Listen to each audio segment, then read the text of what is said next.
Wait, I don't think I can hear you guys. Frick. Unfrickin' believable. Are you kidding me?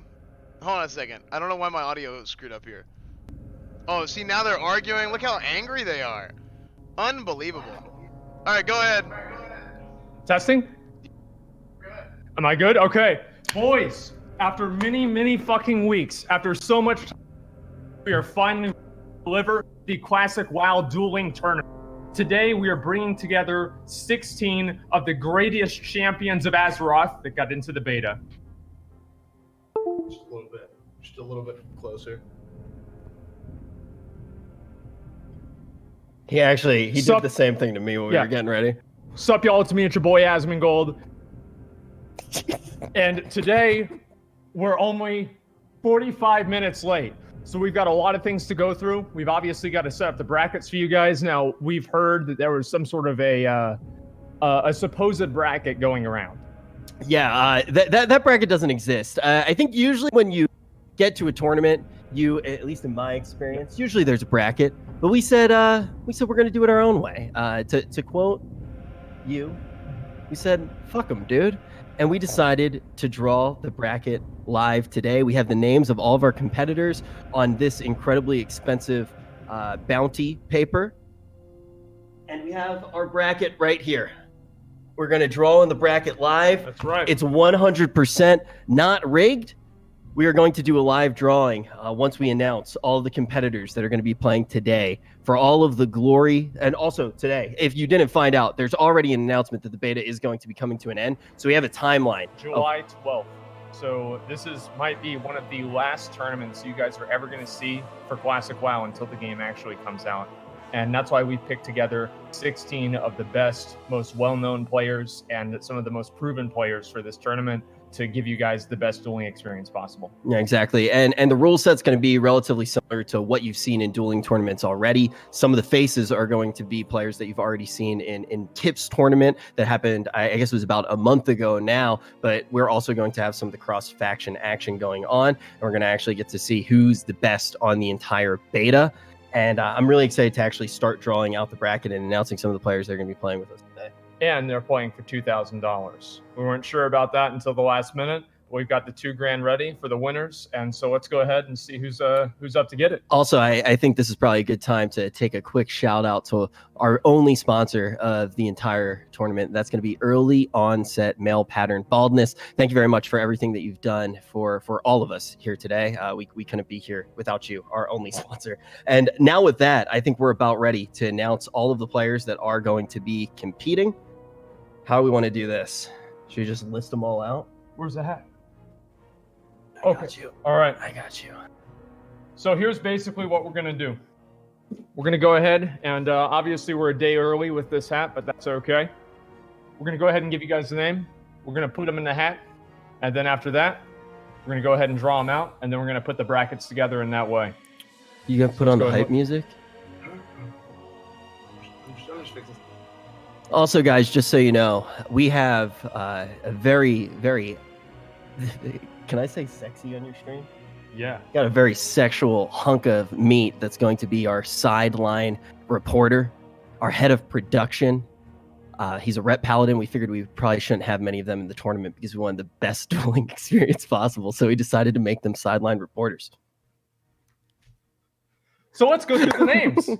All right. Okay, first name is obviously one of the players that everybody knows very well, Sony Digital, a warrior that's been in the WoW scene for over 10 years, multi-rank 1 gladiator, and an all-around great player. Speaking of hot meat, yeah, we got Sony Digital, the chiseled, the chiseled warrior. Said it. But seriously, I've known Sony for a long time, and you actually look at what he's done in WoW PvP. This is one of the guys who was competing in MLGs all the way back in the day. So like this guy has been competing for a very long time. Right. And when we talk about competitors as well, Absturge, this guy actually is now going to be Alliance. Yeah, we have killed him so many times on his Shaman. He had to actually reroll factions. And so, yeah, he's actually going to be playing on his Paladin now, which is great. He's also, again, a BlizzCon competitor, multi-rank 1 player, amazing players. So we absolutely expect to see a lot of really good plays out of him, especially now that he's rerolled to the correct faction.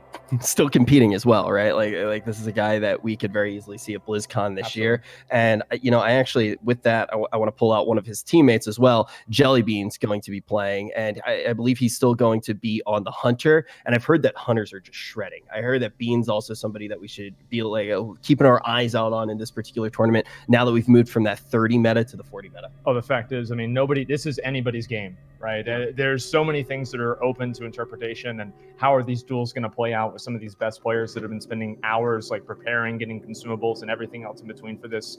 I really don't think that we can go into this expecting to see any one individual or any one class win, which is why I think it's going to be so exciting. I mean, even look back to the last tournament that Tips actually did put together. Venruki won. Well, I don't think anybody really favored Mages to win. Even in that final matchup when he was playing against Snuts, it looked like Snuts probably had the Good upper hand as far as actual classes were concerned. But Venruki was just the best player on the day, and he was able to take down the series. So that is definitely something we expect. But when we talk about Hunters, Jellybean's always going to be one of the names in the conversation, one of the best Hunters in the world in retail as well. We're going to see what he can do in Classic. Now, Hot Form, this is someone that, if you were doing World PvP at all in the beta, this is someone you definitely played with. All right, so we're gonna have to throw Hot Form in there. Absolutely. Whoo! There it is, dude. Venruki, man. Venruki, obviously the reigning champion right now, and if you were gonna pick some names, they're potential favorites to win the entire thing. I think that if we were gonna say anybody would be assumed to win, Venruki would probably be number one on most people's bets. He won last dueling tournament.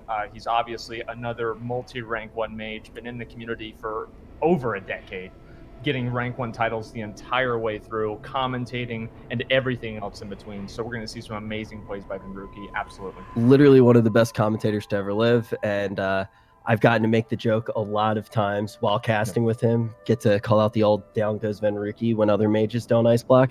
Maybe we'll get to see him not ice block today. That would make my day. But when we talk about other people that could be potential favorites, Snut's also going to be in that conversation. Again, everything that I said about Venruki is true about Snuts.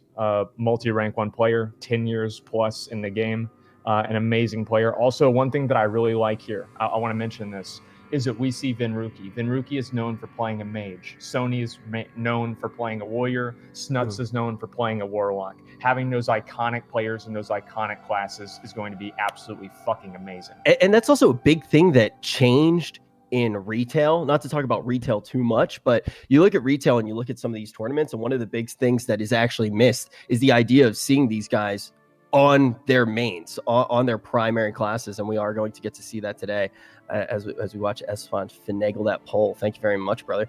I'm going to throw Snuts into the hat, and when we talk about the top 3 players in that last tournament, they were the 3 amigos. And if you've been watching World of Warcraft PvP for a long time, you think about Sea-Doo, you think about Venruki, you think about Snuts, you think about all of these BlizzCon champions and what they were able to do. They all made it to the top 3. Is it going to be the case again? Sea-Doo obviously going to be playing that shaman. We've seen him a lot tweet out different things along the lines of like, I hope I get some really big Wind Furies today. With the level 40 meta, is he going to be able to close that space? Is he going to be able to use those frost shocks to actually close the gap between him and some of these range classes that get really powerful at level 40? Is he going to be able to have those big Wind Furies? Is he going to be able to pull down a win and place better than he did in the Tips tournament, which is 3rd place? I mean, he's been playing a lot of BFA, so he's used to gambling. So, I mean, hey, playing an enhancement shaman, 2-handed, there it is, dude. There it is. I think everybody saw the clip the other day where he just one-shot somebody. If he pulls something like that off, it's going to be amazing. We've talked a lot about people, obviously. Wait, we have this one. Pull it up. The lizard, dude. The black lizard. There he is, man. Zico, I think that you look at him and Venruki right now and everything that they've been doing on live as well. These guys made that double mage composition work. Like, these guys have been playing together a whole bunch. Double meatballs. They're just big, fat pies getting thrown at people's faces. And on top of that, when you talk about the two of them, when you say that Venruki is in such a fantastic place as a mage, him and Zico are constantly playing with each other. Absolutely. They elevate each other. That's one of the reasons that they're Goku and both on Vegeta. top. Exactly. Yep. You need that Goku to your Vegeta to actually train up. Well, yeah, it's like playing around with somebody else that's on an equal skill level helps both people improve a lot. It's like if you play against your 5-year-old brother in Halo 2, you're never going to get better, right? You're going to think you're the best. Exactly, but you won't be. And these two guys don't need to think they're the best. They are some of the best.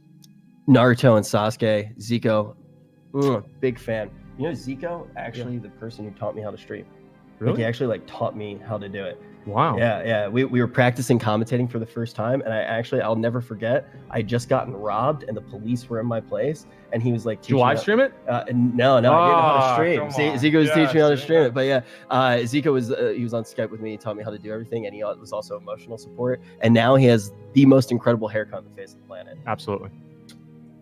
Speaking of commentators, these guys all on the AWC desk. We also have Healing Stat, a legend. He's competed on the BlizzCon main stage as well. Has he? I didn't even know that. Oh wow. yeah. Second place.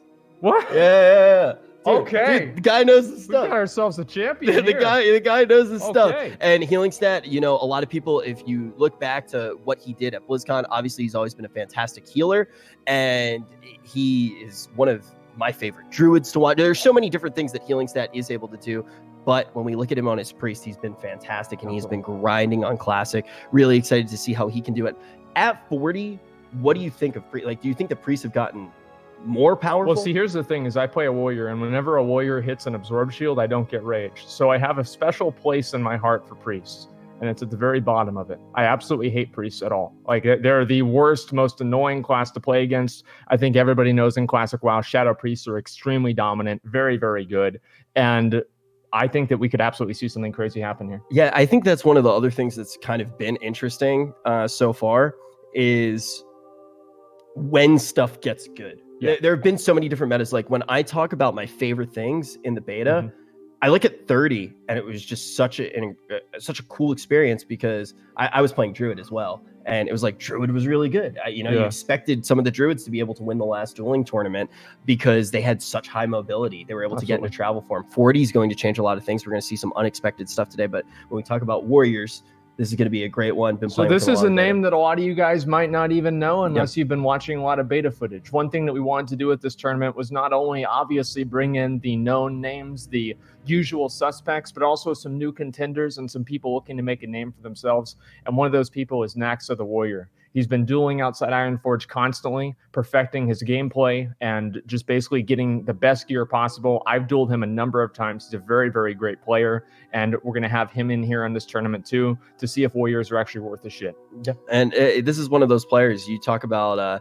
You actually said this to me the other day when we were talking about the beta. You basically said, I've made more friends in the beta than I've made all of BFA in the game. This is a friend that I've made as well. That's one of them right there. Yeah, good luck. Also, Bean, we were talking a little bit about, I actually saw some people in chat saying it was a bad hair angle. We want to make sure that it's coiffed. Looking good. We'll see if Bean's going to be looking that good as well in this tournament. Bean has been actually just farming rune cloth, and rune cloth bandages are banned in the tournament. So he might have enough gold to have really good enchants in all this gear. You never know. I mean, I'm actually really curious to see what he's going to come up with. I mean, he's one of those people that I've been seeing doing a lot of just things that are really kind of off the wall and just trying to push the beta to its absolute limits. And so I'm really I'm really excited to see what he's going to be able to bring to the table today. They don't call him the officer for nothing. Officer Bean getting thrown into the hat. Very good friend of ours. Stay safe. We talk about warlocks. When we originally were playing everything out, one of the first things that we thought about doing was an alliance-only tournament because we wanted to try that. But with the beta coming to an end and all those things, we wanted to make sure that we did get some cross-action play going. When we talked about doing alliance-only, this was probably the name that jumped to the top. He was number one. Yeah. He was just one of those people. It was just a given that we would have Stay Safe in there. He's a god warlock, an amazing leveler. He's been a classic veteran for years now. And I absolutely think that he's going to be able to play really well and show everybody what warlocks are able to do. Yeah, and usually when you do assess the strength of a player, especially in Classic, you should look at their hairline. The less hair they have, usually the better the player they are. And this guy's almost completely bald at this point. So Stay Safe, definitely looking like a top pick in the tournament. One of the baldest people in the World of Warcraft directory. Now, our next competitor going to be Drakova. What do you think that Drakova's going to be able to bring? Honestly, he's a rep paladin. So he's basically, Esfand is in this tournament vicariously through Drakova. Drakova is carrying the rep paladin name forward, and he's going to bring glory to the class of rep paladins. And I don't know how this is going to go, honestly. Like I do. I look. I mean, it could go really well. We could have a complete, reversal, and he could take the entire thing.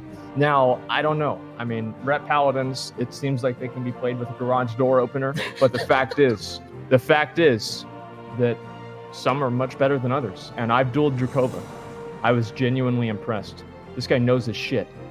Hey, just to chime in real quick, Drakova, pretty much everything that I know, Drakova knows. Like, we grew up together, like, we grew up neighbors. He's one of my best friends of my whole life. So, like we talk about Paladin stuff all the time. So, Drakova is, like, a legit player. Absolutely. Drakova, legit player on Rep Paladin. This is one of the new names that actually just got added today, and you know, one of the fun things about this is we're doing some of it off the cuff. So like names were kind of being thrown in last second. We weren't 100% sure who was going to be competing. We got zeroed. Now this was somebody that I know you and Esfon really wanted to see. This is another person that's made a name for themselves on the beta. If you guys watched any of our world first clears of some of the first dungeons, I think that we did Scarlet Armory with him, and then also Scarlet Cathedral with him, world first. And he was in there with both of those different runs. Let me tell you guys something. If he wasn't there, we wouldn't have cleared it. He is an amazing player, one of the best hunters, and he has that mindset that really, really good players have, where they can not only adapt to their own class, but they can adapt to things that are happening in the environment and be able to change what they're doing based off of that. He's a very, very good, comprehensive, and a dynamic player. So I think we're really going to see something really good out of him. Now, I actually see you guys in chat already spamming the name of the final player that we have to announce. Folks, it's Little Peo. I'll be honest, I was skeptical, but you know what? I'm ready to be proven wrong. I actually want to see Peo play like a god today. I really do. I've been honest. I'll be real. I've been watching Peo stream Classic WoW for over a year now, and to see him actually doing it legitimately and being here and all of that stuff, I'm very excited to see what he's going to bring to the table. I've loved watching his stream. Yeah. I've loved watching his stream, and you know, there are a few people that aren't in the hat right now that we would have loved to see compete. Yeah, but we wanted to do 16. It's just it's so simple to do it this way. It's probably the most fair way to do it. Absolutely. And all of these names, we're very excited to see them compete. And let's just get down to it and let's start drawing out these names. So who you want to draw it, and I'll fill out the names, or vice versa? Yeah. All right. So okay. So this is our bracket. Okay. So here we go. Here I'm gonna go like this. Let's see here. Okay, so first people in the bracket. Right. 1, 2, 2, 4. There's 6. Wait. 6. Don't we have 16 people? Yeah. We're probably gonna run out of space, huh? We have 2 sides. No, we shouldn't do 2 sides. We can do 1 side. No, I mean like we turn around and do it over again. Since you messed Oh, yeah, good idea. Do over, dude. Yeah.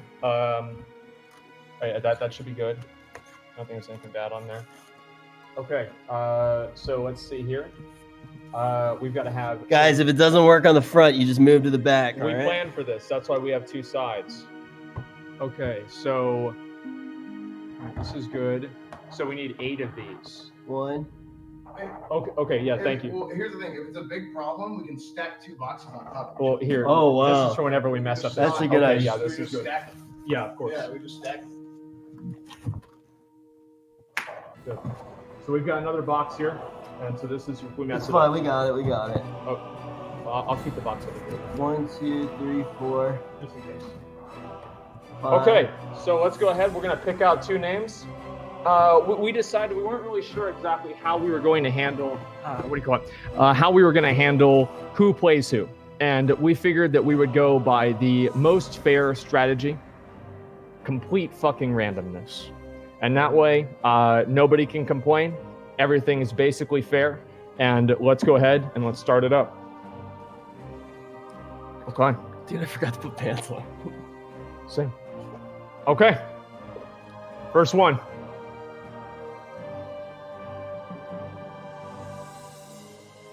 Vinruki. Okay, all right, Vinruki. And number 2, versing Vinruki is going to be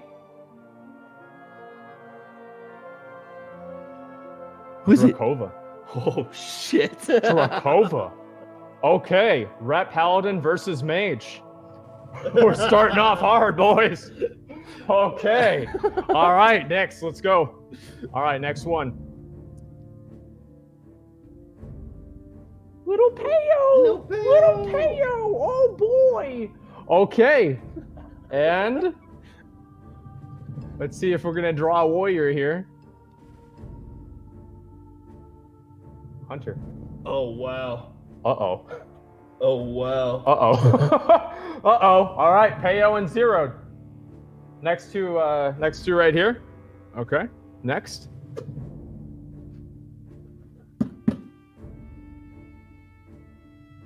Hot form. Alrighty. And who's hot form gonna be playing against? Rig, yeah, this is rigged, by the way. Dude, this is the least rigged tournament I've ever been a part of in my this entire is life. absolutely rigged. Okay, just a second. I had to. Okay. If we rigged it, I would have wanted Ven versus Zico as the first matchup. I would have done all mirrors. Healing stat. Hot form versus healing stat. Okay. Hot form's still playing as Druid, right? I believe so. Druid versus Priest. That's going to be a really interesting matchup. I'm actually really. It's going to get damp, boys. It's going to get real damp. Okay, let's go to the next one. And Sony, the first warrior. Okay. Okay. Let's see what this is going to be.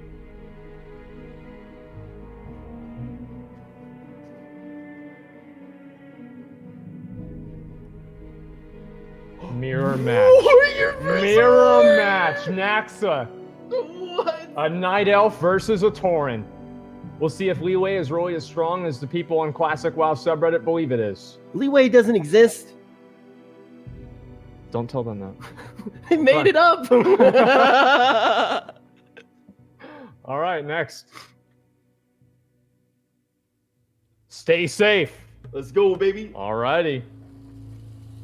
If Snuts is drawn, Asmon's rigging this, and his eyes have been open the whole time. True. This is all pre-recorded. People are handing me this.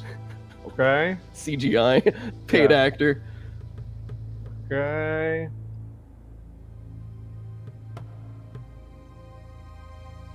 Sea-Doo. Wow.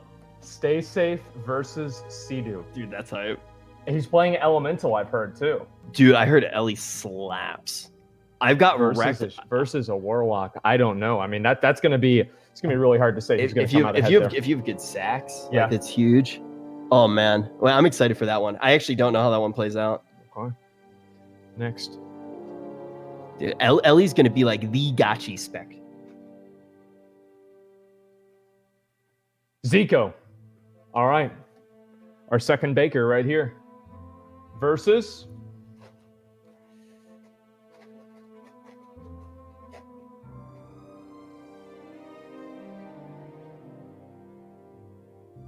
Absterge.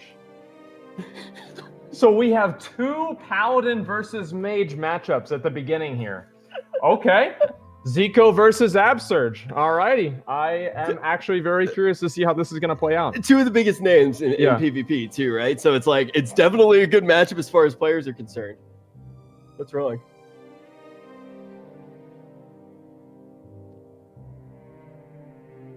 I think we... Guys, for 1 second, could you guys close your eyes? Me and Asmon need to talk, just me and him for a second. Can you guys just close your eyes for 1 second? Just close your eyes. Let me know when you guys are close your eyes and you've stopped listening. How many people were we supposed to have in the tournament? 16.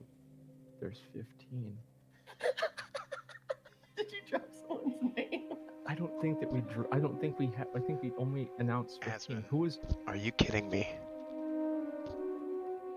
Do any of you guys want to play? Oh wait, they're not listening. They're not listening right now. Okay, we're gonna figure this out in just a minute, but let's go ahead and we're gonna draw the last two people, and then whoever we add. Oh, you guys can listen again. You guys can listen again. Okay. Yeah, it's okay. Can you open your eyes again? What? You have complexity in there? Complexity drop, and we replace them with all staying on. Okay, there we go. All seeing eye. All right, great. Do we have any toilet paper? No, I have one more. I prepared for myself. Shit. Well, there goes my security deposit. Okay. All right, good. I kicked over my drink. But it's We'll delete the bot. Don't worry. yeah, don't worry about it. Yeah, don't worry about it. Okay, so I actually prepared. I've known myself for a long time, and I prepared to just immediately know that anything that I do will probably be fucked up in one way or another. So I already had another sheet of paper. So this is going to be all-seeing eye. Now you guys know it's not rigged, because how would there be a mistake if it was rigged? Unless we plan the mistake to look fallible.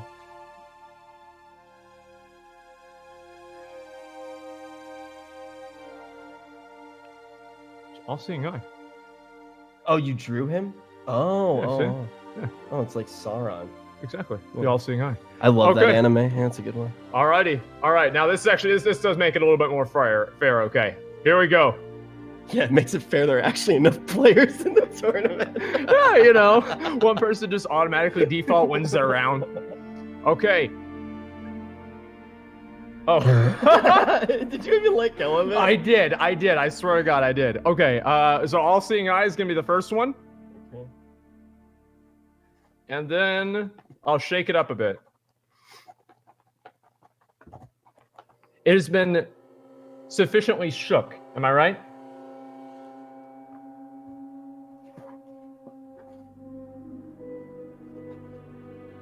Okay. Okay. Here we go. Did you just pick up two? There, I got this one. Okay, I was my hand was mostly on that one. Okay, I actually, to be fair, I literally thought you put other ones back in to fuck with me. No, so I didn't no. think it would matter. No. Okay, rigged. Oh, come on, guys, give me a break. Is it Yeah, actually- that was rigged. Okay, all right. It was between Snuts and Jelly Beans. Do you have a coin? No, just put it back in and just re-roll. Okay, fuck it.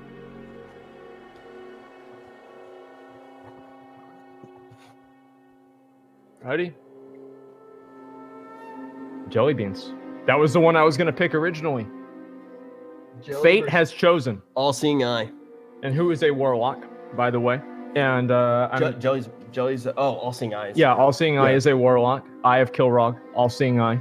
And Jellybeans obviously is a hunter. So double pet classes right here. Hunter at 40 slaps. That's right. Like I actually heard That's right. that Bean was crushing mages. Really? Like I heard that. Yeah, I mean, like you have Okay. so many things that you can do. Like you have mana hate, right? We'll see. And the final two. Snuts and Bean. There it is. So we have double in the first Yes. round. We have double Hunter versus Log. Absolutely. Okay. Well, boys, those are the matchups. Everything has been completely chosen at random. And to be honest, I don't think that we have any of these here that are just ridiculous, right? Like I was hoping that we wouldn't draw a warrior versus mage, and we had the only fair thing that a warrior can fight against, which is another warrior. So I'm actually really curious to see what this is going to be and how this is all going to set itself up. So anyway, we'll go ahead and put these names back in the hat, and then we'll get ready to start this up. So We should maybe have our sideline reporter give us his first take. Yeah, on what he thinks of everything that's happened with the bracket. We might actually be able to get down to the battlefield right now and talk Right. to Esfon, the most beautiful man here in the entire building. I'm gonna bring the bracket up so you guys can take a really good look. Gonna run the bracket graphic. Do, do, do, do, do, do. sponsored by Amazon, by the way.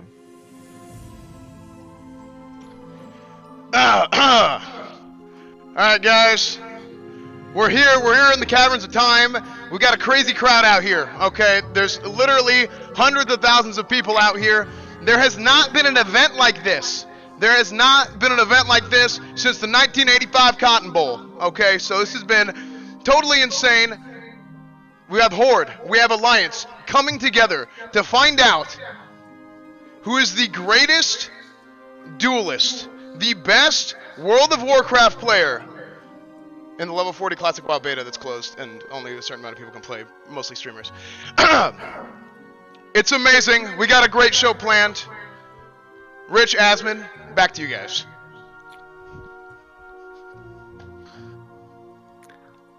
Oh wow! Nice, very nice. You Very, can very see nice. all the ladies coming out as well, especially after Esfon does. Stop staring there, man. But yeah, we're going to be checking in with Esfon throughout the entirety of the tournament. He's going to be down right in the pit of it, the thick of it, right in the action, watching everything as it does happen. And we're going to be able to actually talk to all the players as well as we get this first matchup started. Guys, if you're just tuning in right now, we just drew out the entirety of the bracket. And we are going to be starting our double elimination tournament, $2,000 in prizing, the first cross-faction tournament on the beta.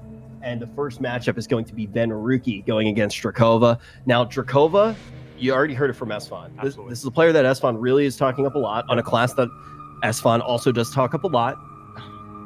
Yep, that's very, very true. Rep Paladins, they have a very, very high reputation to uphold. Not only has Esfon been talking about how viable and great they are for over a year now, but on top of that, I've actually been losing to them for over 10 years. So I'm actually really, really happy to see either one of these. If Venruki wins and the Rep Paladin loses, I'm going to feel good because I vicariously win. And if Drakova wins, that's going to be fucking cool too because a Rep Paladin actually wins. Like, I couldn't even imagine that to happen. I think that there is a saying about Rep Paladins as well that has happened for almost 15 years. Auto attack Andy. And also there's some talk about whether or not they're going to be able to come through and at which speed they're able to move at and by. Okay, well, you guys chill out. Okay, now you guys are, dude. Okay, I'm a little bit overweight. Okay, it's not every Rep Paladin is overweight. This is getting personal. It's not about you. Not everything is about you. Okay? Like, sometimes these classes are just not that good. That's fine, but we try our best. And your best? Best is the standard. We're going to see it. We're going to see it. We'll see. We'll see. Yep, we're going to see it. And, it's a little bit harder to waddle. It's a little bit harder to roll through when you got Frost Bolts coming at your face. Right. You got Frost Novas rooting you in place. You get some of those procs. You see them slowed down nice and easy. And you got Venruki, who we've already seen not only win the last duel tournament, which was held by Tips. It was the first duel tournament on the beta. It was insane. It was so much fun to watch. Venruki was able to win matchups that were incredibly difficult for him. But then on top of that, there was a duel tournament before that, and that was actually on retail. And look who won that. It's Venruki. Dueling God. WoW God. There it is. I mean, guys, let me go ahead. Let's do this. Type in chat who you think is going to win. We'll do this for every single match. We'll see who's the favored by chat. I think a lot of people are probably going to expect Venruki to take this one home. But you know what? We could have a few diehard Rep Paladin fans that really think they're going to be able to pull it out. So, me pulling it out, definitely a skill that you do want to master. Absolutely. And we'll have to see whether or not that can come to fruition or if they're just not going to be quick enough. Definitely playing with fire here when you are up against a mage that has that diverse Frost. toolkit. Yeah. Basically. Well, they use fire actually because it's not fire blast. Yeah. I think that's basically. Probably. But yeah, so probably a lot of people think Venruki is going to win. I think it's absolutely completely possible that Drakova could come out and actually win here. Now, for some of the general rules for the tournament, we're going to allow people to use pretty much all of their class abilities and generally things that their class has access to naturally. So that means their own self buffs and everything that their class can create and do on their own without the usage of any sort of other, external factors. Now, there are going to be a couple of exceptions to that. We are allowing most of the engineering items and trinkets and toys and different things that you can use, as well as bandages up to Mage Weave, because obviously this is a level 40 beta, and Mage Weave bandages are intended for level 40 characters. We thought that it would be fair to limit it to that to simulate an actual level 40 experience. So that's basically what we're going to be doing for the rules, and that's pretty much it. I want to give a big shout out as well. I know we've already talked about the tournament that Tips did put on a month ago. His rule set was rock solid. So we pretty much, I pretty much copy pasted his rule set, and then we went through and maybe made like a couple of tweaks here and there because it was cross faction. Yeah, so huge shout out to Tips. Yeah. I mean, this great job, man. And like we used a lot of the rules that he had created, and I think that they're great, honestly. Just saved us a ton of help, a ton of time, and it was a huge help. Yeah, like even the way it was worded was just like really good. And like, so big shout out to him. I know too, he's definitely been helping Esfon with some of the stuff behind the scenes. So big shout out to him, and of course all of the players as well. I'm definitely very excited to get this one started. And what's going on right now, we have an elite team. We have an elite security team actually headed by McConnell. He's our head of security.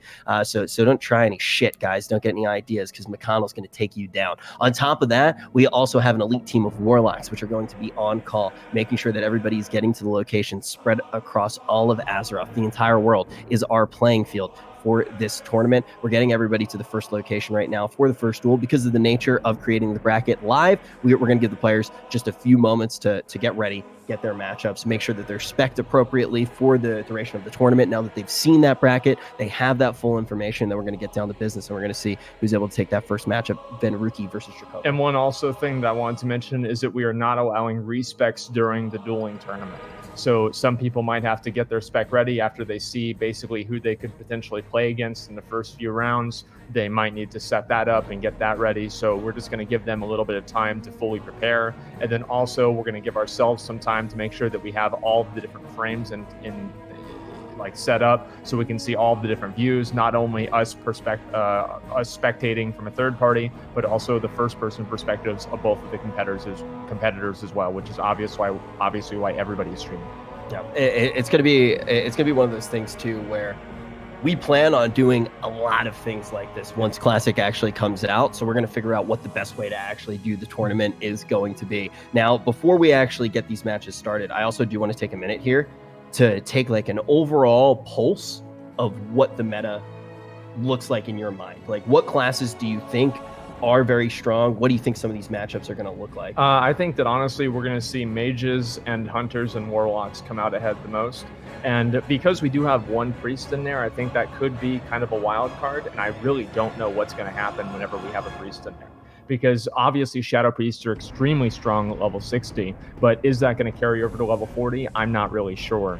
But in terms of that, I don't really think that we're going to see a lot of Warriors getting up into the semifinals and the actual finals, but I also do think that maybe Rogues could make it up there. It just really kind of depends. There are a lot of these classes that, you know, so much of this is going to be dictated on individual player skill and knowledge of the class and how much of a holistic understanding you have of everything that's at your disposal. And I think that's really what's the most interesting thing about this, is that for a lot of these people, they haven't even been able to play these classes for over 10 years. So coming back to them and seeing who's been able to grow the fastest and understand the meta of their class and understand the fundamentals in the best way, I think is going to be even more of a strong determining factor than the class that they're playing, which is why I think this is going to be so exciting.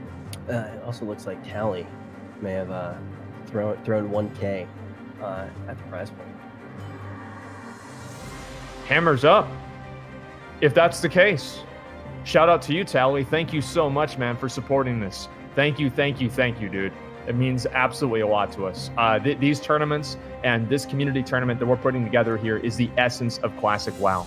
Everybody coming together, content creators, people on the server, us players, I guess, not necessarily amazing players, but us casting it, everybody coming together and actually doing something with the tournament and making something as a community. Did you just call me bad? Did you just take that rant to call me bad? Well, it was mostly me. I mean, it was mostly me. I mean, like I did duels for like 2 hours yesterday. I won one of them. That's fine. It's fine. There's a reason we're talking. There's a reason we're talking. Yeah, I only won one. Like, it's good. I had 7 health whenever I won. I almost lost. I remember it. Mm-hmm. That's how bad it was. I remember the one time I won.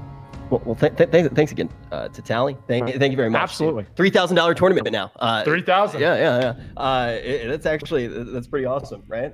Yep. And I think we have plans to keep growing everything that we are going to do. This is the first of many. The fact is that we've put all of this together in not really that much time at all, and I think we've done an absolutely amazing job. So shout out obviously to Rich and our producer, executive producer Esfond in the other room that's made all of this possible. So guys, this is not the first, this is the first of many. Yeah. And if this goes well, we're going to keep doing these regularly. Obviously we might even do like tournaments on BFA and like RBG's tournaments. Like the sky is the limit, right? If this goes well, and it is going well, we want to continue doing this in every single different way possible.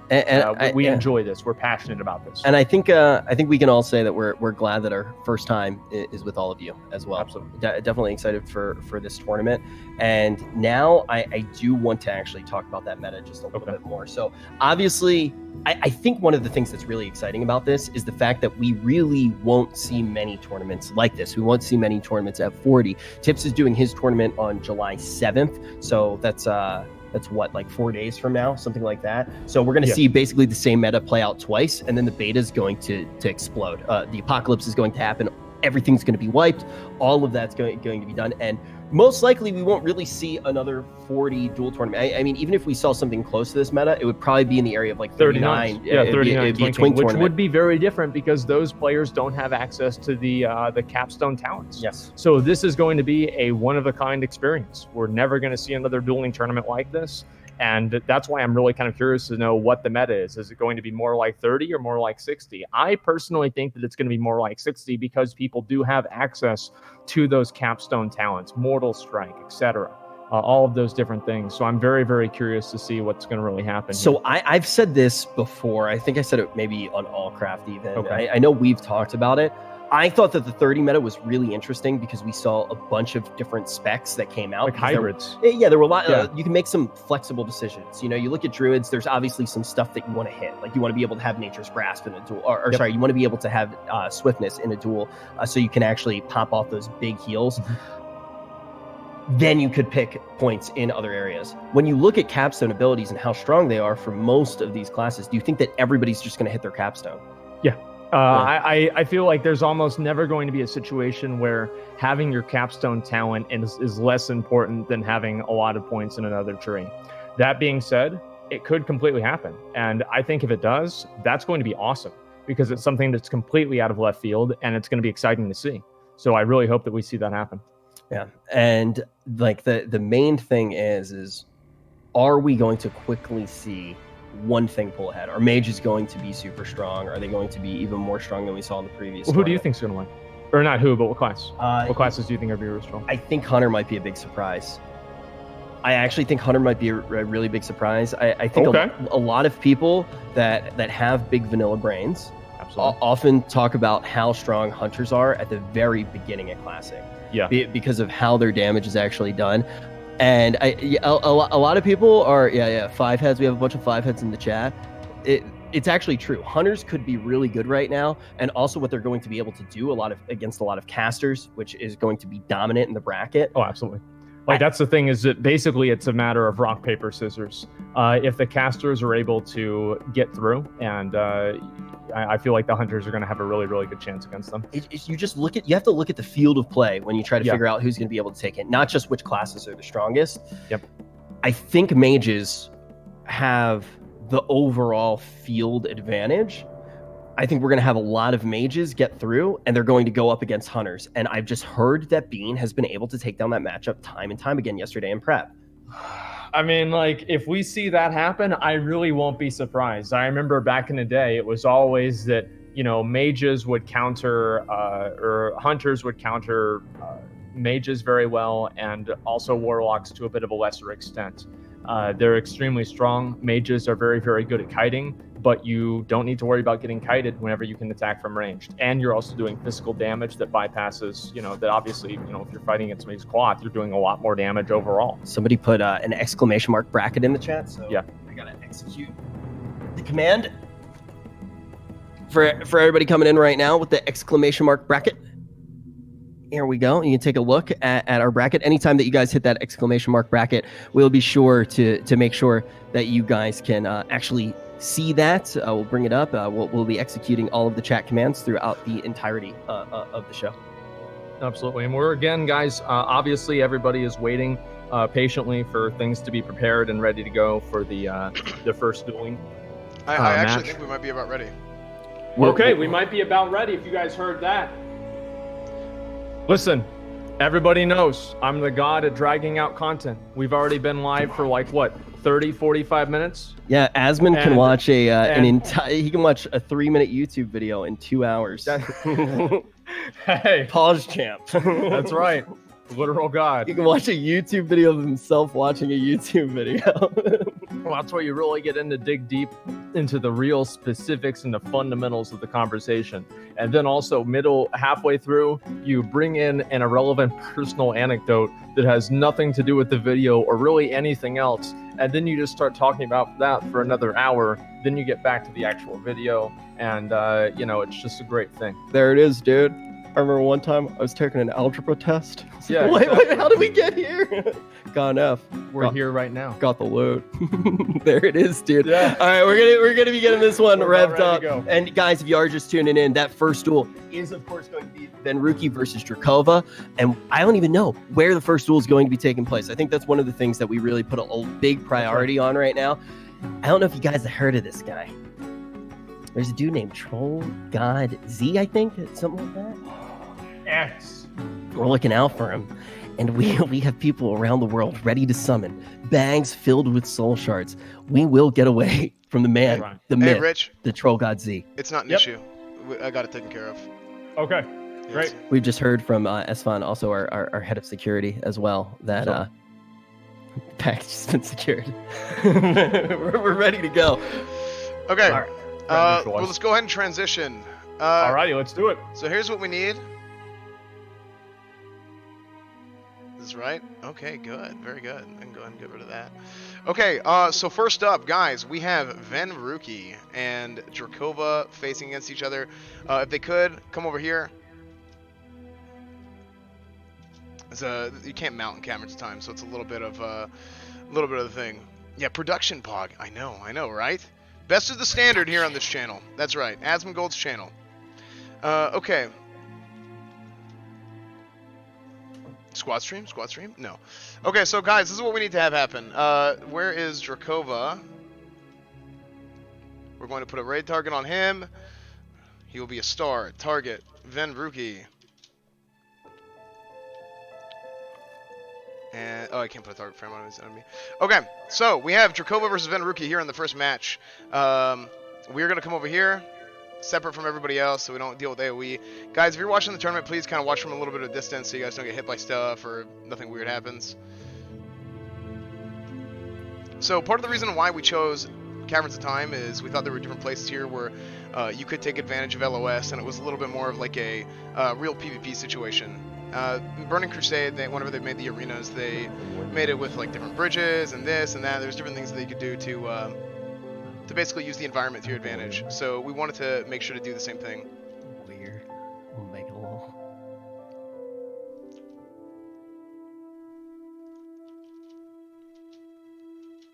Okay.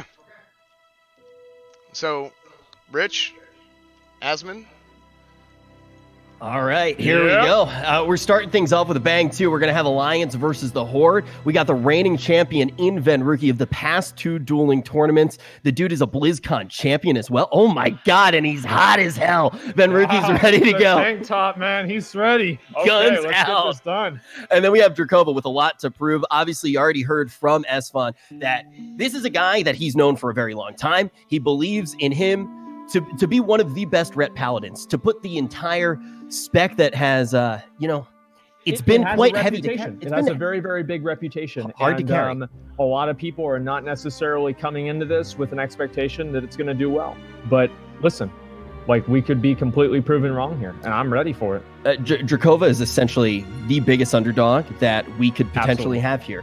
And it starts out with him playing against a literal god, a man who has already proven himself, the guy who is out to just do it back to back to back. Somebody that, if he's able to win this, and then we go into the final tournament of the beta, and he's able to even maybe pull down the other one, if he's able to get the triple crown in the classic beta, you cannot tell me that he's not the best player playing. Absolutely. I mean, like, that's really all there comes down to it. I mean, like, if Venruki is able to pull this off, BlizzCon champion, dueling champion, Commentator, classic dueling champion, total Chad. commentator champion, hairline champion, Pog champion. streaming champion, an all-around champion. He honestly might just be one of the best humans to ever live. And if Dracova's able to take him down and start off with that, I mean, there it is, dude. Yeah. There it is. I'm ready for it. The thing is, though, is imagine if Drakova takes him out there. Like if Dracova's able to take this first round, tell me that you don't have the most potential momentum in the entire tournament. We did not know that they were going to be coming back to, hey. Hell yeah, brother. Howdy. You guys ready for the 4th of July? We're also, so one of the things that we're playing around with, and we're going to get it all locked down as we move forward today, we really wanted to try to make sure that we could get the actual player POVs instead of just running around and spectating that way. So Dracova's figuring out everything right now. One of the requirements that we actually did make for our tournament was having all the players streaming. So if you guys want to check in any of their POVs, you can do that. They're going to have their streams open as well. So if you want to multi-tab, watch your favorite streamer, get some ideas of what it's actually like to be in the moment on your favorite class, or you're trying to figure out what class you want to play inside of the beta. Well, let's say you're playing the same class and you're playing a mage and you lose to everybody. Go watch Venruki and see what you're doing wrong. Like, that's all there is to it. So if for anybody, make sure to support these guys. They're all streaming and okay with this. So please go ahead and give them your support, because this is an amazing event and it wouldn't be possible without everybody here's cooperation. And also, I like, look at a guy like Noxa. You know, this is somebody that's become our friend so far. In the this is a guy who's good, dude. Esfon looks like the guy I call when my computer breaks right now. Did you turn it off and turn it back on again? Did you try refreshing the stream? Is your router on? It's not a cup holder. It's not a cup holder. Is your internet plugged in? No, sir. The cords that are tangled do not make the internet slower. You don't have to untangle them to get more internet through. That's what I used to have to wear to school. That's not when I played vanilla for the first time. That's not a monitor, sir. That's a printer. Trust me, dude. I was doing computer repair back in high school. It was a bad time, dude. Let me tell you that. I remember what I was saying earlier about irrelevant personal anecdotes.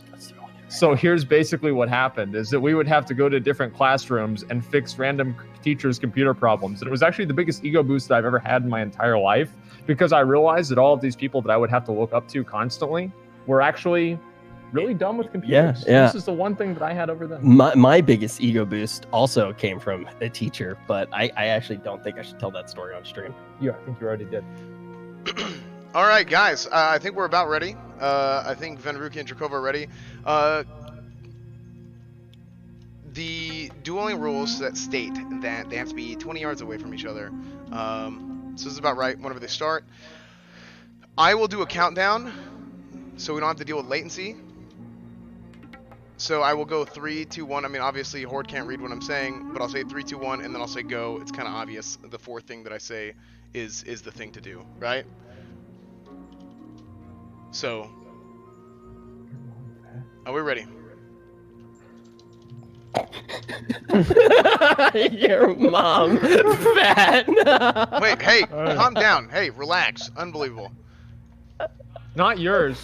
No, I'm just saying, we're trying to do a very serious dueling tournament here. Sorry, I'll take the hat off. This is very important, okay? Okay. I'll put the hat back. Okay, ready? 3, 2. Okay, so Dracova's already moving in. Venruki comes in, immediately sheeps Drakova. Venruki's going to be trying to get absolutely to max range and then start opening up on him right there. And here we go. He's right there at 36 yards. I think that's the max range. Starts dropping frost bolts on him. And then immediately Drakova comes out there and he's summoning in the entire menagerie. He's got battle chickens, mithril dragonlings coming at Venruki super fast. Venruki is actually going for killing all of those different mobs. Drakova goes ahead and uses freedom to go ahead and try to catch up with Venruki, but it's not mattering because obviously Venruki's moving at basically the exact same speed. Drakova pulls back with the pets, and now they're basically going to reset, and then Venruki goes for another polymorph on Drakova to reset the match again. So this is something that we saw from Venruki a whole bunch in the last tournament as well, really prioritizing anything that gets summoned, whether that is going to be an item or it is going to be a pet. And then he's just easy. You'd see him even taking a hand off the keyboard there, just making sure the nose is clean because he's digging for the win. He's going to be able to get that space. He uses that polymorph to his full advantage after dealing with anything that could be thrown at him by Drakova, and he gets a drink. Drakova is going in here to make the difference here. And then immediately Venruki comes to polymorph Drakova with only a second or two left. Drakova obviously gets out of that polymorph. There's a number, you see a fire blast go off, 2 different frost bolts, and Drakova is just getting kited. And then we see a repentance go off. Drakova goes for the heal. Venruki sitting there at 44% mana. This is where Drakova, the Ret Paladin dream, actually could come true. We get an auto attack, a full absorb. Drakova uses freedom, tries to stay on Venruki, goes for the stun. Venruki blinks the stun. Drakova throws a grenade. It hits Venruki. Oh, big grenade there. That's going to allow him to close that space as well. Let's see if this auto attack, and he can get some auto attacks in. He's going to be able to trade out of the poly, but he instantly gets rooted. Yep, he actually used this trinket right out of the polymorph. He's using everything they can, and Venruki is going for another reset using a vocation right here. And Drakova is sitting there at half mana. Venruki is resetting the fight again. Mages are amazing. So one thing that you definitely do want to note about that Evocate as well, based off of the way that the duel tournament does work, we're not going to see that Evocate for a little while. It has a very long cooldown. It's a 3 or a 6 minute cooldown. It's a very, very long period of time. And then Drakova is getting right up to Venruki here.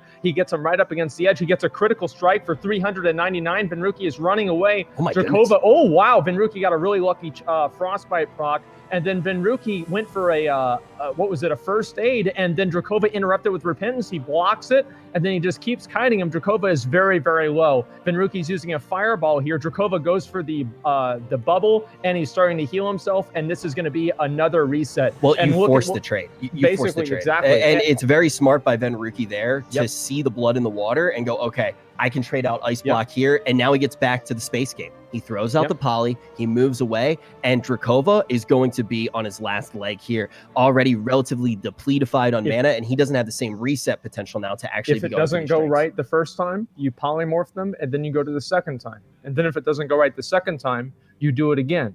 And now we're at about the 6th or the 7th time. Drakova's already used all of his bubble here. And he goes for the grenade. Is he going to hit? He hit Venruki, and then he goes for a Holy Light heal, heals himself up to full, is closing the distance, and then Venruki immediately, I believe, spell steals that Blessing of Freedom. I'm not 100% sure about that.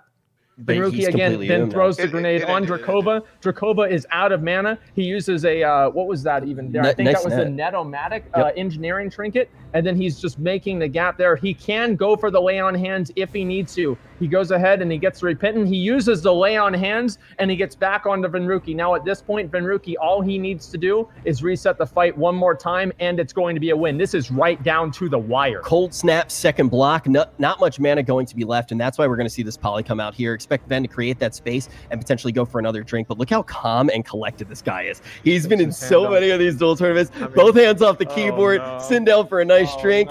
He's getting ready for the 4th of July, even though he's Canadian. You look at Drakova with the in combat during the duel, a trinket swap over to the Mark of the Chosen reward from Maradon. If he takes damage, there's a chance for him to gain 25 of each different stat. So he's going to be moving over towards Venruki. Drakova has already used Lay on Hands. He's already used Bubble. The only thing that he has left is Blessing and Protection, and he can't really use that against the mage. So this is basically all Venruki has to do is repeat the same thing that he's done twice, and he's going to come out ahead. And then there's the grenade that just narrowly interrupts. Oh, it doesn't interrupt the polymorph, and it allows Venruki to just make a little bit more distance. Was that spell batching? We can't really say. Batching pod. Yeah, there it is.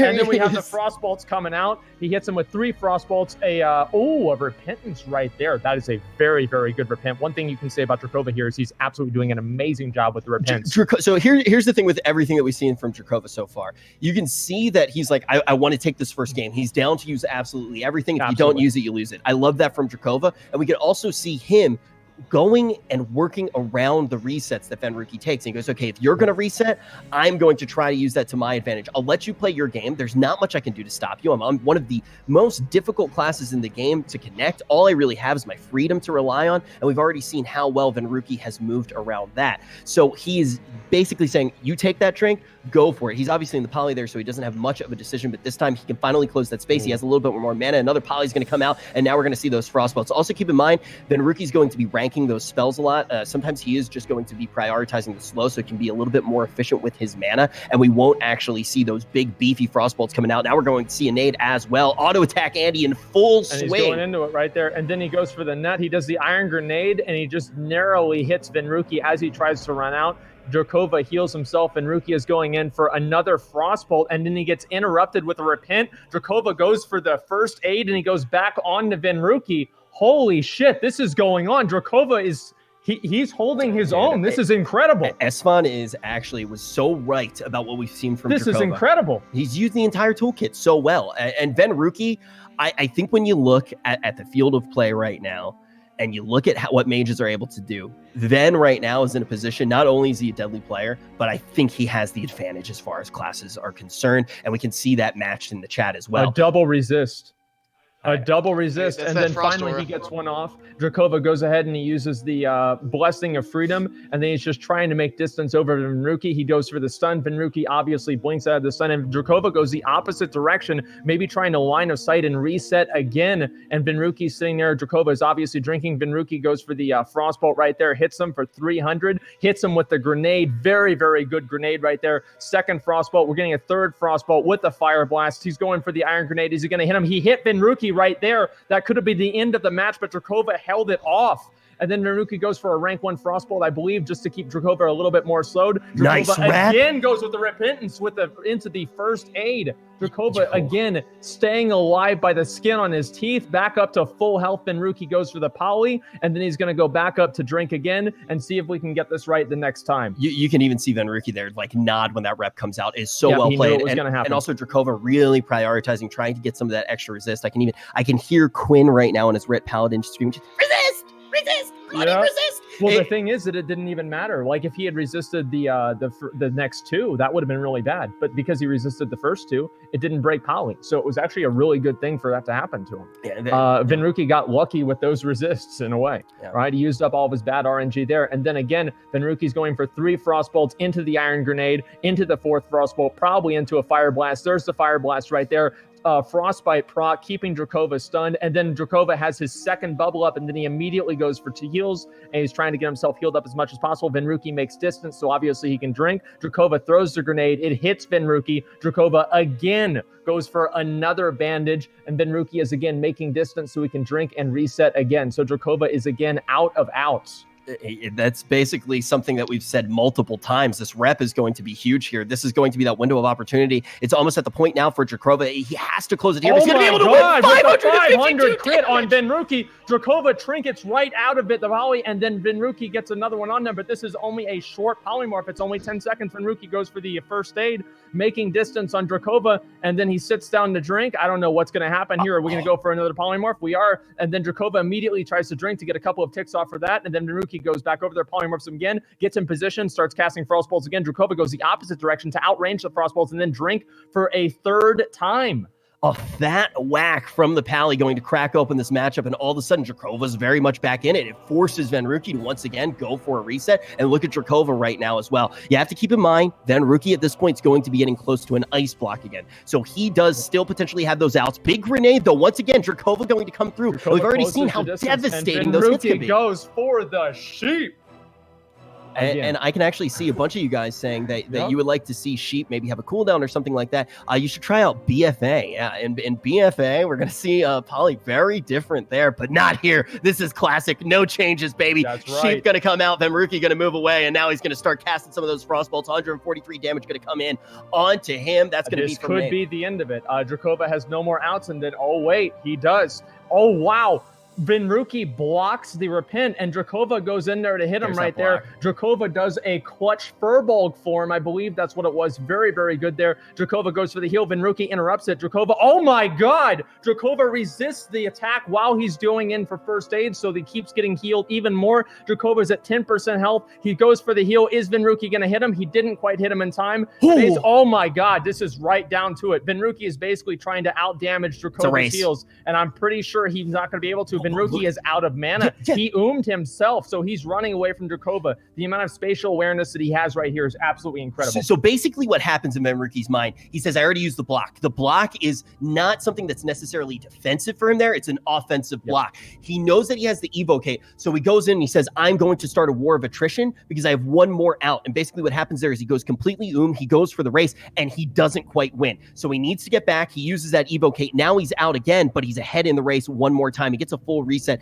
This is something that you would see sometimes in arena when you see the full resets actually starting from both sides. Now this rep is a desperation rep. He knows that he needs to move back. He knows that he needs to get himself healthy, and he has no mana to work with here. So Drakova going to move away. He's going to start that first aid. Now Venruki can close that space with a full bar of mana. Will he be able to close out this first duel in our tournament? And you can already see half health for Drakova racing against the clock. All in right now. Venruki is all in. Venruki blinks the stun right there, even in Drakova. Drakova has almost no health left, and Venruki closes it out with the first match going to the Mage. What an absolutely incredible match, and hats off to Drakova. I love that. Hats off. You can actually. Hats off to Drakova. Like, that was so much more incredible than we had ever expected. Like, the fact that Drakova held his own against Venruki, the previous BlizzCon champion, dueling champion in the Tips Out tournament, against Venruki for over 5 minutes. And you can see at the end there, when he knows that he has the potential to close it out, he goes in with those arcane explosions. And that is what separates a good player from an incredible player. You saw that he mapped it out, he knew what he needed to do, and he did it. Yeah, and you can't interact with that arcane explosion, right? So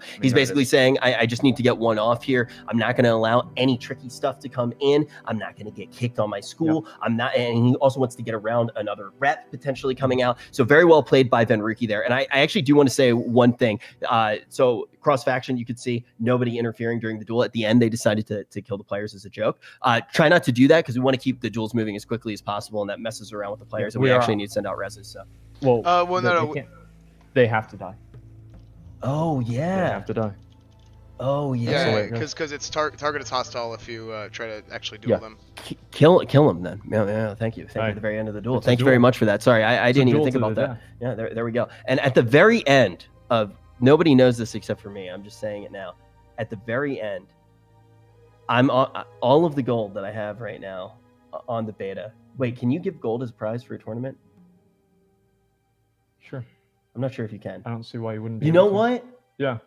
I actually have an idea. What are they going to do? We're going to take everybody. Ban you from the beta? We're going to take no. This is what we're going to do. We're going to take everybody to Gurubashi Arena. Everybody who's watching and in the beta right now. We're going to go to Gurubashi at the very end of the tournament. Last man standing wins a store mount.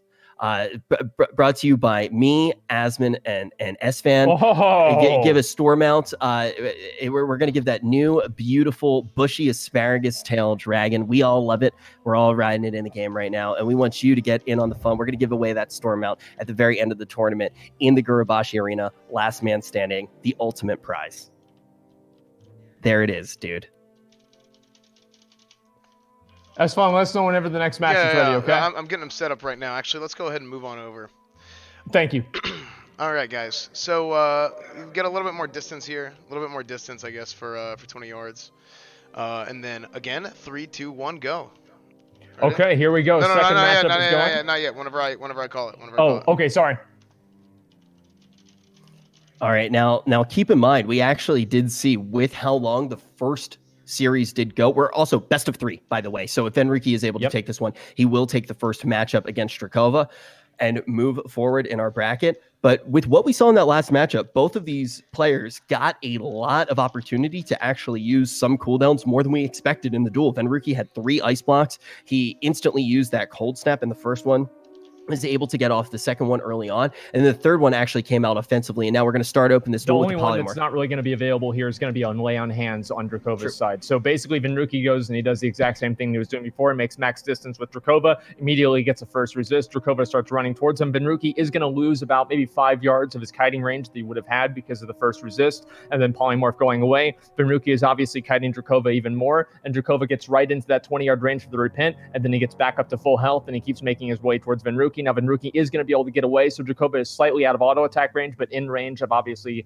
judgment and basically everything else the Ret Paladin has access to. And then he's trying to slow Drakova, trying to get Drakova off him, goes for the Fire Blast here. Drakova is obviously rooted there, and Drakova probably interrupts him with a stun, and then heals himself up back to full. Venruki goes for another Frostbolt. Barely Drakova gets out of it and hits him there. He hits him with a Frostbolt to follow that up, and then he goes in for the, what is that, Blessing of Freedom? Drakova charges at him with the Net-O-Matic. Venruki responds by getting into a block, and Drakova starts using first aid. And I actually want to say very quickly here, you're seeing how flexible both of these players are. Completely different styles coming out. Much more aggressive opener from Venruki, and also Dracova's able to take advantage of that. Both of these players top notch, and Dracova has done.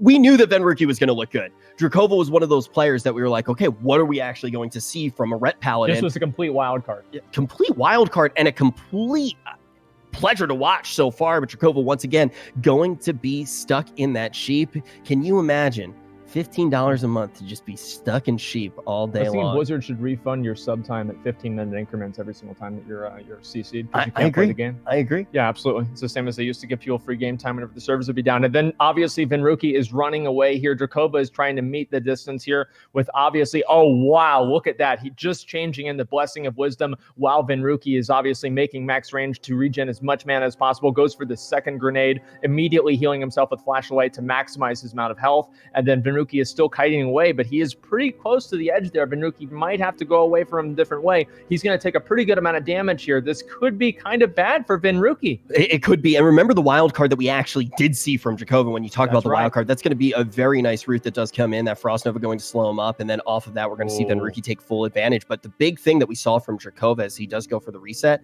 he has the potential to crit for over 500 damage. We saw a 552 hit come in last time from Dracova. The reason that we call them auto-attacking Andes is because of how much that can actually do. Auto-attacks do good damage. And then Venruki is pretty low on mana here. Dracova is just trying to, he's trying to just make the distance here. I don't know how this is going to go. He doesn't want to use bubble. Venruki also doesn't want to use mana. He wants to try to force this bubble. That's why he was using that wand, but we'll see if that's going to be able to happen. He's only got 7% mana. Maybe enough. Oh, he doesn't think it's going to be enough. They're both going for a reset, and they're going to try things again. Obviously, Dracova probably pretty soon here. Venruki might go for the sheep, and there it is. And then Venruki is going to continue healing up, obviously, and he's got 15 seconds to do that. Yeah, and also keep in mind, you can see Venruki navigating with his wand a little bit there. Definitely very proficient with that wand, but it's not going to be very important in this matchup because of the reset capabilities. I think if you did watch the last tournament, we saw a lot of wands getting crossed, right? You see the casters just shooting back and forth at each other, having a nice wizard volley.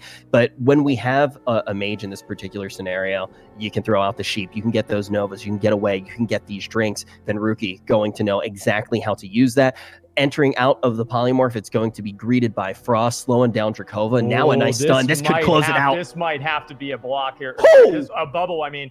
Oh my god. And he immediately gets the repent off. Dracova heals basically up to full, closes the gap on Venruki, goes for those auto attacks, uses Blessing of Freedom, and he's doing a lot of damage here. Venruki, he blinks away without even having to blink out of his stun.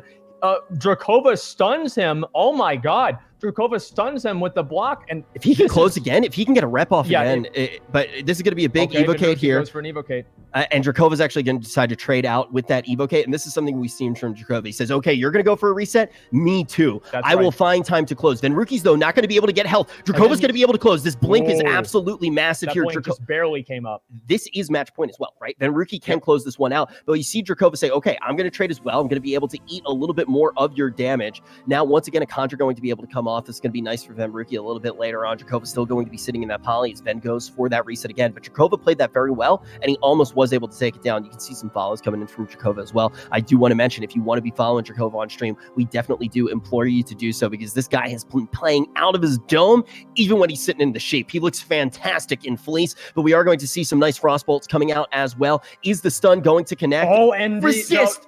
The grenade was resisted. If that wasn't resisted, I think Venruki might have actually, and then he blocks to get out of the repent. He interrupts the, oh my god, and then he gets, oh man, he got hit by that grenade, and Dracova still gets the heal off. Venruki is just looking for that window, and so is Dracova. Between trading resets and then going for those windows, this could be basically anyone's game, and we're just waiting for somebody to make a mistake or somebody else to get lucky. Dude, it's also Dracova is going for he's going for it. He's almost out of mana. I'm pretty sure he's getting ready to bubble. This is the ballsiest thing that he's done since rolling the rat. There it is right there. There's the bubble. I knew it. He bubbled right at the end to bait Venruki into casting that spell. Dracova is running away. He's immediately losing first aid, so he can obviously get more mana. Venruki is getting up to max range, getting his mana back up. Dracova notices that, and he immediately starts trying to reset too. So now Venruki has a window that he can obviously fight Dracova in where he cannot block. This is very, very much Venruki's game to lose at this point. And I mean, it was pretty much Venruki's game to lose throughout the entire, before the duel even started, right? You can see how favored Mage is, and Drakova just keeps saying, hell no, I'm not going to lay down and just take it. And he's definitely put Venruki on the ropes before. And we see him finding these opportunities, and he keeps creating these potential opportunities to win. And that's what you have to do if you're going to win a duel. And here's another one. He's going to be able to potentially close that space, but the Nova's just going to be too strong. Venruki, once again, can get away for these resets. He can get out polymorph. Now everybody in chat gets to take a nice little nap while Venruki gets to take his 4th of July drink all the way in Canada. There it is. And I mean, honestly, he's doing this really, really well. Like, even I think that one thing that really, again, separates good players from great players is being able to adapt dynamically whenever things don't necessarily go exactly the way that you wanted them to go, right? So if you have a resist, if you have something happen that's not supposed to happen, if somebody, something weird happens, you have a big crit, you change what you're doing based off of that. And I think that's really something that we've seen Drakova do a lot, and also Venruki as well. Venruki, we're basically, what I'm expecting to see right now is Venruki to go all in at some point whenever he does get full mana. He's obviously trying just to make distance with Drakova and then go all in for a kill, because again, Drakova does not have bubble. He does not have lay on hands, and these duels have taken a while, but it hasn't been an hour, so he has pretty much no other outs. Well, it's a tough situation when, you have a freedom. It's one of the best things. Like, if you've ever PvP'd in Did you vanilla, see that? He just fire warded the grenade. That's pretty bug. That was big. That was big. When you do look though at PvP in Classic WoW, you think about things like Warsong Gulch. Metas were defined by Paladins actually having that freedom, but when you don't have backup to actually close the space, you're just going to see Venruki time and time again use that blink and be able to keep himself nice and safe. But this is big for Drakova. He's going to be able to finally close that gap. There's the Nova. He's going to be able to freedom out of it. And if we don't see a big proc here from Venruki, we could just see Drakova close it. But once again, he is going to have another blink at his disposal. If this polymorph isn't resisted, Venruki is going to be safe. Oh, that was close. This is, listen, man, I play a warrior. I know what this is like. Drakova, there's no way he's not mad right now. There's no way, man. This is what mages do, and it's what they are best at. They are best at resetting, waiting for that opportunity, and that is all Venruki is doing. He's going to go for the different casts. He had a resist there, obviously not good in his favor. Drakova goes for the grenade, hits the grenade, goes for the heal immediately. Venruki blinks out of the grenade. Drakova immediately starts going for the channel on the first aid. Oh, wow. Venruki gets a crit for 600. Oh my God. Drakova is very low, and Venruki gets him. Oh. There it is. There it is. There it is right there. We're going to see Venruki manage to close it out, but Drakova has been absolutely fantastic to watch. You can actually drop a follow for him. You can see everybody resetting right now. Everybody on the beta teaming up together to make sure that we can reset the duel. Venruki going to be nice and happy there. He had plenty of time during that matchup, to throw out the polys, reset, remind everyone that they can subscribe absolutely free using Twitch Prime by linking their Amazon account to their Twitch account every single month. You can do it right here if you're watching on Asmon's channel as well. And we ultimately do see Venruki just know exactly what to do in that matchup, but Drakova being one of the most malleable players that you could possibly that was incredible. Like, honestly, Venruki was by far the favored one. Let's go ahead and let's pull up the bracket here, and we'll show you guys basically where we're at. First one right here, Venruki and Drakova. Venruki, 2-0s Drakova. Not to say anything bad about Drakova. What an incredible showing by a rep paladin. He used everything at his disposal. He knew exactly what he was going to do. And honestly, that was incredibly impressive. Like, I am incredibly impressed right here. You just want to use that one then? Well, this is the losers bracket. Are we even doing loser bracket? I didn't even know if it were. Are we still doing double limb, Esfan? Yeah, we're doing double limb. Are we still doing? Okay. Yeah, we know that. Real quick, I think we should go for a little bit of an interview with Mr. Venruki here. Absolutely. Yeah, let's go down to the actual battlefield. We're in the Caverns of Time right now. We have one of the most lovely, luscious hair flowing interviewers in the entire world to talk to the absolutely jacked vegan of Venruki. Yo, what's up, man? Hey, how's it going? I mean, this was a pretty impressive duel. You ran away from me. You wanna go ahead and run back here? I'm pretty immobile. There you are. Okay, so real quick, I mean, what did you think? What were you expecting when we first fought Drakova? So Drakova is a paladin. I think I've dueled against him 3 or 4 times, and every time I dueled him, like I thought he was obviously a really impressive player. He knows exactly how the matchup needs to be played. I think a lot of mages would probably end up losing to him, but obviously you saw if you just kind of stall out the game and spam eat and drink till mana's in your favor, you can win. But I think he played it basically as well as you can. Yeah, I would very much agree with that. Drakova is a very good player, and I mean, of course, we all know this, right? The level 40 meta is a little bit different, wouldn't you say, than at max level? You know, not having cleanse and whatnot. But I think he played that just about as well as you could have possibly played it, and of course, so did you, right? So, congratulations, great job on the win, and congratulations on going to the next round. Oh, thank you very much. I look forward to it. I'm an attention seeker. Me too. Look at what I'm wearing. I identify as that gnome. Yeah, but you heard it from Vemruki himself. He knew what he needed to do in that matchup. He had so many tools to actually get away from what the Paladin can do. But we saw the threats. You know, we've heard Esfon talk about it. We saw if Vemruki made a mistake, I think that we could have seen a different outcome. That one crit very easily. That just and that again, there, like as I said, like yeah, the fact that Vemruki, I mean, hey. He didn't ice block. That was over 10 years ago.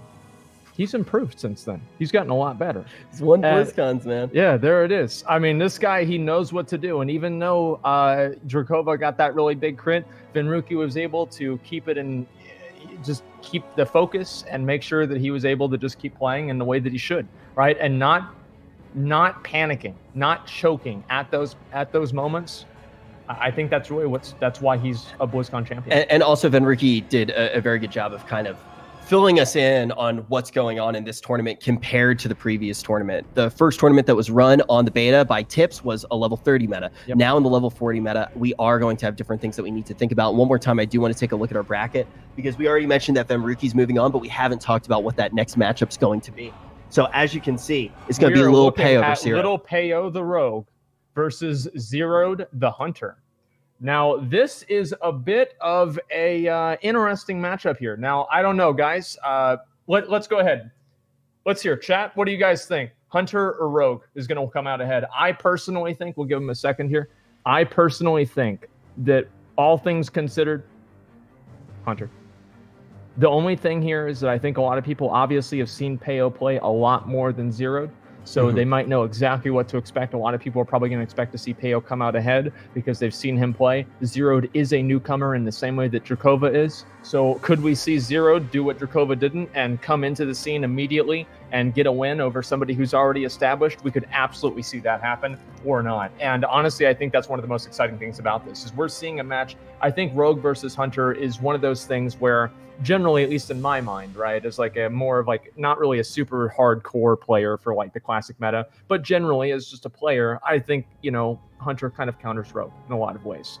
And I'm really kind of curious to see how Peo is going to be able to adapt to that. And Peo, one thing you have to keep in mind with Peo is that he has been farming this beta. He has been playing this beta every single day. He wasn't spending any time on Nashtar or Mechagun or any of that other bullshit in 8.2. He's been on this beta farming constantly. So we are going to see the best, most twinked out Rogue that we can possibly imagine. And I'm really excited let's to see take a look. Who are the retail Andys? We have a lot of people that are playing both, right? We have Vemruki playing both. I think Sony might have been playing a little bit of both. Sidu playing both. I believe Zico playing both. And the other guys... Sidu actually plays the both at the same time. Yeah, I know. I see him tabbing out in between arena queues. It's so funny. But I really do feel like, you know, Jelly and Absturge as well. I know they were getting ready for the tournaments and things like that. Right. And also with the nature of how this tournament was announced, the amount of leeway that people had to actually get... Oh, leeway doesn't exist. I shouldn't have brought that up. The amount of time that players actually had to get prepared for this tournament. Some of the players might not be fully twinked out. And it is important to think about Peo, who's completely dedicated himself to the beta. One thing to keep in mind, though, as somebody who actually knows Zeroed has also been spending a lot of time on this beta too. So here we go. These are the two competitors. You're looking at Zeroed right there, the Hunter, and Peo right directly in front of him. He is ready to go, and I am actually very jealous of Zeroed's hair. Okay. Fantastic hair, but absolutely. I also do want to bring up, so far, we have always seen the player with no sleeves able to win in this tournament. That is 100% chance. So definitely think about that when we actually do watch Lil Peo. We'll put the bracket down there. And keep in mind, guys, we are going to be doing double elim. Once we do go to the loser side of the bracket, if you do lose and drop down, it is going to be a best of one. So you only have one duel left. One shot, 8 Mile. That's all there is to it. But right now, it's going to be best of 3. we're best of 3 as we do move forward the entirety of this winner side of the bracket for these first matchups. But Drakova, who looked fantastic against Fenrique, even though he was the one to fall, he still does have one more shot in that loser's bracket he has his to go chance on a of run. redemption. Yes, he does. Like a true paladin. And I'm actually really excited to see what he's going to be able to do down in that loser's bracket, because I genuinely want to see. I don't know about you guys, but I want to see Drakova play more. Yeah, I want to see everything that he has to offer. I'm really excited. Like, after seeing that, even though he lost, he is probably right now the main player that I want to see more of. I agree, but when you are down that loser's bracket, sometimes you are going to have your knees weak, your palms sweaty. You only have that one shot, and you really don't want to. Sometimes you just mom spaghetti, and you just mess up. That's all the way it goes. Yeah, sometimes you get it, sometimes you get got. All right, we're gonna see the big beefy Torn boy, Sony Digital, getting ready. His duel, not yet. We're going to be paying attention to the lads of Peo and Zeroed. Already Zeroed is going to be coming in a similar position to Drakova, a player that we don't know quite as much about. You can see it a lot in the chat. They maybe haven't gotten to see Zero played, but we've already talked about the fact that Hunters may just be one of the favored classes in our dueling tournament thus far. Okay. I actually am really curious to see what Hunters are going to be able to do. I think that we've seen a lot of different types of mages in combat, but I really want to see what Hunters are able to do.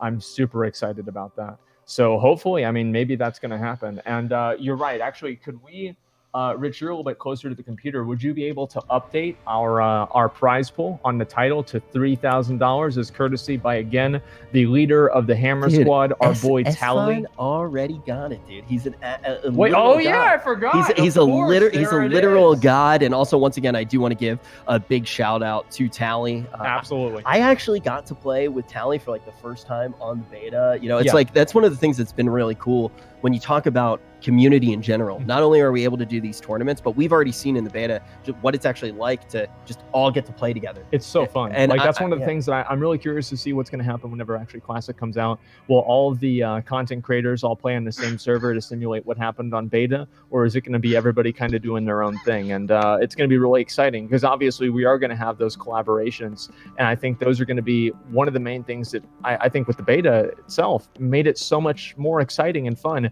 is seeing all the different personalities and people playing together that you never would have had the opportunity to see before. I think Peo had to pee too. So little Peo's taking a little pee right now, and then we're going to get the duel started when he does actually sit down. And if you guys do want to be checking in throughout the entirety of the tournament, one more quick reminder that I do want to bring up is the fact that you guys can actually slide into these players' DMs, essentially. You can slide into their chat, and you can get direct interaction with them and actually get to watch their POVs. Every single player in this tournament is going to be streaming. You can see Peo right now. He says, "Can I go? Can I go?" Yeah, and looks like he's about to go. I think he already went to the No, bathroom. I think he's trying to go to the bathroom. Oh, he's trying to go to the bathroom. Peo, I saw the Gatorade bottle already, brother. Yeah, haven't you watched Mitch Jones?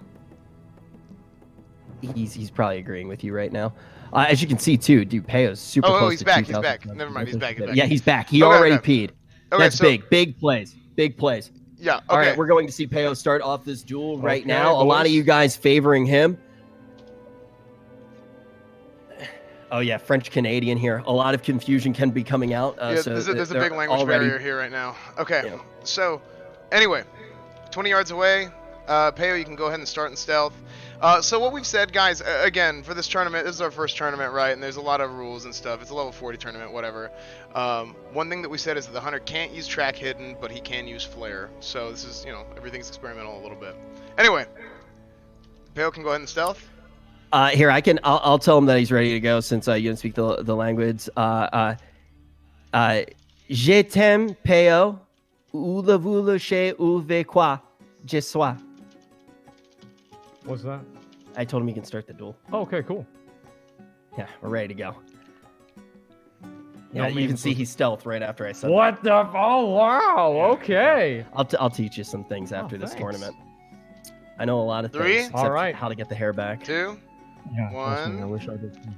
All right, here we go. So obviously, duel is starting. Zeroed is trying to find Peo, and Peo is just trying to find that opening to open up on Zeroed and actually get that attack. Zeroed drops a flare, and then immediately right after that is going to go ahead and use his Night Elf Racial to Shadow Meld, and now Peo is just kind of curious, doesn't really know exactly what's going on. So basically what he's doing is he's staying in stealth so he can enjoy his sub-train. It's a classic move that you see by Chads. And then Zero moves him in, immediately gets Peo out, and then immediately Peo interrupts him with a gouge, and then Zero stays on Peo right here. Peo is doing a lot of damage to Zero. Zero already at half health. Peo is, oh my god, stunned. Wait, how did he full heal? You could actually see as well there from Peo. He was saying, wow, what a good player that Zero is. He was saying it very loud. He was very hyped up about what a good player that he is. A big opener comes out from Peo, even though we see Zero with a fantastic open. And Peo finishes out the duel. You just can't stop. I mean, like, that was fucking insane. He just popped up. He didn't even get the stealth. He didn't even get the opener, and he still won him. He still needed him. And I actually do want to bring that up. Look at that damage. Look at that rogue damage, man. It's insane. World of Roguecraft is real. I didn't think that it was going to be World of Roguecraft by 40. Right, that was one of the it things is with Peo. He's been farming the beta every single day. He's got Icy Chill enchant. He's got the Gut Ripper. He's a god. The French-Canadian rogue god, little Peo, coming out, even though he didn't get the first stealth, still winning the duel handily by a very large margin. Obviously, Zeroed is probably going to use what he learned from that duel to maybe try and do a little bit better, maybe make a little bit more distance this time, and that's what I'm really curious to see what's going to happen, how Zeroed is going to try to close that distance and do a little bit better this time. Peo pooped in his mouth there. Like, to be completely honest. Sometimes you get God. But the thing is, too, as well, when somebody does take a giant dump in your mouth like that, it's hard to clear out the taste before the next game. That's right. It's very easy to tell. These are shotgun. Exactly. Like, we're not giving people time for cooldowns or anything like that. So if you use something in the first round, it might not be up for the second. So again, guys, we're probably going to be getting right in here for the second round, and hopefully it's going to go a little bit different. And I want to bring up one thing that's different about our tournament than what we saw in Tip's tournament. Yeah. In Tip's tournament, there was basically a rule that said that stealth classes would get the opener guaranteed. Right. That stealth classes were allowed to have the opener. And this was a conversation that Rich Esfond and I had, and we decided that in order to simulate more of a realistic experience, sometimes you get the opener and sometimes you don't. And especially whenever you're encountering, because you have a lot of things in Classic WoW that increase your stealth. And then you have things that increase your stealth detection, like perception, for example, as a human racial. So obviously, if you allow people to just have the first opener in stealth, that does kind of negate some of the more finer points of the way that stealth works. But obviously, whenever we are having hypothetically two different stealth classes go up against each other, they will trade openers just for the sake of time and just common sense. And also, I do want to... The third will be, if it's a tiebreaker, the third will be free for all. Exactly. And I do want to touch on one thing. We can see all of you guys in the chat talking about whether or not he got healed. We will report on all of that when we know 100% for sure, right? Yes. Luckily, we have like an incredible team right now. And also because I'm not sure how he got healed. It seemed like it was from an external source. I don't think you can heal people during duel. I mean, regardless, he still lost the duel. Like, who the hell cares, Spurgs? Like, it doesn't matter. Hey, don't call them that. We have a bunch of cuties in the chat. I'm talking about you two. Like, let's you just call me duel. Spurg? Relax. Unbelievable. Well, I challenge you to a duel right now, Esfon. I have a good feeling. I'm at work. I have a good feeling that if he didn't get healed, he probably still would have lost.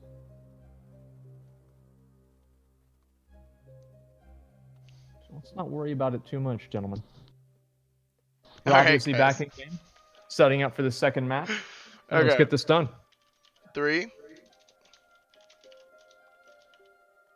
2, L_. Peo goes into stealth. 3, 2, 1, go comes out from Esfon. That was the amount of time that it took Peo to win the last duel. Will we see him get another opener this strong again? We're going to see instantly Zero trying to go for that big trap play. Oh no, Zeroed immediately is able to get Peo out of stealth. Zeroed traps him and gets at max range. He starts dropping all the damage. Peo needs to meet the distance, and I don't know if this is even going to happen. Peo goes for the invis. Zeroed goes for the flare, and he gets Peo out with the flare. What a play. Peo closes the gap with obviously the what is Peo's damage? And he's just dropping damage here. Oh my god, and we had a little bit of interference, but that's okay. Let's go ahead and we'll do another match after that. Peo, make your bed. Hey, Yep. we actually get to see just how little Peo is, but we're just Sometimes trading. here's the thing with rogues is whenever there's one of them, there's usually two. Trust me, dude. Trust me. Like, it's one of the worst things. You think that you're getting in a 1v1 with a rogue, you never 1v1 a rogue. You at least 1v2 and sometimes 1v4 a rogue with a druid maybe also in stealth at the same time. Ooga. Ooga. Yeah. Now, what we actually just saw. Oh, Esfon, yes? Yeah, we just need to get a res on Peo and we'll redo the match. Oh yeah, we're just gonna do it again. It's not a big deal. Yeah. Like to be honest here, I mean, I believe that like so if we had that match carry itself out naturally, Peo basically had everything go wrong there. Let's talk about what happened. Obviously, so Peo did not get the first opener. Peo got trapped.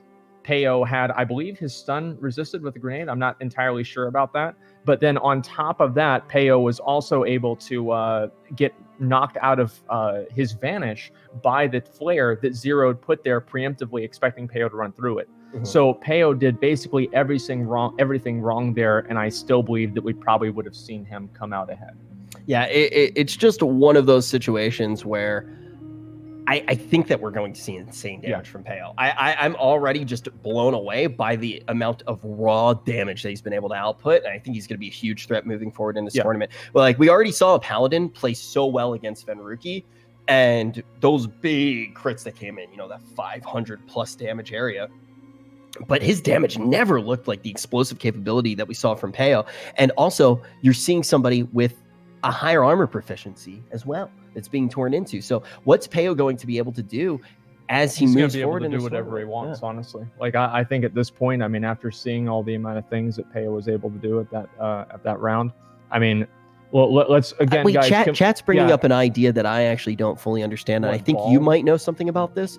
What does MALD mean? MALD. I actually don't know what it means. Sometimes chat, they're just a few light years ahead of us. I learned a lot from chat, and especially your chat. You got a 200 IQ chat here. So, Asmon, I feel like you might know, for no particular reason, what MALD means. Could you explain to anybody who's just coming in for the first time? Welcome to the stream. What is MALD? So you understand mad? Yes. You understand ball? Uh-huh. MALD. Oh, so like if you got mad, you'd be mauled.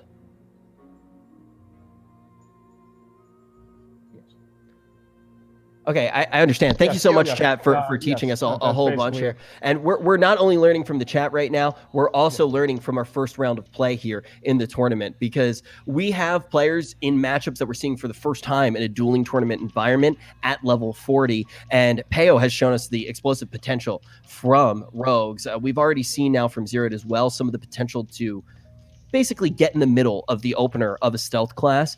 I think I expect now for hunters to still be really strong against a lot of the caster classes. Absolutely. But I feel like they're going to actually get chewed up. What do you think about the warrior matchup? So imagine, that's like a hypothetical. Like if there is a warrior versus a fill in the blank, I think the fill in the blank is going to win. Dude, we need to go. Sorry, like there's we got a little bit of I mean, this is just taking too long, right? If we have to do this every time. Whenever you're ready, man. Yeah, we're good to go. Peo is Yeah, can we get some hearts in the chat for Peo? Obviously, it always sucks whenever you have interference like that happen, but the truth is that, he's just doing an amazing job, and I'm really, really impressed, honestly, with how he was able to recover from, all of those things going wrong in that second duel. Basically, this is like a rogue's worst nightmare, and he still came out ahead. I'm very impressed by that. Absolutely. And, as they say in French, sometimes you just need to be super chouette. And Peo's definitely doing that. It's like sweating because he has a tank top? Not quite. Okay. But this could actually prove the rule. The tank top rule. I think the tank top prophecy may come true. But yeah, super chouette is French for like PogChamp. Oh, wow. Yes, Okay, yes, all right. So when Peo's playing, instead of saying PogChamp, say Super Schwet Champ. I'm honest. I want to see more games with Peo because I really want to see. I mean, he's taken his character to the absolute maximum potential, and I want to see what that potential really is at level 40. I mean, the damage that he was able to do zeroed, even with interference, was absolutely fucking insane. Dude, he's pumping it up. It's ridiculous. Like how and at this point, right, seeing Peo do so much damage in such a quick period of time. I mean, could we see an actual I don't know, a shakeup at the end of the game? Like, I mean, at the end of the tournament, this is crazy. Yeah, it really is just a fantastic scenario to be in, and I think that one of the main things that we're making sure is just that we have maximum control over this next one to make sure. Yeah, we're just doing our best. Obviously, you know, with a cross-realm tournament, there are certain complications that occur, and we're trying to start as soon as we can. We're doing our best, and I mean that's really all we can do.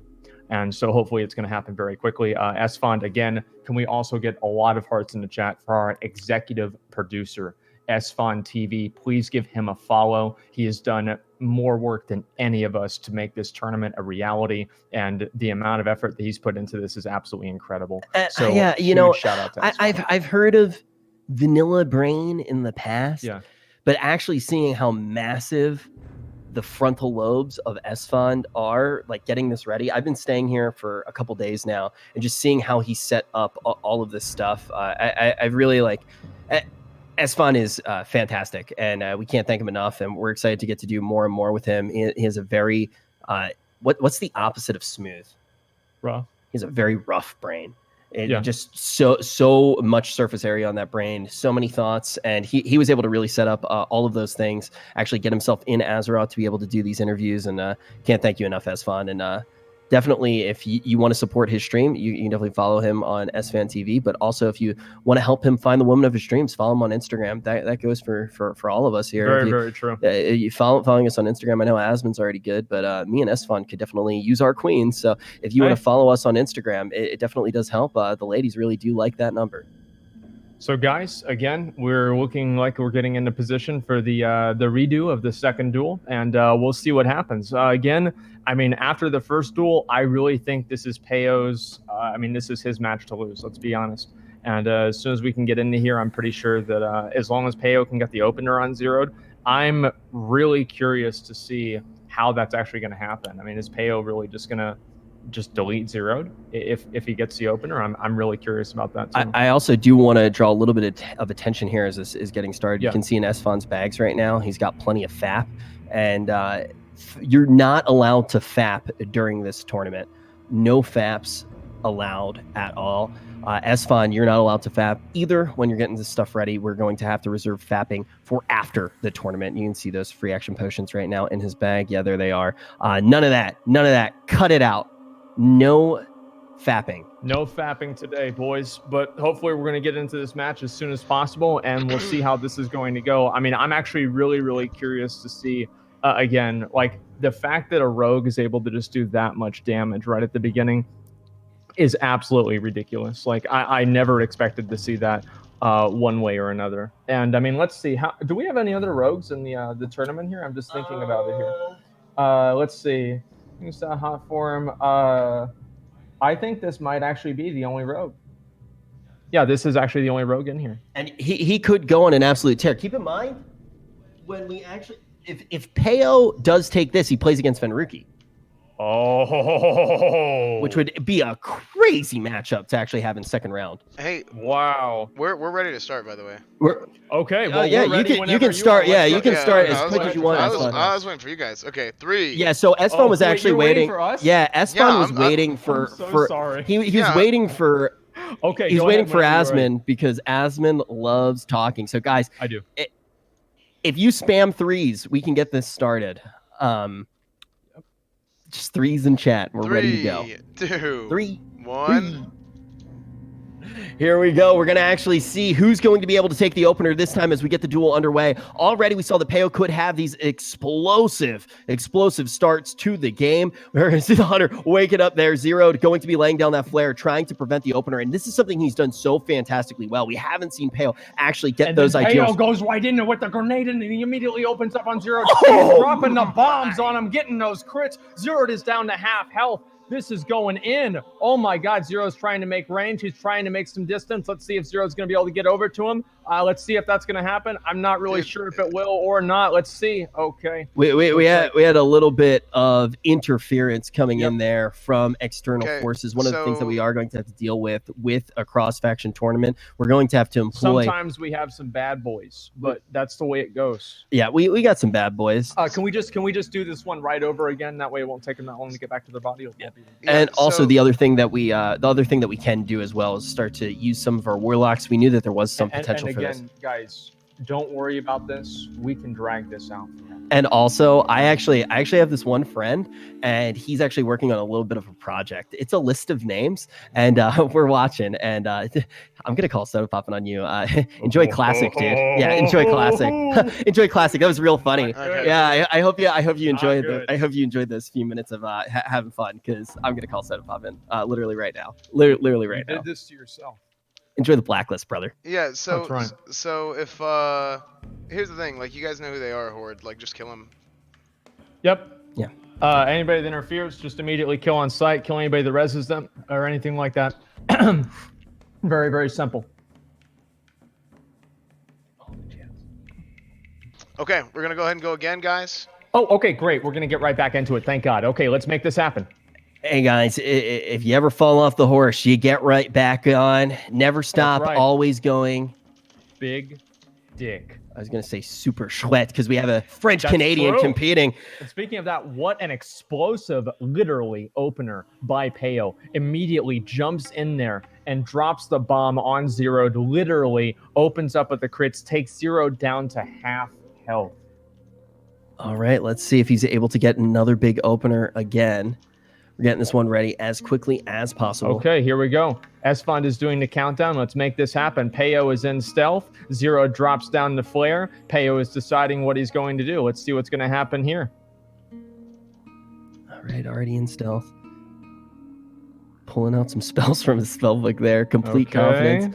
He knows that he should be on top of the He goes in for the iron grenade. He drops it right there. And then Zero was spamming. Oh my God. Spamming Scattershot. Traded with the explosion. And then he, oh my God. Was that a parry or a dodge or some sort of an evade on that gouge? And then obviously trap. Zero, yeah, beautiful fucking trap. And then Peo is obviously making distance there.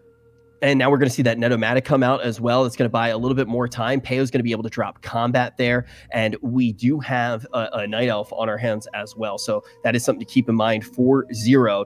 It will buy him a little bit of time, and Zero's going to be able to create that space, create that damage. Will he be able to kite Peo all the way to the Shadow Realm? Oh, I think this is going to be a kite. I mean, this is not good for Peo at all. Zero is going to be able to make maxed range on him, and unless Peo is able to do something here, it looks like it is going to be over for Peo, and that is 1-1 tying it up. Peo is obviously not in a good spot right now. A huge disappointment. That's sometimes just, guys, that's sometimes just the way it goes. And honestly, I think Zero played that really, really well. And I think that's a very good example, as you guys saw right there, of spell batching. Zero getting that scatter shot off at the exact same time that Peo used that grenade was something. And then also on top of that, Peo not getting that gouge off, I believe, and Zero being able to get that trap, not good at all. We could also see that Zero just basically had that plan. And he said, I'm going to stand in my flare. Peo's opened every single time with that grenade, trying to get that stun. So what does he do? What was going to happen. He just goes right in for that scatter shot. And that's obviously something like, and I do want to say this, guys. Obviously, Zero knew that because Peo did that on the second match that was interfered with. If the second match was not interfered with, Zero would not have known that, and the second match might have gone differently. This is just the facts and the realities of doing a tournament like this on a PvP server. There's nothing that we can do about this. We're doing our absolute best to make this as fair and I don't know, like ethical as possible. It's one of those But things we're doing where our we absolute best. wanted to try to push it and have the cross faction tournament at all means possible, and we're definitely very excited to have players from both Alliance and Horde. As the tournament does progress, though, we can enable different zones. We're also going to have situations where we're going to have Horde versus Horde and Alliance versus Alliance, so we can do a bunch of different things moving forward. Yes. And now we're hearing from Esfon right now. So here's the issue with that last duel. I believe it was another hunter who flared Peo while he was in stealth off the reinitiation whenever Zero was kiting him away. Okay, we'll just have the other hunters and everybody be a little bit farther away in flare range, and that way we can see it. And then everybody else just keep track of where the hunters are. If we see somebody do the flare, immediately kill them. Did that actually happen? That's you're sure about that? That's what I thought happened, and I got confirmation on it. Okay, well, we'll wait for confirmation on that. And if there was interference in that way, very, very obviously, we are going to restart the duel, and that one will not count because of interference. Yep. And I think that one of the things is, too, with everybody who is in this tournament, like, these are top caliber guys. We know that they're going to be completely open with us and let us know what did happen. And it's also, I mean, it's all being recorded. It's not like, oh, wow, he's going to lie about it, and then 1,000 people aren't going to be able to just immediately check the VOD. Yeah. So I mean, the only thing... What's up, Esfon? So is Peo ready? I'm trying to see if Peo's good to go. It seems like he's ready. So he looks ready to me. Good to start. Okay, let's do this. Peo, ready to go here. Already with one win in his back pocket. Going to try to close this one out here. He's been one of the guys throughout the entire beta who not only has been entertaining to watch, but has also brought a fantastic level of skill. We're going to see Zeroed once again try to get himself in the position to be in that flare, take full advantage of being a night elf, and try to prevent the absolute onslaught that Peo can do with a successful opener. Peo most likely going to go for the grenade again. He's expecting to see Zeroed right on top, but then Zeroed immediately counters his grenade with a scatter shot, leading that up into a trap, and Zeroed goes ahead and gets at max range now. What's going to happen? Zeroed already at probably 36 to 40 yard range, charging up an aim shot. Peo is moving towards him. He hits him, and then let's see how this is going to go. Oh, Peo hits him with a blind. Okay. This could be the restart that he needs. Now, one of the big things is when you do look at the potential for the scatter shot, it's such a huge play by the hunter. Right there. There's a trap right there. And then immediately Zeroed hits Peo with a bomb to hopefully make the gap here. Let's see if that's going to happen or not. Peo should... Oh, there's a trap again. So Zeroed is going to be able to reset. And I don't think Peo has used... he hasn't used Vanish, so I'm pretty sure he might... He has a lot of tools at his disposal. And Zeroed goes for another Shadow Meld. That makes it very interesting. Peo immediately tries to go after him. Zeroed hits him with a concussive shot, starts kiting him. I don't know how this is going to go. Peo is getting right over to him. If Peo makes it over to Zeroed, this match is completely over. And you can see Peo is going to be one thing to watch for is dual range. Department. He's running out of dual range right now. He's trying to kite as far as possible. Peo going to be able to close that space. Will we see that explosive damage that's come out from him before? Zeroed's still going to be relatively healthy. And then there's a stun, and then Peo is going to be able to close it out, and then he does right there. Oh my God, there's a trap. Zeroed, he feigned death the last hit. Zeroed is going to make distance again. Peo gets out of the trap right there. He goes to maybe kill. He gouges the pet, so then Zeroed has to actually attack him right there. He throws another grenade at Peo. The grenade hits Peo. Peo is at very, very low health. Zero is at also lower health. Let's see what's going to happen. If Peo connects to Zeroed, he wins, right? This is it. This is really, really right down to the wire here. And then, Peo, oh my God, that is almost 400. The pet's going to get the work done. He kills the pet. He's at 36 health. What's going to happen here? And then Zeroed finishes him off.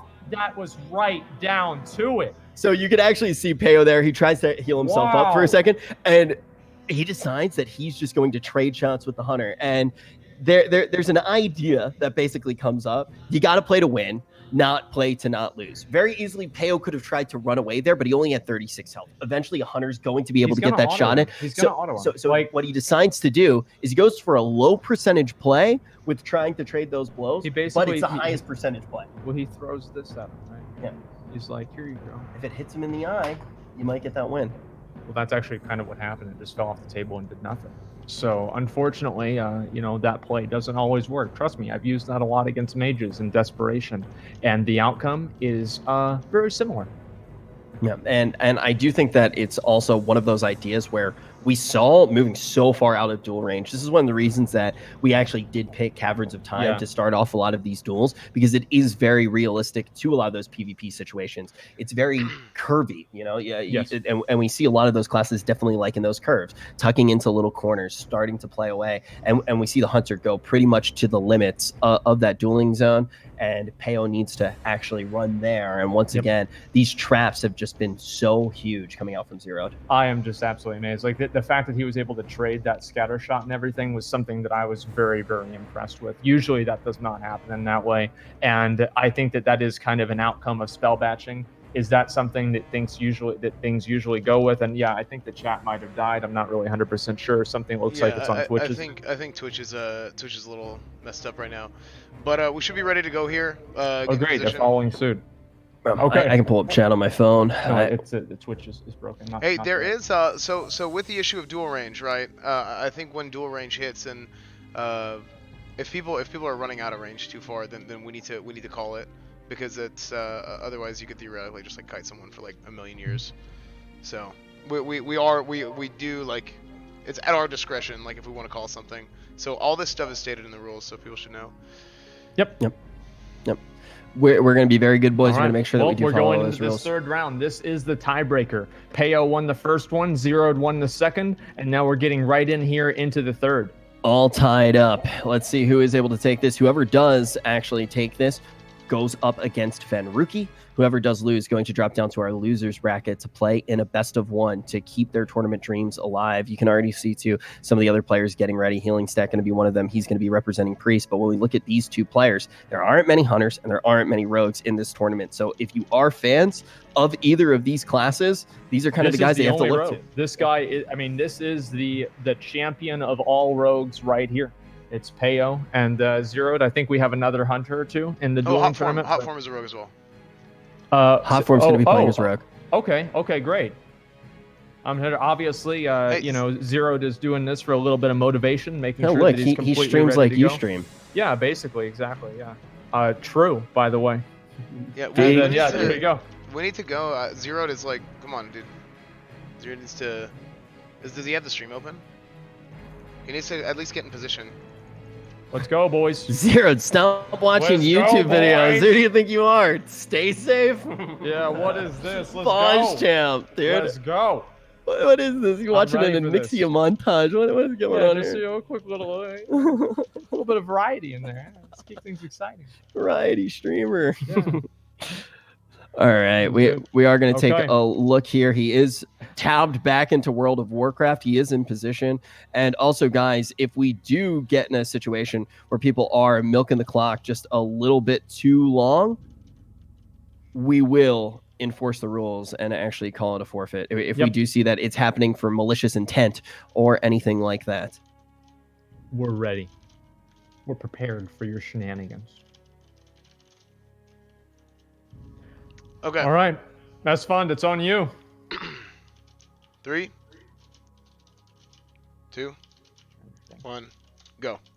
Okay, here we go. Let's see. So obviously, again, Zeroed going for the tried and true strategy of dropping a flare and then immediately going into Shadow Meld. And now Peo is just sitting here waiting. He's deciding if he's going to go ahead and drop a grenade or not. Peo goes in with the grenade, and he actually hits Zeroed with the grenade this time. And then Zeroed immediately goes in there. He does a scatter shot into a feign death, into a trap, and then Zeroed goes right back out into range, doing the same thing that he did before. And so here we go. Zeroed is getting ready, charging up his aim shot, getting ready to kite Peo as much as possible. Peo has sprint. He's trying to close the distance. And let's see, what is this here? Looks like we had somebody else interfere. And let's see how this is going to go. All right, Peo, try to close the distance. Let's see how this is going to go.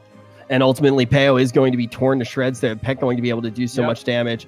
Peo a little bit tilted, and we can see why, right? I can see why. Let's res Peo. Let's just get right back into this. Do it again. Whoever that guy was that was interfering, just make sure that we keep killing him immediately. Keep his name in mind, and make sure that you guys are sharing that, and kill him as soon as he respawns, and just infinitely after that. we're going to try to get this third round down. Now, obviously, we were able to do 2 of them already, and the third one is going to be no problem as well. It's just going to take us a little bit more time. And again, guys, I do really apologize for these delays, but this is, of course, the unpleasant side effect of playing on a PvP server is these things can happen. So I think also one thing that I do want to keep in mind here, and one thing that I do want to give a huge shout out to, is everybody who's been able to participate and spectate this tournament and be completely unintrusive and actually just be able to enjoy this thing that we're all doing together. So thank you to everybody who's been a part of this. It's been absolutely amazing. And also, like, we're learning some of the best ways to actually protect against some of this stuff, because we want to do it in the future, and we're going to make sure that that happens, and we expect over time to figure out better ways to deal with the trolls and make sure that they can't interfere. And already we've seen great games coming out from Peo and Zeroed, and I'm really excited. Can you kick that clown out of the guild, Asmongold? I don't think they're in the guild. Good. No way they we should be ready to go. Okay, let's get it done. I think we broke Twitch chat as well. Good. Yeah, I think we broke Twitch chat. That means that we're doing a good thing. Yeah, we're doing it live. So yeah, obviously, I guess people aren't able to spam lol w true, but right now, if I was in the chat, I'd be spamming yeah. Okay, all right, here we go. Let's do it. Okay, so obviously Zero drops the okay, here we go. Zero drops the flare, and let's see, he's gonna go obviously right into stealth, and then we're waiting on Peo to do the opener. Let's see how this is going to go. Peo is sitting there, he's waiting there. We don't know what's gonna happen. He's deciding what's gonna happen. He's sitting there biding his time. I don't know what this is gonna be, boys. I think he might be thinking about doing a chicken. Let's see. So there we go. He goes in there. Oh, he doesn't get the scatter shot! Chicken, and then he gets the scatter shot out there immediately. Peo has the chicken out there. He's opening up on him. Are we gonna get the trap off or not? Let's see.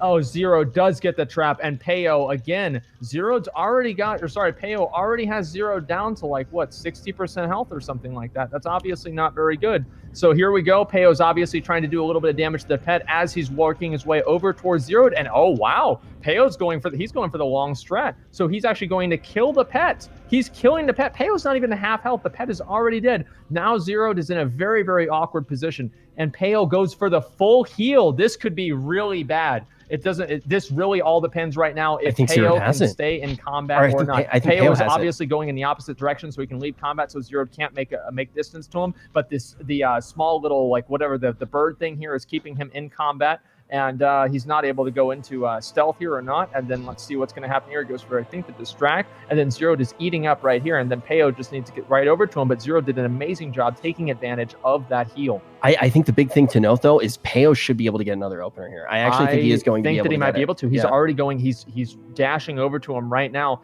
and then Zero is probably going to go for the trap right there. He goes for the trap and a second reset. This is not good for Peo because Peo just used his stealth to get over there, and Zero is using his trap time here to heal up and reset. Now, obviously, Peo is going the opposite direction. He's going to stealth, try to get back into stealth to reset the fight. If Peo gets the reset, it's over, but obviously he wasn't able to. Zero tries to move in a little bit more, and then Peo is just running away right now. He's getting pretty low health. This is not looking good for Peo at all. Zero is at full health, and I think Peo is, let's see, 23 health, 42 damage. Yeah, and it looks like Twitch is back working, at least on our end right now, so you guys can spam in the chat one more time. But I think one of the big things that does happen there is constant traps. Even without having that pet for additional harassment, for additional poke, once you see traps come out like that, Peo's not going to be able to reconnect. He's not going to be able to have those strong openers. And we can also see the power of spell batching. This is like one of the big things when we were actually talking about what was going to happen with Classic, whether or not we were going to see functionality like that being in the game. And we saw so many different people fighting for it. You can see the power of that with these scatter shots a lot of the time in multiple of these duels. Oh yeah, spell batching is obviously a huge factor here. And again, I think Peo really did an amazing job. Like, let's keep in mind that despite all of the interference, it obviously is tilting. Like, anybody to say that that's not going to piss you off, like if you're sitting there in front of thousands of people and you've got some dick sucker that tries to attack you during the match, of course that's going to make you mad. And Peo did play through that. He did an amazing job. He kept his cool the entire way through. Obviously, Hunter versus Rogue is an extremely difficult matchup for him. Absolutely favored towards Zeroed. So I don't want to hear any negativity about Zeroed at all. He did an amazing job. And honestly, it's something that we could have pretty much expected to happen. I am going to fine you, though, for cursing as a big decall for me. But There it is. That's the way it goes. Excuse me. Let's get our All right. Yep. bracket here. Oh, whoops. 1, 2. The zeroed moves on to the next bracket. Here we go. Against Venruki. But we're going to keep on moving Oh, here. boy, Next one going to okay. be Hot Form versus Healing Stat. All right, we're actually going boys. to see another rogue instantly, and it's going to be against the first priest that we're going to be watching in our dueling I'm tournament. very curious to know how this priest is going to do. Well, this is it's also Healing Stat, right? He's the a host in the Arena World Championship. He also is somebody who's been up on the BlizzCon stage before. Absolutely. on his druid. He was healing, and second place against one of the longest reigning teams that just back-to-back BlizzCon victories. He's a very good player. He's good. And let's see, who's he going up against? Hot Form. Hot Form. On the rogue. Okay, all right. So we'll see if Hot Form is going to be able to. I don't know. I mean, guys, what do you guys think? Priest versus Rogue. What do you think? I'm personally, I feel like this is going to favor the Rogue. There are different ways that you can spec. I actually talked to Savix a bunch about two Savix about this a whole bunch back when it was the level 30 meta. Yeah. And he was actually talking about like some of the different ways that he saw people spec. And one of the guys who was actually specing different was Peo, right? Like Peo at the time was going for some different things to actually tech against melee. Yeah. But when you are looking at the rogue, they can go for a lot of different things that can just tear apart a Clothy. Oh, absolutely. And also, I believe like his inner fire stacks are probably going to run out because this is so long ago, I hardly remember, but I believe you can't refresh inner fire unless you're out of combat. So this is going to make things extremely interesting right here. And also, that puts Peo against Drakova in the losers bracket too, which is going to make things very, very interesting right there too. And on top of that, I think this is going to be one of the big matchups when we actually do see Hot Form versus Healing Stat, where we're going to be able to talk to these guys, and we're going to start to figure out some of the things in the meta. I definitely do want to take an opportunity when we have a chance to talk to Healing Stat and actually get his kind of idea of the field of play. We talked to Venruki before, and Venruki really did tell us how he's going to be looking for resets on the mage. Right. I want to hear what a priest likes to do, because when we were in the 30 meta, priest and druid were two of those specs where it's like, hey, you run and you rot.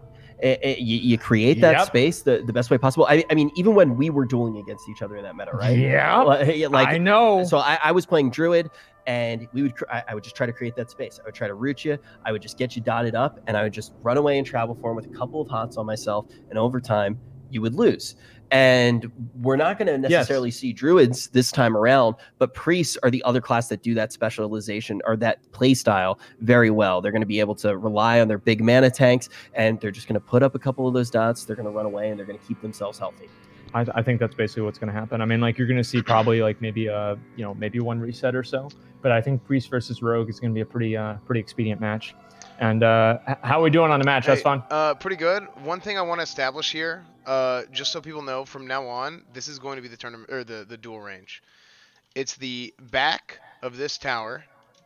It's the back of this tower, all the way to the end of that guy over there, that broken half tower over there. So that is the dual range, and we're gonna tower to tower. Yeah, tower to tower basically, and we're gonna start the duels right here. Okay. Right in the middle.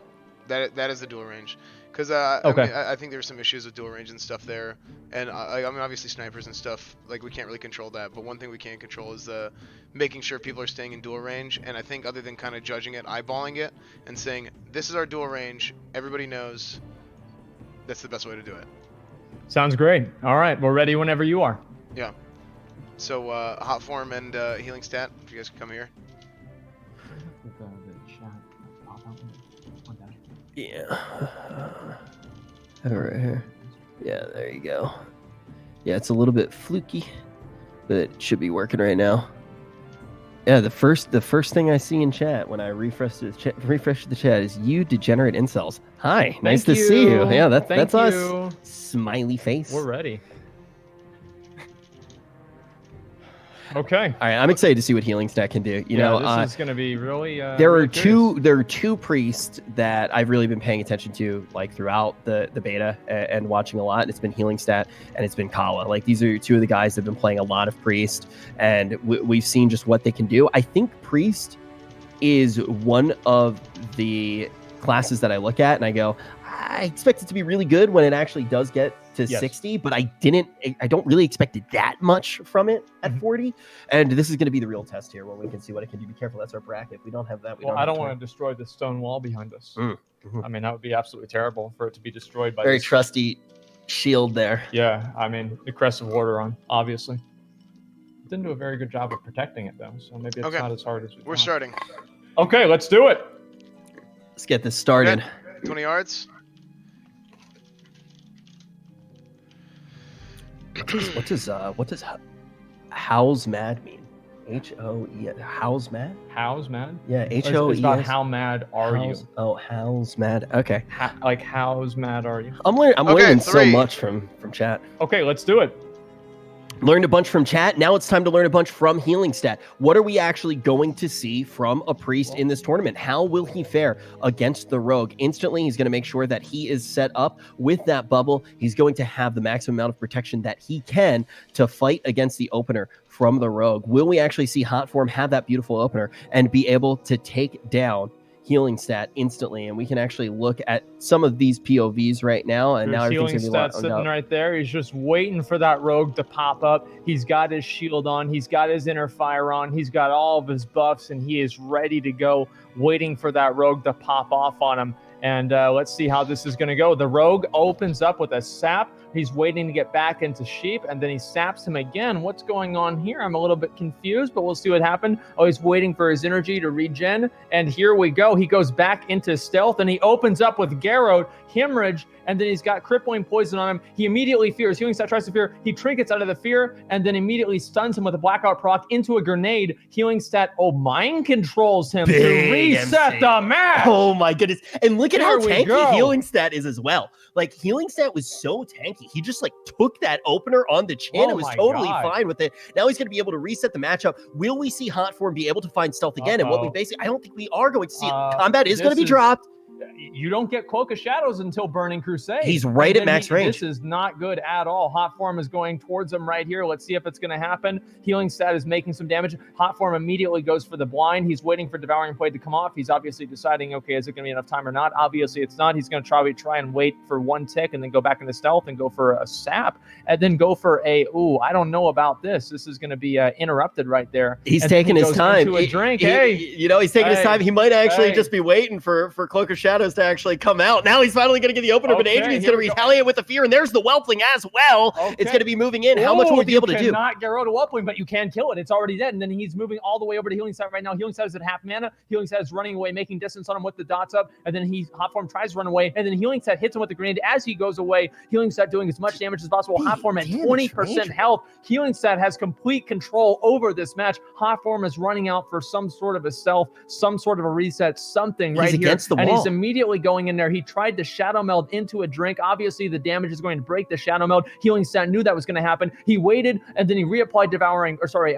Shadow Word Pain, and he stunned him with a blackout proc. This is not looking good for Hot Form at all. This is when you put the gotchis in the Oh, chat because no. Adrian is just having the beefiest amount of damage Oh right now. my And look how much God. mana he still has. He still has 1,000 He's mana. going for the wand. Oh. He's going for the wand.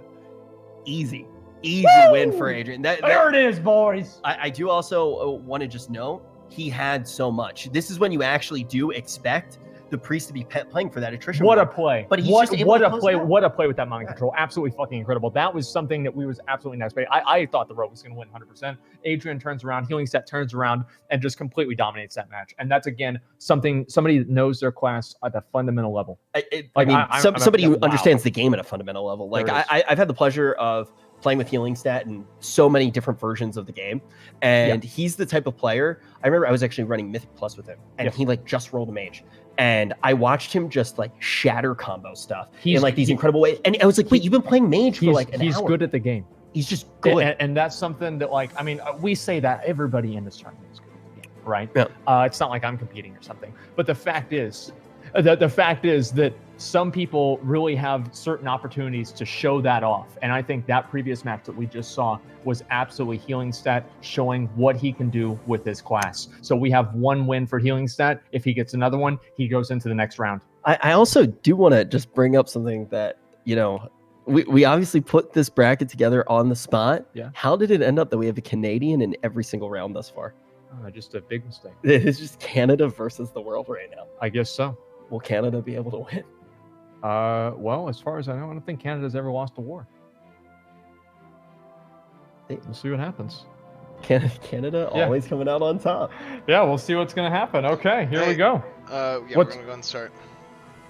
Okay, we're starting game number 2 of this best of 3 series. If Healingstad's able to look as dominant as he did in the first game, he is going to march on forward, and he was able to just shut down pretty much all of the damage that Hotform was even able to put out in the opener. And now, Hotform is one of those players that also has been just so focused on everything. He opens up with a cheap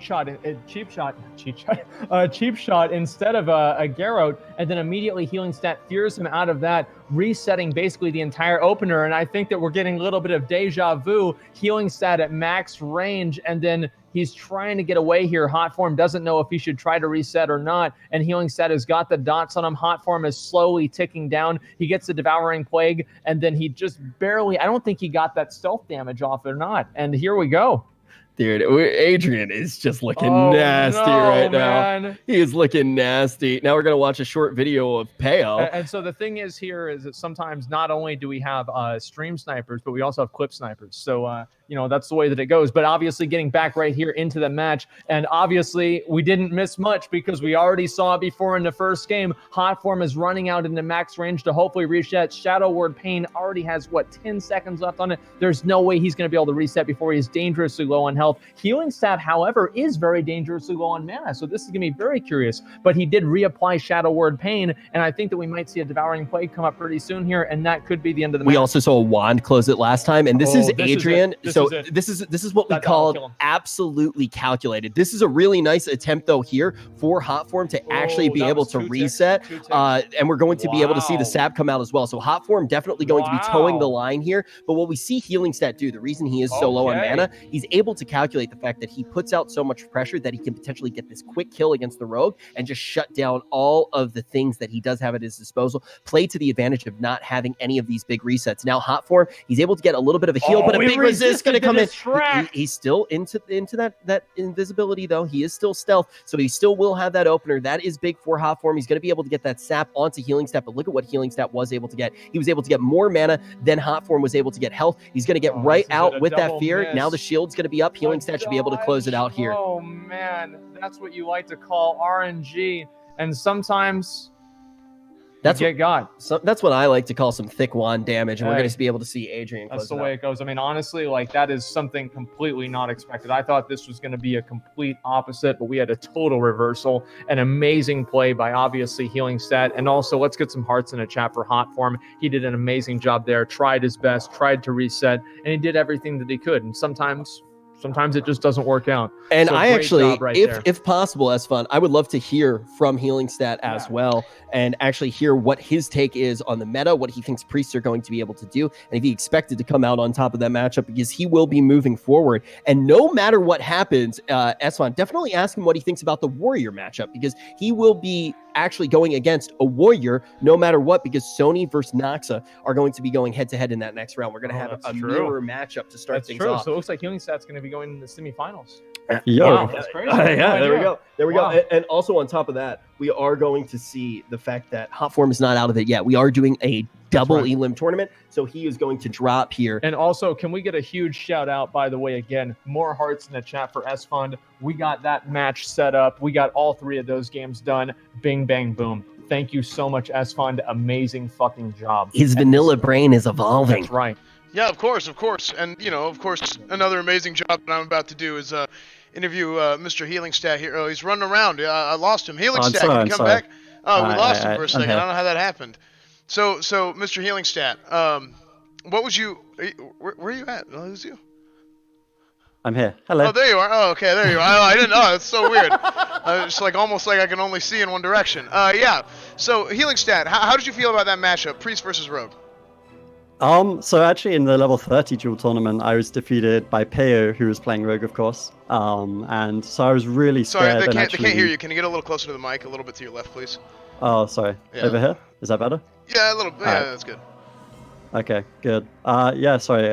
Like as an undead, my throat is a bit coarse, so that's why I talk a little bit low. Hmm. But the rogue versus priest matchup was a little bit tough for me, so that's why I actually built my entire build around this one matchup. So I'm a little bit concerned going forward because I'm not set up, for example, against mages or Right. shamans later on. But against rogue, I felt pretty confident, and it was pretty one-sided, I Okay. think. So you went with the strategy of put all your eggs in one basket early on, and then whatever happens happens later down the road. Yeah, I'm kind of winging it. Okay, we're getting ambushed here, so we better get moving. Thank you for your time. Thank you, Aswand. Oh, hey. So I think one of the big things is Sorry, I you just know. have to pay the people to rake the tournament. Oh, okay. Like Adrian is winging it, so are we. So we definitely do vibe with that in a very big way. And I think that we are going to potentially see him be able to take down this next matchup as well that he does play against whichever warrior is able to come out on top. Whether it is Warrior going versus warrior. W Omega Lol year. Hey. All right, here we go. I'm going to ask you the big question is right it. now. Who do you Real- think actually is going to be favored in this matchup? Because So everybody knows about let's Sony. talk about this, right? Okay, so Sony, obviously, the main thing that he has to watch out for is making sure that Nazca cannot use a Shadow Meld charge into the beginning of the match, because obviously that's going to give him a huge advantage leading into it. If Sony is able to watch out for that and avoid that, which I think that he is, again, he's a very, very high-level player. He's going to know this. He's going to expect this, etc. And if that does happen, obviously, Nazca is going to have a huge advantage. But I do think that maybe with War Stomp too, because how long is War Stomp stun in Classic WoW? Because they've changed it a number of times, but I feel like he's obviously going to be able to, and we could even maybe see some Tauren melee range kiting here. So I think Like the we big could see thing, something crazy like that. I'm really curious to see how this is going to turn out. the really fun thing about this matchup is this is like the first alliance versus horde like matchup, right? Like this Absolutely. is probably in a big way coming down to not only skill is going to be a big factor, but we're going to see the different racials going head to head. Yes. And that was something where, even in the previous duel tournament, you talk about the differences of a Tauren druid, for example, when you were watching Soda Pop, and because of that War Stomp, he was able better to get that plays. heal off. He was able to get a heal off. You can When stun, he you can wouldn't create naturally. space against a melee class, right? And that's something that's more difficult to do if you don't have something like Nature's Grasp. When we watch this warrior versus warrior matchup, we have different things at play, and it's very important to keep that in mind. But when you look at Sony, regardless of what he's going to be playing on, and it's always kind of been the Tauren, he has so much experience in PvP situations. Nox is somebody who's really come up in a big way on the beta. Is he going to be able to step up now here Step up and beat the guild master, high warlord? He's the war chief of the horde. War chief of the horde. That's what I saw in a YouTube thumbnail. And then on top of that, multi-rank 1 gladiator. I mean, what do you guys think in chat? Nazca or Sony? Let us fucking know. Sony also the number 1 RPer in the beta as well. He's done literally That's everything. true, actually. He's done literally everything.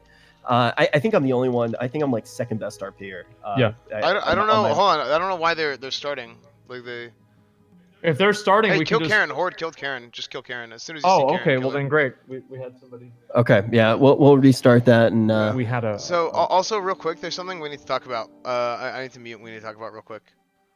Oh, we have to mute when we talk about it. Yeah. Guys. Now. Yeah, probably. Group conversation really quick at the green screen. You guys won't be able to hear us, but you'll be able to see us. Guys, we're going to go talk at the green screen really quick.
Mic's on? Mike's on. Okay. Yeah, sorry, we just had to figure a couple of things out, but now we're actually now we're probably going to be able to do a couple of things just a little bit better. So apologize for the inconvenience here, but we'll figure it out. Okay, here we go. Very good So conversation. it is Sony and Naxa right now? Yep. Yes. I think the saying right now as to what just happened is, who's mad? Who I can't. People in think, chat. Are Yeah, mad. it's a French word actually because we have so many French Canadians in the tournament. Who's mad? I see. Okay. Yes, All right. Now yes. I'm learning French. Wow. It's why I didn't understand I it feel at first. so much more sophisticated now. Yeah. This is. Ooh, all right. Here we go. Look at this. Oh, Okay, great minds think alike. we're gonna get started right here.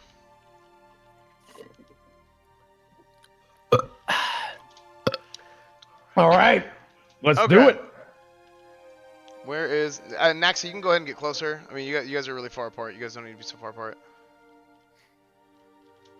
Oh, apparently Joe's mad as well. But let's see who is mad in this one. We you know got what? two Actually, warriors, Master you know what? of Rage. Hold on. Wait. Why do they keep starting? What? Like, Premature. hold on. They both keep. Let it roll. Whatever. Let it roll. Let it roll. We're letting it Duel. rock. Okay, this is the first time I've ever All right, let's seen go. Naxa Let it go. gotten to Okay, play so with this then guy obviously- so many different times on the beta. Let's see what he's able to do against Sony, who's already established himself as one of the most dominant warriors in the game. The war chief of the Horde's going to be tearing into Naxa.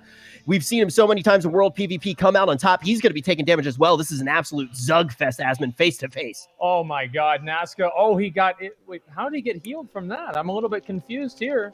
And then he immediately goes back in for the charge, and Nazca might still die here. This could be anybody's game. I think Sony's going to die right there by the whirlwind at max range. How did Nazca heal? Potted is what chat's saying. We're going to get How 100% did confirmation Nazca on heal? that. I think Nax is actually checking his logs right now to make sure everything is absolutely Can you show kosher. the logs? I'm a little bit confused here. Somebody healed him. Just rest Sony, and we're gonna go again. Somebody healed him. We're going to go again. Go again, boys. Go again. But we already Kill see whoever that these- healed him. Yeah, whoever healed him. is- Death to the healer. Get the one in the dress. Yep. Dude, wait, his camera's so cool. Look at that.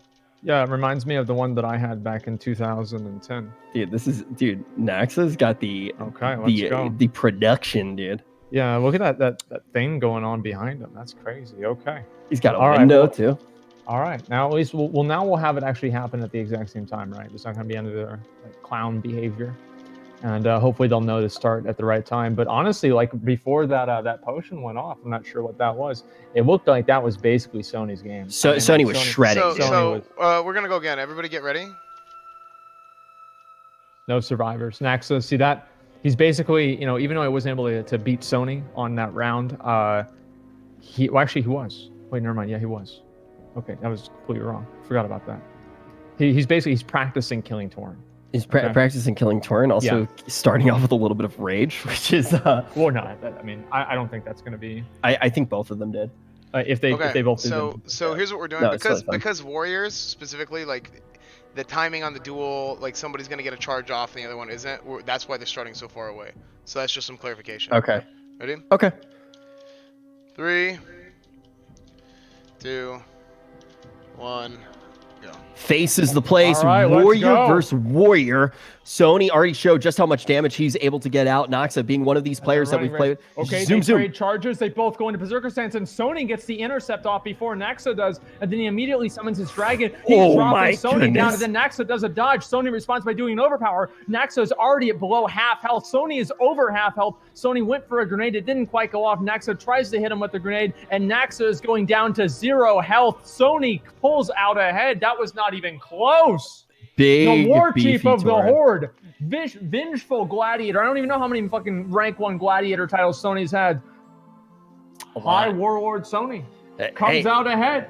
there's First round. there's a reason people are excited to see him back in World Absolutely. of Warcraft, right? It's been one of We those all things where for a while, retail didn't give Sony what he wanted. So he had to go to Fortnite. He had to go to Fortnite. But okay. Also keep in mind how good of a just hype him up for a little bit. How good of a gamer he is. Before that, what was that game? He won the $100,000 Realm Royale tournament. Right, Sony is basically the king of playing dead games. Right, he was playing WoW, and now he's back in our dead game. Played WoW, game died. Right, and then he said, okay, I'm going to play Realm Royale. That sounds great. He became one of the greatest players in Realm Royale. Absolutely amazing. Won, I believe, $100,000 tournament. He's the most winningest Realm Royale player of all time because there was only one tournament. Yeah, there you go. So it's one of those things though where, in all seriousness, obviously we can make dead game memes. We do it all the time. I mean, Sony's an incredible player, and you could put him in any game and he's going to be a good player, right? Absolutely. And it's actually funny. Realm Royale is actually one of those games where a few WoW players went over. For a while as well, we actually saw Snuts play Realm Royale, and he was really accomplished as well in that game. So we saw quite a few WoW players checking it out. And now you can see Sony showing us just how big it really is. Oh, nice, brother. And he's also, isn't he teammates with Faker now? Who knows? Yeah, he's like, he randomly, I think he said it on Allcraft, he's actually teammates with Faker. What? Didn't he get picked up by SKT? Maybe. I think that's the org that he's actually on. Yeah, so this is a guy that has been competing for a long time. I used to work at MLG, and one of the reasons I wanted to work at MLG is because I used to watch people like Sony compete at MLG back in the day, and he was not that jacked back then. He actually looked like us back then, and he's improved a lot. Absolutely. We're still right here. Yeah, keep that in mind. Sony's been competing ever since he was like 14, 15, 16 years old. Yeah, I think he was very young. He's one of the youngest competitors in the game. So obviously right now they're just going ahead to get Rage, and they're both going to have Battle Shout, and then they're going to begin the duel. And we'll see if Naxa is going to be able to tie it up here, or if Sony's going to come away with the win and move on to the next round. Keep in mind the pressure that's on Naxa right now as well. Because everything is against him, right? I mean, obviously, he's already lost one match. He is not the favored one out of this. And Sony is an incredible player with a huge reputation. Naxa is a beta player. And is he going to be able to come back? Is he going to be a rising star, right? Because Naxa is like, if you played beta, there are some legends on the beta that you probably dueled Naxa. You probably dueled Naxa if you were somebody who dueled a lot. Like, think about the people who've really popped up. Like, Eric is the king. Like, Eric is literally a living god. Like, there are so many people that have really found their name in the beta, and we wanted to have some of them in this tournament. Nox is definitely going to be one of them, and the question is, when Classic actually comes out, who else is going to rise to the top? And Nox is kind of that champion coming forward right now, representing all of the players who are trying to evolve from Spurg to Neckbeard and really take down some of these titles early on. But to do that, you got to beat the best, and right now that's Sony. Okay, let's see how it's going to go. Looks like they're in position. We're getting ready to do the duel, and let's see what's going to happen here. Here we go. We're going to get that countdown from SFan in just a second here. 2, 1. I don't know why I said 2. Okay, here we go. And they're both running towards each other. They immediately trade charges just as usual. And then they're basically right now, let's see what's going to happen. Then immediately Sony hits him with the, oh my God, with the stun into the grenade and into the improved hamstring. Sony is moving in and out of melee range. Naxa does a dodge. That's not good for him. Sony goes back into battle stance. Oh my God. And then Naxa is still taking so much damage. He's doing everything that he can. Sony is running away. Naxa might try to go for an intercept, but it's not really going to happen. Naxa going down with Sony at half health. Sony got pretty lucky there with those dodges, but that's what happens whenever you fight against the Night Elf that has a higher chance to dodge. That's the way it goes. 100% USDA beef. We're going to see the torrent. Congratulations, Sony. Nice fucking job. All pump, no dump. A warrior actually won. Yeah, this is potentially the only time that we do see it, but rigged, warrior wins. Hey, there we go. Okay, and that's our losers bracket. We'll move it back over to the main bracket. Healing stat versus apparently, hold on. Apparently, there was the usage of an Arena Grand Master trinket. By who? We're gonna have to check. We're gonna have to check that out if we can get confirmation. Because we did ban AGM. We did absolutely ban AGM. Yeah. Yeah. If we banned AGM, then we'll obviously go back and we'll redo the duel.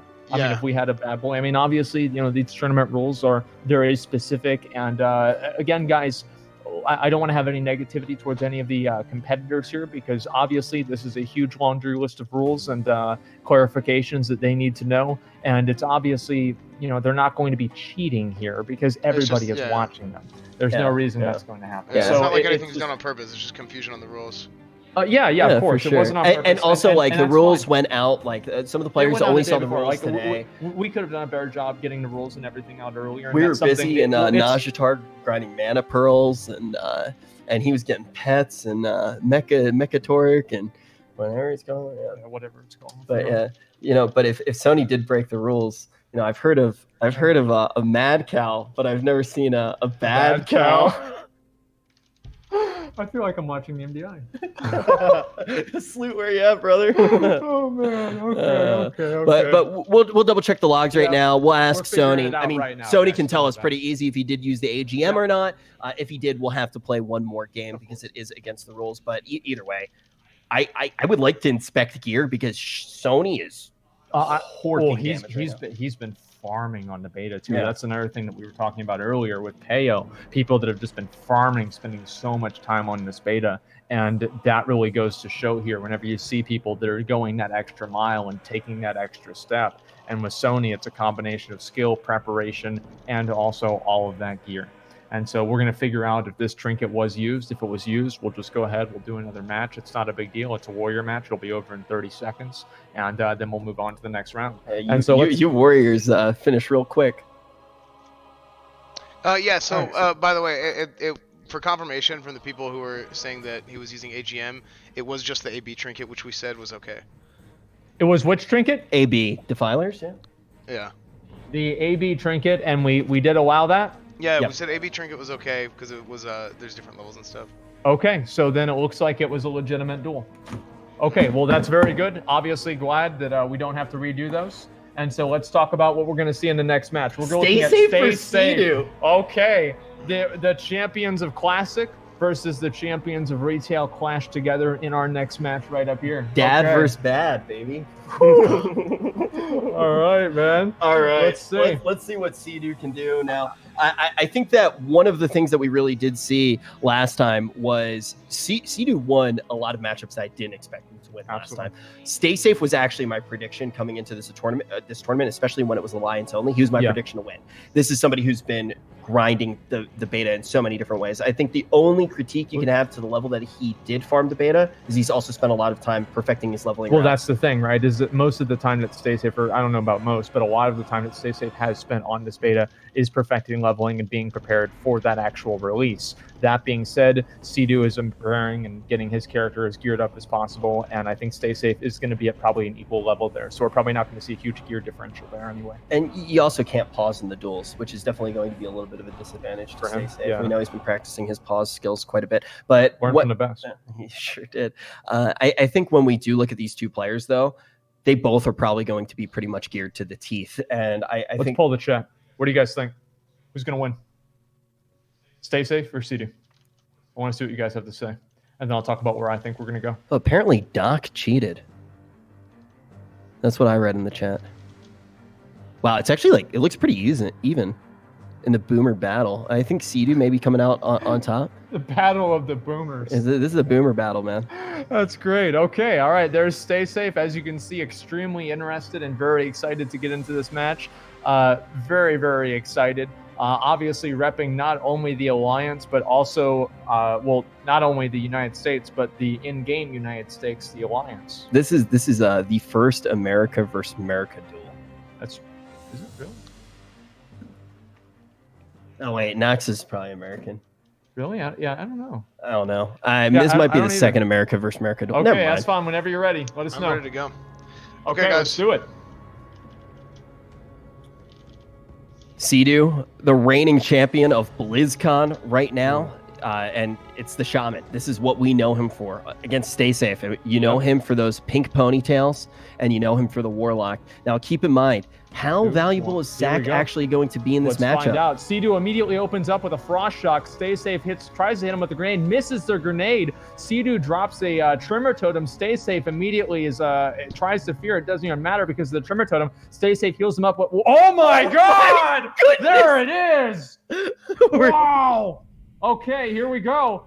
Fearing Sea-Doo away, Stay Safe fears him into a wall. Okay, that makes things a little bit interesting, and that's, hey, nothing's classic more than that. And then Stay Safe is trying to reset as much as possible, maybe get a little bit more mana away. We'll see what's going to happen. Why does here. Stay Safe look like his girl just broke up with him? What is his face Because right now? he just got crit for 1,000 by Sea-Doo. What are you thinking? Sea-Doo's running at him. He's coming. He is coming. Stay Safe puts Curse of Tongues. He's starting to apply dots. Sea-Doo Frost Shocks to close the distance, dropping the totems, and then Sea-Doo's getting feared away, coming back in, and then we're going to see if this damage is really going to come out here. We've got a fear right there, and it looks like we didn't have a trimmer down for that. Sea-Doo's getting feared away. Stay Safe is trying to recover. That's the third fear. It's going to be very, very short. And then we have Stay Safe's second pet, the rogues that are able to interfere and attack him during the duel, which allows Stay Safe to win because they were interfered with. Whoa, all right. There it is, boys. Normie's out. But, Here we go. this is Let's do it again. Let's go again. You can see how close this really is, though. Like, and one of the things is that's really important to keep in mind is It's disappointing that one got interrupted. I was actually really curious to see which one was going so here's the thing I want to keep in mind. Sack is very interesting in this matchup when you're going up against the Shaman. Sack going to be one of the strongest cases that I would actually love for Stay Safe to open his bag. I'm curious how many soul shards he actually did bring to this tournament. I'm sure he was farming all night. He probably has a bag full of them as well.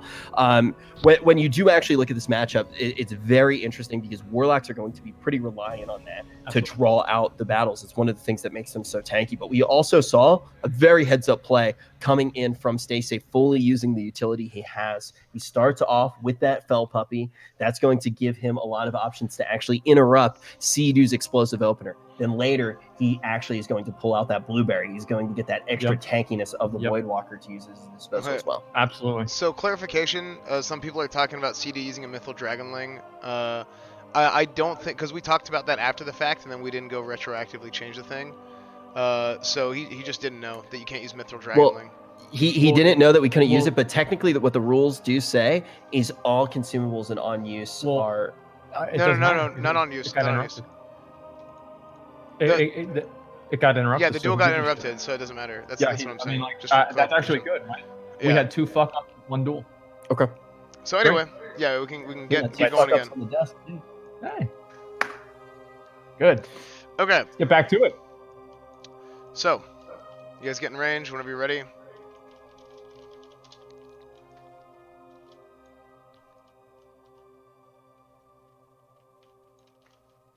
Okay, it's on you.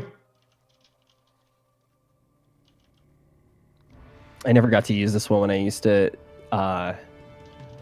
cast over Chuck. But we're gonna have to see if Sea-Doo is gonna be able to do on Stay Safe. Oh, well, at least Stay Safe immediately starting off with a better opener there because he was able to use the the grenade and actually hit Sea-Doo there. Sea-Doo staying on Stay Safe right there.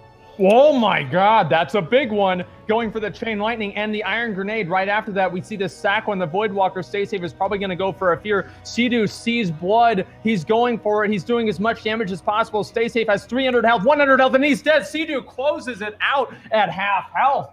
Is the explosive potential of an Elemental Shaman. Holy shit. Popping off. Are you afraid?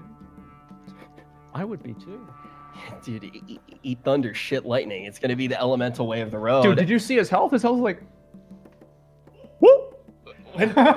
Went from Sony to the average level player. But yeah, the thing to note as well is this has kind of been the play style that Chuck has had throughout all of the beta. In the first tournament, he was playing Enhancement. He was going for those big Wind Furies. This time around, he's playing... This is the classic WoW equivalent to a Titan Forge. He's going for Titan Forging in the matchup, right? Right. He's going for these big hits, and he's trying to catch people with just explosive potential. Which classes are going to be able to handle that well? Usually you expect it to be something like a Warlock, but it's going to be tough. It's got to be something that can reset. It's going to be a mage. I mean, it's got to be a mage because Sea-Doo obviously he has a lot of ways to counter a Warlock, right? Think about how good Sea-Doo actually did look in the last matchup when he did play against people like Venruki. Yeah. Right. Like, so this is a guy that obviously nobody was counting out. Mm-hmm. People really did expect him to do well in this tournament. He came in 3rd place in the last tournament. It was the 3 amigos on top. It was Snuts in 2nd place. Then Rookie obviously took 1st. and then Sidu was able to take third. So we know that he has the potential to go very far in this tournament. Absolutely. But with the meta change, how is he going to adapt? And we already see the answer is very good. Pretty well. Very good. Very good. I mean, the fact is that honestly, I mean, Sidu's been playing a shaman for over 10 years. Stay Safe probably has been playing Warlock for about as long. But the fact is that shamans have so many tools to counter warlocks. Like being able to tremor totem, being able to do damage at range, purge. I mean, they have a lot of opportunities and a lot of things that they can do that warlocks don't have a lot of counters for. So I'm really curious to see if Stay Safe is going to be able to augment his strategy and change things up and actually go into this next duel a little bit more prepared and with a different strategy. Or maybe Sidu's just not going to get as lucky as he was in the first duel, and we could see a reversal of fates in that way as well. It really just kind of depends. Guys, stop asking us to kiss. Please only. That actually I thought you moved like way too fast. Okay, no, not like that, dude. Well, anyways, guys, I think that's the cue for the next duel. So, ready? All right, here we go. 3,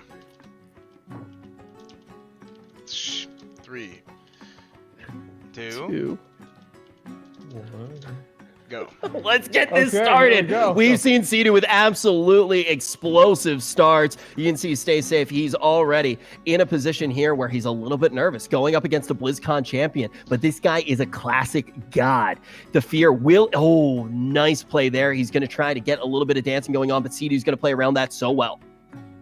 Oh my god. I mean, he dropped the Fire Nova Totem there. Stay Safe already at only 900 health. He's trying to just make distance with Sidu, but Sidu is just going for the ranged attacks, and it looks like Stay Safe might be out of the game here. And then there we go with the Wind Fury proc to finish it off. Sidu takes the win 2-0, and Stay Safe goes down into the lower bracket. Holy shit. Dude, look at Chuck's face, too. He's not even happy. He wants more. Well, of course. He literally, like, I mean, look at him.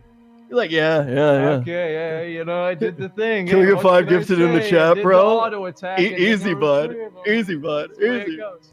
I mean, shit, dude, that's not really what I had expected. I thought that the Warlock might have had a little bit of a better chance, but honestly, Sidu just played that so well. And it's, again, guys, I think that some person, I believe I might have read that there was someone said it was a sapper charge there. It was not. That was a Fire Nova Totem. It has the same different animation. So everything, as far as I know, was above the board and completely fair in that circumstance. So hats off to Sidu, an amazing player all around. And Stay Safe is going to be going down into the lower bracket. Well, let's actually, let's send our beautiful, luscious-haired sideline reporter down onto the battlefield to talk to the reigning BlizzCon champion, C-Dad.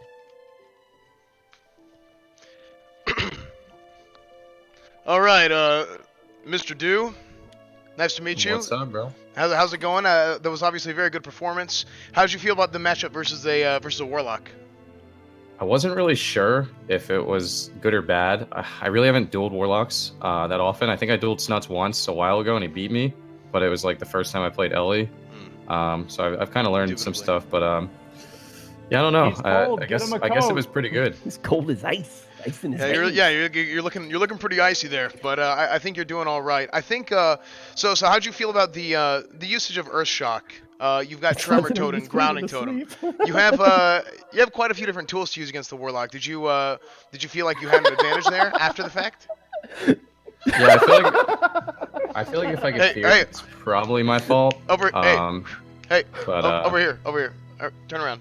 Thank you. Nope. Okay. Well, you look a little bit scatterbrained right now. So I think I'm gonna let you go, boy. Chuck. Thank you so much, and we'll talk to you later. GG's, thanks. Hey, even when you're coming off a victory, sometimes you get a little bit sheepish, you know, when you're looking at those He's luscious worn men. out. That's why I was like this, dude. It's Take like a taking quick rest, little man. nap, Just yeah. get ready for the next round. Exactly, you got to preserve that energy. That's what Absolutely. champions do, and Sidu definitely going to do just that. Now let's take a look at what our next matchup Where we is. go I saw an next? exclamation mark bracket in the chat, and that is going to prompt our bracket to show on screen. It's going to be Zico versus Absturge. Okay, we talk about competitors. Zico, Okay. I feel like one of the things with Zico that's always been interesting is the fact that he never really made like a huge push into the Arena World Championship, right? No. And this is a guy that we always knew could. But he's gotten rank 1 every single season. He's a god. He's a god, and getting to see him to compete in more and more of these tournaments, especially in the dueling tournaments, has just been so exciting. Now, Absurge, on the other hand, Zico's actually been breaking down his plays for quite some time. Right. I believe Zico's probably been on the desk now for something like 2 or 3 years. I think it's 2 now, and he's been able to cover so many of the big plays by Absurge. Absurge, of course, being a part of one of the best teams that actually caused a NA versus NA situation for the first time in BlizzCon history. Would have never expected that. I mean, it had never happened before at BlizzCon, period, across any game. There's never been an NA versus NA final until we actually did see it happen last year. And I've gotten to play with Absurge quite a bit on the beta. One thing to keep in mind, I'm not sure how good his gear is going to be and how good Jellybean's gear is going to be, because both of them one night decided to re-roll. And I actually leveled with them and We McConnell. converted them. Yeah, we got them over. They were basically like, yo, I'm going over to They were in the faction. error of their ways. Absurge was originally competing on his Shaman. So now he's going as Paladin. So I don't know, a Paladin versus a Mage. We already saw that matchup at the beginning. Zico, again, the legendary Black Wizard. Black Lizard. Black Lizard, yeah. Black Lizard, Black Lizard. yeah, okay. the Lizard's dead. Okay. Well, there's a little bit of plausible deniability, guys. I say all kinds of dumb stuff with verbal dyslexia, okay? It is not what it was. Okay, anyway. The Black Lizard... You turned me into the red caster here. I got a same. All right, as you can see, we're loading on back in. We're gonna have to see what the Black Lizard can do against Absurge, the White Knight, because he is going to be the Paladin here. He is going to be a champion of the light, switching up his class. Originally, he was playing on the Shaman.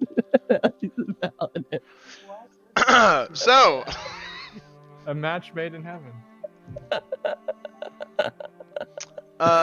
We are ready to go, it looks like. All right, let's do it. The Lizard. I'm actually, Zico, I still have your name on the beta. I still have Zico if you do want it. So we are going to be taking a look here now. Okay, so obviously Absurge starts moving in immediately, and let's see what the old Black Lizard's got in store for us. Obviously a polymorph. I think that we've seen this before, but immediately that was a bad, I don't know about that, man. That was obviously a pretty interesting trade, but that polymorph being able to trade it with Hammer of Justice, I mean, Zico's going to be able to reset right here pretty easy, and he's already used that stun. That means that obviously he's got his blink up for whenever he needs it. He doesn't even need to wait for a stun. And there we go, obviously going for the Repentance. And then Absurge is just doing as much damage as possible to Zico. I don't know how this is going to go. Zico's already dropping bombs on Absurge with a resist, not exactly a bomb. But here we go. Let's see what's going to happen. Zico can just take his time here. I think that's the big thing. And Absurge isn't necessarily trying to increase the tempo of this matchup here. Bomb. Beautiful. Beautiful. Zico has complete control right now. Will Absurge be able to change that up? He's going to have to bubble. He's going to have to bubble. He's already running away. He knows he has to bubble. This is going to be a bubble right here. You know it. He went for the rank 1 Frostbolt. Absurge is at almost 0% health, and that was a very, very close bubble. Zico is moving out into range, and then obviously we had a little bit of interference. Let's just go ahead and restart right now. Let's just restart right now. Yeah, like if you see those guys, just go ahead and kill them. Like just KOS. What's the cooldown on bubble? 5 minutes. Okay.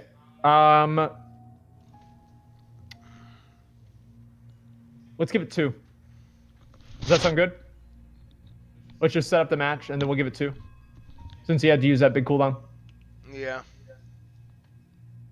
Oh, I was wondering, it's on your laptop. I was wondering why stream couldn't hear it. You're so confused. Greek God X is calling me. Wait, what? Oh, okay. Let me turn that off. Just a second. Dude, Greek, not here. It's not Greek. It's just some random person. I don't know why I have Skype even open on my stream. Or on this thing. I don't know why Skype even. I was like, Callcraft again? Yeah. No, luckily it's not. I thought it was Greek. I thought he was gonna run an ad for us. Yeah. He saw NASCAR watching YouTube videos. He's like, hey, hello guys. Yeah. Sorry about that. Yeah. Why they couldn't hear it? Only me. I don't know why. I don't know why Skype exists. Yeah. I really am curious about that because so it's basically it's even worse than having a virus, because a virus, you at least know it's bad. With Skype, you think that it's good, and it ends up being complete garbage. I don't know. I think that was actually.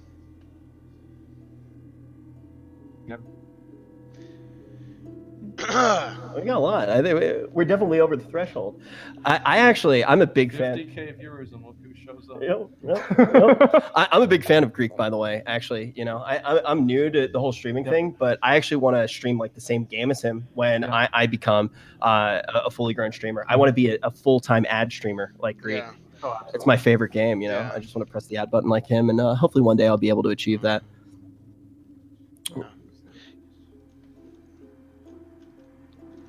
No, definitely Okay, so we should be ready to go. All right, we're going to be jumping into this one. Esfon setting up the duel right now. We already saw the potential that Zico does have here. He is manaing up. Take out the headset Absterge there. It's fine. He's good. I'll figure it out. Okay, we're good. There we go. All right. Greek has been dealt with. Yeah. No more Greek. But the question is, will there be no more Absterge after this duel is done? I mean, after that first one, I'm pretty sure that we could maybe see that happen. I mean, we'll see how this is going to go, but it seems pretty obvious that might be the case. Guys, keep in mind the rules always going to be very important there. You got a long look at those, so you know everything to expect inside of this matchup. As we started off, Zico's going to go for that polymorph. Rep, though, going to be connected onto Zico. Instantly, we're going to see none other than Absterge try to get that auto attack damage out. He's finally going to be caught into the sheep. That's going to buy Zico a nice amount of time. He's just going to get aggressive. Going in. This is an aggressive Black Wizard. Okay, here we go. Immediately getting them down to half health, hitting him with the proc for the root there. Absterge getting the, what is that? The Blessing of Freedom. I don't know how this is going to go. Absterge has a lot of catching up to do. It looks like he's going to have to bubble right here. And let's see what's going to happen. He goes for the lay on hands immediately. And then Zico just sheeps him right after that, completely denies the lay on hands and uses it as an opportunity to completely reset. That is not good at all. So lay on hands, it's probably the only time that we're going to see it inside of this matchup. He's going to go ahead and use it. But Zico's basically in a situation where he goes, okay, yeah, sure. I'm going to use my tools to actually,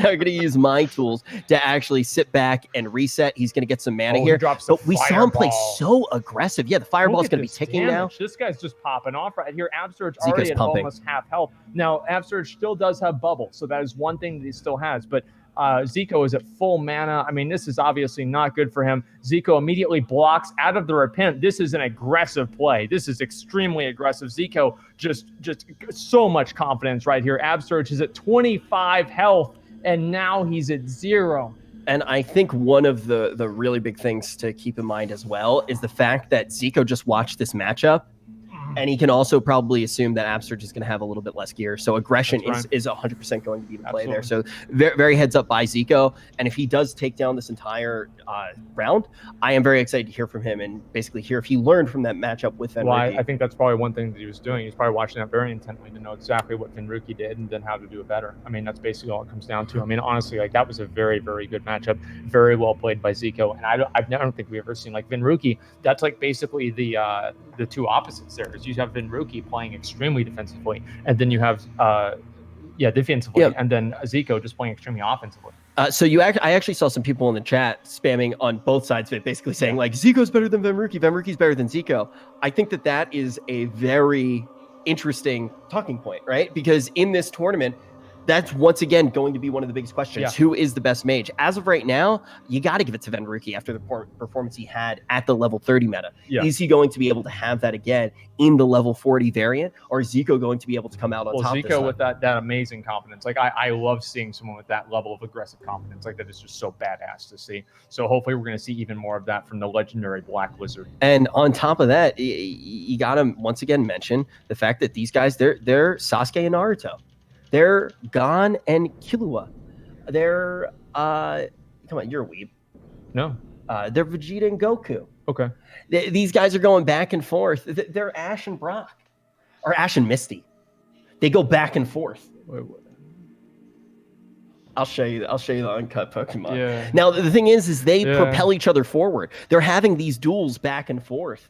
These cuties Oh, yeah, are they're just going playing back and constantly. forth, and they elevate each other. Then they also have the synergy because they play with each other as well. And you actually see these guys playing a whole bunch with healing stat. Like that's Oh. kind of been the trio that's been going on. Healing stat's been healing, and they've been playing that double fire mage setup on live. These guys know each other very well, and that's one of the reasons that they are the two best mages. You need somebody to pull you up.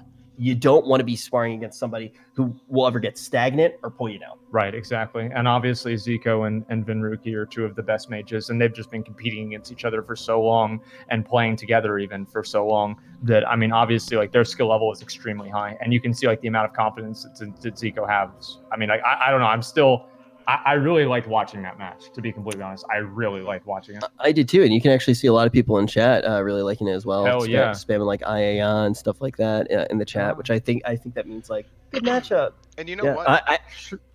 yeah. Sure. Well, guys, I was gonna say I think what also people would like to hear is I think they would like to hear from Zico himself actually. So Oh, is that oh, we counted the first game. Did we count the first game? Oh, my bad. I'm dumb. Yeah, we have to do one more round. My bad. I miscounted. You're right. Two more. Esfon just wanted to be on camera. Yeah. Esfon, get on camera really quick. Dude. Esfon wanted to get on camera. Let's go. Let's take a look at Esfon. Esfon, could you pump it up for us? There it is, Could you there. pump it up for us really quick? Dude, I look so like. What is wrong with me? I look like I have problems. Like Could you pump it up? Like I'm eating too much and just everything's gone to crap. You want to pump? Could you pump it up? You want to pump? There's a pump. Oh, I know why they watch. Wait, all why right, didn't so you we play are the going to first play one, one guys? more game. Oh, right, wait, let's do what? it. I can hear Zico though right now. What's up? Hey, Zico? Zico wanted Oh, to do it shit, too, what's up? apparently. Okay, we're gonna do one more duel, or up to one more duel. Okay, let's do Or it. down, whatever. He knows what I meant.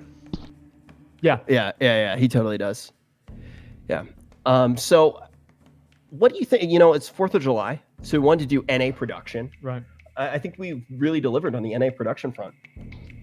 Actually, yeah. I mean, like, this has been... Not everything has gone wrong. There have been some things that have not gone wrong. Like, cameras haven't gone wrong. Audio hasn't gone wrong. Everything in game has gone wrong. But for the most part, I think that this is actually pretty good.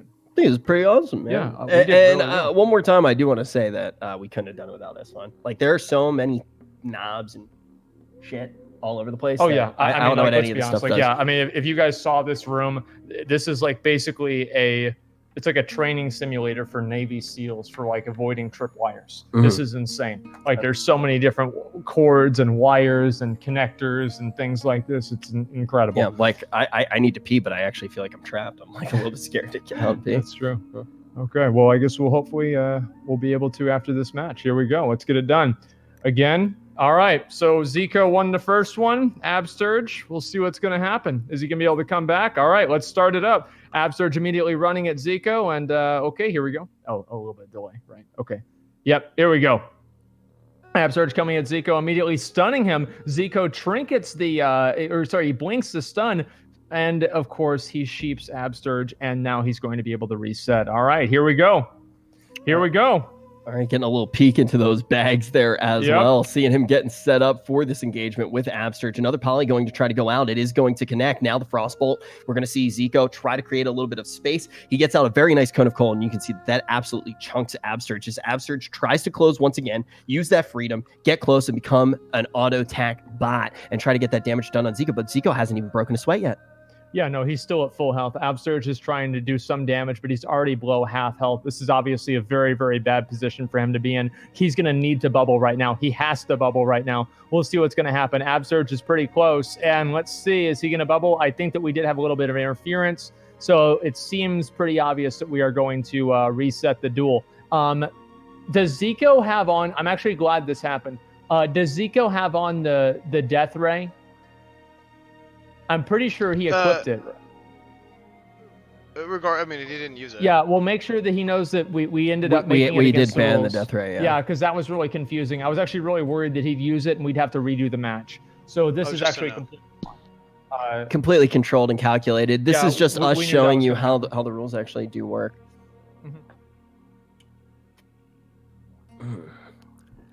I'm actually out of drink, dude. Oh, yeah? Probably should. I should have got 2 of those. Can I siphon a little? Oh, dude, it's almost over. It's almost out, but I'll give you a little bit. Yeah. I think it probably can fit inside. Go for it. Thank you. That's what we call a space dock, where I'm from. They didn't see the other straw because it was green. Oh my god! Yeah, it's an invisible straw. Oh wow! Yeah, I Nice. just thought of that. All right. Well, thank you for the drink. Now we're gonna allow the players to take a drink as well. Yep. Get up to full mana. Get up to full health. Big We'll have a positive reset. there. We didn't really use any big CDs, so they should Yeah. be able to get right back into the match and make this this next match here. Exactly. Absurge, I don't know. I mean, I'm not. I feel like this match is absolutely favoring Zico. And then actually let's taking a be look real. at losers. Let's say he does go to losers. Okay, yeah. I feel like, dude, I honestly think Absurge is in a situation here where he's probably already like a little bit scared. He's going to be Yeah. going up against Stay Safe, and that looks like it's going to be a hard matchup as well. We saw how good Stay Safe did work Yeah, against Sea-Doo. Yeah. Sea-Doo had explosive damage, but Absurge doesn't. he doesn't. And we're also going to see Stay Safe able to create that space and also have that nice protection as well from the sacks that he's going to be able to do. Sea-Doo was able to deal with all that very well. It was a hard matchup for Stay Safe, but it only comes down to one duel when we go to the losers bracket. These are Yep. all going to be best One of shot, 8 Mile. So very important to note. And also when we do look right now at our winner side of the bracket, we only have a few rounds left here before we actually do get Yeah, down we to go business into of that our second bracket. round. I'm excited to see that because then we're actually going into the people that have already won matches, and we're going to be going through those real quick. Exactly. All right, boys, let's go. We're back in game. Let's see what's going to happen. All right, they're facing each other. Let's get this done. All right. Getting down to business. The Black Lizard against none other than Sturge. Okay, here we go. I don't know, man. I really don't know how this Ret Paladin thing is going to work. I mean, I feel like Drakova had a lot better micromanagement of buffs and everything like that. And we'll Also, see we what's know gonna that happen. Absurge really only Yep. had a couple of days to get prepared. Like he Absolutely. was playing the Shaman beforehand, moved over very quickly, and we wanted to invite him to see. You know, he switched over to the right faction. We wanted to see what he was going to be able to do, and now he's up against a very tough opponent. Oh, and then immediately, okay, he goes again. Hey, sheeps him there. And I don't think we really saw a stun there. Okay, and here we go. We're going to be opening up with some Frostbolts. And Zico just starts hitting him with Frostbolts as much as possible. Polymorphs him again. Polymorphs out the Blessing of Freedom. He's basically just waiting for that to expire. As soon as that's over, he's obviously going to start combat again, waiting for it to go away. He timed it. He knew how long it was going to take, and he pre-cast it in the middle of the thing going away. He moves away, and then he did waste that Frost Nova because he got a Frostbite proc. And then Black Lizard immediately just gets right out of that stun, and then he gets hit with a grenade. I don't know about this, man. He also gets hit by an interferer there. It looks Yeah. like a little bit unfortunate. You can see Okay, the boys coming in to actually they're kill it. still going. Yeah, They're still keep going. going. Just keep going. A little bit of damage did All go right. into Zico, but he's so far ahead, and Yeah, we can Zico's ultimately pretty see close. him getting that damage into Absurge, trying to close this one out. And then Absurge tries to go for the quick drink. He saw what Drakova was doing earlier, and he's trying to do the same thing. He did get an auto attack there. That was actually pretty good. Immediately, as soon as he gets out of range, he goes for the what was that? The first aid. But then Zico stops it with a bandage. He's bubbled. He's chasing down Zico. He is all in right now. He is all in. Wait, Zico could actually lose this. We'll see what's going to happen. Zico's down to 14%, 2% block. health. Nice block here coming out from Zico. Easy going to Oh have my anything God. to instantly global out and heal himself up because he Oh only needs my a couple God. of hits. He just needs to look It's at right down to the Absurge. wire. Look at Absurge. And then he gets the absorb. He gets the absorb. another absorb. What's Zico doing? I'm not sure. He went for the grenade. Absurge is like, wait, did I actually win that? Did I actually win that? Yeah, I'm sure he's just as confused as we are. Okay, since there was a little bit of interference, we can talk to the two competitors. We're gonna leave that to the ref. Well, yeah, if either of them feel like the interference did cost them the duel, we will go ahead and redo it. But if they both feel like that was basically how things were going to play out anyway, we will go ahead and count that as a win and then go to the match point after that. And so just give us a couple of minutes. It is obviously a problem, but it will be up to the competitors if we will do a reduel on that or not. Ultimately, it does not matter because we will be going into, well, actually it does. Wait. Yeah, either way, it would be the same thing. Yeah. Either way, we're going to have to do another duel. Well, we're going to check in with them right now, and we'll confirm it in just a second Yeah. here. But I It's do gonna want be to up to say, them. mages look pretty damn good. Mages are very, very good. Like The ability for them to reset, I think, is the strongest advantage that they have, and that's something that a lot of other people can't really compete with. Maybe rogues with sap. Sap is also extremely strong. So I think both of those coming together is really going to be efficient, and it's going to help those classes be able to prolong duels. Yeah, I definitely do. And like the classes that they won't be able to prolong against are classes with dots. So I think that's So that's why, I mean, if you look at the way that Hot Form and Healing Stat played out, right? Hot Form just wasn't able to reset because Healing Stat had dots on him the entire time. He knew that was going to happen. And that was something that, was brought into question with Warlocks in the first duel tournament, but Ben Murky was still able to come out on top. I mean, in the grand final, he took down Snuts. So that is a really big thing to pay attention to. And a lot of people in the chat right now saying move spectators. It's not really the spectators that we have to worry about. They're actually helping out. It's some of the trolls, right? The spectators are actually taking out the trolls as quickly as possible. Yep, it's fine. We'll just get right back into it. Esfon, what's the verdict there? Did that one count or not? Yeah, if the competitors feel like it was a fair duel and the interference didn't change the outcome, we'll go with it. And if not, we'll just do it again. I'm gonna go ask them. I'm gonna go on their channels and ask them. Okay. Okay. I do apologize for this, but obviously it's the way things go. I mean, this is again the well, here, I'll pull them in. I'll pull them in. Actually, I'll pull them in. Yeah, this is actually the struggles of doing a. I'll pull them in real quick. Hello. Hey. Okay. So, do you guys want to go ahead and explain for them?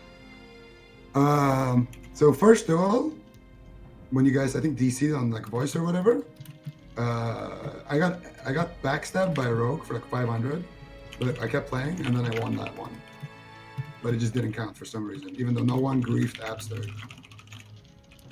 Okay, so do you guys want to... I won the one that you guys counted, and in the last duel, I got cheap shot by some Alliance rogue in the middle of the duel. Yeah, so that's... just randomly got to close the gap because of that. So that's what we're saying. So we're gonna redo that duel. Okay. Yeah. Wait, good. But I think. Okay. Is that what both players want to see happen here? Because it's up to Zico. It's up to Zico. I feel like I don't know. I feel like them interfering is just kind of like ruining the duels. Like I feel like he's winning majority of the time, and then everything just gets kind of messed up because someone stuns him or something. Yeah. It's also the it's up to him. I'm down for whatever. If he wants to take the win or whatever, like there's nothing else. We'll redo it, man. We'll redo it. Just what it is. Okay. So we'll redo that one, and also we should get our warlocks ready as fun just in case. Here's the thing. Hold on. Yeah, let's just go ahead and go. Yeah, we'll go ahead and redo that duel. Okay. All right, let's redo the duel. Let's do it. Okay, so hopefully this time it'll go right. If it doesn't, then we can just give him Zico. We good? Win. That's fine. Solid G. Best of luck to both of you guys. Fun. Let's go. Yeah, you're going down, bro. Trust. I'm actually amazed that Absurge won at all. Like, I didn't think he was going to win. Well, he was saying that really it came down to when people were like backstabbing Zico and things like that. Oh, right? really? Was that it? Okay. Oh, yeah, you can't hear. No, okay. I didn't. Okay. Yeah, so he was basically saying he felt like Zico was mostly winning, but then when the interference came in, I see. It opened some things up for him. That makes sense. But we will see in a few seconds here. Why are the Alliance such dicks? WTF is what chat's asking right now. I mean, it is going to happen. Everybody knew it was going to happen. So we'll just keep doing it. We'll just keep doing it. That's all there is to it. Okay, let's go. Okay.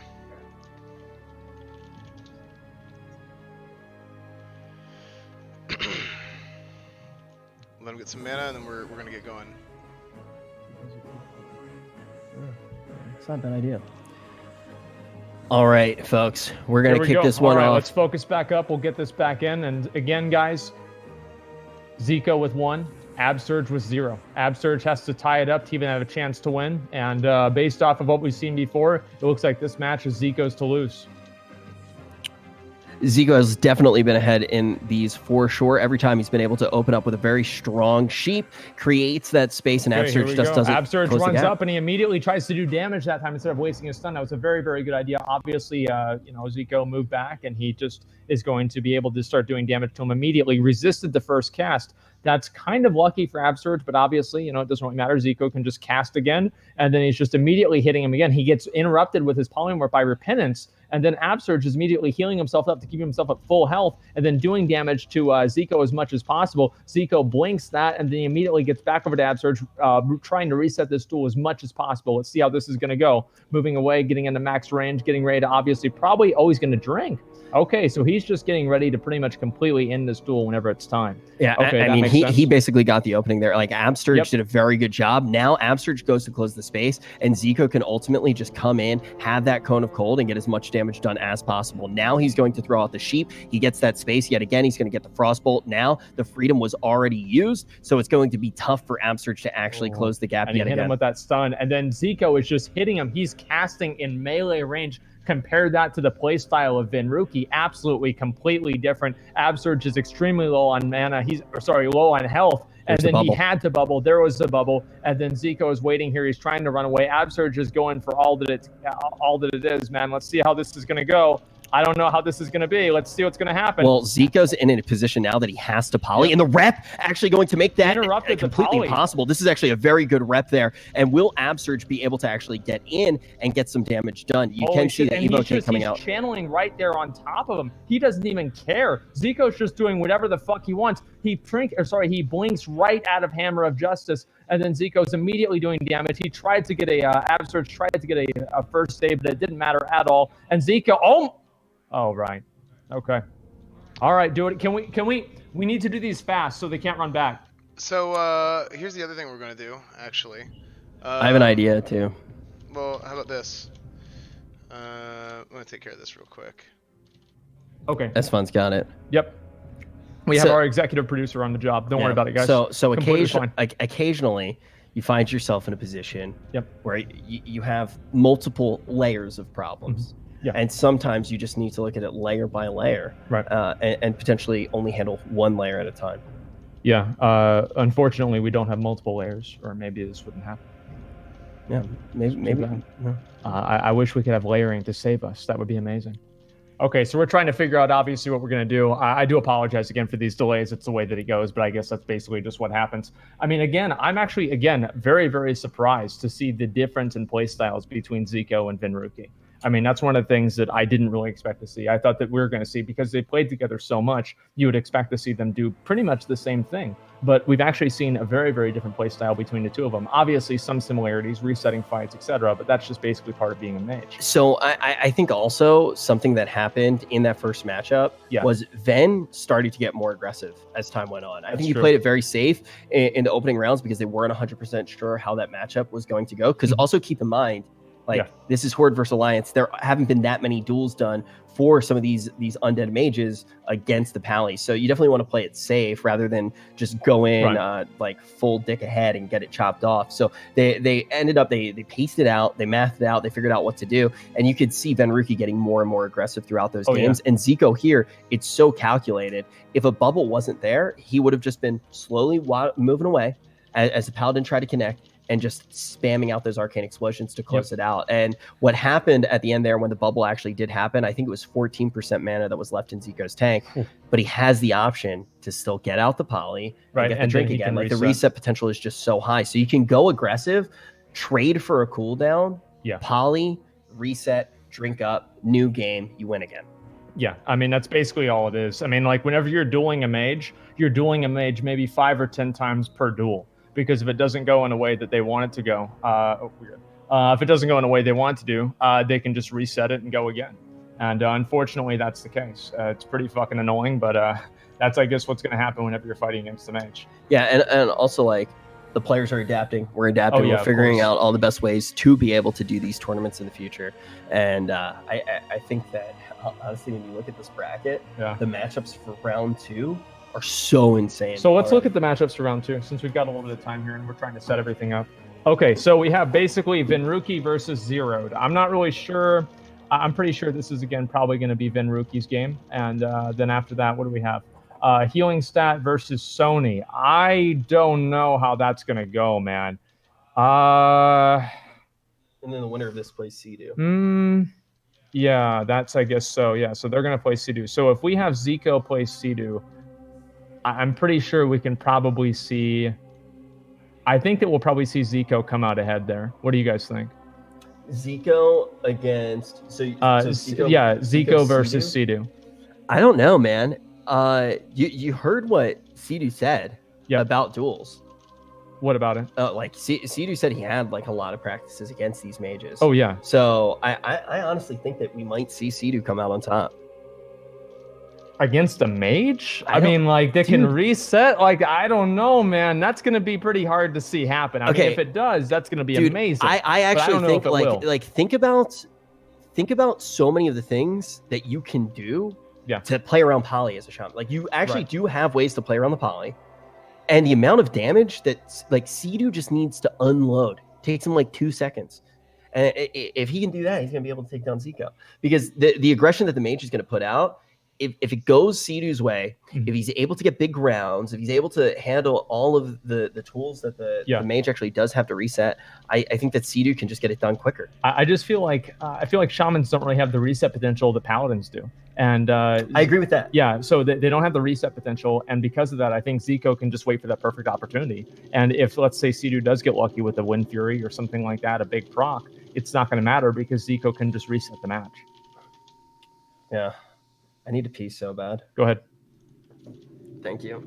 Okay, so wait. That's kind of good timing here because we are at our new location. Oh wait. Next match. Yeah. Let's do this one real quick. Well, no. Here's the thing. This is gonna be our new dueling location. So. Okay. Yeah, we got a new spot set up and we got Zico's on his way. All right, boys. So I'm peeing after the next one. Yep. Here we go. I do apologize again. Can we get a big no, heart we got time. in We got chat? time because Zico's coming. Zico's, okay. You can go to the bathroom. Yeah. Can we get some massive hearts in chat for our warlocks? Our warlocks are gods. Yeah, okay? actually, Mad Season helped coordinate this. He started a few rounds ago. He's been coordinating this for us. Yeah, Mad Season Show. Adam in chat, give him a big thank you. Because of these people, obviously, we're able to swap things around and make sure that we don't have these different issues happen. I almost feel like this is even good because now we're going into different settings. It's like, we're changing the scenery up. We're making it a little bit more exciting, and I'm going to consider that a really big positive. Like, overall, guys, I'm going to be real. Like, I'm surprised the tournament has gone as well as it has so far. This has been amazing. And so I'm very happy about that. And honestly, thank you guys all for watching and supporting and being so positive about what's up, Rich? Hey, what's up, guys? I changed suits, so. Okay, yeah, that's good. Nice. Dude, he's still here, too. I don't know what he's doing. I am not going to get my security deposit back. This is terrible. Yeah, this is not good. Yeah. So what do you think so far? I think it's been pretty good so far. I mean, pretty much the kind of stuff that we expected to happen is going to happen, right? Like people are going to grief or whatever. Well, let's talk about the meta. Who do you really see coming out ahead here at the end of the tournament? What class? What player? Where are you coming from? So I do think Mage is really, really strong, and obviously, I think you have both really good players playing Mage, and also Mage is a really good class. So combination of both, especially at this level, is a pretty big deal. Again, this is like level 40 meta, so like it is what it is. I think everybody kind of understands that. Yeah, this is obviously the players with more skill are going to have a massive advantage, but there is a certain amount of just innate unfairness that goes with I mean, it's level 40 vanilla WoW. It is what it is, right? There it is, dude. There it is. I do think Vendruki has a good shot. I think any of the mages have a good shot, right? The first duel was really, really exciting. The one with Vendruki and Drakova. That was, I honestly feel like that was probably our strongest duel so far. I think so too. And like, I really, really enjoyed watching that one. And also healing stat versus hot form. I think that was a good one the too. fact that he was able to counter all of hot form's resets, I thought really showed the power and potential of a priest. Because going into this, I didn't really see a priest who was going to be able to do anything. But now, I'm pretty confident that we can see Priest do a lot more. Yeah, Priest is surprisingly, I mean, it's kind of the nature of WoW, right? Where it's like, it's like a healer, right? But they're surprisingly really good. Well, back in vanilla WoW, like there's a lot of elements of that really do make a big difference, right? Is you have people that are healers that are still able to do damage. Like I don't know how many times I've raged whenever I lost a duel to a healer. Because I would feel like such an idiot, but it would happen. That's just how it goes. Yeah, I mean, that's the way that vanilla WoW is. Like, all the classes are 1v1 viable in some sort of a way or another, and I think that really was what makes it so interesting. Yeah. And so I'm very, very glad to see that. And also seeing all the different variants between classes. It would be one thing if we saw, like 16 mages or 16 rogues or something like that. Be like the MDI or something. But, Or a vanilla WoW speedrun of a raid. Yeah, exactly. Same thing. It's gonna be great, dude. Yeah. Sorry, I'm gonna I'm gonna make sure. I'm gonna make sure. I'm gonna get the thing done. And then... All right, let's do it. Okay, boys. So we've relocated, and now we're ready to go. I think everything's going to go pretty well, guys, and we'll hopefully at least be able to get a few of these matches out of the way without any sort of interference and really knock these out. So I'm really excited to do that. As soon as Zico gets over there, we'll be ready to go. I just did a quick bio. Okay. And, dude, I'm telling you, the games on phones these days are so good. I really think that, within a year, we'll probably be doing mobile gaming tournaments. Do you guys have phones? Well, how are they going to play Diablo Immortal if they don't? Dude, also, I've been getting a lot of practice inside. So I don't know if you've been playing in Naj. There's actually a really tough game that you have to play. I've actually been getting a lot of really good practice on it on my phone. Okay. It's called Candy Crush. Oh, yeah. And it really helps you if you do want to be the best Naj player possible. How much money do you spend on that? I'm not a soccer mom, so I can get delicious without any in-game investment. But you can see I actually missed the combo there. Wait. Yeah, watch this one. Show it to the screen. Show it to the screen. Watch this one. They have this is just a world quest in WoW. Yeah, I mean that's why they paid the big bucks to acquire King, right? Well, they have the I thought they thought of something original. They stole their own game? They stole their own game. It's like the Human Centipede. Could you imagine if they actually stole a game that they made 15 years ago? Jeez. Oh, jeez. Watch this. You never know, boys. Look at this. Wait, I don't know how to use the chocolate one. So this is actually, by the way, this is made by the same company that WoW is made by. Candy Crush is made by King, and King is owned by Blizzard Activision. Yeah, so I've been practicing for 8.2. I think you guys are. See that. Yeah, I think you guys are really going to enjoy it. But now we're going to be jumping back into the classic action. Yeah, Asmon's actually downloading it right now. Yeah, of course. The future of gaming. But the question is, who's going to secure the future of this tournament? We have already seen the prowess that these players have truly been able to flex, and now we're going to start fully employing our Warlock team, and we can't thank them enough for helping us with everything in this tournament. And I can't thank you guys enough for enjoying the show with us so far. This is our team of elite Warlocks led by Mad Season. Dude, we've been planning this tournament for so long. Like the second day after beta, we're like, what would be cool is if we did a dueling tournament. And it's just and here we are. Yeah. So this was why Rich was. Oh no. But I think the thing is it's incredibly complex to get off the ground, and we got to give another shout out to Tips. We basically took his rule set and modified it for this tournament. We learned a lot from his duel tournament. We're excited for his second duel tournament. Absolutely. And big shout out to Esfon for making everything work behind the scenes, and also for all the players who have been super cooperative with us. And big shout out to the trolls. Right, nothing without my haters. Hey, dude, there it is. Haters make me famous. Remember all those quotes that you'd have back at the the late MySpace days of all these different things. Khaled. Oh God, dude. Hey, so how are we doing? So we're still working on getting people here. Okay. Yeah, still working on getting some people here. If we could get some Horde to help summon some of the Horde competitors here, that would be nice as well. Okay, great. Also, should I say the thing we talked about earlier? Yeah. Let's go ahead and talk about that. I think now's a good time. So, guys, apparently Zeroed, whenever he was dueling Peo, was in a group and he wasn't aware, and he had Blood Pact on, and he barely survived on one of the rounds that would have made it to where Peo would have taken the win. So what we're doing is we're going back and we're fixing that. Peo will be awarded the win, and then Zeroed is still going to be in the losers bracket where Peo was. So they're just gonna flip-flop spots. And actually, just for the record, a lot of people are saying Zero cheated and this and that. Zeroed, not only did he not know, Zeroed actually messaged me and was like, "Oh, dude, I just realized this," and he told me himself. So, I mean, big that's a lot of integrity there. So hearts in the chat for Zeroed for doing that for sure. Rogue versus Mage. Little Peo versus Benruki.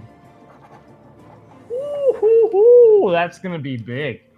I don't know what to even expect out of that. Yeah, obviously, guys, we saw it. We were just waiting for a time to address it because we just had to take some time and discuss how we wanted to handle the situation.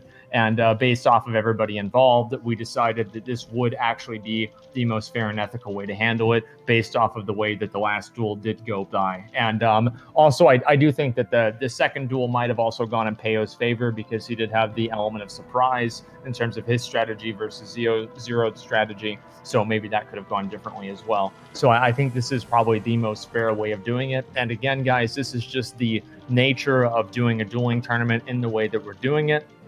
We don't have a PTR. We don't have a tournament realm. We don't have anything. We're doing our absolute best to make this as good of a production as possible and make this as fair as we can. A huge shout out to the players, right? Like, I think that's the other thing. Like, already we're hearing these players like actually tell us everything that they can as well. And we're excited to keep moving forward in this tournament and actually see who's going to take it down. And also, big shout out to Zeroed already for showing us what a hunter can actually do. I'm excited to see what he does in the lower side of the bracket. Yeah, I mean, he did amazing. And like, again, Zeroed isn't, he's down, but he's not out.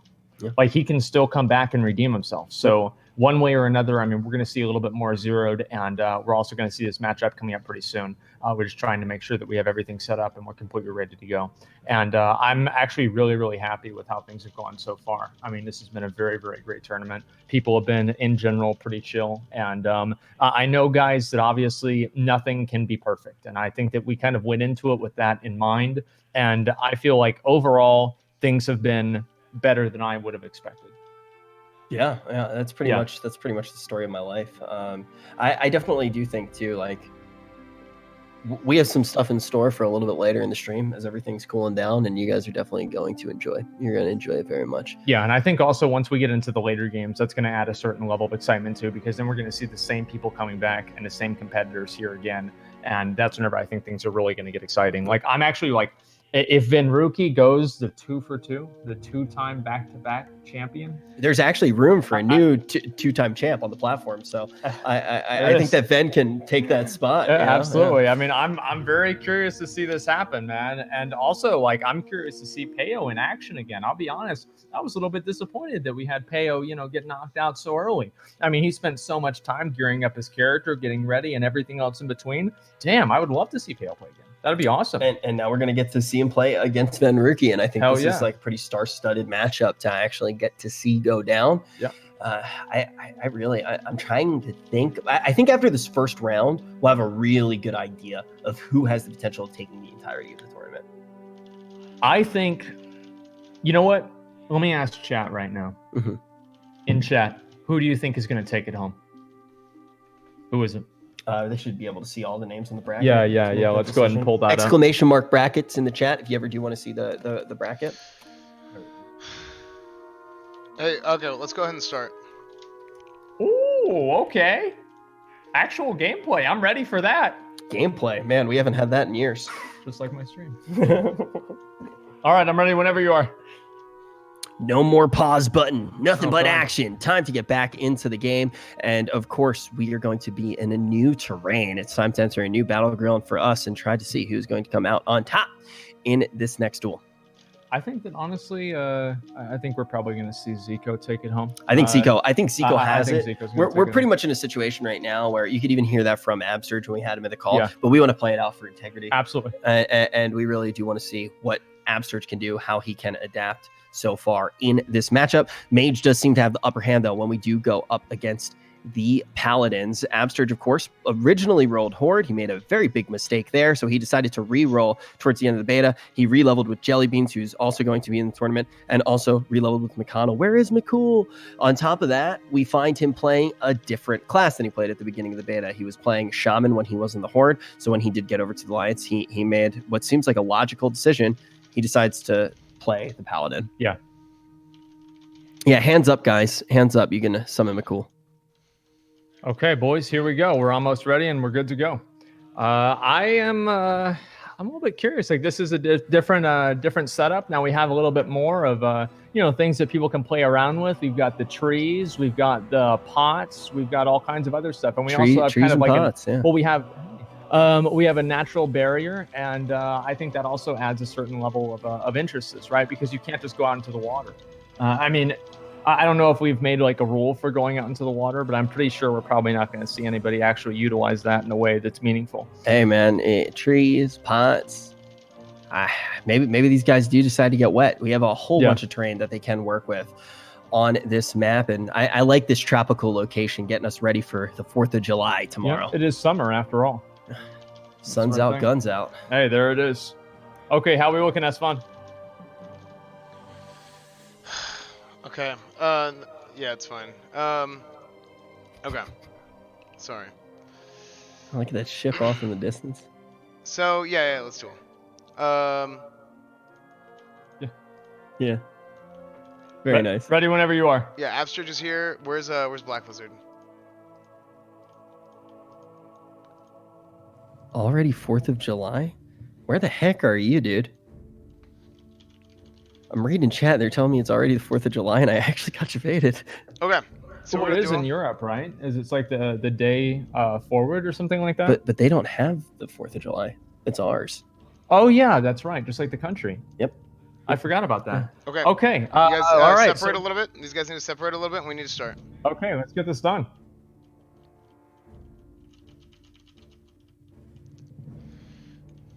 Have a good day at work tomorrow, person in Europe. Well, no, they because they don't work over there, remember? Yeah, nobody has a job. They just collect welfare all the time. That's why they always beat us on all the world first. Remember? It's called vacation, dude. Yeah, I know. US doesn't have that. But you know what the US does have? Absterge. And Absterge is going to be playing up against Zico right now. Zico going to be representing not... Zico's from Sweden? Okay, there we go. All right, here we go. Let's do it. Okay, Absterge is moving towards Black Lizard and immediately gets rooted there. And then let's see. It looks like Zico's going to try... Oh, wow. He just blinked right away out of that stun, and then he goes for the interrupt. And then Absterge interrupts the polymorph with the repent. Okay, here we go. Oh my goodness. Yeah, this is a very interesting way to start this off. Yeah, these guys going absolutely ham. Now caught in the sheep is going to be Absterge. Zico's got a full tank of mana, 72% mana here. He's going to go down for a drink. Wants to make sure it's a 100%. So he can just he's spam getting out. ready just so he can pop off. Hits him with a rank 1 Frostbolt. Okay, with the resist there. That's obviously not very good at all for Zico. He knows that's good. It's not good. So obviously, what does he do? He resets again. He polymorphs again. Okay, and there we go. And he's just fighting him right in range. He's not even worried about getting max range. He's actually going and being as offensive as possible, just like what we saw at the beginning. He goes for the, obviously, what do you call it? What were you saying? What were you saying? Absolutely deleted. He's going to tear him apart like soft bread. Zico's going to be able to take this one. And you do need to actually look out here. You do need to look out here. You can actually see it. You can see it from those. They're prowling around there. You got those pussy cats. And we all know that if you do get too close to the pussy can completely ruin World of Warcraft. It could really ruin the duel. So you do want to be staying away from those guys when we are competing on this terrain. Watch out. Do not get too close to those prowling cougars. Ooh, they're dangerous. Let me tell you. But listen, there we go. That's 2 for 2. Zico finishes it up. I think we probably might need an interview, right, with the competitor, the winner there. Yeah, I think so. I think that would be a good idea. Let's see if we can. Let's see if I can talk to his publicist and we can get this figured out. And while we do that, let's try to line the next one up so we can get these done. Like knock these out. And the next one, Jelly. Oh shit. Yeah, and All-Seeing Eye, of course, is one of these guys who's got a lot to prove. He just ended up in the tournament today. Yep. Jelly is, of course, one of Absterge's teammates, one of the guys who actually switched over factions as well. So it's going to be exciting to see him. But this also sets up a matchup: Sea-Doo versus Zico. I believe you say there it is, but let's hear what Zico has to say about this matchup in particular, because I think we saw both of the mages who played against the Paladins in Venruki and Zico really step up the aggression in the later duels. Here we go. Yes, we're here with Zico. Mr. Zico, how do you feel about that duel? I feel pretty good. I mean, it was sad that it, got a little bit dragged on because of griefing, but Absterge's a great player. He played the matchup, perfectly, and yeah, it was fun. Nice. Can you get a little bit to your left? I can't hear you quite well. Oh, I'm sorry. Much better. Okay. Yeah, much better. So I gotta say, that's fun. How does it feel having the best hair on Twitch? Hey, second best to you. Oh, You're too kind, but I shaved, so now you're fresh. No, it's still good. It's still good. Well, I appreciate that. No, I'm just really nice. I do have the best hair on Twitch. Can you tell him I miss him? I miss you too, Rich. So, how did you feel about the Paladin Mage matchup? We saw one before. We saw one with Venruki and Drakova. How did you feel about playing against Absturge? Was it the sort of thing where was it about what you expected or no? No, I think it was easier. Really? No, I'm kidding. Honestly, against threats, it's all about the freedom. As you know yourself, Asfan being one of the leading rats here on the beta. And in real life. And in real life, of course. It's just all about the freedom, So if you get a Nova when they don't have freedom, you're chilling. That's right, and that's what we're about, man. We're about freedom here, and that's why we're doing this here on this here eve of July 4th. So we're big on freedom. We're gonna have freedom tomorrow. We're gonna have freedom August 27th. Whenever we have freedom every day because we got this freedom is every America. day. Hell yeah, brother. That's what I like to hear. Hell yeah, brother. All right, back to you guys.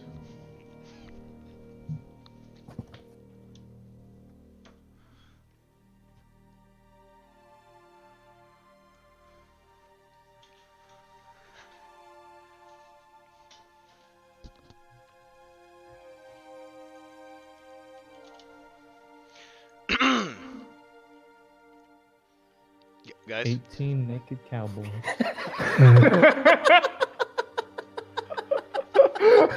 Okay. Okay, dude.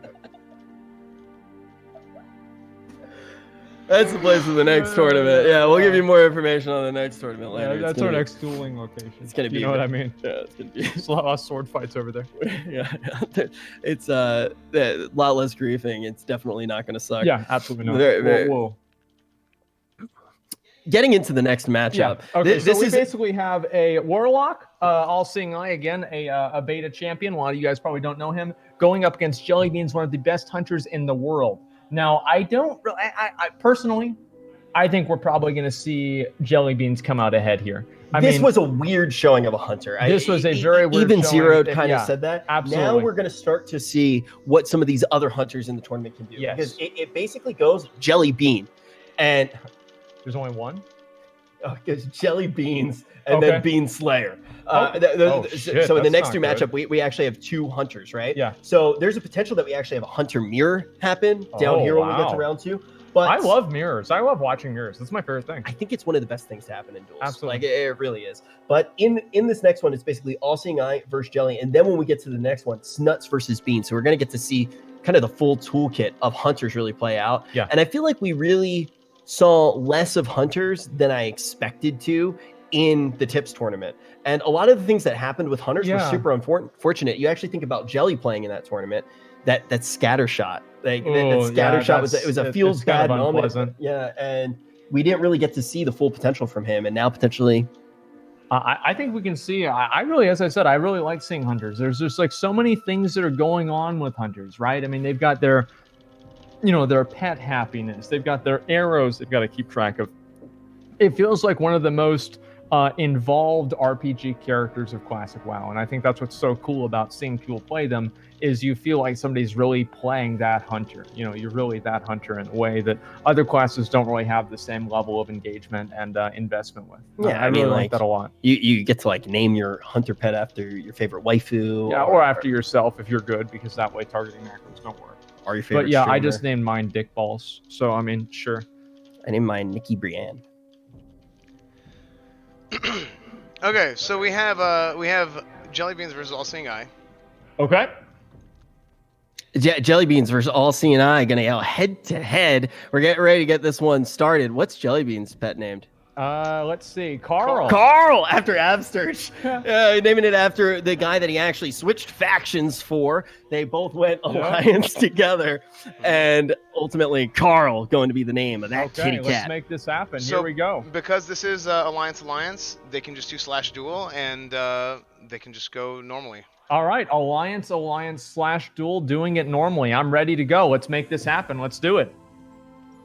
Doing it the right way. Alliance versus Alliance. Absolutely. We'll have to see what Jellybeans is able to get done, being a little bit newer on the side of Alliance, what he's been able to farm up. I know that he's also, as a competitor in the AWC, had to prepare on 8.2, right? So he's been spending a lot of time between both variants of the game right now, both retail and the beta. And now he's going to be going up against, kind of, as you said, a beta champ, right? Yeah. This is one of these new guys. This is one of these guys for a lot of people that they're just starting to get eyeballs on and really starting to see what this player can do. Okay, here we go. And then they're immediately starting off. All-Seeing Eye just moves up right directly to him, and he keeps him in the root with the Frostbolt. And then, oh, wow. And he's immediately, did he just Ice Block or trap out of that? Oh, my God. Jellybeans is already at 39% health, 26% health. All-Seeing Eye is just deleting Jellybeans. This is insane. And then Jellybeans gets slightly healed up. And then is All-Seeing Eye going to be able to finish it off with an Arcane Explosion or maybe a Cone of Cold? And he immediately pulls it off. I actually thought All-Seeing Eye was a Warlock. I was wondering why there weren't any dots there, but it turns out that he's a fucking mage. Dude, Jellybeans, Look at that, dude! Jellybeans, bro. Woo!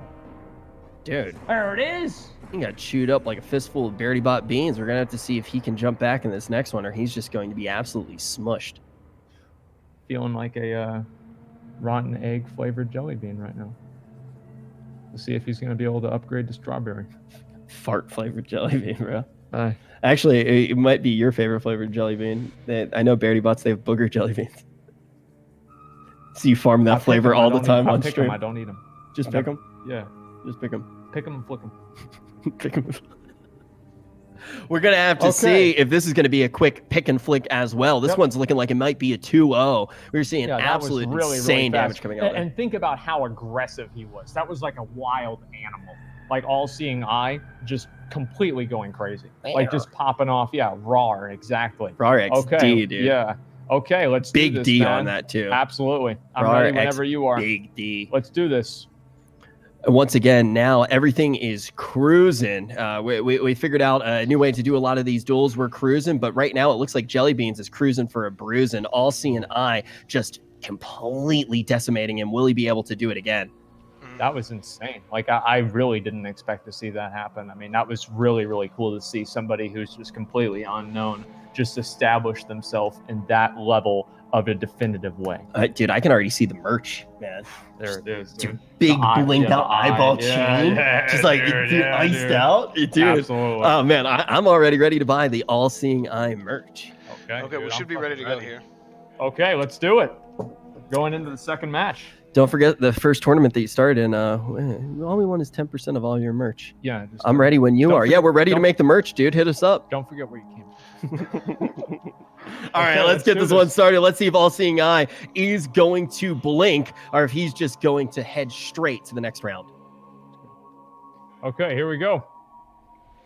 Jellybeans has challenged you to a duel.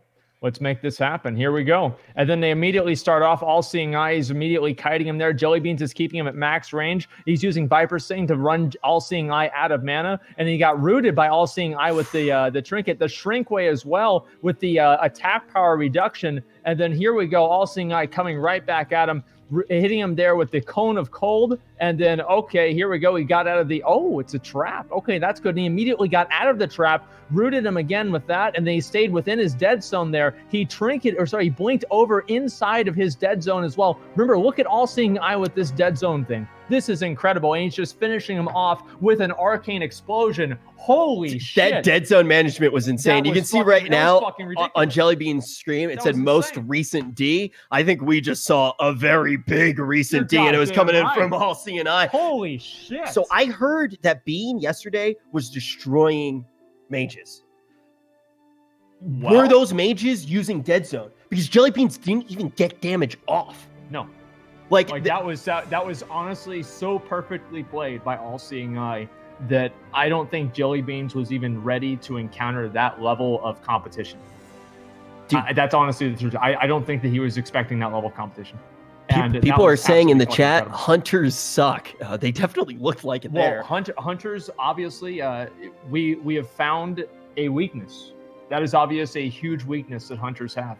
And I don't know really if Jellybeans, give Jellybeans 100 duels like that. Is he going to be able to improve? Is he going to be able to play against somebody who does that? We'll see what happens. And like we said, I think this is why I'm excited to see the Bean duel as well. But because in this Jellybeans matchup, Jelly straight up, and like this is credit where credit's due. I could literally go into the DMs right now. A big thing was that he didn't have as much time to prep. Right? Like we pretty much hit him up about the duel tournament like the day before. He had been playing way more retail at the time. Absolutely. And we can see somebody who, and this is one of the great things about Classic WoW, somebody who put more time in, they hit harder. We see it. Yeah, you can feel it. There's no scale in here. No shit. Bro. I made it a little What's too small. this? I just made it a little too small to make it a little bit bigger. Okay. So then that's going to be All Seeing Eye. They're up at the top. And then the next matchup we're going to be having here is going to be Bean versus Snuts. Hey, oh wow. Hey, before we go on to this next matchup, there's something else we should probably mute and look at real quick. Okay. Okay. We have to have a green screen huddle up, guys. Close your ears for 1 second. You're not allowed to hear what we're talking about.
I gotta get in chat.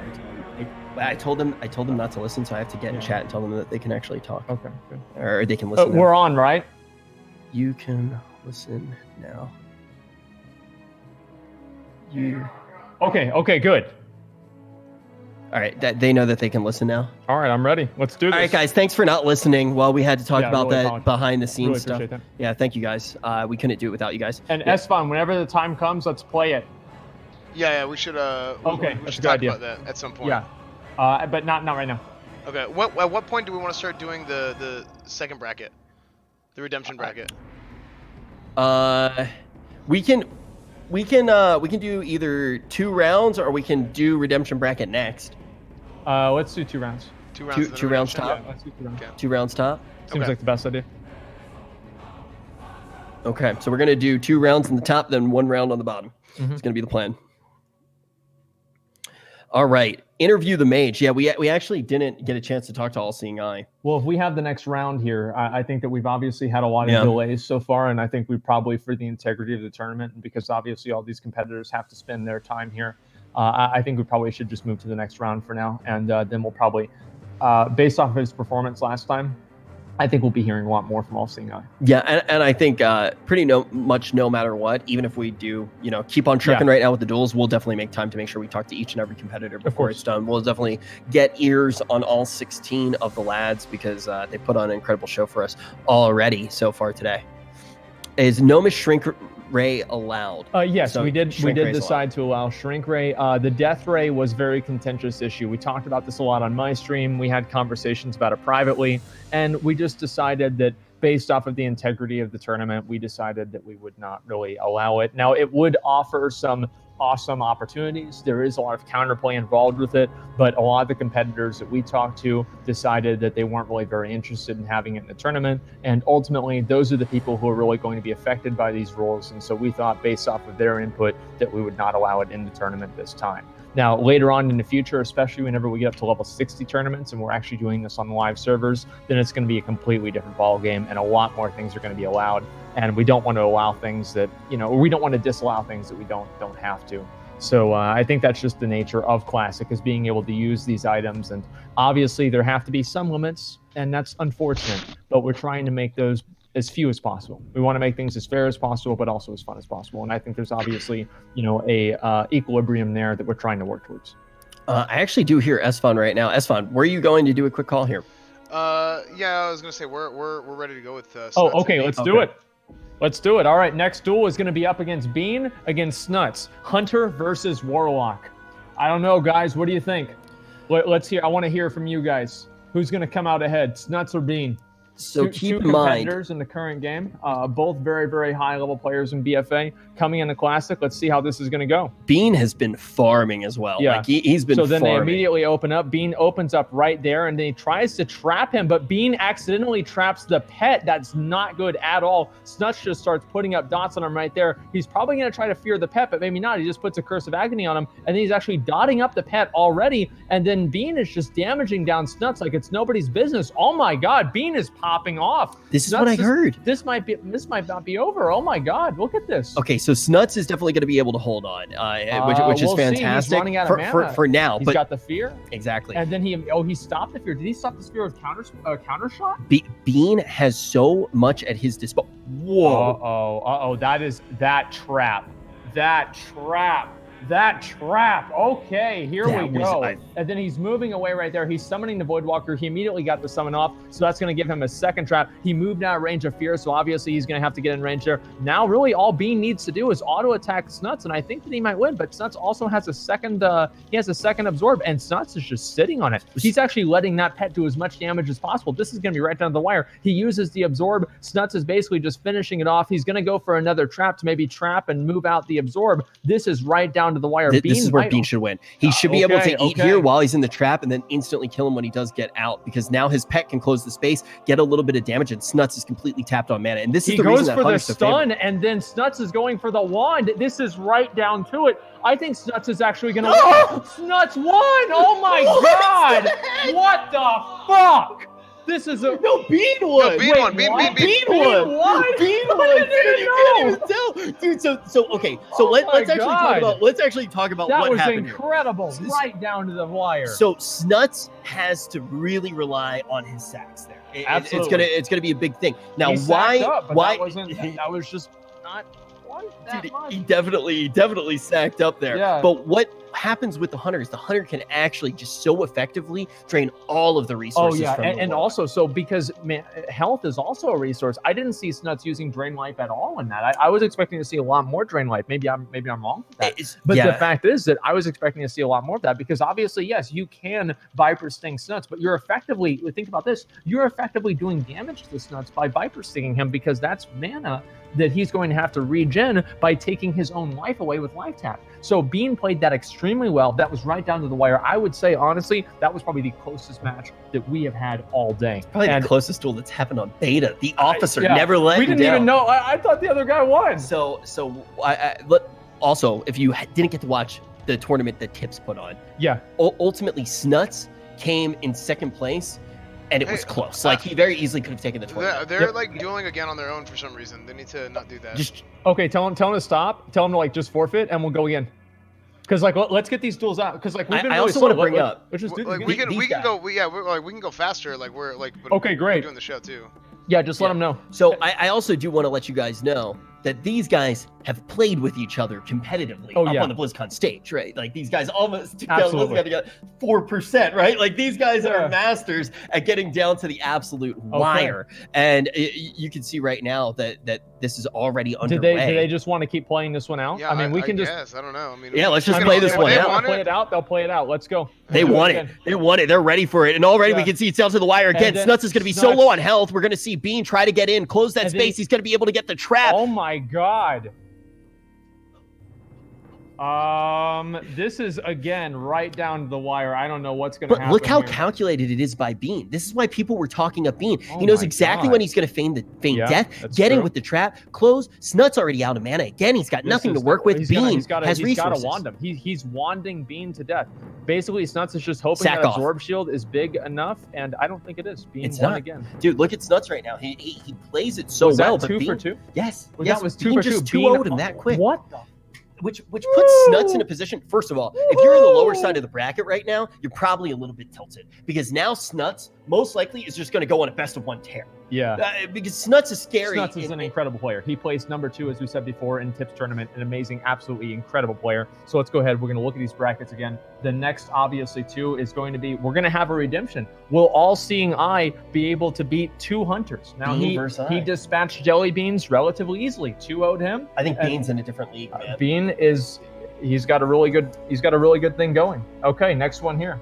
And now we're actually moving into the next bracket. Guys, I know that it's taken a while. I do fully understand that, but now we're finally getting through these matches, and I want to appreciate and say thank you guys so much for being patient with us and helping us make this all possible. So I know that we've had a little bit of struggles. This is our first tournament organizing together, and we appreciate all of you being able to be understanding about that. So thank you guys so much, and we're going to go ahead and we're going to go into the next rounds. So the next 2 should be Esfon, do you want to explain it? It's going to be Venruki versus Peo next, but I want to hear from Snuts. Or sorry, I want to hear from Bean. Yeah. I want to hear from the officer. Absolutely. Bean, I know you've been farming up all of the rune cloth in the world. How has that affected your performance here today? Let's see. I'm trying to get a hold of him here, if we can. Mr. Bean. Oh, hey. I really. That was really, really close. This is what I was talking about, though. That Like, was I think Bean is going to destroy casters. Hello. Really? I mean, like, Hi, Bean. He's on the call right now. Esfon, what's he got to say? Hey, yeah. Let's see if we can find Bean here and we can get him in for an interview. I'm ready. Hi. Okay.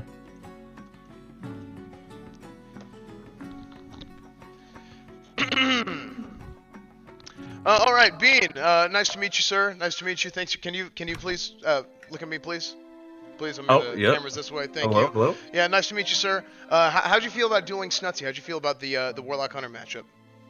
You know, I was pretty inexperienced versus Warlock. Only dueled him like once or twice, but I knew my general plan is to pretty much trap him, kill his pet, force the sack early. You know, Viper Sting him, him, and just dampen him. Very good. So very methodical approach. So did you use a similar strategy whenever you're fighting mages, or no? Oh, well, I am dueling a mage next round, so I'm not going to reveal that information. You guys will have to wait and see. Stay tuned. Stay tuned. No. Stay tuned. Mr. Bean, we'll talk to you later. Thank you.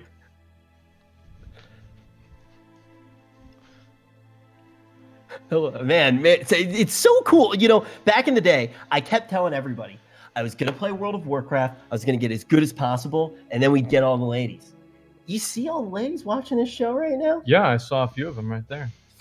Plans all coming together. 15 years. It's called the long haul. It did work. Are we going to? Yeah. Are we going to talk about the situation? That's fun. So yeah, this is something else. I mean, there's a few clips that came up, right? There's one where we talked about the. Do you want me to explain it? Yeah, maybe you should explain it. Okay. So, out of my peripherals for the past 2 hours, we've been hearing zeroed cheated. Cheated zeroed. Zeroed was cheating. Zeroed buff. We evaluated the tapes. We looked at them, and our initial and also your initial evaluation was incorrect. Why was it incorrect?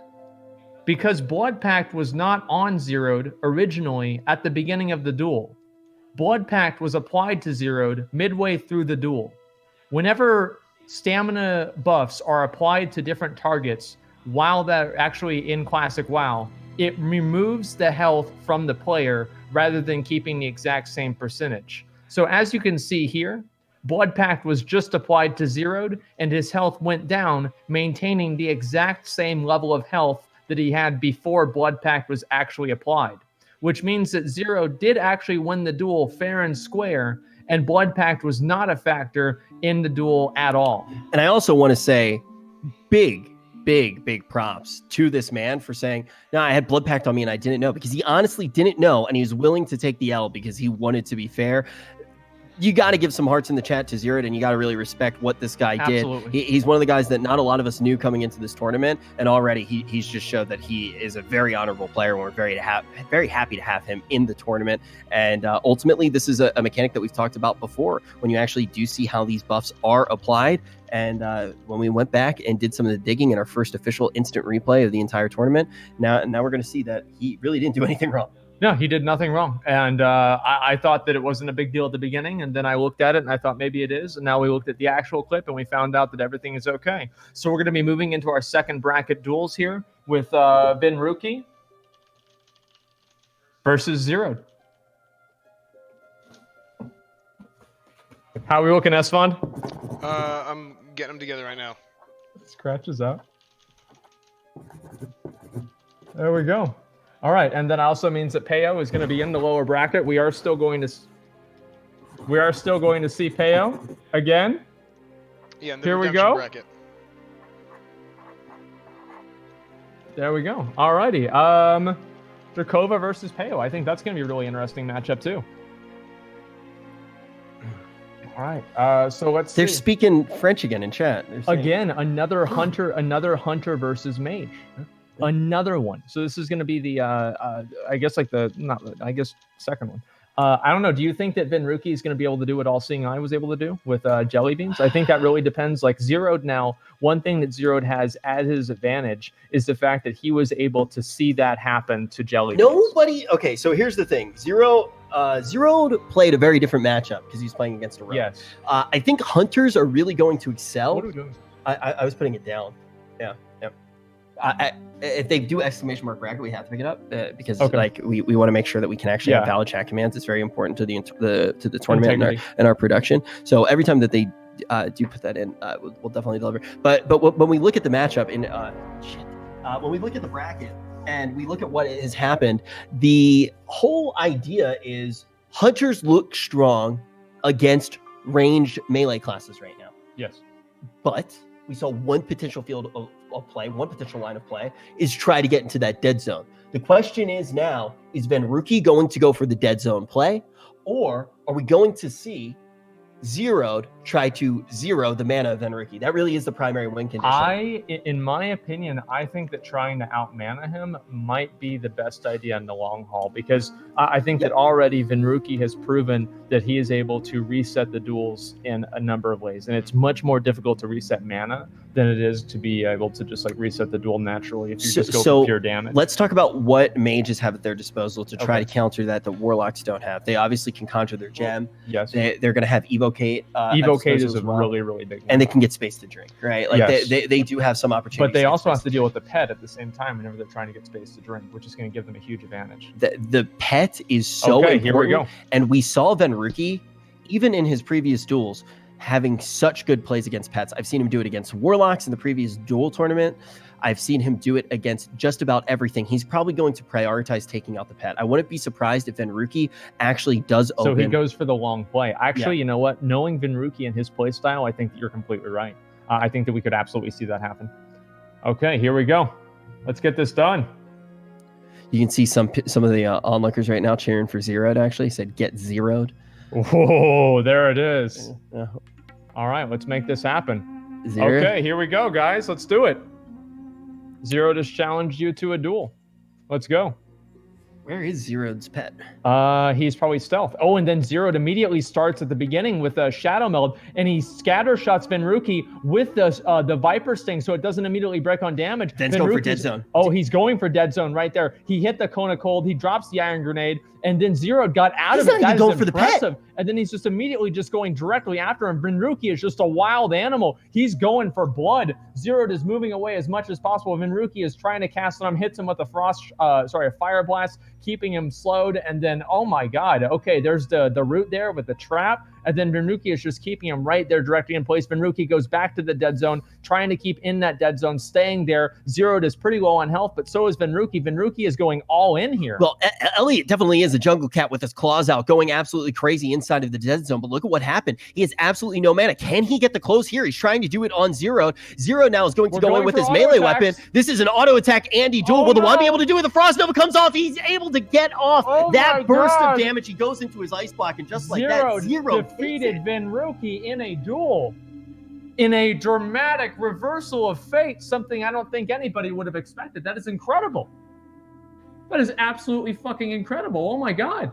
Zeroed. Wow. The guy that everybody was against. He literally had all of chat against him. Everybody was against him. Everybody sold this guy down the river. That's right. Then he plays against literally the best dueler right now. Down the river. For integrity.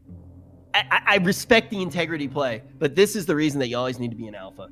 Absolutely. And you can't take that shit. You can't take that shit because look at what he was able to do. This is literally the best dueler in the world that he's going against right now on the beta. He's the best dueler right now currently as far as titles are concerned in BFA as well. Venruki, if you actually look at what made Venruki the player that he is, the BlizzCon winning player, he started out as a dueler.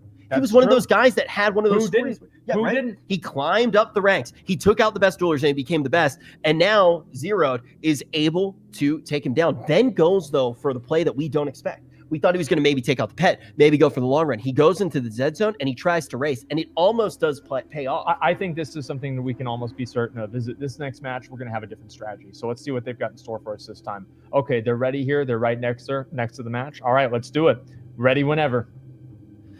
Man, Venruki did use his ice block, though, there. That was an ice block, but did he use a cold snap? I don't he know did not use a cold snap. Okay, here we go. Actually, wait, it might have been a was it a trap? Did you see that right there? He immediately opened up the rank 1 frostbolt to stop him from going into shadow mode. That's very, very good. Big. And then he stops right there in the dead zone. He stops Zeroed. He's doing the big one. Uh-oh. He hits him for 400. Zeroed is stunned. He immediately double hit him right there with a frost shock and also a fire blast. Oh my goodness, with a critical strike. This is not looking good for Zeroed at all. He first aids, and then he immediately hits him again, and then Venruki is just, that was a bloodbath. He took all the damage from the cat. He took all that pussy to the face. It wasn't even a problem for him, and then he's absolutely able to shred. Look, I don't think Zeroed was ready for that at all. Look at him. Like, he was completely caught off guard by that. That was incredible. Venruki is like a vegan Batman.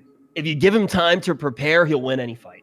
And now he saw what Zeroed was going to try to do, and he said, oh, okay, you're going to be relying on these alliance shenanigans that I'm not used to. You're going to just decide to be a night elf and get all frisky and stealth. No, I'm not going to let you do it. That's the reason that you won the last duel. And Ven tears him apart like soft bread. Very well played from him. I'm amazed, right? Because, as I said, I thought almost for sure we were going to see a completely different strategy. He was going to try to sheep Zeroed, kill the pet, reset, and just kind of play it out. But no, he actually went offensive again. He was that confident in his strategy that he went for the second time, and he actually came out ahead that time. That was absolutely incredible. Now it all comes down to the next one. This next duel actually completely decides it. Dude, it's heating up already. We knew that the second round was going to be really good. I am ready for this. Let's do it. Okay. And think about the other things that now Venruki's Oh, wait, they're already back in game. So immediately, Venruki, that was a trap. No, I think out of the scatter? That was either an ice block out of the scatter or it was a trap. But I think it looked like an ice block. That is really, really good for Zeroed. That is really good for Zeroed. And then he's right in the dead zone. He hits him with a cone of cold. I don't think it matters for Zeroed. He's rooted, and then he just keeps getting his cast interrupted. He can't really do anything right there. And he immediately gets trapped. That is not good. Zeroed is going to try to get range from him and try to catch up with this damage. Let's see if it's going to happen. He's just tanking this pet damage time and time again. It's a completely opposite strategy than what we expected from him. But that trap was beautiful. And that does mean that I think we had an ice block to start things off. What is this? And then he sheeped the pet, and then he blinked forward, baiting Zeroed, and then he's immediately getting in range. He rank 1 frostbolt only so he 32% can catch up mana, with Zeroed. He is really low on mana. This is not good. I don't know if Venruki's going to have enough here. I really don't know. This seems pretty bad. Is that okay? What? The fuck was that? Ven's opening up the VOD to see what we have to say. You're a sexy beast. You're just a sexy. What did you just do? What did you just do? Explain it to us, please. Oh my god. Dude, Ben literally just stream sniped us because he's flexing. Damage. He's just like, yeah, let's just hear what the casters have to say about it. Yeah, dude. From the caster to the casted. Okay, dude, just no big deal. Deleted him, dude. Wow. Okay, that is absolutely something we did not expect at all. Holy shit. Oh wow. Man, you talk about playing WoW to get all the girls. If I was a girl right now, I'd be. There'd be fireworks on 4th of July. Yeah, let's say that. Okay.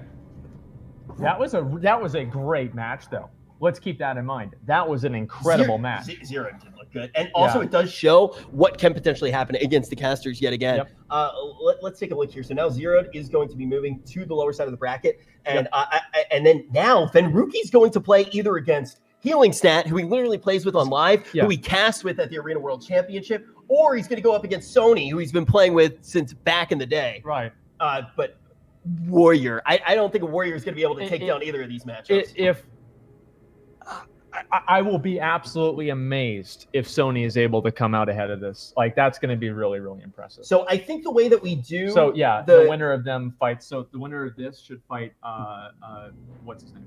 No, I think it flips, right? So you make sure that people don't go against the same people again. Oh, I agree with you. Yeah, I think that's how we flip it. You're totally right. So basically, whoever wins this plays against Zero. Okay. So we're going to flip it every other round. Yeah. So Zero's going to go here, and he'll either play against Jelly or Snuts, whoever wins. Sounds good. And then we'll just basically put out these. And these are, again, this is an 8 Mile style bracket. BO1. Yeah, best Lots of one. You win or you lose. That's what happens whenever you're in the loser's bracket. Okay. Man, Nobody's this is out actually. yet. I want to hear. This is can we hear from Vemruki again? I want to hear what he has to say about this Hunter matchup. I'm trying to get a hold of him. Okay. I think he's actually watching chat right now. Nice crits. You got a nice crit there, Elliot. Two. Nice crit. Insane. Two. Yeah. Wow. That's big. Yeah. So I am amazed that he won that easily. Like with that. Well, I'm amazed that he actually won with that style. I'm surprised that's his line of play. Especially think about the first duel that we saw him play, and he went for that very slow style. Because I think he respected the Paladin a lot. Yeah. I think he was like, okay, I haven't dueled against many Paladins. I don't know how the script looks. It looks like he did practice against a lot of Hunters. And from what I heard, and this is what I'm curious about with him, I heard that he did play against Bean a lot. That was actually, I heard that Bean was beating him a lot. And I wonder if that practice was something, and this could be wrong. I did hear it from chat. Practice gave him the confidence? Well, not only the confidence, I think it might have given him what the best win condition is. The question is, I've never seen chat wrong yet, but I like to hear it from the source. Chat was the one that ultimately did tell me that Bemrick was potentially playing against Bean, but we can hear it from the man himself. I just heard that little ping in the beautiful Discord. Now we're going to throw it down to our beautiful long-haired Vixen. That's fun. All right, let's do it. Hey. All right, Vemruki. And guys, we're here joined by Vemruki once more. He just beat Zeroed in round 2. Tell us about it. Well, we had a few surprises. Obviously, you guys got to see that. And yeah, you guys kind of mentioned how we got to duel against Bean yesterday, and I think it was a wake-up call. But well, yes, some people in the desk were saying that you know, Bean.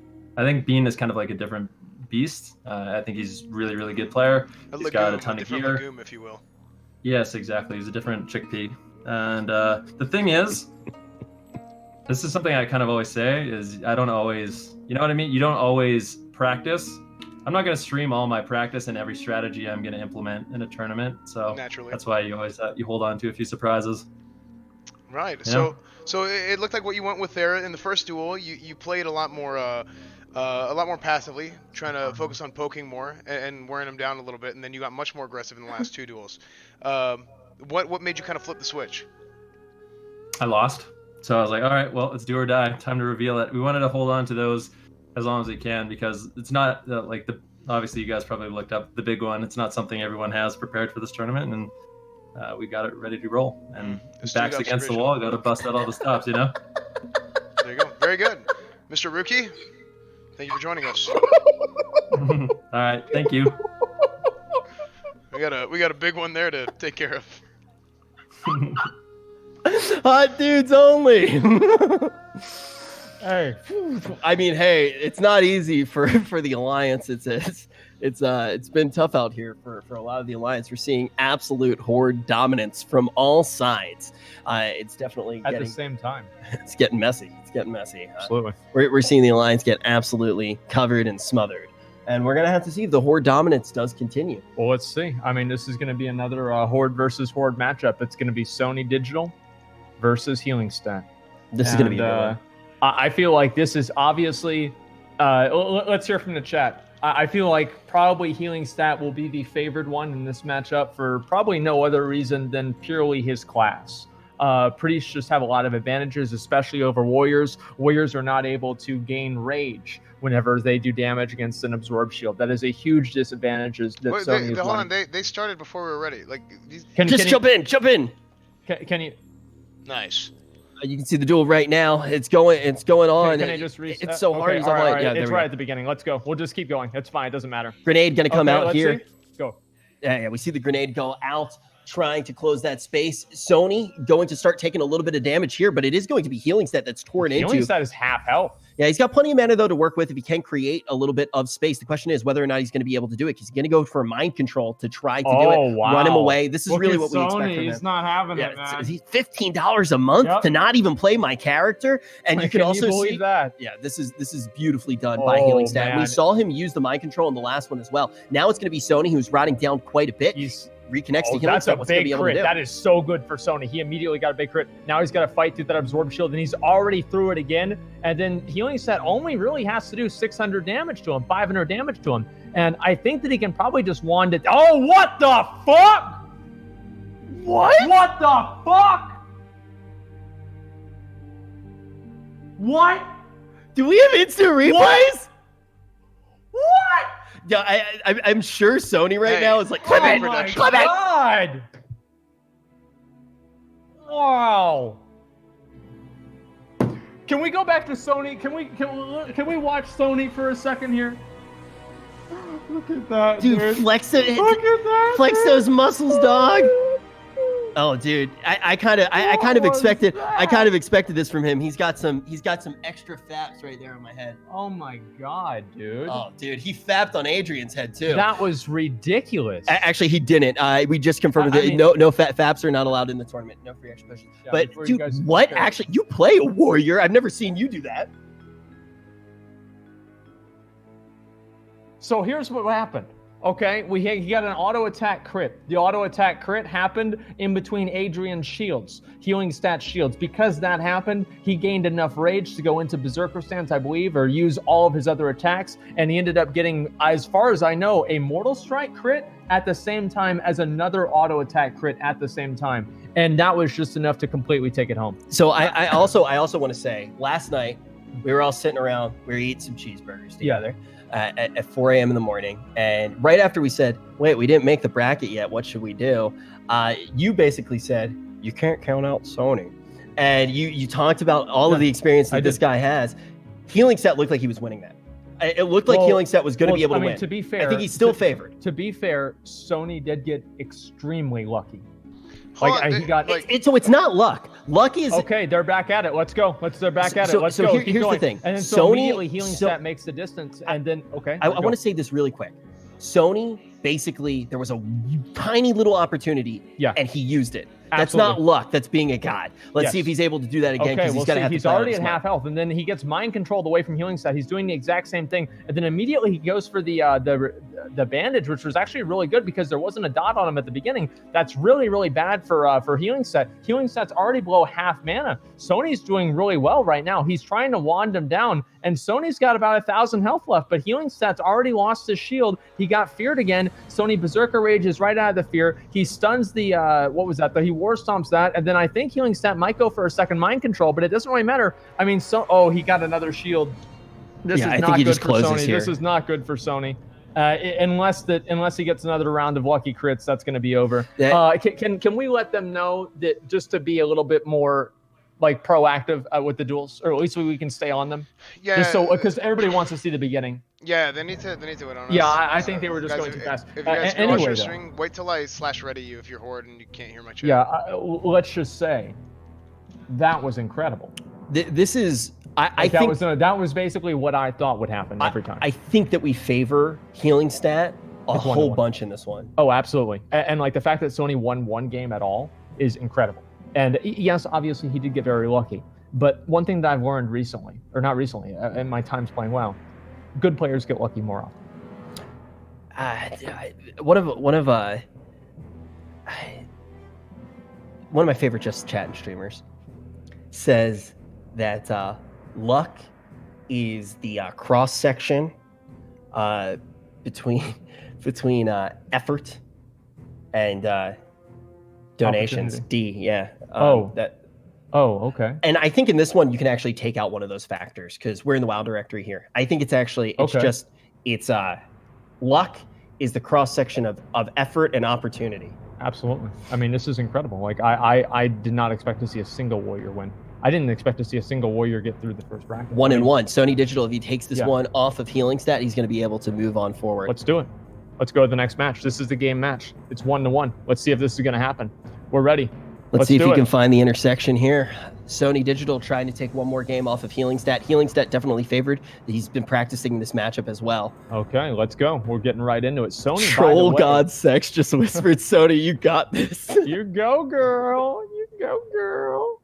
Look at that. And Sony, by the way, almost has 3,000 health at level 40. That is insane. He's been farming. Yeah, really I can see that. Healing stat's only at 2,000. That's, again, preparation. That goes into, what we were saying before about how Classic WoW is all about that, getting geared and everything like that. Okay, here we go. They're about to start. So let's see how this is going to go. Again, I think this is favored for healing stat, but we could have Sony pull out another miracle. Let's get this done.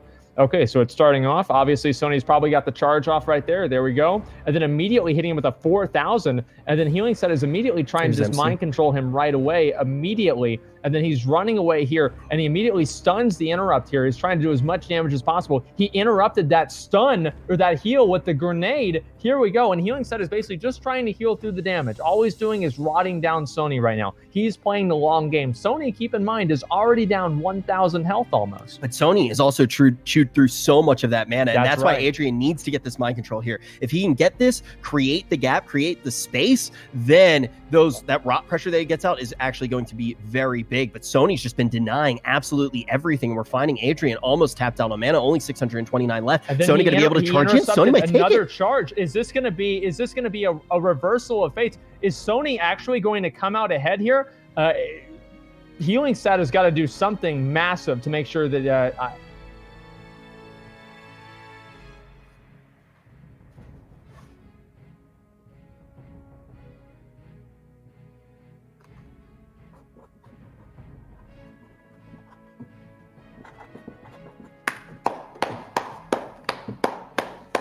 dude, what if this is just what if you were just bad at warrior? Well, that's a given. We didn't realize because that. Holy shit, dude! Sony goes against Venruki now. Venruki, I don't know about that. That's gonna be it. Holy shit, dude! I did not expect that to happen at all. I don't think healing stat did either. I don't think anybody did. Yo, what's up, guys? That's. Wait! I can actually hear the man himself right now. Let's hear about how Sony was able to grab this victory. Sony, congratulations! We're gonna throw it down to Esfon and Sony. Yeah.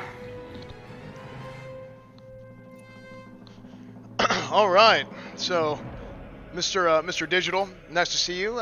Great performance there. You too, sir. You know, I thought you looked pretty big, but I didn't realize it was as big as you are. So I mean, this is pretty good. But yeah, I'd say we're about equal size, kind of. Yeah, I'm kind of surprised. Maybe I could worst jump like you too. But yeah, so that was a great match. I think that a lot of people went into that duel and thought that Priest had a pretty significant advantage against you. I do think you had a few things in your favor. At level 40, comparing the level 40 meta to the level 30 meta, you now have Mortal Strike, which is something that I do think played a big factor in. What do you think? Yeah, Mortal Strike's huge, obviously, because it reduces the how effective his heals are, but other than that, warriors don't get a whole lot at 40, given we're still using Whirlwind Axe and stuff. But I'm just happy I was able to kind of showcase a warrior, warrior's potential. So Indubitably. Do you have any do you have any other thoughts about this? Any other thoughts about the matchup or going forward? Well, so I noticed that you guys didn't interview me after the first round, and I was just kind of wondering, is you got something against warriors? I had to win my second round just to get an interview up here, or how's that working? I do. Rep Prio. Okay. That's what I have against warriors. All right. It definitely wasn't because I forgot to plug in the headset last night and have been charging it in between interviews. That is definitely not the reason. So No, I'm just messing. But yo, real quick, I don't know if I'm gonna get next rounded. Probably will. To been rookie. You guys are killing it. This tournament's awesome. Production value is hilarious. Keep it running, boys. Hello. I think I can't hear Esfan. What happened? Frick. His mic is die again. Oh man. man. But you know who else died? Healing stat. We're going to see none other than Sony coming out ahead. Asmon went to go grab batteries. A Withered has run away. But the question is, who's going to run away with the tournament? What do you mean, dude? I want to go watch that duel again, man. Asmon's taking notes. Take some notes. Asmon's taking notes. What was that? Let's take a look. Who's going up next? It's going to be Sea-Doo versus Zico. 2 champions, 2 legends, head to head. Who's going to be able to take that one? Now, this is Sea-Doo is the Shaman wild card in a lot of ways. Yeah. We saw how much damage he could really get out. The burst has been nutty from him. Do we think that a mage can reset against him? Yes. Do we think that a mage is going to be able to consistently get off polys? Or is it a race? I think so. I honestly think that the mage will be able to reset. Like, they don't have bubble. They don't have repent. They don't have hammer of justice. They have so many tools. And it's not really that hammer of justice is something that you can use, but they have to save their blink for hammer of justice generally, right? Mm-hmm. And I think that with the amount of tools that paladins have versus shamans, the matchup against a shaman is going to be much easier. Okay, I think that there are a lot of things there that are definitely true, but this is Sea-Doo as well, and it's Zico. Like, these are just 2 players that have a crazy amount of talent behind them. You see Zico able to break down so many things. Like, when you look at somebody who intelligently views World of Warcraft, there's a reason that you see him as one of the only analysts ever on the World of Warcraft desk. Like, that position was pretty much made for him because he can break down a play. There's like 8 different things that are all interacting, and Zico sees all of them. It's like his explanations during the arena tournaments are just absolutely they're probably one of the best things about the arena tournaments, because that gives people that opportunity to really get an insight into what really happened. And I think that, you know, if there's anybody that's going to know how to actually play this, it's going to be Zico. He probably has some of the deepest understanding of the current game, and also he probably has a lot of understanding of Classic WoW too. And then also look at who he's playing against. Somebody who is literally, he casted over him when he was winning BlizzCon. So I think that there's going to be a lot of talent going around both ways with these guys. But then when we look at the lower side of the bracket and actually look where they're dropping down, like, the entire tournament is really starting to take its form, because whoever drops down here plays against a melee, no matter what. Yes. And we've already kind of started to see the potential for both mage and both the shaman for melee. So are these guys going to be the 2 that go on a tear in the losers bracket as well? I think that they're very well positioned to have that potential because there's just so much melee right now on the lower side of the bracket. You literally have rogue, you have your warrior. Some of the only range that is there, it's going to be, we do have some warlocks. We actually have both of our warlocks on the lower side of the bracket. It's actually pretty interesting. I'm curious to actually see some more Warlock gameplay, to be honest. I'm really excited to see that. All right. There's the legend himself, Black Lizard. All right, let's do it. I'm ready whenever. Hey, you two cut it out. We do that after the tournament's done. That's after the tournament's done. Hey, get the kitty off S-Fun. He's got work to do. Okay.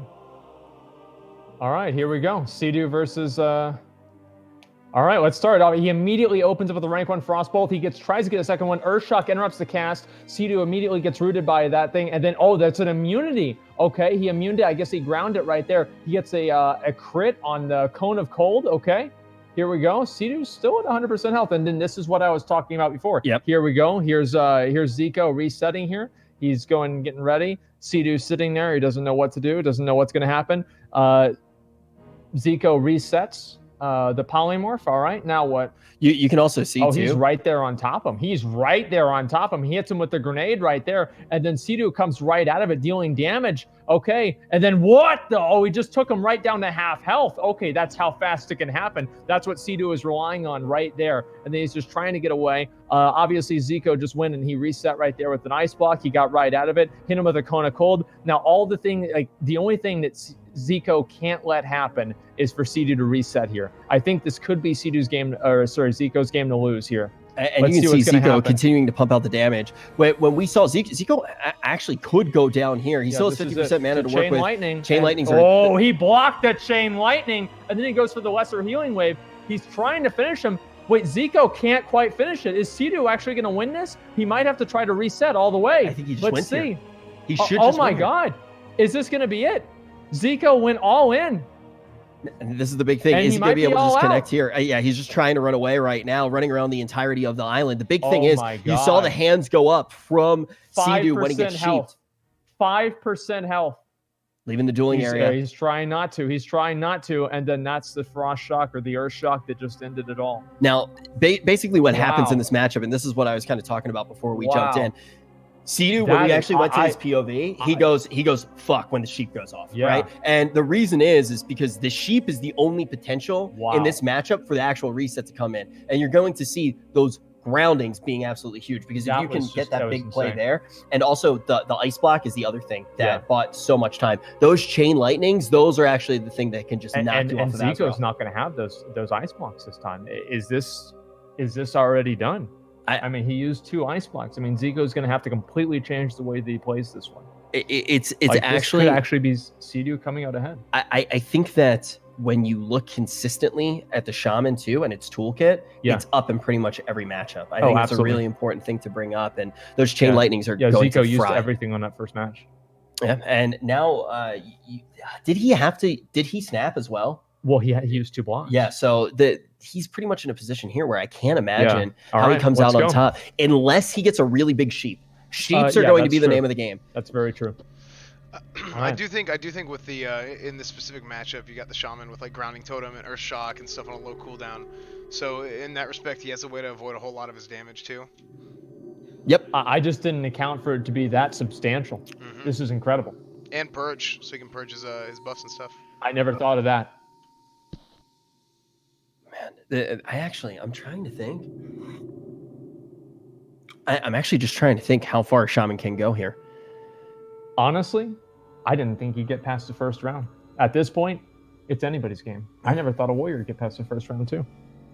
I think Check's positioned in a place where he could potentially win the entirety of the tournament. Let's see if he's able to take this duel. Happen. Like, this is actually really that big.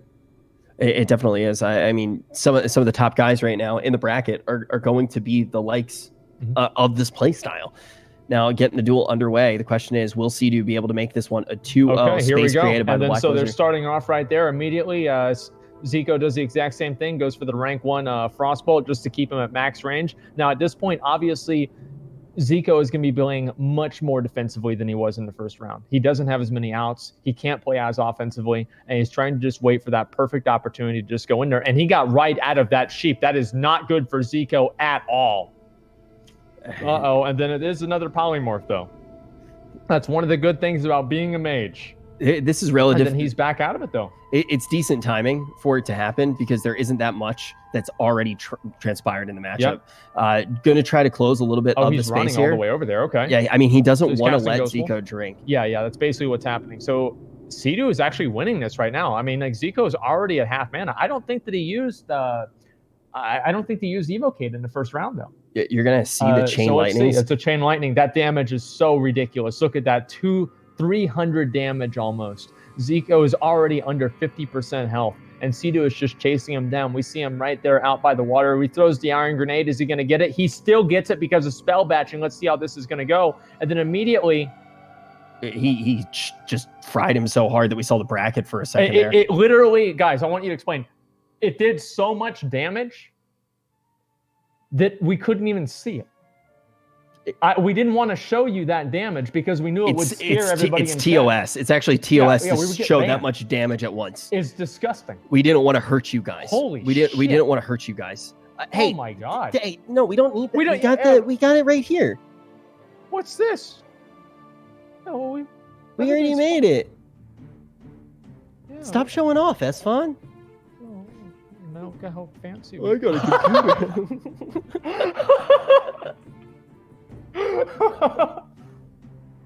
All right, Sea-Doo's on absolute fire right now. He's on absolute fire. Let's actually grab Sea-Doo right now. Hear what he has to say. Yeah, I'm curious. I don't know. Also, I mean, Sea-Doo was camping me pretty much all in the beta. Yeah. I'm pretty sure he's destroyed pretty much everybody. Now he's going to be able to do it in the tournament as well. Okay, let's hear what he has to say. Reigning curious. BlizzCon champion, primed to keep on moving forward in the winner side of the bracket of our duel tournament. What's up, bro? Hey, we gotta up, bro? see if we can find you here. Running around all over the place. I'm standing still right now, my guy. Yeah, but everybody's running around all over the place.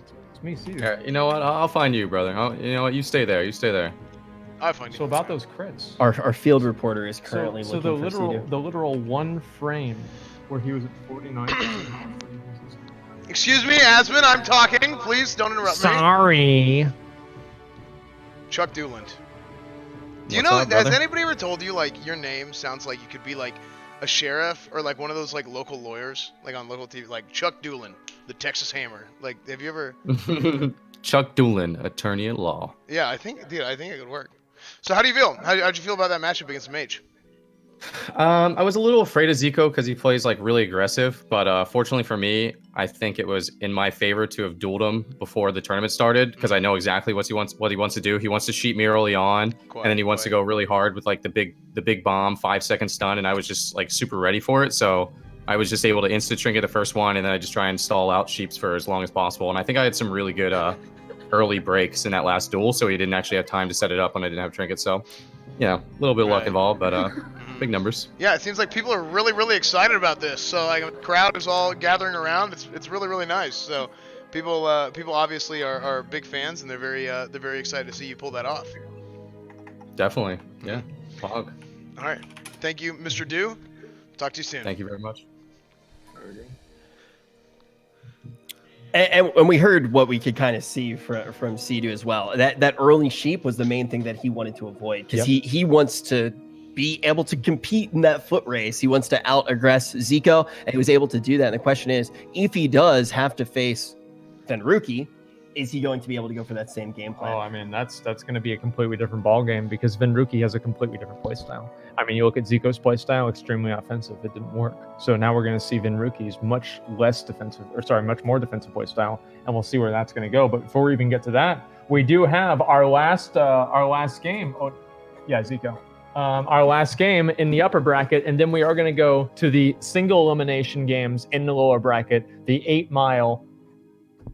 You either make it or you don't. And I'm actually really excited to see those. So this is going to be against the All-Seeing Eye. So the All-Seeing Eye was able to very, very easily vanquish Jelly Beans. And now we have Bean, who is able to win against Nuts by a very, very small margin, going up against him as well. Now, Bean obviously is a very, very good hunter. And I think this is really going to come down to how well Bean is going to be able to manage his dead zone and how well All-Seeing Eye is going to be able to take advantage of it if we have any other game to go off of besides Jelly Beans. Absolutely. They're making fun of our bracket, dude. Well, they're wrong. Yeah, they're wrong. All right, let's get into it. Here we are. We have All-Seeing Eye, and then they're facing off. Let's get this done. Here we go. So what we can do is, again, because we're not in a hostile area, they can still duel here. But once again, we are going to start this one off. Bean going to be on the hunter.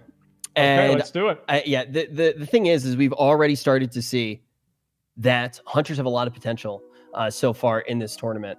And the question I think it's just immediately opening up. Wait, what is this here?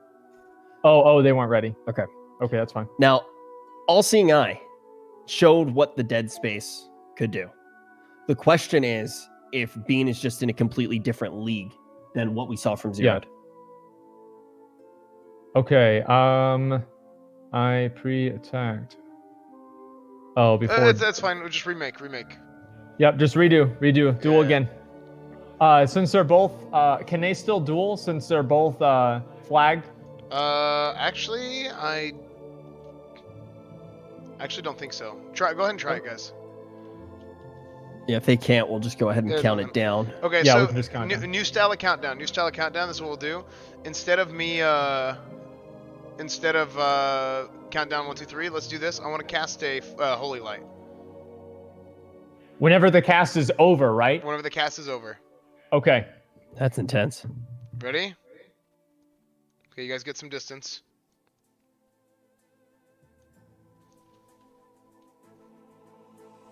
Oh, yeah, good. Yeah, slay that pussy. That could really screw up the duel. Yeah. We all know what they can do to the WoW experience. Make sure to get that tiger down. At the end of the Holy Light, we are going to be starting the duel. Keep your eyes on Eston.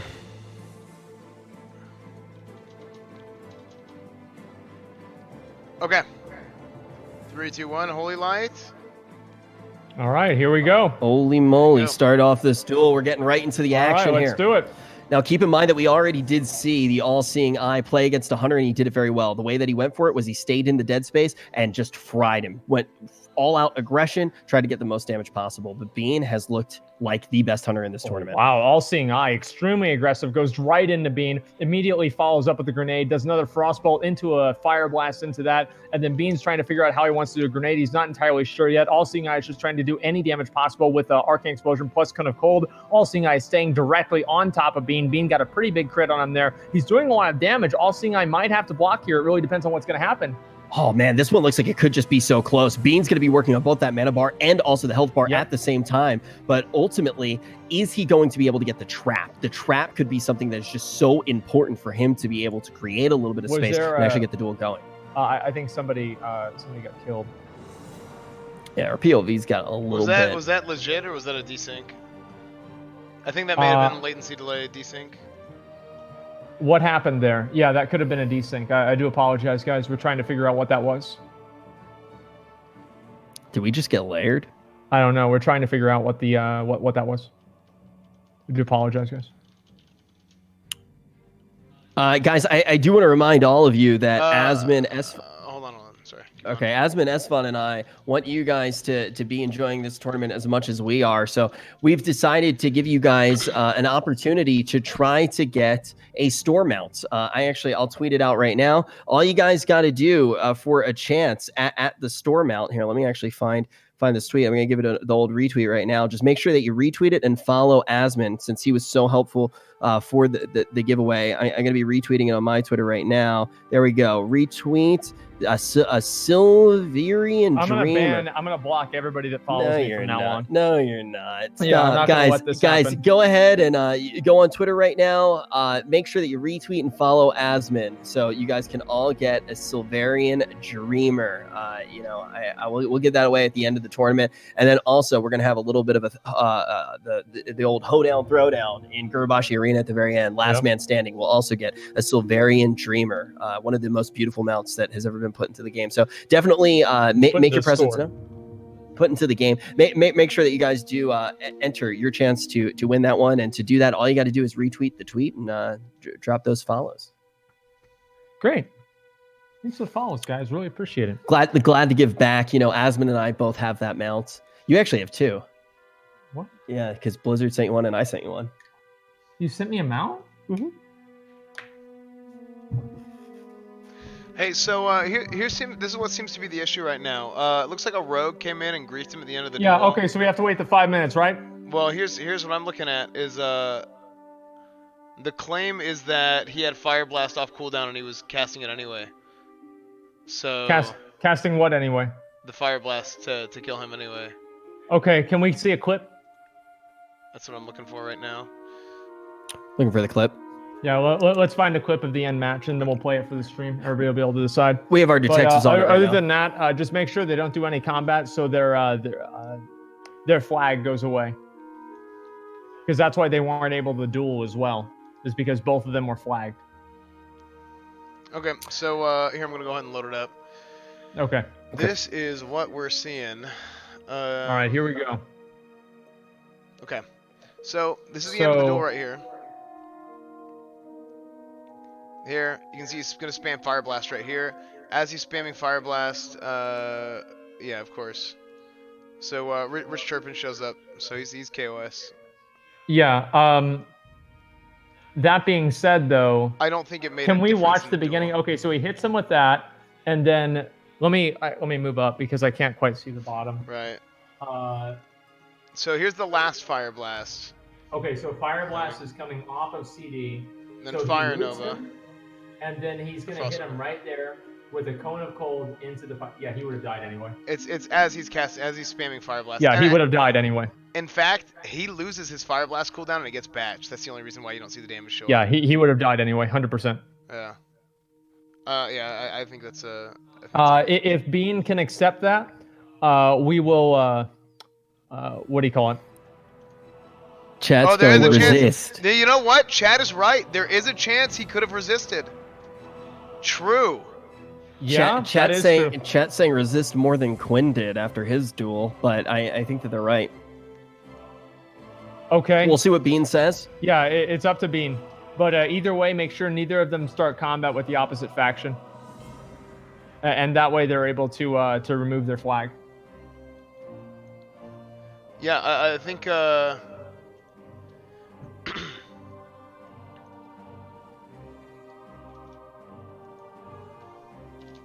Hey, a little bit more.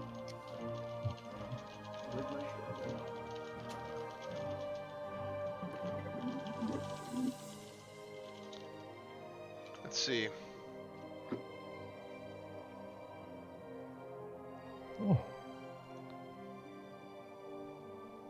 What does Bean say? You know what? Let's pull Bean in here. Actually, let's pull them both in here. That's good, right? I'm gonna pull Bean in here. You know what and else we're was gonna good? pull That in- duel. Hi. Let's hear from right now. Let's hear what they have to say. Yeah, Okay, that was actually that was pretty tight. Yeah, we pulled them both in here. So here's what we looked at. We looked at the footage, guys. It looks like All Seeing Eye casted Fire Blast. He lost his cooldown and it got badged right whenever the rogue hit anyway. So it's not like it would have really made a difference if it would have hit. But the problem is what if the Fire Blast had been resisted while you were bandaging? Yeah, I understand. I mean, I have to say though, like I linked to my talent tree, I play with Elemental Precision 2 points, so it makes a lot of difference for resisting and stuff. I honestly don't think I would have died there because I still had bandage, still had scatter. Like I was holding my scatter because I'm pretty sure I would have lived there with my fire resist too. Okay, I think a push. I think a 50-50 goes to a reduel because of interference. How do you guys feel? Yeah, I'm fine with it. Yeah, I think reduel He didn't is in use a order block here. or anything, so Okay. Yep, we don't really lose much. Let's make sure that they drop PvP flag. Okay, that's fine. I'm gonna move you guys back down. Yeah. Yeah. Okay. All right, cool. So we heard from both of them. I think both of them bring up Yeah, we very will be important doing points. a reduel. Personally, I would have just had them fire blast the other guy, and if it got resisted, we'd reduel, and if it didn't, we wouldn't reduel. Flip the coin. I think the Well, talking I mean, point it's there. effectively a simulation. So you but, I mean, can't that's fine. necessarily hear basically the big talk, and it was whether or not the fire resist that Bean has, and whether or not the elemental precision that All Seeing Eye had, if it was going to come into effect. And Bean was also bringing up the idea of his scatter shot and different things like that he kept. I think a reduel is probably the best way to do this one. Thank you guys for bearing with us while we actually get that reduel underway. Yeah, and again, this is what the competitors want, and at something that's like really just this close and this contentious, I think that going with whatever they think is the right decision is probably the right thing to do overall. So either way, I think would be completely fine. Chances of a resist is probably like somewhere around 10%, and 10% differential. I mean, he could have just let it up with another Arcane Explosion. He still would have won. But then he would have also got a tick of the first aid off, so it could have gotten a little bit more different. So we'll just go ahead, we'll do it again, and we'll wait for the PvP flag to fall off, and then we're going to be completely good. Did somebody go inside? Wait, what? Just a second. What do you mean? I'll be right back. George is open. I'll do it. Okay. What's going on? Sorry guys. Just wait 1 second. We're investigating the situation. Just heard kind of a weird noise here. Everybody just relax. We're gonna get this under control, and we're gonna make sure that everything goes okay with the Dueling tournament. We're just gonna keep it cool. Any McConnell fans in the chat? McCool easy, right? Yeah. That's what we say. Can we get him a cool in chat? FBI's here. Time to redo that duel. Yeah, I guess so. Oh man. All right. I think everything's fine though. Okay. But you know what's not fine? Interfering with the duel. Rogues. Yeah, guys. Just rogues in general. Not a fan of it at all.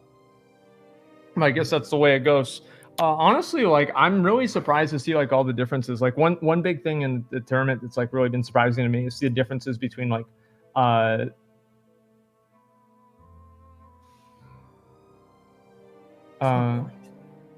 fucking idea.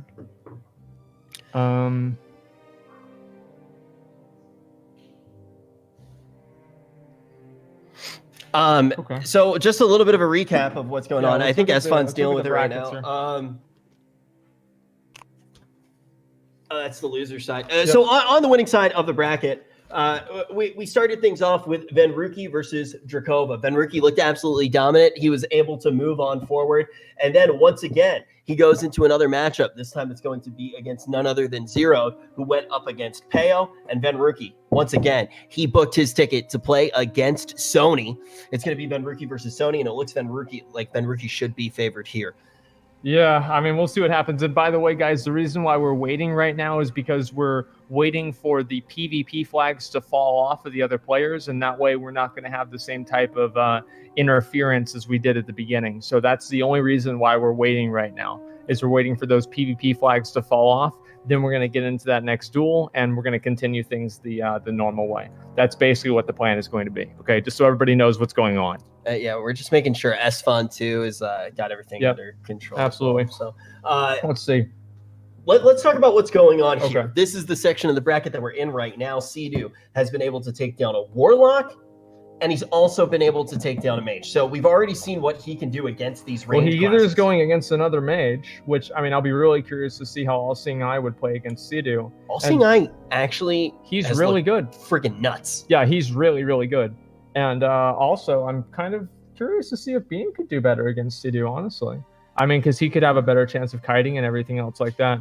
Let's make sure and see if they're able to not have the PvP flag on. Okay. Yeah, these are definitely important things to keep in mind. I think we figured out what the ruckus was about. Okay. Okay, are we ready? I have to go to the bathroom. Yeah, sorry. Okay, yeah, we're ready. We're ready to do the dueling tournament, right? Right. Okay, good. Okay. Sorry, I had to go to the bathroom. Okay, guys. The rematch, the reduel, All-Seeing Eye, Bean, go ahead and duel.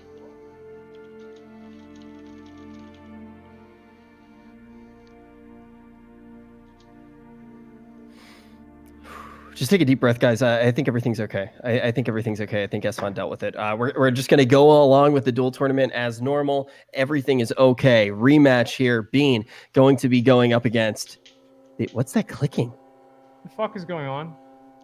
Is that clicking in Discord, dude? What is happening? Oh my god. Release Spirit? Frozen. What?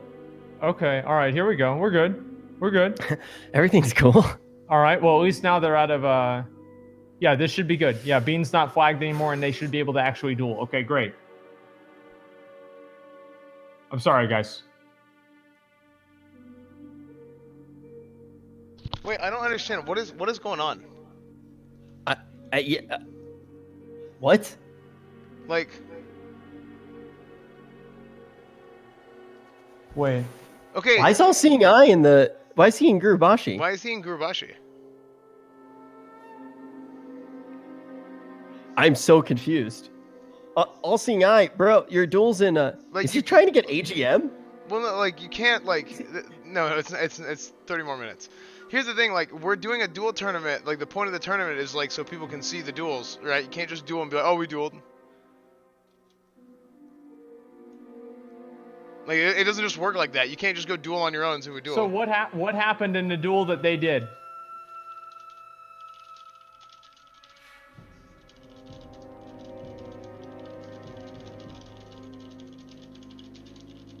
All-Seeing Eye says he won.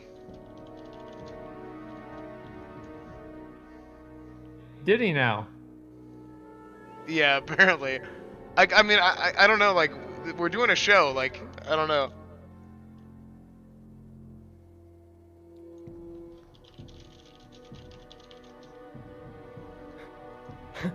I mean, does he want to just DQ or what? Is he watching a video, or, like, what is he doing? What is happening? Can we just DQ him and just move forward? No, hold on. My thing is messed up. My thing is messed up, and it's playing one of his VODs. Wait, it's playing his VOD? Dude, I don't know how that happened. It just started playing one of his VODs. Okay, dude. All right, Okay. so All right, we were so upset for a second. Dude, I was Okay, pissed. I was fine. like, dude, but regardless, like, you still can't duel. You can't, like, then doing it again. Yeah. Like, you guys, like, they just keep starting their duel without it. Okay, just wait for Esfon to call, okay? Now, chat All right, here keeps we saying- go. No, we're starting. They're Okay, starting. okay, Let's they're go. Let's starting do it. it. Chat's Okay, spamming PP guy. I don't even know what it means. He opens up with a scatter shot. He's trying to kite him away. Same with All Seeing Eye was doing at the beginning. He goes for a rank 1 frostbolt. He roots him in place immediately with a frostbolt with fire blast, a crit, and another cone of cold crit as well. An iron grenade, hitting him with the iron grenade. Bean immediately gets right out of it. Bean is already at half health. All Seeing Eye is pretty low as well. This is pretty close already. And then All Seeing Eye is doing insane damage. It's a race, and the face is the place. They're going absolutely bananas on each other right now. Scorch going to open up onto Bean. Once again, he finds himself in the dead zone, creates some space between him and the cat. Nice route with his frostbolt being enough. Wow. That's called damn, boys. We're able to see him come out there and actually create enough space. That's a double to do the crit race. right there. That was a big I mean, that's moment. all it takes, man. That's all it fucking takes. I'm actually like, okay. Yeah, guys, please, by the way, All Seeing Eye and Beam, please wait for a moment for us to do the next duel. But wow. And honestly, I'm going to give them the benefit of the doubt there with the duel because there's some weird stuff going on here. It freaked us out a whole bunch. I think everything has been dealt with now. I think everything is back to normal. Yeah, You sorry can see about even on that. the production end. We should be good. But listen, like and that's 1-0, right? Because the first duel was we mulliganed that one. I believe so. I believe So that's correct. we remade that one, so we're giving one more duel. But it just looks like we are in a position right now where we are going to see absolute dominance coming out on the side of All Seeing Eye. I mean, we'll see. I mean, honestly, this is one of those people from like the beta that have just kind of came out of nowhere, and we didn't expect that to happen at all. So I'm really kind of surprised about that. Oh man, I think that the big test is going to be whether All Seeing Eye can start to take down these matchups that Venruki and Zico aren't able to take down. Yeah, exactly. As of right now, I think if we are going to, dude, the whole house is shaking right now. What is going on? What is this? Wait, what's this? What's going on? The fuck is this, dude? Sorry, I was fixing something. Okay, good. Wow. All right. Okay, let's go. I'm ready. All right. All Seeing Eye right now is going up against some real legends here. And those legends are going to be Venruki and Zico. I think even besides, it's like a mini game. It's like when you're doing your world quests, you're playing World of Warcraft, and then all of a sudden you're a turtle and you're trying to make it to the water. We're seeing a little mini game here in our tournament. The question is, who is the best mage in the entirety of beta? Is it going to be Venruki? Is it going to be Zico? Or is it going to be All Seeing Eye?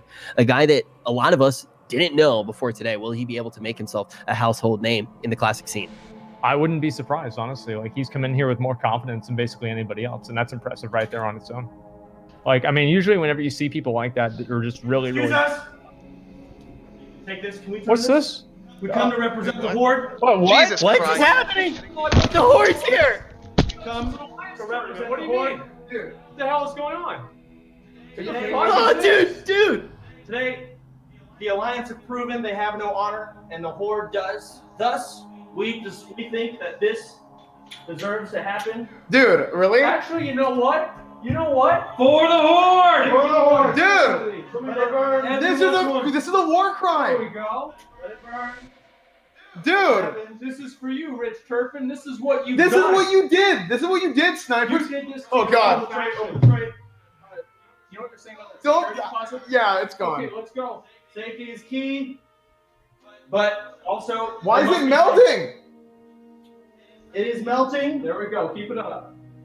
Oh, there's a reason My why- right hand is hot. Woo! My right hand is hot. We're gonna turn off. We're gonna turn off. We're gonna turn off. Ah! It's not done. No, these are sacred colors. This is hot! These are sacred colors! There must These be. are sacred. Tomorrow is Independence Day. These are sacred colors. Well, you should tell the Alliance that. You come into my house and you do this? Go F the Alliance. Fuck the Alliance. They're ruining your tournament. I know! You're terrible. You think that's bad? I have to deal with this too? This isn't bad We enough? have to live with these people every day. The Horde. The Horde are victorious. We believe. Like, dude, I'm so lucky this wasn't flammable. Like, I just... Unbelievable. This is absolutely Dude, Trevor, stop dropping rolls. I swear, you get stream sniping game, you get stream sniping in real life. Like, Disgusting. Listen. This is how the Horde stream snipe, okay? In their face, real life shit, you feel me? dude, Take some notes. Yeah. I gotta clean my house. I already did that this month. God dang it. I hate the horde. I swear, like, they already ruined everything. First Greek, now this. This is so 50K viewers and all the riffraff come through. Camera's messed up. The kids are crying. What is that?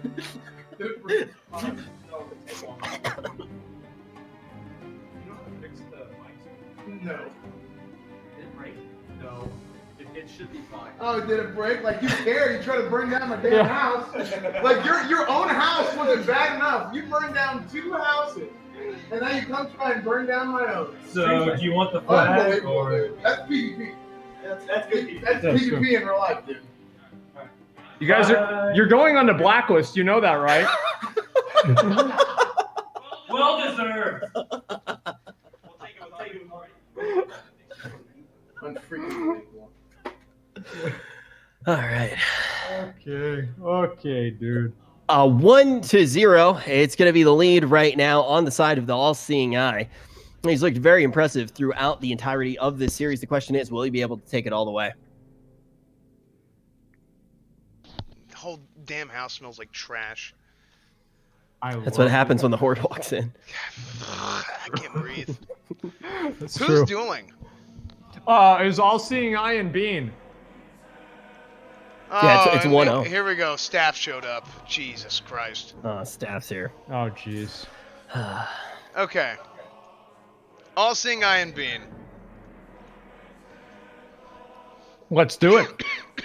All right, it's already been 1 match. I love the smell of burning plastic. Dude, we all took showers for this stream.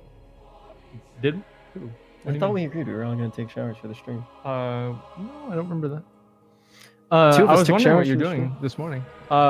Okay, here we are. So we've got Bean against All-Seeing Eye. All-Seeing Eye has already gotten 1 match out of the way. He's already defeated Bean once, and let's see if he's going to be able to come and do it again. Now, Bean has put up much more of a better fight than Jelly Beans has, so we can actually see Bean come back around and actually win this. But All-Seeing Eye, as you guys can see, has been extremely dominant. One of the most, probably like the biggest surprises of the entire tournament. I'm really surprised about that. I mean, just the fact that somebody from the beta randomly has just come in and done this well. This is great. Yeah, Go ahead and start the duel, by the way. /duel if they. Okay, let's do it. Let's make it happen, boys. Let's go. Yeah, I think one of the other notes to make right now is Beans kind of started to assert his dominance as being the best hunter. That's in our bracket. And to see All-Seeing Eye. Wait, was this 2-0 already? Is that what they reported? So I don't know if you noticed, that's fun, but stuff kind of went off the rails there for a second. We haven't been able to completely pay attention to everything that happened. Yeah, I don't really. It was already 2-0. Oh, well, this is the next duel. It's the next duel already. Oh, right. It's on to the next duel. We've seen dominance assert. Okay, so All-Seeing Eye won, right? All-Seeing Eye won. Okay, this is obviously very scuffed, guys. I really apologize. Obviously, occasionally the horde, we've had a lot of alliance stream snipers, but wait, how do we put Chance on the blacklist? He is. Who watches the watchers?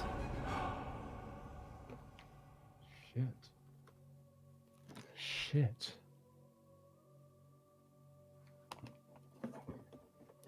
Okay. All right, let's go back to the bracket. That's fine. Can you show the bracket? You told me to get rid of the bracket. Okay, Bean is right there. Okay, perfect. So you guys can see Bean right up there. And so now we've actually done all these. We're going to go down to the lower bracket now, aren't we? Yeah, this is the lower bracket. Okay, let's go to the lower bracket. First match is going to be Drakova versus Peo. Drakova versus Peo. Okay, let's do it. And the loser of that is going to be the first one sent home from our tournament. And the winner of that plays against the Bean Slayer. That's right. Okay. Are Drakova and Peo ready to duel? Yeah, Drakova and Peo. But Peo said he was going to take a nap, so I don't know if he's awake. Okay, Peo just lost. Peo's going to be eliminated from the tournament. Here's the thing: we can wait. Let's do the other ones and see if he wakes back up. Peo's back in the tournament. Yeah. Okay. Let's do hot form and Nazca then. Why don't we just start from the very bottom?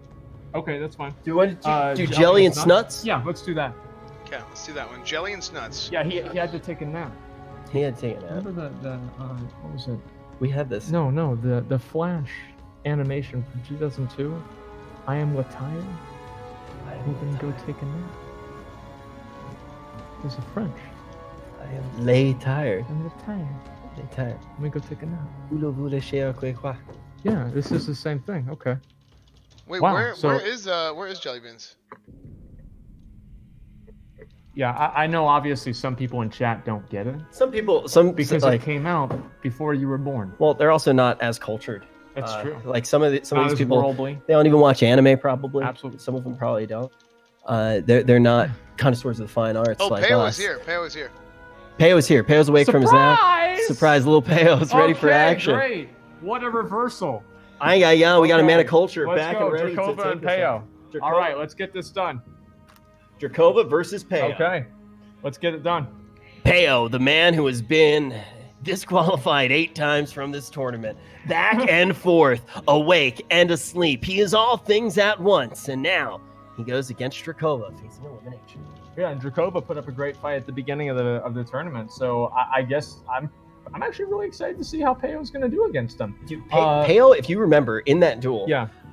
He was doing the Peo most does damage out of ridiculous anyone damage. that we see. Yeah, I mean, this could actually be amazing. So let's see how this is going to go. And again, guys, this is single elimination. That means that the winner of this match moves on. It doesn't matter what happens. It doesn't matter anything like that. The winner wins, and that's all there is to it. And also, it looks like Drakova is also going to have kind of an advantage here because he's had lay on hands come up. It's been at least an hour since the last duel. Probably even 4. 5.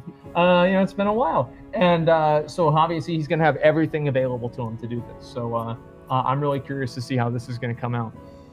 All right. Yeah, so we are going Let's to get be jumping this into done. that one very shortly. And I'm keep trying in to go mind now, somewhere. 2, 3, 4. We're going to have 4 of our losers matchups right now. That means 4 people will be sent home. And after that, we can keep on trucking in the lower side of the bracket, That's eliminate another round of folks, and it's really going to be getting down to the wire here. Then we're going to be going down to the semifinals. Yeah. And that's going to be, again, semifinals with best of 5, right? I believe semifinals. Yeah, I thought we were going to make semifinals and finals best of 5. Yeah, semifinals and finals are going to be best of 5. Everything on the lower side of the bracket are those best of 1s, which is going to be pretty hype. So keep in mind now that we're going into these the lower side of the bracket. Esfon's going to be summoning pretty much everyone right now because we're going to be going through these very quickly. We're going to have them all lined up. It's going to be a shotgun of dueling action. I certainly hope so. We need a summoner. We need somebody to summon. There's a warlock here, but I think it's AFK. Which warlock's AFK? Fujin Desu. Eric is not here. Eric is somewhere else. Yeah, if we could get Eric, that'd be big. That'd be really big. Lay big even. I want to give a big shout out to Eric as well. Eric's been one of those guys. We talk about Classic. We talk about the community that forms around Classic. And Eric is one of those guys that embodies that. I really think he's one of those guys who's very quickly become a friend to a lot of people. And he's always there buffing you. Well, yeah, and he was the one that created the Warlock Union, and he was also the one that ended it, which was great for me because I didn't want to pay 1 gold for a summon. And so, yeah, I mean, there's a lot of people. I think that's one of the really interesting things about beta, right? Is that even as like viewers start seeing the same guys around, they start making connections to them. And I think that's really kind of what the essence of Classic is really about, is like seeing the same guys and being part of that, evolving, dynamic, organic, real community and living community. I think that's really what makes it the most exciting and one of the best games ever. I mean, there's really that community and the things that people can get people to bring together with. Eric also carried Quinn a whole bunch. Did he? Yeah, Eric. Wow. Yeah. So Eric's definitely a very good player, and we thank him very much for getting out a lot of those summons. But now we're trying to find a new warlock to get out. Yeah, those we're summons so basically we can just get waiting those for ready. a warlock so we can get over there, and then as soon as we're able to get a warlock to start doing these summons, we're going to start doing these games as fast as possible. Asfond is working as hard as he can, as fast as he can, to make sure that we have people coming over here. And so again, huge shout out to Asfond. He's been an amazing producer for this, executive producer for this, and this show would not be possible without him. I mean, there's a lot of stuff going on behind the scenes here. There's a lot of things that we planned out, and it's because of him and obviously everybody, but especially him, that it's actually happened. Yeah, and also, what's like the opposite of a shout out? Yeah. A shit on. Big shit on Soda Poppin' and Nick for coming over and lighting that flag on fire. And if you want to blame anyone for the delays, Let's blame them. Yeah, that must be it. I honestly right now, everybody in chat, if you could open up a Google document, I would love you to open up a Google Doc, and we're all going to share that Google Doc with each other. I want you to write at the top right now, chat, blacklist, and we're gonna put the two of them. Number 1, Soda Poppin'. Number 2, NMP lol. Let's add some of the guys from earlier in the tournament today. Yeah, exactly. There it is. And let's just not play with them when Classic comes out. Yeah, it's the way it goes, right? Hey, it's life. For the Horde, listen, guys. I mean, the Horde, to be fair, have actually been extremely honorable in this tournament. We've had very, very little interference from Horde. They've been very honorable and polite and reasonable, and we appreciate them very much. So a huge shout out to the Horde. They've been doing amazing. And overall, everybody's been doing great. We've had a couple of clowns here and there, but for the most part, it's been a really, really well-behaved tournament. And I think that's absolutely much more than I could have expected. Yeah, I think that was one of the big reasons that we were kind of nervous, right? At first, we were like, yeah, maybe we should just do an alliance tournament, have a little bit more of control. But with the beta ending so soon, if you guys actually haven't heard, the beta's ending in what? It's ending on the 12th. Nine days, right? 12. This is all coming to an end. Take a good look at Azeroth because... Oh, Drakova is here. Dracova's here. Is it time, Asmon? They're going to get ready, and they're going to / duel here in a second. There's Pale. Okay, here we go. Let's do it. All right, again, this is going to be Drakova versus Peo. You can get those Fs in chat for beta as it does come to an end, but we don't know who is going to be earning those Fs of respect, who is going to be falling in this tournament. This one duel going to decide it all. We are moving over to our elimination bracket. Both of these players have already lost their duels to get their ticket here. Whoever does go down is eliminated. Yep, that's to me the first person that actually is going to be completely removed from the tournament. And this is not a best of 3 situation. This is just single elimination. Yep. Like single, just one round. You either get it or you get got. That's the only 2 things. Right. I'm ready. Let's make this happen. Let's go. I'm ready now too that I picked my nose on camera. Let's make sure they both understand that. Okay, yep, let them know, and we'll start it up. Let's get this duel and let's do it. I'm ready. I'm actually really excited to see these one-off matches. Same. That's going to be really exciting to see. A hot World of Warcraft action flying at your face. Yep. 4 series, only 4 hot dudes do progress. 4 get sent straight home where they already are. Let's see, where are we at here? So we've got Drakova versus Peo, Hot Form versus Naxka, Stay Safe versus Sturge, and Jelly Beans versus Snuts. Okay, let's see how this is going to go. I'm ready. Plenty of intense action going on there. Let's do it. Okay. Ready? Let's do it. All right, you just accepted the duel. Peo actually put sleeves back on, maybe getting a little bit chilly for a little Peo. Look at that. All right, here we go. So Not much Peo meat on immediately those goes bones. into he immediately goes into stealth. Drakova's waiting. Probably might have perception up. We'll see what's going to happen. So we're waiting on Drakova. Oh, he immediately gets Peo out, and then Peo responds by getting a gouge. Okay, that's good. That's very good. Very nice. Peo's getting away. He's going to be able to get a re-stealth here. And then that's going to be back. Oh, wow. What is this? This is a French-Canadian strat, if I've ever seen one myself. This is incredible. He got on the mountain. Obviously, that didn't work out. He brought out the pet, and then he's just going to immediately start attacking Drakova. Peo is already down 1,000 health. This is not looking good for him already. It's the 4th of July Classic. Gets on that mount. Paul Revere's. The British are coming. Right. The British are coming. But the question is, where is the damage going to come from? We can already see full combo points have been established on the side of Peo. Are we going to see that burst that we saw earlier on? Yeah, that Peo is just absolutely destroying Drakova. Drakova is losing so much health, and Drakova bubbles, and Peo vanishes. Okay, this is a reset. This is the first reset. Peo obviously has to get away and heal himself up, and then we're going to get back into this. And honestly, at this point, I mean, this could be anybody's game. Well, keep in mind as well, some of the strengths that are going to happen to classes that are a little bit burstier with their toolkits, they're going to use everything in a matchup like this. This is a best of 1. Peo already so okay, low. That's so good. So Peo obviously was kept in combat with the Dragonling. He sapped him, and then he has 2 pets. These pets right here are going to hurt Peo so much because he's got to watch out for the pets. And now he's going to probably start actually eating here. And Drakova can just sit right back down and start drinking. And he was able to switch off his trinkets too as well. So now he's got his PvP trinket up and as well as the Mark of the Chosen, so he can get more stats. Peo's sitting down here getting ready to drink, and this is basically a full reset minus Vanish and minus Bubble. Yeah, I think a full reset is exactly kind of what both of these players want. They're going to allow each other to take that time. We're going to see mana getting grabbed for Drakova, and keep in mind what he was able to do in that first round, right? He already was somebody that made us believe. He's trying to go for that deep run after playing it so close against Fenrique, somebody who is really trying to figure out that matchup, being one of the Horde players that hasn't had dueling experience as much against some of these Paladins. If you don't know the name Drakova, you definitely want to throw some respect on it. It was Esfon who was actually talking him up, saying how highly he did rate this player. If there was going to be somebody to represent the class, he said it was going to be this guy, and now he's going to be fishing, trying to get out the rogue from stealth, who is actually lighting a basic campfire. Lil Peo taking a little break here. He said he took his nap out of game, and now he's going to be taking his nap in game. Hey, man, I'm a role player as well. So Drakova is running around randomly outside trying to throw grenades. Peo's looking for some fish to cook right now on that fireplace. Oh my god. He's definitely going to have a decent my! wow. Oh, what is this? Cooking God. What is this? He actually got it. He got a fish first I don't try. think Drakova. Oh yeah. I mean, look, he's a great player. What can I say? Okay. Doesn't matter which aspect of the game. We're seeing that Peo is completely 99 fishing. He's everything. Drakova has no idea, dude. He's just running around.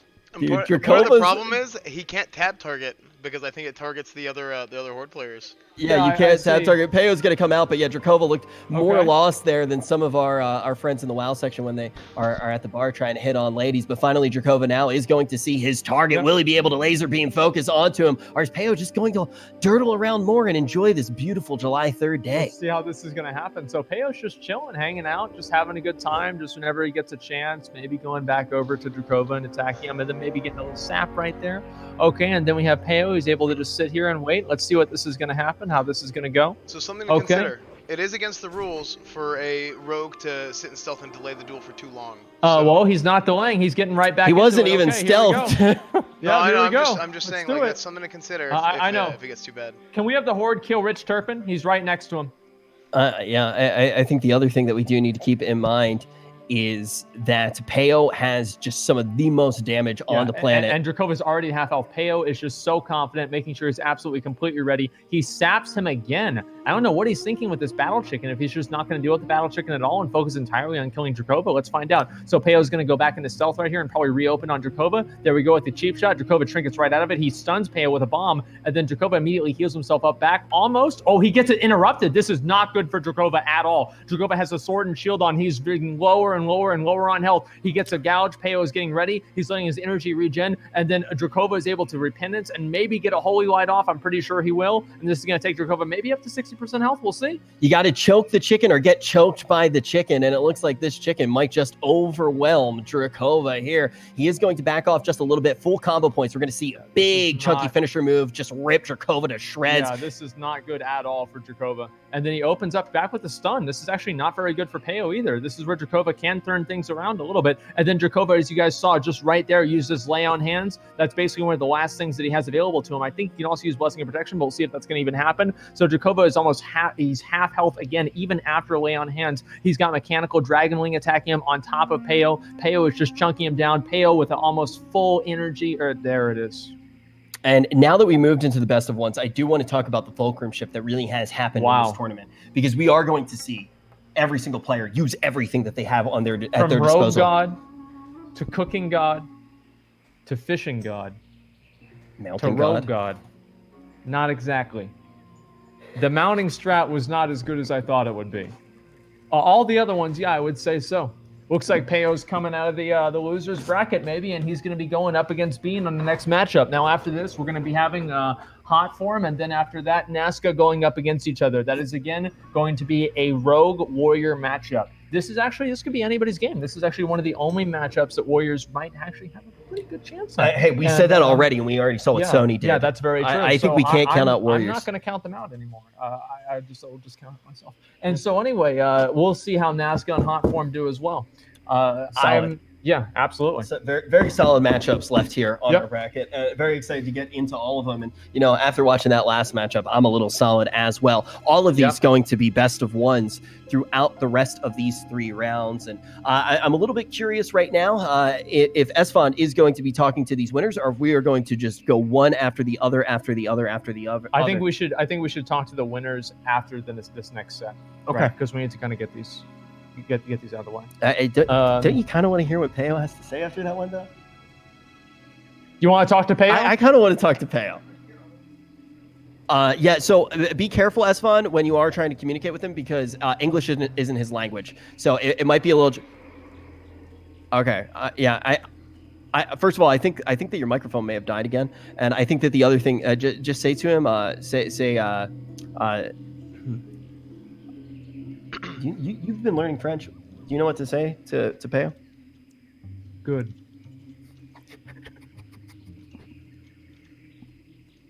All right, you heard Asmon. Good. Yeah, he got it. He'll understand. Bonjour. Yeah, bonjour. Comment ça va? Je Attention, t'aime. c'est parti, les amis. Oui. Je t'aime. I love you I too, don't know bro. about any of that. Okay. Yo, first of all, I would like to say thank you for Is the good a French invitation. word? of I'm pretty course. sure it's thank probably you for not. the invitation, Okay, here guys. we go. Peo said thank you for the invitation. Thank you for the entertainment. We're going to throw it over to Asfon right now. We want to hear what was going through your mind in that duel. So Peo, you went with a very interesting strategy there. I saw you were out there. You were out there. You were camping a little bit in the middle of the duel. You were regenning your spirit with that basic campfire. Oh, did I cheat? Oh, yeah, I cheated. Yeah, I forgot about that. Huh? Yeah, I kind of cheated. No, it's fine. The campfire was not stated in the rules that you can't use a basic campfire. so Right. I don't think it made too big of a difference. However, you were out there. You were fishing for some fish, and now it looks like you're fishing for compliments too. How does that feel? Pretty good, because I said I want to get 300 before the beta end, right? So I'm at 278, and I actually got one level, I think. And we have some poggers in the chat, boys. I was at 279. We're now at 280. That was up. No, I just started because he was running around. He was running around, so I just said I'm gonna go on stealth so we can open, right? Right. Indubitably. So how does it feel? You were out. There were some issues. There was some controversy trying to figure out what the proper verdict should have been, and now here we are. So you have a chance at redemption here. How does it feel? Yeah, cool, man. It feels super cool. Thank you for making me another chance, of course, in the loser brackets. Of course. Thank you for joining us, Peo. I love you, Asman. I love you too. I'll talk to you soon. Asmongold, I'm a big fan, of course. Poggers in the chat. Hey, thanks. Yeah, thanks, Peo. Yo, wait a second. How long I have? Because I would like to take a little nap, of course. Yeah, go ahead. You can't take a nap. Because I played the game for like 3 a.m. this morning. So but he said I love Esfon. He said Asmongold, I'm a huge fan. I'll see you later, Peo. Thanks. Yo, thank you guys. Great tournament. I love you, and thanks for the invitation one more time, of course. If you can't just don't oversleep. No, I won't. Trust. Thank you very much. I appreciate that, guys. I love you, Peo. I love you. Yeah, close enough. I think he's really taking a nap, dude. Yeah, we saw in the interview there. God. Okay, all right, that sounds good. Let's go with the next round. Okay. Yeah, I guess Peo probably doesn't know who I am, which is fine. I'm sure he's a big fan. No, he pretty much explicitly said he was a big fan of everybody but me. Okay. You can't win them all, right? It's probably because he doesn't speak the language, honestly. Yeah, of course. So taking a look here. All right, let's see what we've got here. So Hot Form versus Nexa. I'm going to favor Hot Form on this one. Rogues have a lot of utility against a Warrior, and I think that they'll probably be able to pretty easily, extend the duel and reset the amount of times that are needed. And I don't think Warriors can really reset in the same way, and they're probably just going to come out ahead. That's what you think? That's what I think. That's what I thought about healing stat too, though. So I could be very, very surprised. So let's find out what's going to happen. Noxa, also for anybody who didn't get to watch some of the earlier matchups, Noxa is of course one of the players that's a little bit newer to a lot of us. He's become a quick friend of all of us on the beta. Always been fun to play with, and he's pretty much always online. I actually don't know when he sleeps. I think he is really going to be one of the gods of Classic when it actually does release. And now we're giving him a chance to see what he's going to be able to do up against Hot Form, a player that a lot of us have known for a very long time. Okay, here we go. Right there facing off. I'm Best ready of one. whenever. Let's make this happen.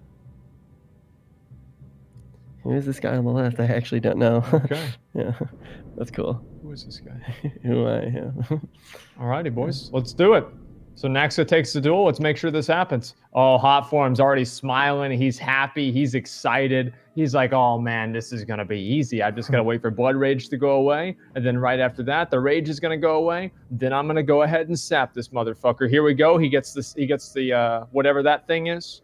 There it is. The sap. Oh, he goes for the Growth. He doesn't even go for the sap because I'm assuming Naxa is probably in. Oh, he wasn't even Berserker Sense anyway. Well, it doesn't even matter. He comes right out of it, and then Hot Form immediately stuns him. Naxa's already at half health, and then he's immediately got Kidney, and then oh, jeez.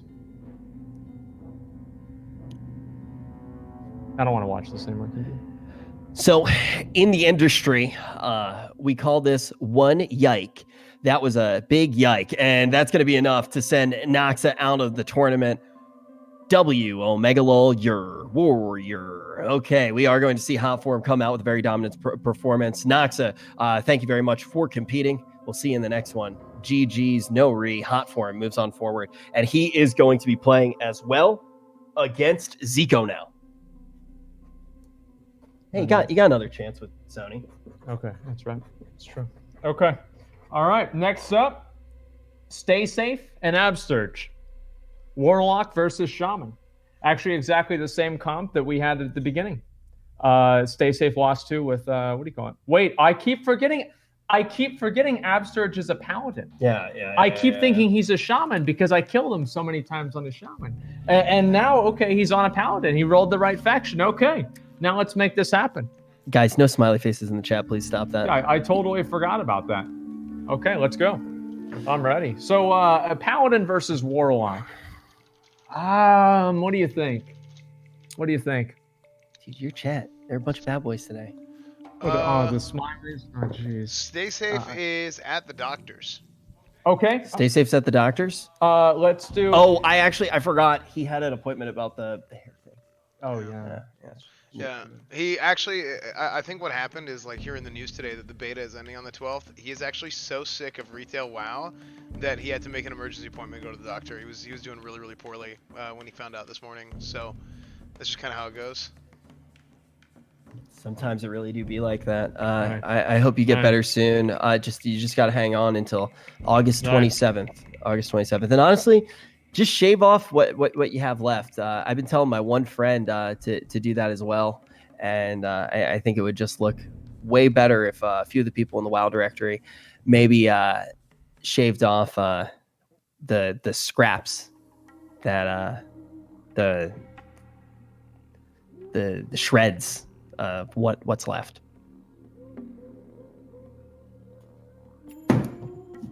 So Stay Safe's out. Is he out? He's about as out as you are of hair. He may be out. Stay Safe's out. Stay Safe's out. Well, I actually predicted him to win, so already big upset in the tournament. Wow. Sturge gonna move on forward and play against Healing Stat. Two people that have gotten second at BlizzCon. Yep. And we'll have to see who gets second in this duel. That means we're going to move on to Jelly versus Snuts. Once again, let's do it. People that have competed at BlizzCon. Both of them have gotten second. We have a lot of second placers in the chat. Snuts also, though, has been able to win BlizzCon. Jelly, of course, one of the best. Also, the last land, Snuts won, now under a new banner on Cloud9, one of the most impressive teams that we've seen in a long time in retail WoW. And whoever does win this one plays up against Zero. So Jelly on the Hunter against Snuts on the Warlock. Hunter versus Warlock. I mean, we already saw Snuts play against one Hunter before, and he did lose, just barely. I think that it seemed like Bean was much more prepared than Jelly was. So I think that with that small differential that Snuts barely lost by, I think that he's probably going to barely win with this differential this time around against Jelly. You think Jelly comes out on top? No, I think Snuts. Oh, okay. I think Snuts. I actually agree. I think the big thing that we're kind of seeing with Jelly, because we basically hit him up, a day later or a day ago, to be in the tournament. Him and Absurge, and both of them because of that have a very big potential gear deficit because also they switched factions. They switch factions, they stop playing. There's a lot of things going on, obviously, to where they're not exactly able to, maintain that same level of engagement that we've seen a lot of other people in the beta, like Peo, for example, who's been playing the beta the entire time. got one of my friends from Dota in the chat right Oh, now. yeah? His name's Sindlul. Sindlul? Sindlul. Yeah. Okay. So everybody say hi to Sindlul in the chat right now. Welcome to the stream. Thank you very much for watching. It's nice to Sindlul. So when we look at this next matchup, I think that it is really important to keep in mind that Jelly is just a little bit behind. He's going to be a little bit behind because he doesn't necessarily have all of the gear that some of the other hunters have, even if he is favored in the matchup. We've already seen Snuts in that level 30 dueling tournament was able to get all the way to second place. He went up against Venruki. He went for a really solid run. It was Venruki who came out on top, but we expect Snuts to go far here and potentially tear through the lower side of the bracket. Yeah, I mean, Snuts getting eliminated in the first round was absolutely an upset. Like when the Tips tournament, he was second place. So I fully expect him to kind of go up through the losers bracket and maybe kind of redeem himself. And we'll see what's going to happen towards the end of it. Yeah, and also I see some people asking inside of the chat whether or not some of the people are streaming. It was actually a requirement of the tournament. Everyone single player is streaming. Yeah, so if you want to watch any POV, you can look them up on the channel and actually take a look at what is going on, what their perspective does look like, and we'll see who is going to win this next one. We're going to do this round of elimination, and then I think we're actually going to do the second round of elimination as well. And then we go into the semifinals, Exactly. which are going to be the best of 3, which is 5 potential games. So that's going to be a lot of, at that point, it doesn't matter what cooldown somebody has or anything, because we're going to be going through these duels really quickly. And I think that's where the real skill is going to show, and people aren't going to be able to be carried by a trinket, by a cooldown, or anything like that. They're going to have to just rely on their just base ability on how to play the class. Yeah, I definitely do agree with that. Some people in the chat are asking you to fight me. Okay. How are we doing, Esfon? Yeah, we're good to go. Next up, we have Sony and Venruki. Oh, they're good to go. Okay, Wait, so Sony and Venruki, right? Because we're not doing Stay Safe, right? Well, yeah, but we'd be doing Jelly and Snuts. Oh, my bad. I thought we were done with the. Yeah, are they there and ready to go? Target Jelly. I don't know where Jelly Beans is. Is Snuts there for the Horde? Because I can't target Snut and I can't target Jelly. If that's the case, do we want to just do the semifinals right now?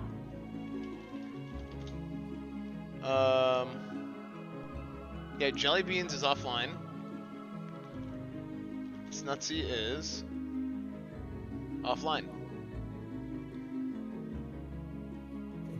Flip it around. Does Zero just win? 0-1 again. Dude, that's crazy. 0-1. Wow. Can you believe that? Dude, everybody keeps counting out Zero. Yeah. They said that this guy had no honor. And look, he just took out Jelly, Snuts all in one fell swoop. Wow. Wait, why do you think they went offline? Who knows? No. All right, so we are going to see Zero now potentially going up against either Sturge or Healing Stat. Okay, let's do it. So what's the next match, Esfond? I mean, that's it, right? It's Sony Venruki. Sony versus Venruki. Let's All right. fucking do it. Let's do the semifinals. I'm ready. It's best of 3. Best of 5. Best of 5. Venruki versus Sony. We got Venruki, Okay, let's a do reigning it. BlizzCon champion. Sony, the war chief of the Horde, who's already shown us so much potential for the warrior class, but now going up against the mage. That is not a good time at all. So I think that a lot of people kind of expect to, know how this is going to go. And I think that I do too, but I was surprised with the Healing Stat. But I think this is going to be Venruki. I mean, let's be real, guys. Let's be real. But you know what? We'll find out. Well, so, also, we look at matchups in the Tips tournament that happened a month Yeah. ago, and Venruki was in the opposite side of things and was able to Right. come out on top. Absolutely. We know that good players are able to win. You look at a lot of these matchups and you say, even on the sometimes it goes a little bit further than this, but in a really favored matchup, sometimes it's something like 70-30. If you play well, that 30% can still turn into a victory. Yeah. Now- Okay, we're ready whenever you are, Esfond. All right. Let's do it. Okay, so we have Sony Digital here. We have Venruki. Target Ven. Where's Venruki at? Because they can actually they can slash duel here whenever they're ready.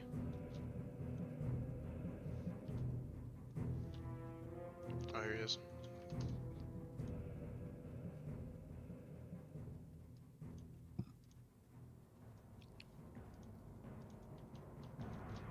Can we have the spectators move away a little bit?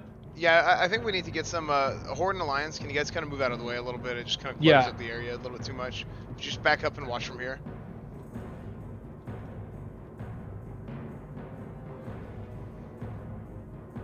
Okay, here we go. What is this here? Oh, right, he's just gaining... Yeah, he's just getting rage for Battle Shout. That's fine. Okay, boys. This is going to be it. I don't know how this is going to go, but we'll find out. These guys have definitely... We'll hear it after, but I think that these guys definitely have dueled against each other. We already heard that from Ricky talking about like, getting some of those practice against people. You're going to this one as a warrior, and you're definitely a little bit scared of things that can happen. This is actually so meta. Wait, Asmon.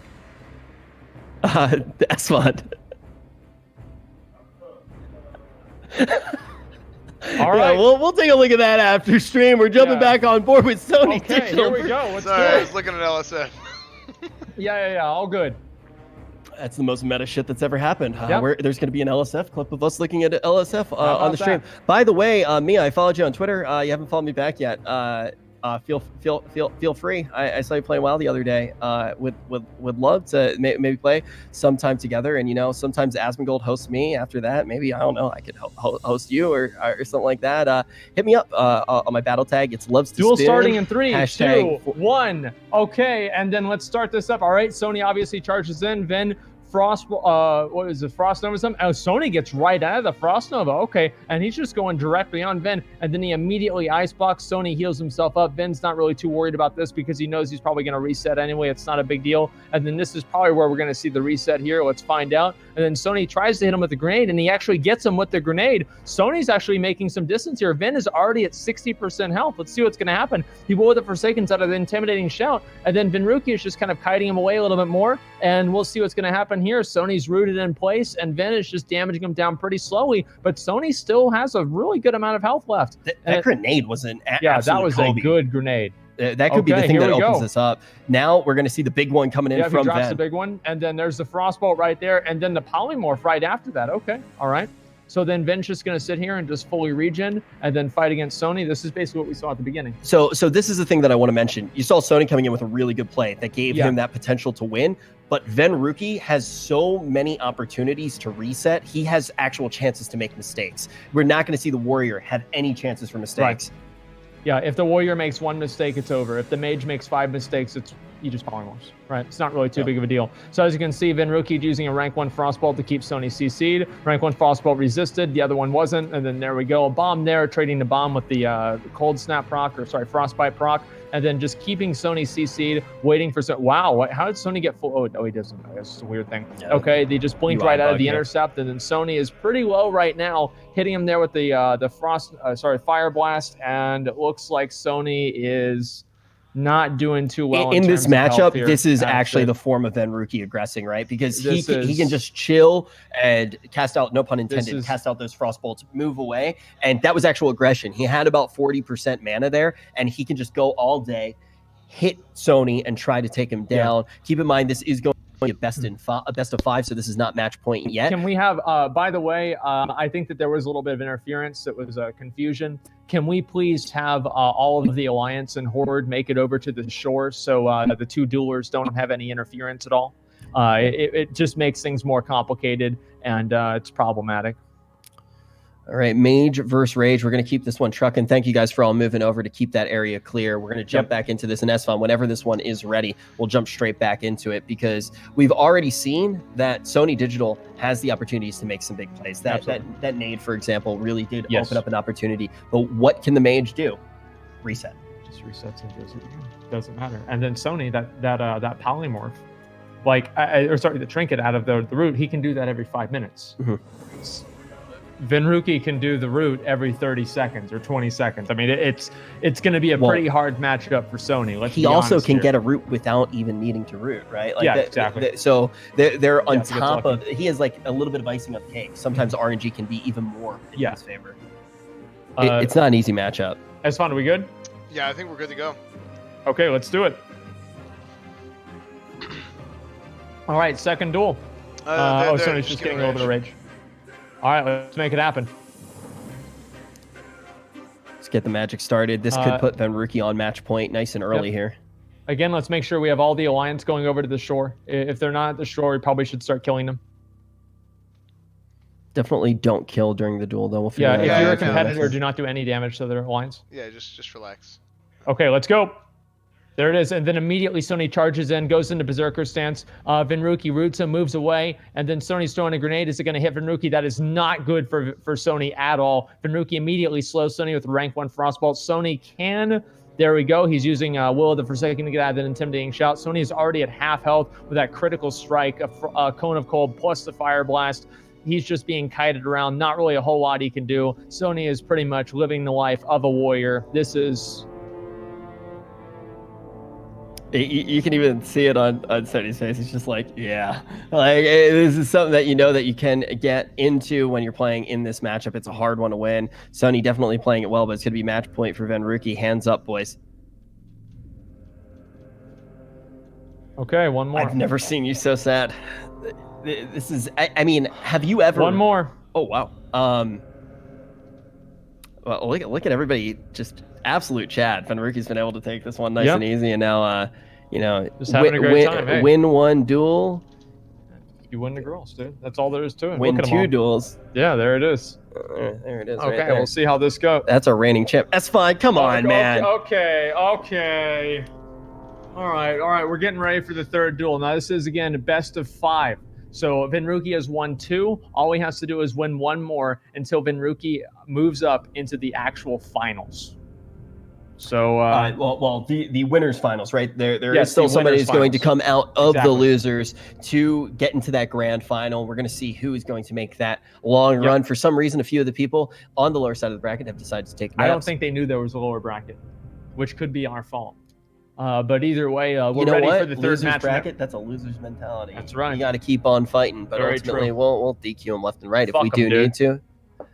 That's the first time you said that. And ultimately, Venruki's going to try to say the same thing going up against his friend Sony. They went ahead and started. I know. So basically what you're seeing here, wow, Sony getting a big crit, 2 big crits, taking Venruki all the way down to 40% health. This is actually really good for Venruki. Sony, oh my God, Venruki's only at 20%.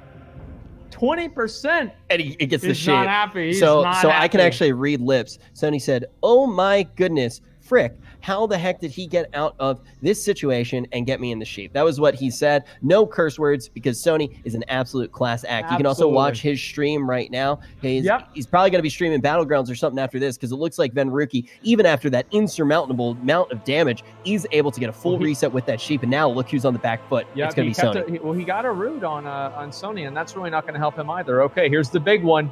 He's dropping the bomb. Boom.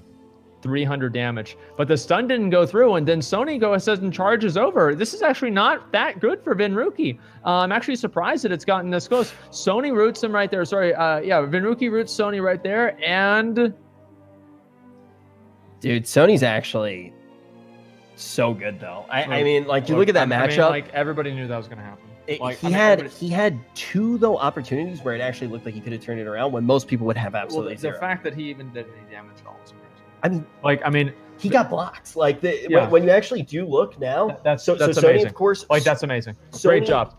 Sony is now going to be on the lower side of the bracket, right? Yep. So Sony's not out of it yet. That's and right. I easily think, depending on who he plays against, like, look what the matchups are. Right, Peo and Bean. So Sony could potentially go against Peo or Bean. Right. A Warrior has a shot in both of those matchups. Very true. So I don't think that we can count Sony out at all. He played incredibly well. It's a very hard matchup, but Venruki going to be the first one to get into one of the best seats in the house.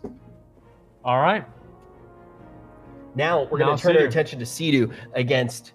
Ooh, man. The all-seeing eye. I don't know how this is going to go. This mage has been, he's been playing incredibly well, came completely out of nowhere, very aggressive play style, going up against Sidu. Now, we saw what Sidu was able to do to Zico. Sidu completely controlled Zico, and he got the match pretty much in his favor right from the very beginning. So we'll see if All-Seeing Eye is going to be able to do a better job. But at this point, I'm not even really sure. Honestly, it really depends. Like, this is going to be a very, very anticipated matchup. It's always tough to tell when you're watching. Obviously, every matchup's going to be a little bit different. Everybody's playstyle is going to be a little bit different. So it's easy to make that fallacy of just saying that, oh, because I've watched this player play these matchups, he looked better outright than another player. And when we do compare All-Seeing Eye to a lot of these other guys, he has looked a lot better. Zico fell to Sea-Doo. Will All-Seeing Eye be able to do what Zico couldn't? Okay, let's find out. Whenever they're ready, let them know, and we'll do this duel.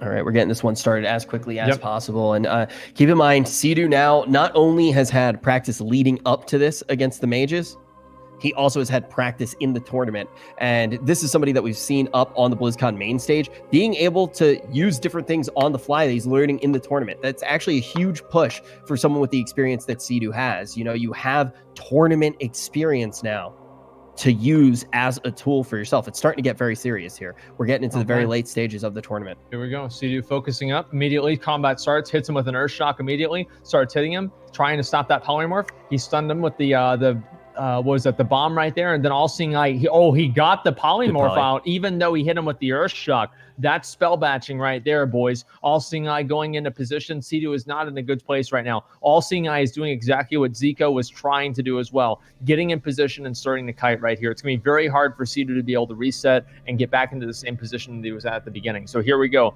Sea-Doo is trying to go after him. All-Seeing Eye is just pumping Frost Bolts into him, doing a ton of damage, and Sea-Doo isn't really taking that much damage at all, and he's moving in here, and he's doing already a lot of damage. Hit him with the crit, almost 400 damage with the Cone of Cold. That's a lot right there. We've got obviously totems going down, grounding totem going down, rooting Sea-Doo, moving away again. He's obviously trying to outrange those totems, so he doesn't even have to worry about wasting his time with them. He blocked the Chain Lightning. Yeah, the Chain Lightning is really where Chuck's going to do most of his damage. Yeah. And on top of that, we're going to have another reset with a poly. These polys are devastating.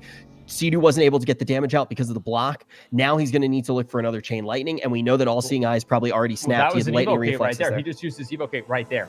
So he can't use that again, basically, for probably the entire rest of this duration of the duels. So then he's probably going to go for another polymorph as well. Now, All-Seeing Eye almost has full health, and he almost has full mana. Sea-Doo is at half mana.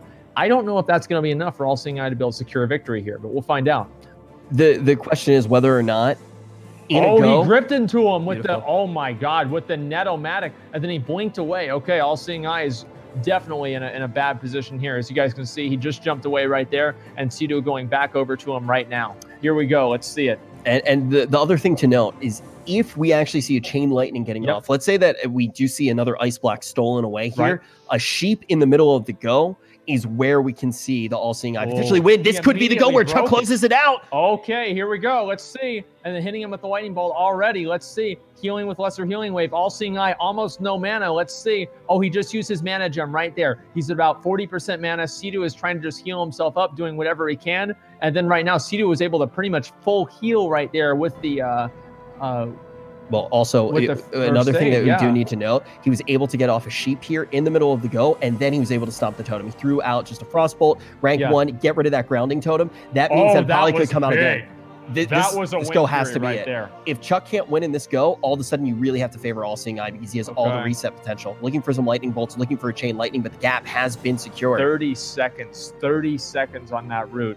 All-Seeing Eye is going to be able to almost for sure be able to fully reset this. Sea-Doo might actually need to go over there on his mount at this point. So All-Seeing Eye is sitting down. He's drinking. Now, again, he has already used his, He's already used his evocation. Everything else is pretty much all up. So they're pretty much going for a full reset now. All-Seeing Eye at about half, maybe probably going to get the full mana, and Sea-Doo at about the exact same place. Well, you have to also look at All-Seeing Eye and just talk about how ridiculously well this guy is playing because he's also Alliance. You expect him to not have as many duels against Shaman, and he knows exactly how to play this matchup better than some of the Horde that we've even seen thus far. And he's been able to really push Chuck into bad situations. Oh, yeah. Now, he's also been dealing fantastically well with the groundings and getting sheeps not grounded. Yeah, he's getting max range again. Now, obviously, he's going to try and polymorph him again just to get a full reset and be able to just completely go in on him. Now, he's going to start channeling Frostbolts. Now, All-Seeing Eye doesn't have that much mana. That's something that I'm really kind of worried about. Is he going to run out of mana? So, obviously, Sea-Doo dropped a Grounding Tome, was able to help him get a little bit closer. Sea-Doo casting Lightning Bolts already on All-Seeing Eye. This is not good. A 500 crit without Lightning Bolt and an Earthshock crit on top of that. Dropping a grenade, hitting All-Seeing Eye with the grenade. All-Seeing Eye at 12 health, and that is it.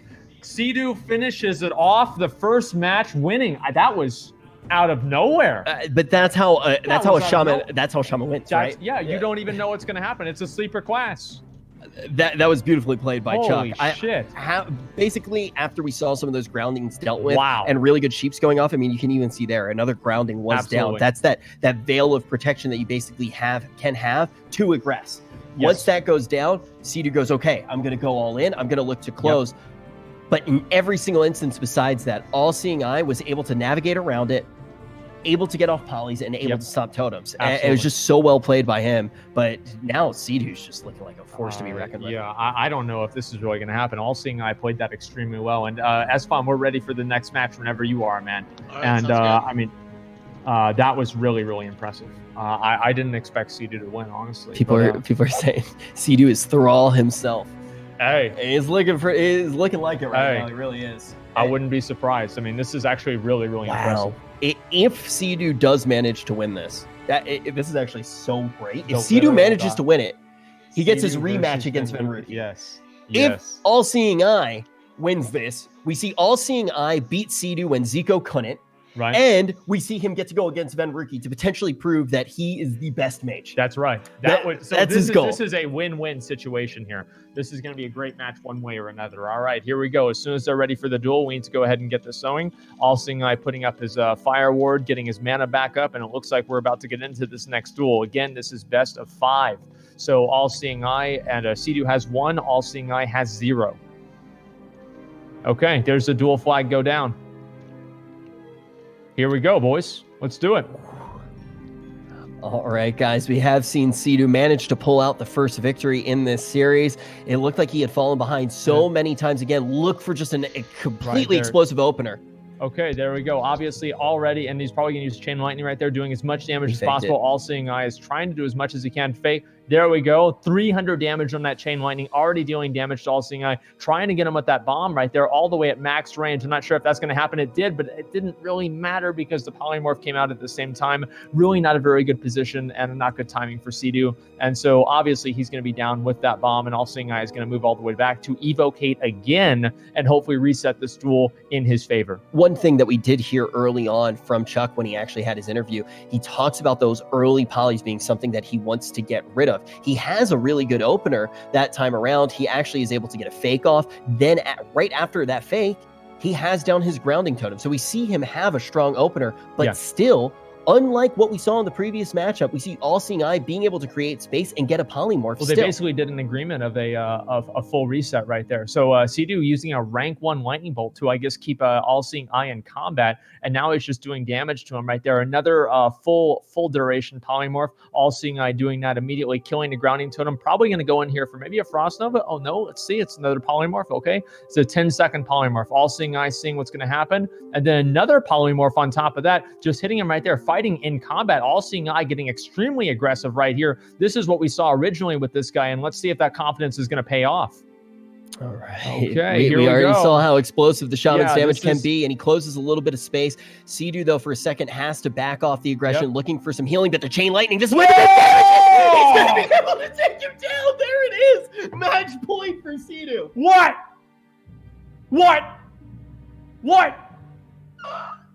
Wow.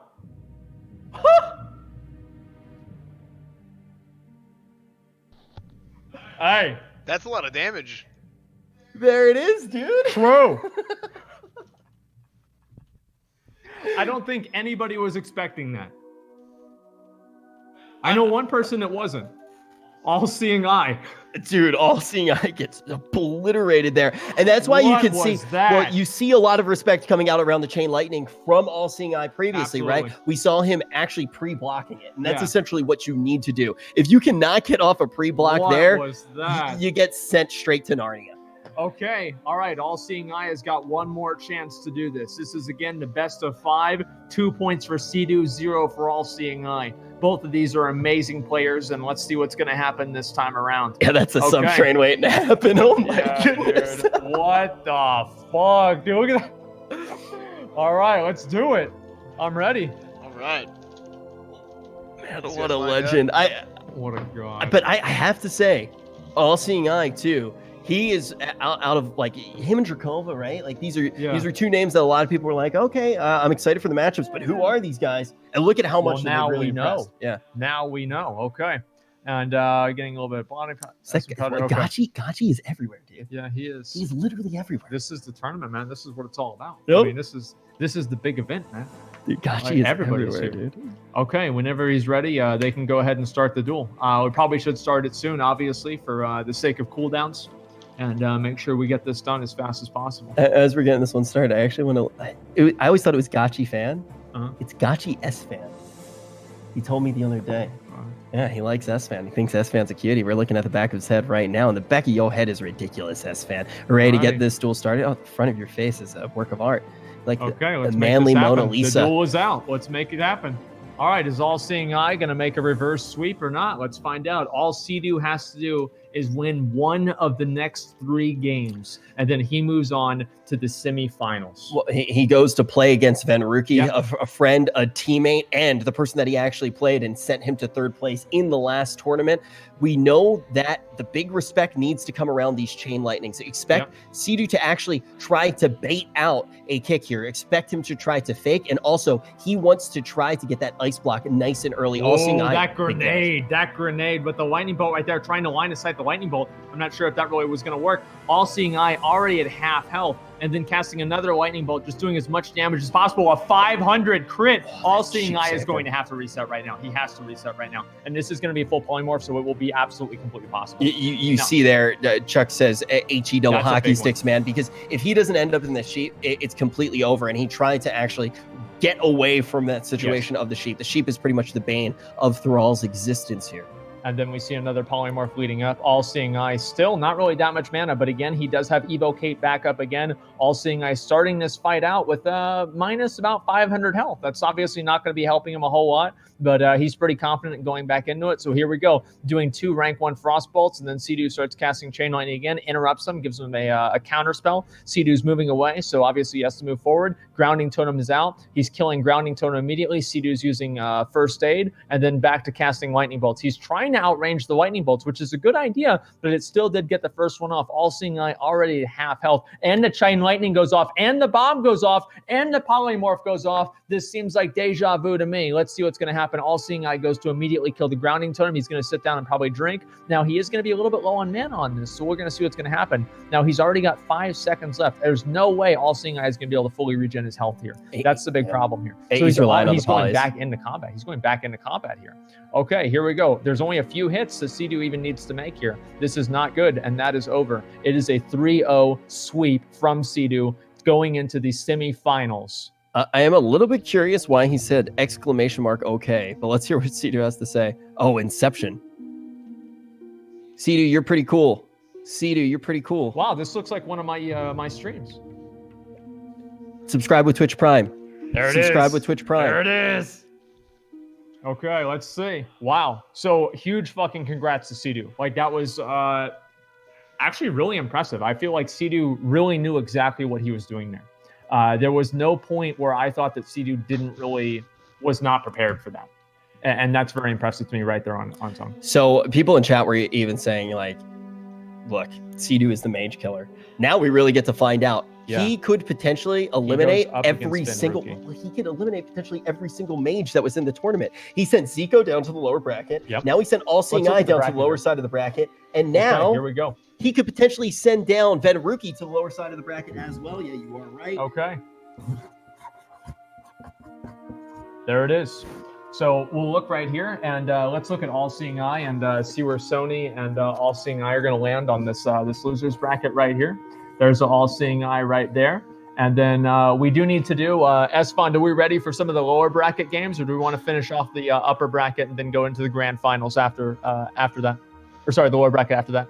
Right now it looks like we have, so Snuts and Jelly Beans, DQ, I guess they disappeared. Stay safe. I don't think he's back yet. If he's not back by now, then I think that's it. Hot Form and Zico. Peo and Bean. Yep. Sturge and Healing Stat.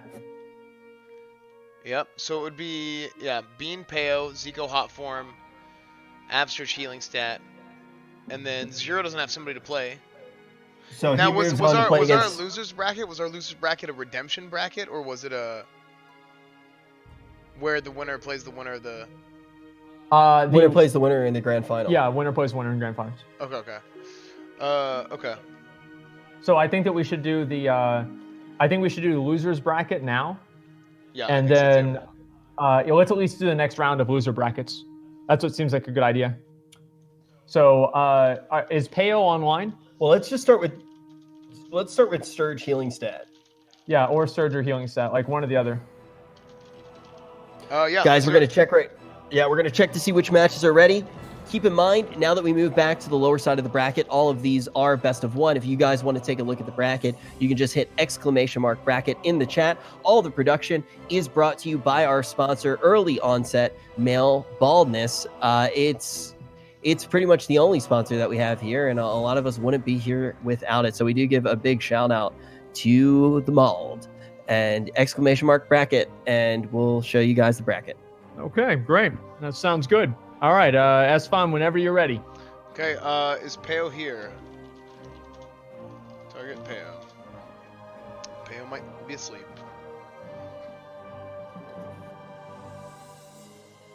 Oh, they can't see that. We can do we can do Zico and hot form first. We can do Zico hot form first. We can do Zico hot form first, and then Okay, that sounds fine. Yeah. Let's do it. Let's start with that.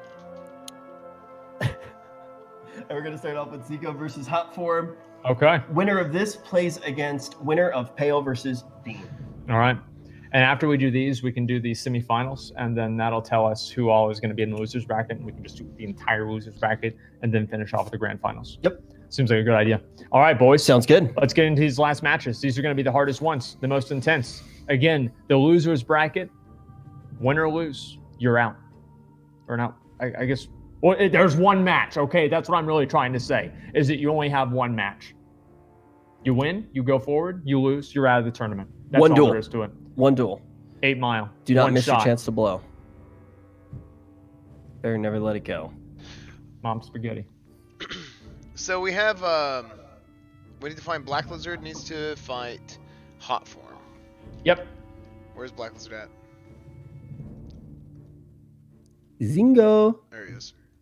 Okay, so whenever you guys are ready, Hot Form, go ahead and challenge him to a duel.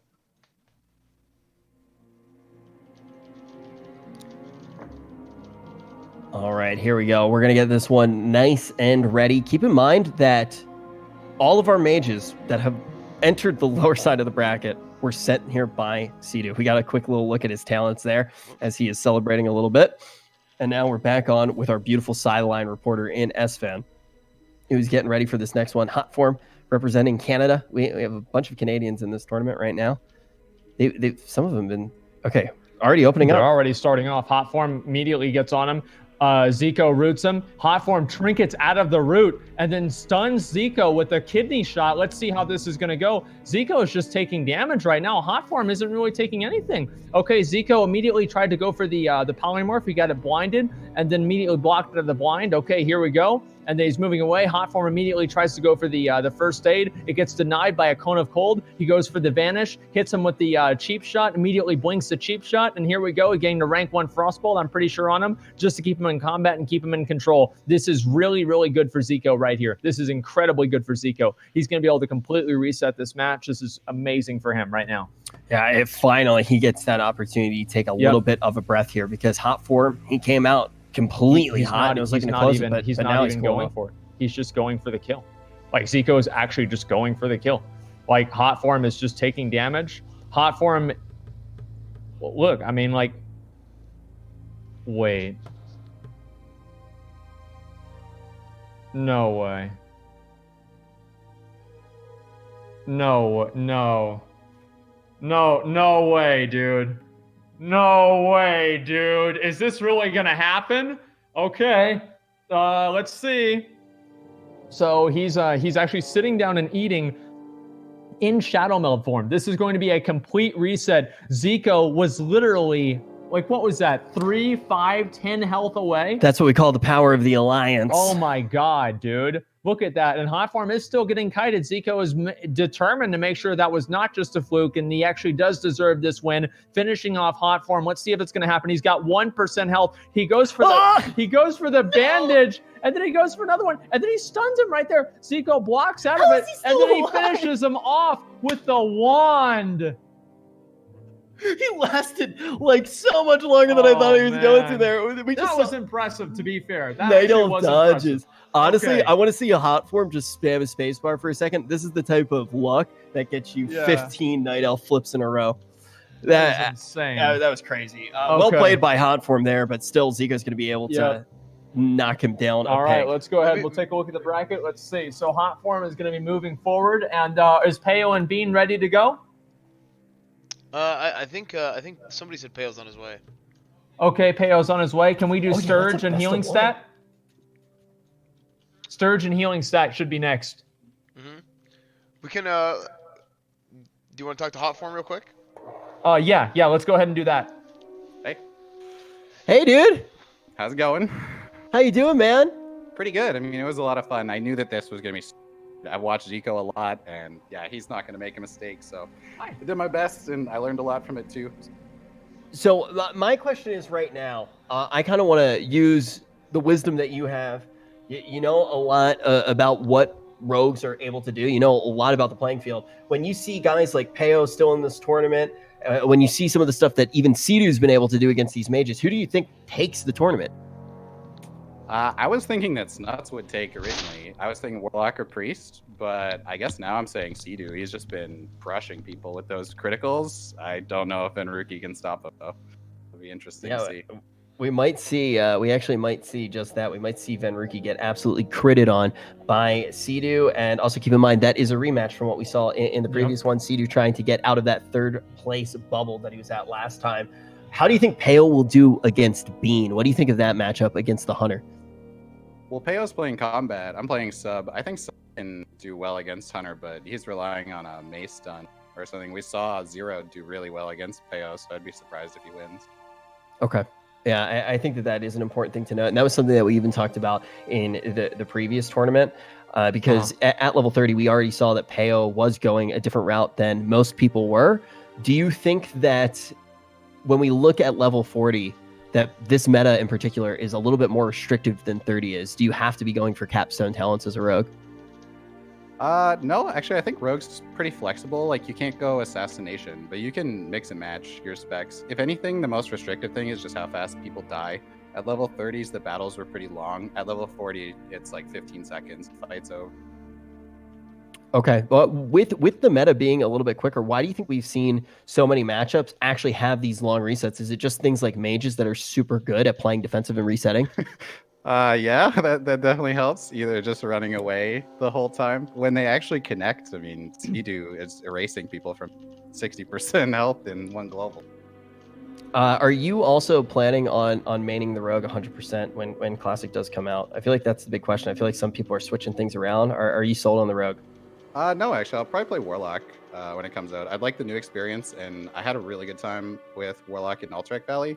Rogue tends to be really cooldown based, and I think that I've gotten a bit old, even just playing the beta with it. Okay. All right, so we're going to see you switch to Warlock. Going to throw it down to Esfon right now. I think he has some questions for you as well. All right.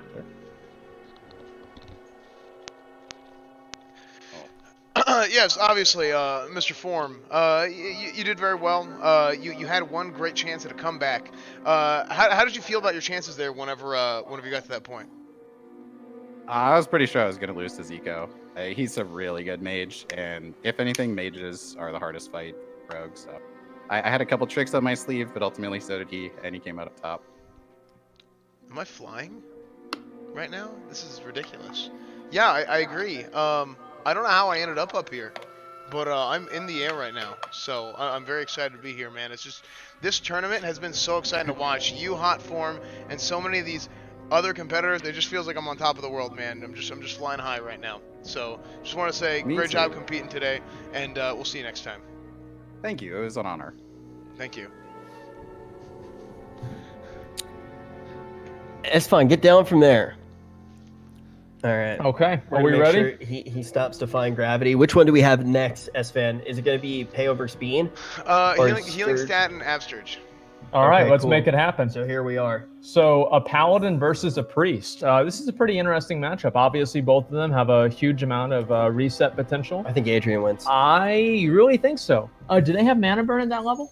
So I think that's a really big factor. I think Adrian just wins the war of attrition. I think what Adrian's going to end up doing again, he's going to be able to keep space with different things like mind control, and then he's going to rot as much as possible, and he's going to look for resets. Yeah, I think Adrian probably outgears him a little bit as well. I think Sturge is in a position right now where he's kind of on the back foot in a lot of ways, and he doesn't have the nastiest auto attacks on the face of the planet, and that's going to be something that you really do rely on when you're rolling through on a rep paladin. It's very, very true. Okay. Ready whenever they are. Let's make this happen. Let's do it. Yeah. As long as Sturge gets here, we can start the duels. Okay, yeah, he's right there in front of him. They've just got to actually duel. All right, keep in mind this is caster versus player. Healing Stat obviously started out as being a competitor in the arena scene. He made it all the way to second place at BlizzCon. Now he's the host who hosts over Absturge, actually competing in those tournaments. Is he going to be able to knock him down a peg and take a victory? We'll see. The flag has gone down. The time is now. Let's see what's going to happen. I'm actually I'm really curious to see what this matchup is going to be. I think that it could be something like pretty fun. Okay, here we go. Yes, somebody in chat is both second place Andes. They are actually two people that have gotten second place at BlizzCon. We're going to see, though, what the move is for this rep Healing Stat paladin. is just immediately kiting backwards, running it out, just basically making as much time as possible, just damaging down Absturge very, very slowly, hits him with the Psychic Scream, runs with him. That's pretty interesting. And then immediately probably hitting him with a Mind Blast, maybe? Yep, there's a Mind Blast right there, and just doing as much damage as possible to Absturge. And then Healing Stat is just trying to get as much range as he possibly can. This is not looking good already for Absturge. Absturge, you guys see his mana? Yeah, me either. Not looking good. And then he's immediately having to judge him with wisdom to try to get any mana back possible. This is really, really bad for Absturge. This seems like it might just be over before it's even begun. But Paladins do have a lot of big CDs, so let's see what's going to happen here. It's so hard for him to close. I think that's what the big thing is. You know, you get the space with the mind control. Look how the ret waddles. Look how it waddles. And Healing Set's just standing back. He's letting the rots go through. The only time we saw him close, literally the only time that we saw a close, that's lay on hands. Okay. I mean, you have to. This is a This single is elimination. Yep. The thing is, the only time we saw a close was off the back of a rep. And you're not going to be able to consistently get that. Healing Stat can make space again if he needs to. That being said, Healing Stat is he's used up a lot of his mana. So that's definitely a big factor. Now, obviously, Absturge is going to be able to get back in range before this dueling thing goes away. 2 seconds left. Always kind of annoying that happen. Healing Stat trinketing immediately out of that Hammer of Justice and basically just running away from Absturge. Slowly, we got a blackout proc. Very, very lucky for Healing Stat. Again, Absturge with almost no mana whatsoever. He still does have Bubble, but even if he uses it, I don't know if it's going to make a bit of a difference because he doesn't even have any mana to do anything with it. That was a good stun out that came by Healing Stat. And you can see Healing Stat now, he's gotten what he needed to get. He got a lot of those big cooldowns, and now the space game is going to be a little bit trickier. The auto attacks aren't going to be juicy enough. He has a bubble. I don't actually think he has will to work with anymore. But he does. So he has Inner Fire. Mana. This Healing Stat might have played a little bit too offensively here. I think he can still win with the wand. Inner Fire and Bubble are going to do so much here that now he can just rely on all of that juicy spirit that he has, and we're not going to see Absturge able to do too much damage through the defense that Healing Stat already has. And this is going to be the bubble right here, probably. Oh, there's the Psychic Scream, and this has got to be a bubble where it's going to be GG. This has got to be a bubble where it's going to be GG. There's Bubble right there. Healing Stat. He's Bubble Hearthing. He's Bubble Hearthing. No. That's how you play it. No, he got the 9. No, he didn't even get the Bubble Heart. Oh, no. Oh, my God. That is the biggest foul that's ever happened in World of Warcraft history. You can't even Bubble Heart. He just ended stream, dude. Wait, he just ended stream.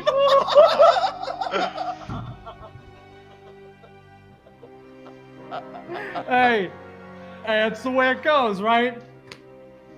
Hey, so to be fair to Absturge, you can't Bubble Hearth until I think level 42. I can tell. Yeah, I think 40. I might be wrong on the level, but it's not Oh until my a higher level God. that you get the longer bubble. So we'll see you August 27th, Sturge. I suggest you don't roll Paladin. No. Shouldn't have re-rolled, man. Should have stuck with the Horde. Okay. Yeah, you know, Shaman's looking really good for Cedar. Sure right is. now. So why don't we go? Can we do healing stat against 0? Yeah, that's what this is right now. Oh, Yeah. correction, level 50, by the way, level 50. Okay, can we do healing stat versus 0? Nobody cares about the red Paladins, bro. Hey, it's all paladins, dude. It's all paladins. Okay. All right, so now healing stat is going to be going up against 0. And then we have Peo Bean. Whoever wins that goes against Seiko. Then the winner of these are going to be going up against Sony or the All-Seeing Eye, respectively. I cannot We believe are ready, dude. we What just saw Paladin destroyed like that. Beautiful plays, though, by Healing Stat. Man. I mean, Healing Stat played it so well. Like, He did. It's one of those I things. was worried there for a minute. I thought he was going to run himself out of mana too much. But it looks like he actually did a really good job. And I am impressed by that. I mean, that mana management was incredible. I actually got a message just now, and I thought that it was Sturge. I was like, what's he have to say? What does he have to say? But it wasn't. It wasn't. Yeah, Man, fuck Paladins. no, it was my mom. She said that we're doing a really good job. I know. So. It's true. Nice. So, Thanks, we Rich's can go mom. with Bean Oh, and whoa, Peo. slow down there, Slick. Oh, okay. No, not you. Hey, whoa. Esfon was like, very nice, and I got a little... Both of you guys, can we cool it? Hey. That's okay, dude. I'm good. I'm good. Okay, let's go to Peo and Bean. Dude, why did my mom just Twitch Prime to Asmon? Hey. It's free.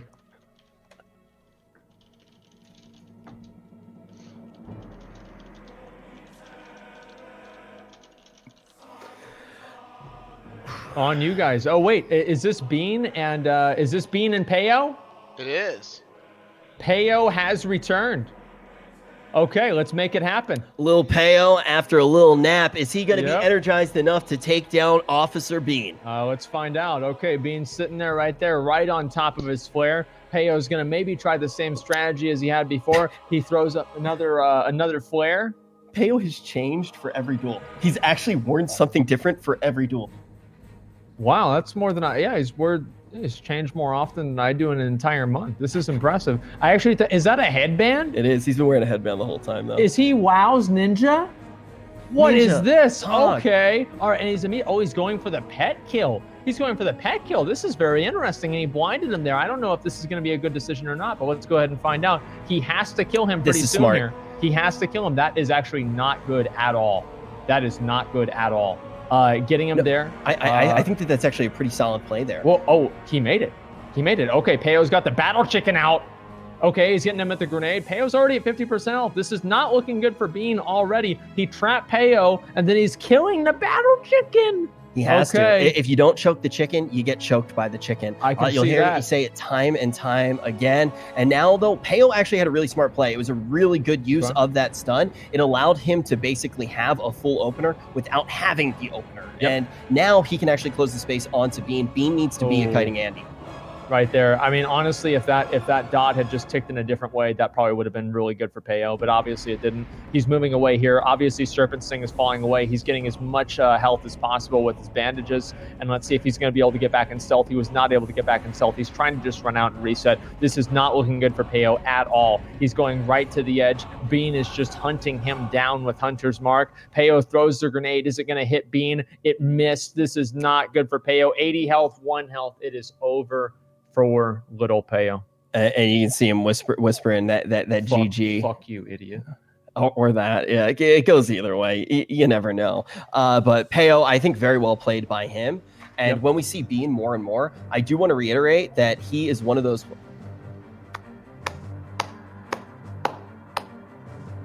I'm trying to get a... Can I get a high five, Peo? Can we get a high five, Peo? Don't leave us hanging. Dap us up, bro. Come on, man. Do they not have high fives in French Canada? Sometimes you get it. Sometimes you keep going. Even when we're losing, we're winning. That's right. Next round. All right, let's look at it. So let's see.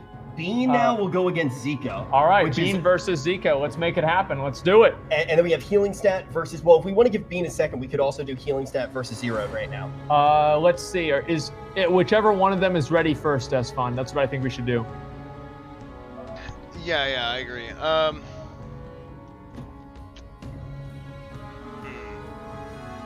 Who is ready right now? Okay, we'll figure this out and we'll be ready just as soon as possible. I mean, there's been a number of upsets. I actually thought that for a minute there, Peo was going to win that. I think that Peo's line of play there was a smart one. He basically If decides. he had done just a little bit more damage over to Bean, I think that it would have been to Bean's pet at the beginning, I think that it would have been a completely different game. But because he wasn't able to reset fully there, it just didn't really work out in the same way that I think that he had expected it to. I think the other thing is that a lot of people need to take into account is we see interesting lines of play coming out from some players when they're playing against Bean. Bean, I think, has practiced every matchup the most. I actually think Bean is so ready for this tournament. And I made a joke about Bean just grinding for Runecloth. Well, that's what we were talking about, right? Like, it's not about the Runecloth. It's about the person that grinds for Runecloth.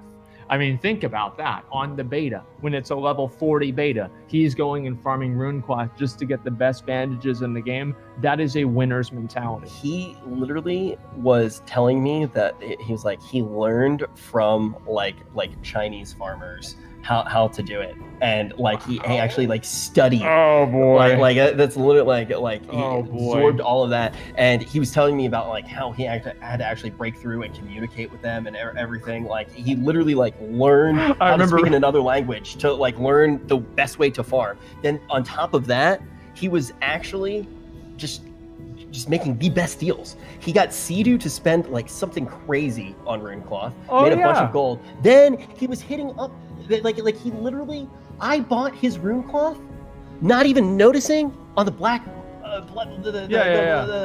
Goblin neutral auction house. Yeah, on the black market essentially. Yeah. The dude was wheeling and dealing, and now he's probably has the best enchants on all of his gear. He's got the best enchants, the best gear. He's got anything that money can buy, and that's obviously showing here. I mean, that's the difference between I think his preparation versus Jellybeans, for example. Money always finds a way. It's true. And we are going to see that he's able to use all of the power that he has obtained with his currency. And the question is, how far will he be able to go? It's definitely not an easy road left for him. He has to go against Zico next. And we're going to be heading back over to our battlefield. Let's make this happen. Next match is going to be, looks like we're going which one is this going to be, Esfond? I think we should do Zero and healing stat. Zero hasn't gone in a while because he had Let's make it happen. Let's go. So we got Zero. Zero versus healing stat. And healing stat Single is healing stat is dead. Okay, so we can do somebody else. We can do Bean Zico right now.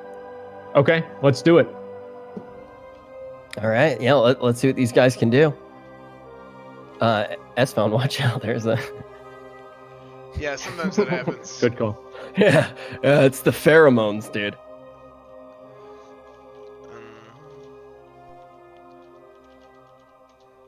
Okay. We are good to go.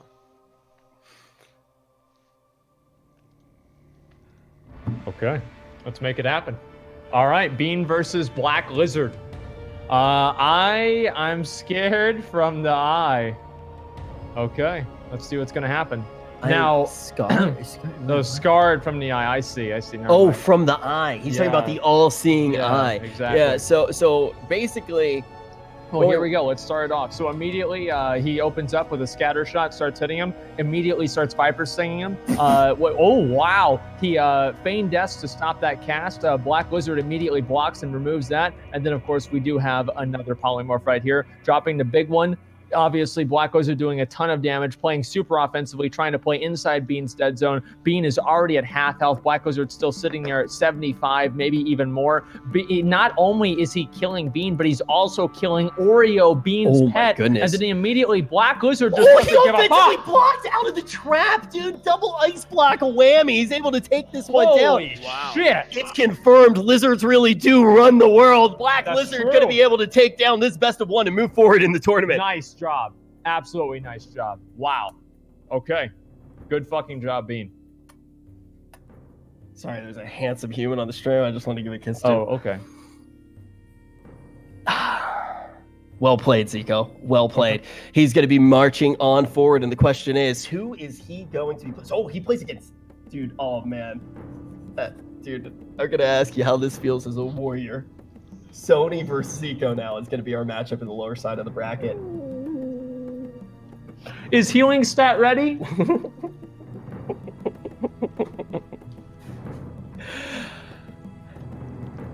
Let's see. We'll find out if Healing Stat is ready. Then we're gonna keep going. How do you spell warrior again?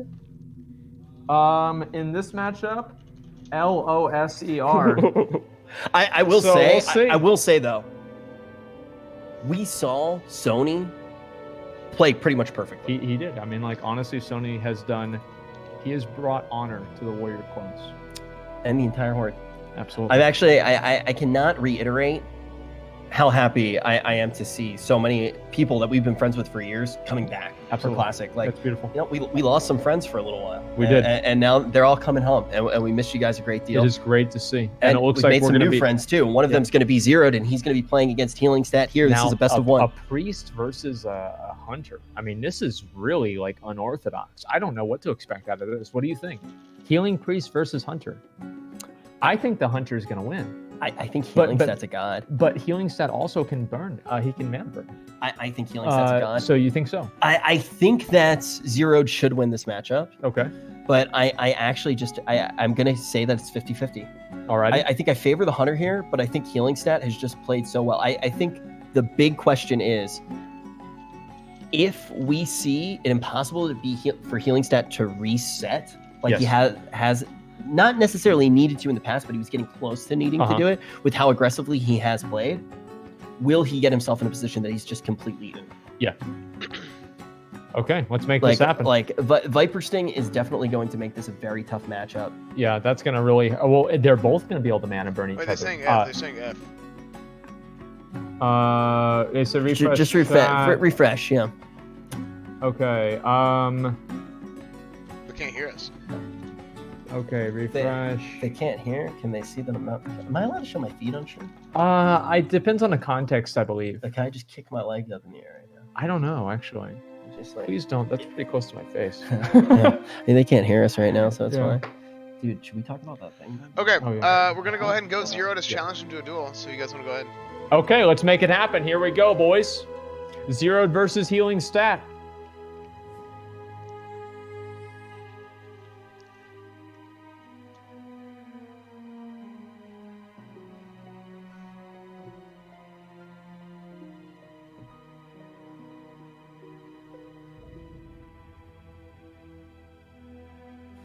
The anticipation. Here we go.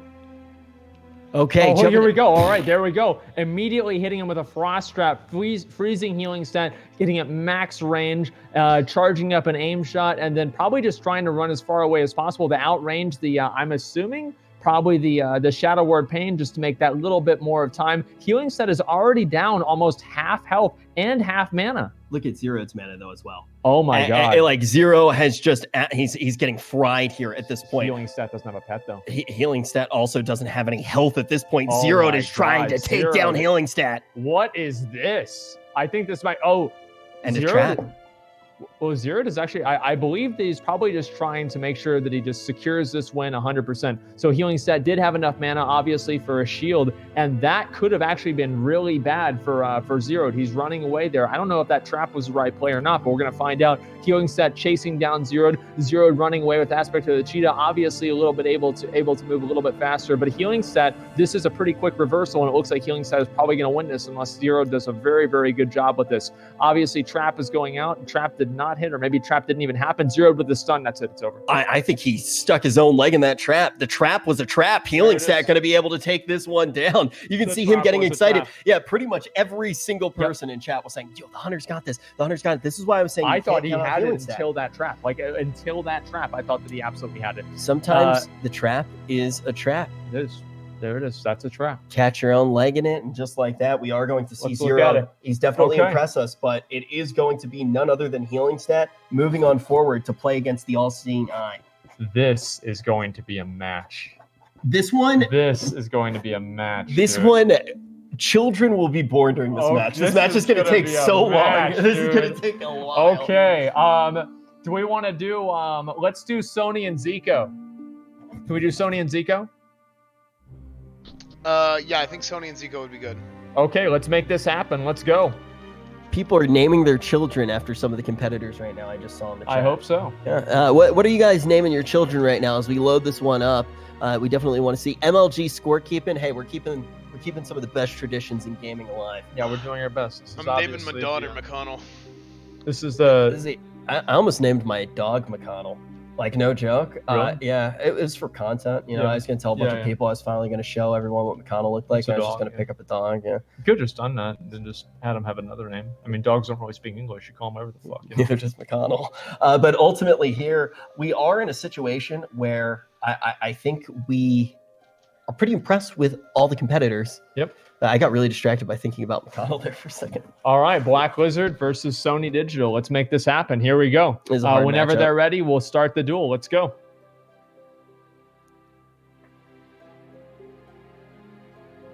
Getting this one underway. Sony Digital already had to go up against a mage.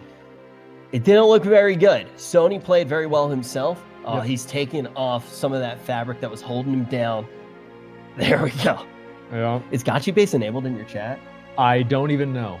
Like, to be, I don't. I think that it is. but About I'm to not find even out. sure. About to Okay, find here out. we go. So Sony's going to be able to get the charge right there. Immediately goes into Berserker Sense. Let's see. Trinkets right out of that to create that immediate pressure. And then we see, obviously, Zico going for that polymorph. He's just sitting around waiting for that. Hits the Iron Grenade. And it didn't hit Sony, but the polymorph probably does. And there we go. He did a little bit of damage to Zico. I keep confusing myself with Black Lizard. At the very beginning, I don't want to say Black Lizard too many times. And this is not looking good for Sony. This is the traditional warrior. This is... So basically what's going to happen here, see, Sony's going to try to run over to him. Now, eventually Sony, he puts on his sword and shield for really no reason because of magical damage is happening.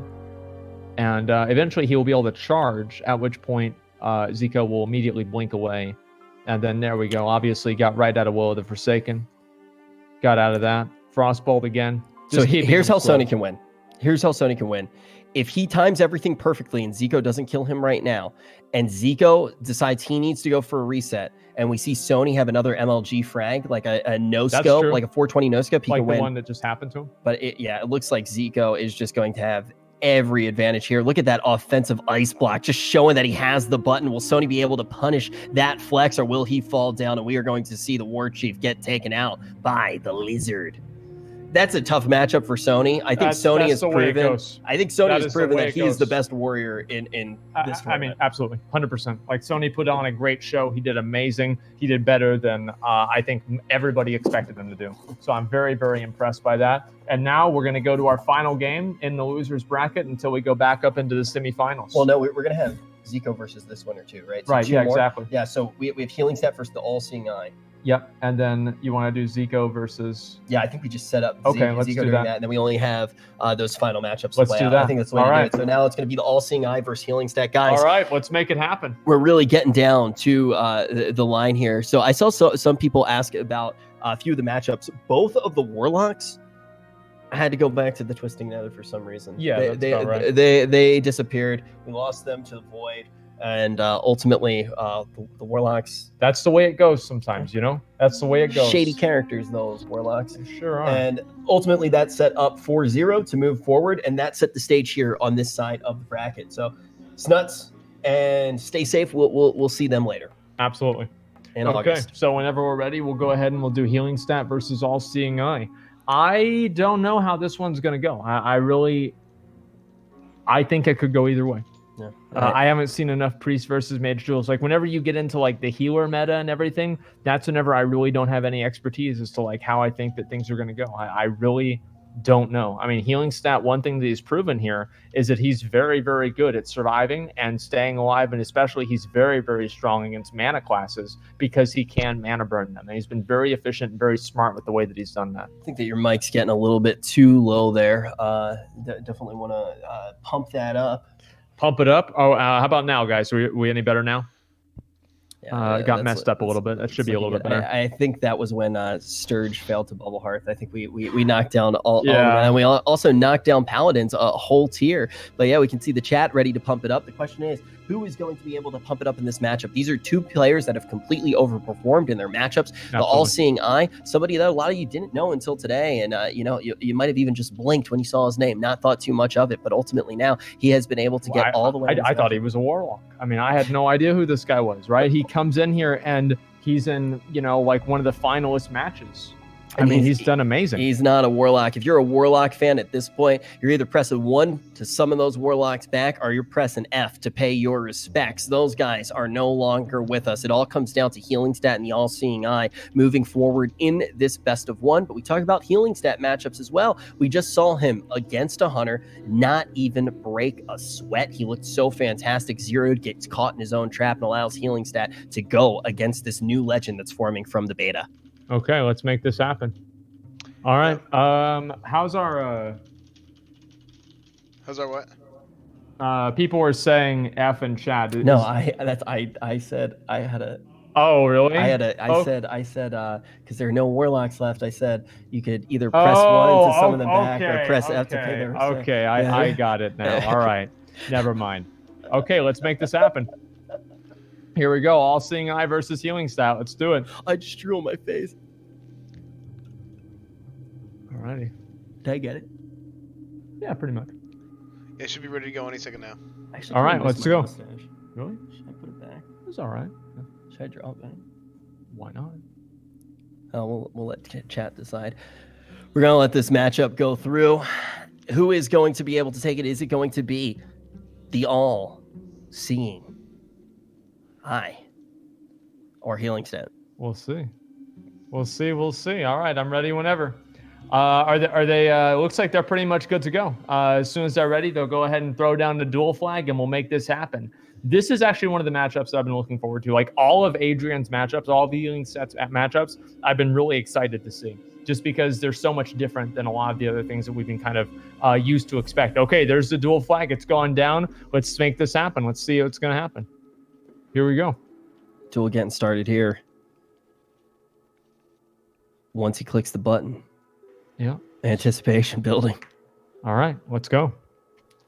And here we go. Immediately buffs himself up, puts on the shield, and let's go. Polymorph immediately goes out. That's something that we could all pretty much expect was going to happen. And then we have the Frostbolts go out, and now Healing Stat is just basically trying to keep himself alive here, and then maybe doing, let's see what's going to happen here, keeping the dots on him, and moving towards All-Seeing Eye, maybe for a fear. I'm assuming this is probably a fear, and then he blinks away from the fear, obviously, hits him with the Mind Blast, and he blocks the Mind Blast. Okay, I didn't expect that at all. Hits him with the Iron Grenade on top of that, stuns him with the Iron Grenade, hits him with another Frostbolt on top of a Fire Blast. Healing Stat is almost dead already, and he needs to keep himself up. Here we go. All-Seeing Eye might actually be about to win this, and then he hits him with a 415 crit. Uh-oh, this is not looking good for him.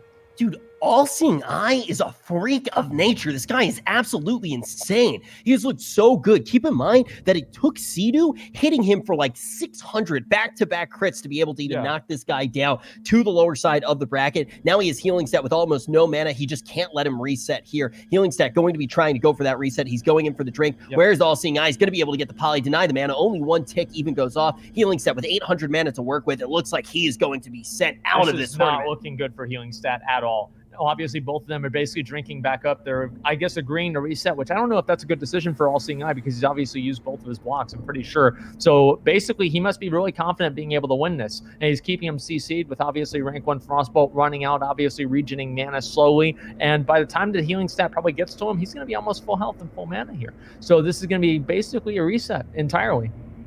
And healing stat though at the same time he's still at half mana. Yeah, I don't know if this is going to happen. It's not a full reset, right? But yeah, ultimately, I felt like kind of the same way that you did. Yeah. Like, why not just close the jaws of life? It seemed like we saw the All-Seeing Eye in such a dominating place, but he's just flexing how much of a dominant place that is. He gets a full tank of gas. Now he's starting to crit. 615. Okay. I don't know if healing stat can heal through this or not. And he does resist the bomb. That is very, very good for healing stat, obviously.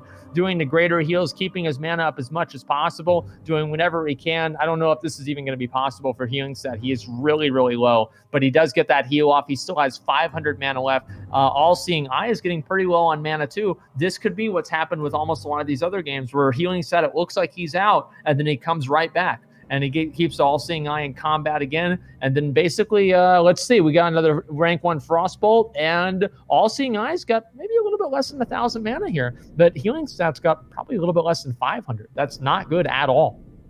Okay, let's see what this is going to be. And so All-Seeing Eye right now, I think, is just really waiting for that perfect opportunity to be able to close this out completely.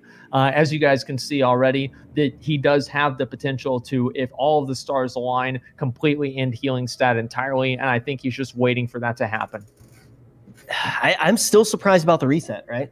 I think that the reset is a relatively surprising thing, but All-Seeing Eye really seems to know these matchups just so well. Yeah, he does. Like, I've been so impressed by him, and once again, we're going to see healing damage right there. I mean, that damage is like 3 or 4 crits right there in a row, even with the Frost Nova crit at the same time. He's down to 5 health, and then he finishes it off. All-Seeing Eye wins with a 400 and I believe 46 crit with Fire Blast. Yeah, you can see Adrian saying GG's there. Yeah. I think that healing stat is one of those players too that a lot of people are like pretty impressed with in this tournament so far. I know he surprised you. He surprised a lot of people in chat, especially in that last matchup. But it is going to be the mage versus mage. Oh shit!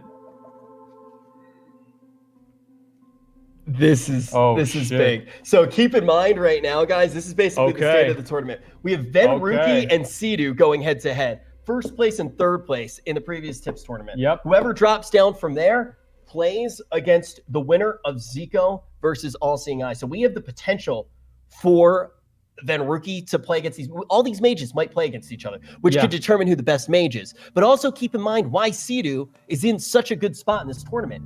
He has shat on mages. He has absolutely shit on mages. And there are only 3 mages. Like, the only thing left in the tournament is mages. How does Sidhu not win this? I don't know. Actually, that's a really good point. Yeah, is Sidhu? Yeah, Sidhu is the mage destroyer. Is this Sidhu's match to lose? Let's go ahead and find out. All right, which one are we doing now, Asfond? I think next up we've done Sony Zico. We did All-Seeing Eye healing stat. We could do. Zico. We would do All-Seeing Eye Zico or Venruki Sidhu. Yeah. I think we should do Venruki Sidhu because then the loser of that goes down to fight the winner of the other 2. Yeah. Let's do Venruki Sidhu best of 5. Okay. Venruki Sidhu. This is the semifinals right now. Okay, boys, let's do it. Yep, winner's final here. Whoever does take this one down, they will be going to the grand final. If you're Sidhu, you're probably in a pretty happy place because you've destroyed mages so far today. If you're Venruki, you're either going to be able to knock down Sidhu and have a rematch against him, which would make you pretty happy, or you have to be completely confident that you're the best mage here in the tournament. No, let's find out. And yeah, like you guys said, like one thing to consider is shamans they fare very, very, very well against mages in general with grounding totem or a shock. They can heal. They're just very, very good. Yeah, and that's fun. Something that we kind of saw from Sidhu when we see his POV, and also when you actually had the chance to interview him very early on in the day. I believe it was after his first matchup. He talked about how important it was to deal with that first sheep. Now taking a look at Ven, he's actually just taking a look at all the gear that Sidhu does have on. And these are both guys who have won BlizzCon. And there's some real legends in the World of Warcraft scene, period. For so many years, these are 2 of the top PvPers that you think of. So we need to clear the area a little bit. This is getting a little bit messy, and it's going to get hard to target and see people. Okay, yeah, let's make sure everybody goes to the shore, right? Yeah. Let's move everyone back everybody here can just go to the shore, and then we'll be good to go. Yeah, over here, like on the sideline here, with some of these Taurens, like Bullet Bill, Sony Digital, like some of these guys. Like get behind those guys.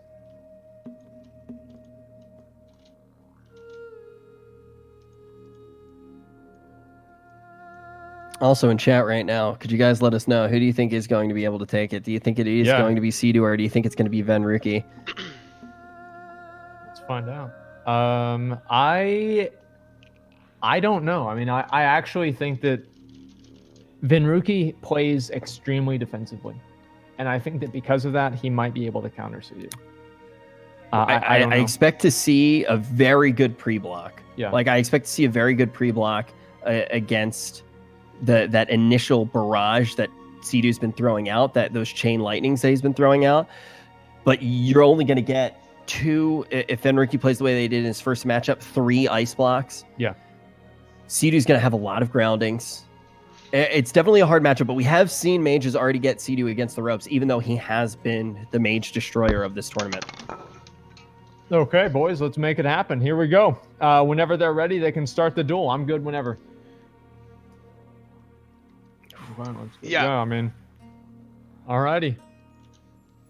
The flag is down. The flag is down. Let's go. Oh boy. Oh boy. Now we are back on the winner's side. I do want to reiterate that just one more time. Semifinals, let's do it. So with this, it's no longer going to be best of ones. We are going to have a full best of 5 played out here. Keep your eyes on Sea-Doo for that big dam. Yeah, let's see if it's going to happen. And then Sea-Doo immediately probably is just going to be going. Venruki is just going straight up to get the polymorph right now. That's all he's doing is trying to get that polymorph just so he can reset. Sea-Doo a little bit discouraged by that probably, and now we're going to see what Venruki's really going to be able to do, because he's seen a lot of these matches blow through, and I'm sure he's been thinking about this for probably the better part of 2 hours now, exactly how he's going to handle Sea-Doo. So let's find out.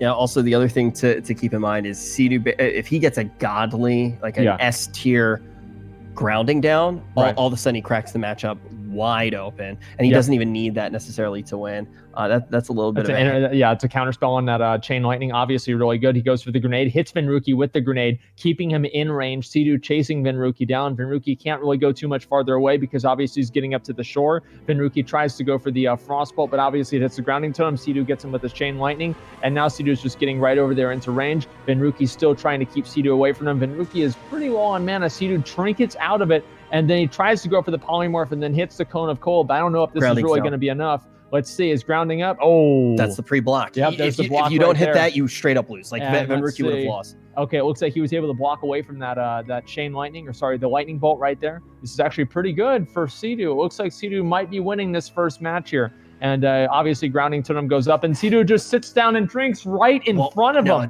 That was actually huge by Ven, though. That was a really good play. Sea-Doo may be able to see. So basically, Ven instantly reacted to that grounding totem going down. He eats a little bit of the damage. It gets really hairy there, but that was a recovery. That is a fucking recovery right there. That was hard to get that poly off, and now he potentially has that reset as well. Yep. This is Ven playing defensively so well. This is what I was waiting to see. Venruki, let's see if he's going to be able to pull this out, okay? So obviously, probably is going to go in here with a bomb. Oh, a bomb, okay, all right. And then another grounding totem, obviously, breaks that with the, what is that? Jeez, the wand, obviously. And then Sea-Doo puts up lightning shield again, and more lightning bolts. I don't know. I think Venruki probably is going to go try and outrange the searing totem right there, and Sea-Doo's just running him down. Sea-Doo is just running him down. I don't know if this is really going to happen for Venruki, even though he played that well. I actually think that might have been a weird tab target that came out, and we are going to see Venruki take down Sea-Doo. That was not Venruki that took down Sea-Doo. Okay, I thought for a second there that it seemed like it was a tab target at first. Now it might just be a little bit of an interference happening here. Hey, Horde, kill this guy, Rich Turpin. Kill this guy. Like this, Rich, dude. This guy, Rich Turpin, kill him.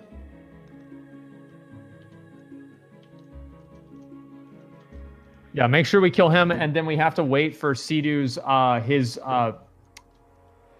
his flag to run out. Did Sea-Doo accidentally hit him? I don't know what happened to where he was flagged. Hey, yeah, soda poppin'. I don't know. It's just like Rich Turpin. No. Put him on the blacklist. Yeah. Thank you, soda poppin'. I mean, I don't know. Don't worry, I got him. No, just the reality of it is like it's only like bad players do that. So it's like you just kind of like embarrass yourself in front of all these people. It's fine. He's on the blacklist. We won't have to deal with him. Yep. We're going to get this one reset. We're going to jump into the action. We can already see just, oh, look at those handsome dudes. I think we can already see that we're in a situation here where Ven, Rookie, and Sea-Doo are both playing out of their minds. I think we saw Ven create situations that none of the other mages have been able to make against Sea-Doo. Both of the mages that are going to go head-to-head, they got sent to the lower bracket by Chuck. That's right. What were you saying, Asfon? So here's the thing: people are way too close. People are standing way too close, and they're getting hit by. I think they're getting hit by Sea-Doo's totems. I don't know about that, but it actually did look like. Why are people? Why don't we just move everybody over to the shore and let's make sure Sea-Doo gets rezzed up and he doesn't do any just have him sit there until his PvP flag goes away, because that's the main problem that we have right now. I'm actually going to say right now, if possible, he earth shocked. That's what I saw as well. It looked like the earth shock actually went out onto another target. Could we ask everybody not only to go to the shore, but actually get into the water? Let's get a little bit wet. It's 4th of July, water sports. And again, let's make sure we have some sort of a targeting macro. If that Rich Turpin guy ever resurrects at all for any reason, just immediately kill him. Kill him on site. And what he's going to be trying to do, obviously, is stand underneath somebody with stealth. And so if you see that happening, just go ahead and CC him away, and then the Horde need to kill him immediately. Yeah, I think this is why people really do need to move away from the duels, because there is potential here, and we're actually watching Ven rewatch this. I think that there is a chance that Sea-Doo just hit the wrong target. I think back to the Tips tournament. If that's what happened, let's find out. I think Ven is just trying to go through it and actually decide and see what's going to happen. Okay, let's see. Nice nade. Yeah, I don't even know what the hell happened there. I have no idea. Looks like Sea-Doo was already he was already flagged though. Well, because he earth shocked. Well, no, I feel like he must have mistakenly hit someone, or a totem went off and hit something. I don't even know if the totem was he flagged at the beginning of the match. I don't recall, to be fair. Yeah, that's what we need to see, because if that's what happened, again, just have anybody, if that guy respawns, just kill him on site. Yeah, it's pretty simple. He supposedly it was it was a tap target or shock. Yeah. That's why I was saying while we were casting, I was saying it looked like kill him on site. Kill that rogue on site. Well. I mean, it's fine. They'll just kill him. It's not a big deal. Yeah. Okay. Sea-Doo hit the wrong guy though, right? You actually look back to the Tips tournament, and we saw a scatter shot go out from Jelly that was against the wrong target as well. But we're gonna figure that all up now and keep on moving in this series. I'm glad that we actually got to jump into the POV of Ven Rookie to figure out what did happen there and see what happened in this series. Keep in mind, when we do look at the bracket, we got Ven Rookie and Sea-Doo currently on the winner's side of things, playing against each other. The winner of this goes to the grand final. The loser drops down to play against the mages in Zico and in the All-Seeing Eye. And this is basically a situation, Asfon, where we have all of our mages make it all of the way to the final rounds of the tournament, and then we have Sea-Doo, the guy who's been beating the mages. Well, dude, I think it's set up to where Sea-Doo has a chance to win the whole thing, and I think you can kind of see it now, right? So Shaman's counter mages pretty hard, and mages are really, really strong at 40. So especially now, doing a cross-faction tournament instead of doing an alliance tournament, you can see that, Shamans are really, really strong against, I guess, what the level 40 meta is. So kind of playing anti-meta. Yeah, I think that's exactly what it is. It is playing that anti-meta in a way. And then you even look back to the last tournament, Sea-Doo has been malleable, even though he's been playing the Shaman. In the first tournament, he played Enhance, and this one he's going to be playing Elk. Mm-hmm. And that's definitely big. I think that when we watch that one, regardless of what happened, Ven created situations that nobody else really has been able to create against Sea-Doo, and some of that is going to be off of the back of really good plays around that grounding totem. Mm-hmm. Yeah, I think so too. I mean, I see people in chat, I don't know if they're joking or what, but oh, LOL, lol, he polyed the totem, and it's no, dude, it's grounding. Oh, how did he miss his frostbolt? It's no, he didn't literally aim his frostbolt and miss. It's grounding totem. So it's just stuff like that in Vanilla WoW. It's it's really strong in certain things, so it's cool, right? But that's just what the game is, right? And especially level 40, you start seeing things very, very differently than you would at level 60. So it's cool.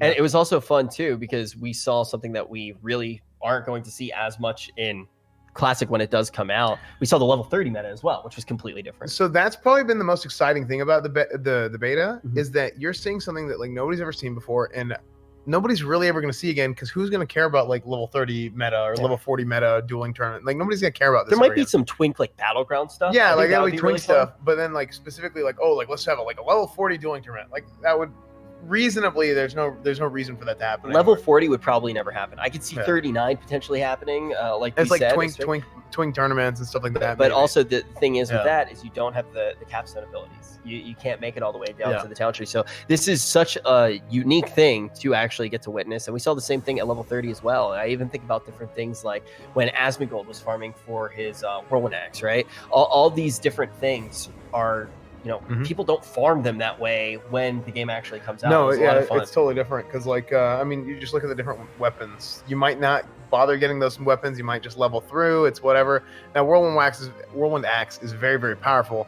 But like, you see a lot of bone biters right now, right? People might not go to Desolus and get that quest, then get a bone biter axe or whatever. But yeah, so no, it's been very, very good. I think it's been pretty cool seeing like how the game is different than pretty much anybody is used to seeing it through a different lens. So it's been pretty cool. Basically, we have a situation of a game that's been out for 15 years. Yeah, we haven't been able to play it necessarily for quite some time, but we're still seeing it through a new lens, and it just gets us excited for everything that will happen when Classic actually does drop, and we get to look at it through this microscope of our enhanced gamer eyes that we've been building over the past 15 years. But I definitely want to hear you interviewing these players after these matchups. I definitely want to hear what they say. Yeah, I think it's about to get real heated, real saucy. Yeah, it's about to get saucy. So I'll get to it. Don't get lost in the sauce. We'll see you on the battlefield. Asmon is back. He has not escaped. Get back in your chair, my lad. Alrighty, let's make this happen. Let's go. Is the flag for C2 still on there, or we still need to wait? They're getting everything ready right Okay, now. great. I actually didn't hear anything that you said because I was just thinking about how S-Fan has managed to steal the hair of every single person in the WoW section. Honestly, if you probably compared it, I think it's probably about accurate. Yeah. You used to have long hair. I did actually. It was great, and now I can barely have short hair. It's a bad time. Hair. There's connections, man. If we were solving a crime mystery, all of the strings on the wall would come back to S-Fan in our little investigation. Of course. The man he grows more powerful off of all of our hair with every single day. Oh, of course. He's a hair succubus. Now, jumping back into the action of the tournament, who is going to be able to take it? Is it going to be C2 or is it going to be Venruki? These guys already went head-to-head. Last time, it was Venruki who came out on top in the Tips tournament, and that gave C2 third place. Will Ven be able to get to another grand final? Will he be able? I think there's no way. I mean, like C2. I don't think there's no way. I think that there is relatively no way because C2, like, look at the amount of things that C2 had to use to win that first match. Right, or because he was going to win, right? It seemed pretty obvious to me that he was going to win. Venruki had to use both of his blocks, and I think he also had to use Evo K2. So I'm not really seeing Venruki, even if he has a very strong showing in one match, he's not going to be able to repeat that 3 times. Somebody said, "Who farted?" Good question.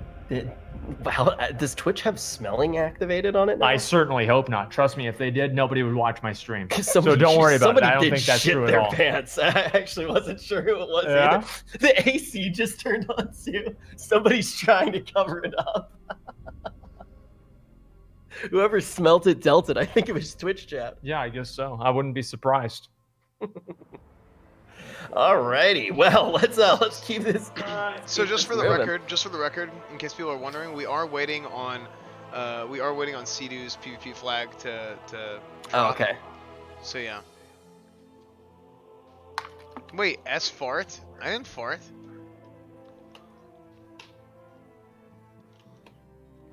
Sure, dude. I didn't fart. Okay. Let's well, see how hey, maybe S-Fan didn't fart, but we definitely don't want to see C2 shit the bed here because ultimately it seems like he has the upper hand in this matchup. We saw how dominant he's looked against the other mages. The question is Venruki in a league of his very own, the current reigning champion of the duel tournaments? Yeah, let's see how this is going to go. I really don't even know, honestly. This could go one way or another. Let's see. Yeah, definitely. It could go on. one way. Yeah, I mean, I guess so. Sorry, I was reading what was happening on the chat here. We're just hoping, obviously, Sea-Doo is going to be able to get this flag fixed, and then we're going to actually be able to start this here. Oh, it looks like there we go. Flag just went away right there. We are good to do another duel. Hey, Sea-Doo. Okay, Sorry. now let's get back into it. Guys, do apologize again for the delays. Wait, what? Yeah, what were you saying, Sea-Doo? I thought since they kept attacking me, it was keeping me flagged. But yeah, that's my bad. My fucking, like, my mouse spazzes out on Classic all the time, and it just made me click someone else, I guess. I don't know. I don't actually use tab. So I definitely fucked up on that one. It's totally fine. It's totally fine. Has it been fun shitting on mages today? Yeah, that was a tough duel, though. I mean, still, I think Ven, you know, I can't count him out because he's really good, so... I want to ask you something right now, and this isn't something to put you in a situation at all where you have to pick favorites or anything like that. Do you think out of our 3 mages, they're definitely 3 of the best that have been playing so far in Classic? Do you think that one of them is the best mage right now on the beta? Probably, yeah. Well, I don't really know much about that Alliance mage, but I feel like he's actually, like, very, like, mechanical. Like, it feels like he just knows exactly what he wants to do and just executes it really well. I'm actually kind of excited to see the mage matchup. Do you think that he might be this guy that we didn't really know before? Do you think that there's a chance that he might be the best mage on the beta? We'll have to see. I mean, I think Ven and Zeke are both really good. Like, I have a lot of respect for both of them as mages and as duelers, so... I think they have a little bit of a different playstyle, so I would kind of like to see them all eventually face off, you know, maybe somewhere, you know, in like the losers bracket or something. So we'll have to see. All right, dude. Good luck in your duel. Yeah, thanks, bro. All right, is it time? I think it's time. Are we ready? Esmond, can you move the frame off? It's on the right. It says PC. I'm not really sure what that is.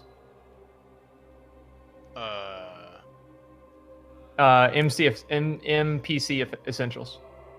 Oh, the Essentials. Oh, my bad. You're. Yeah. Is it good now? Yep. All right, let's do it. I'm ready. Okay. Ready? Okay, boys. Ready? All right. Let's get back into this. Sorry about the delay, but we're back in, and we're gonna do the semifinals now. All right. Let's get into it's already in. All right, we're starting off. Polymorph going out. Sea-Doo obviously was able to just knock him to the Shadow Realm, absolute darkness. And now we are going to see that shaman bringing the fire back to the sun. We are allowed to witness the greatness of Sea-Doo yet again. Poly going to be getting off, not even blinking in the face of that overwhelming light. Venruki is going to be able to get not only the blink, but the sheep. And this gives him a huge chance to open the up. big one. He's dropping the big one. We saw this at the beginning. Let's see what he's going to do. Obviously, he roots Sea-Doo there. He got very lucky. He goes for the melee on the grounding totem. Sea-Doo responding by using Chain Lightning, trying to break through that shield. Venruki still at 100%, staying at max range so he can outrange the totem right there, keeping Sea-Doo kited, trying to get those Chain Lightnings, interrupting that, trying to kill the grounding totem, trying to first aid. He actually did pretty much heal all the way up to full health, pretty much negating any sort of advantage Sea-Doo would have had, Venruki would have had after that entire go. Venruki had half mana. This is not looking good for Venruki already. Okay, let's see how this is going to go. And I also do want to bring up the fact that Venruki's been able to play Sea-Doo a lot closer than the other mages have, but one of the very cool dynamics about the way that we see Sea-Doo needing to play, even though he is playing Elemental Shaman, he still wants to be as close to Ven as possible because Ven has so many spacing tools. And now he also does have some grips into Sea-Doo. Sea-Doo's going to use that cover of the grounding totem to get up the biggest chain lightning I've ever seen. He's going to pull out the block. What was that? Oh my God. That was insane. Oh, and he hits him with the grenade from that far away. Oh my, it took Venruki to what was that, 1% health basically? That's ridiculous. Okay, he's chasing down Venruki. Venruki is just trying to make range. Obviously went right there. Oh, he went for the charge as well with the net toy, and then he goes for another Chain Lightning and maybe a Lightning Bolt, but he wasn't really quite able to do it. Healing himself up. Venruki is trying to get mana, trying to recover, trying to reset as much as absolutely possible. And this is also why you see Sea-Doo trying to play so close to Ven, absolutely. because it's easier for Sea-Doo to get soft resets. It's easier for him to get these heals off. If he's on top of Ven right now, he can actually just impregnate him with that Chain Lightning. We've already seen just how potent that is in this tournament. Ven now going to be getting that drink. They're both just full resetting. They're getting full mana, full health. This is, for all intents and purposes, a complete new duel.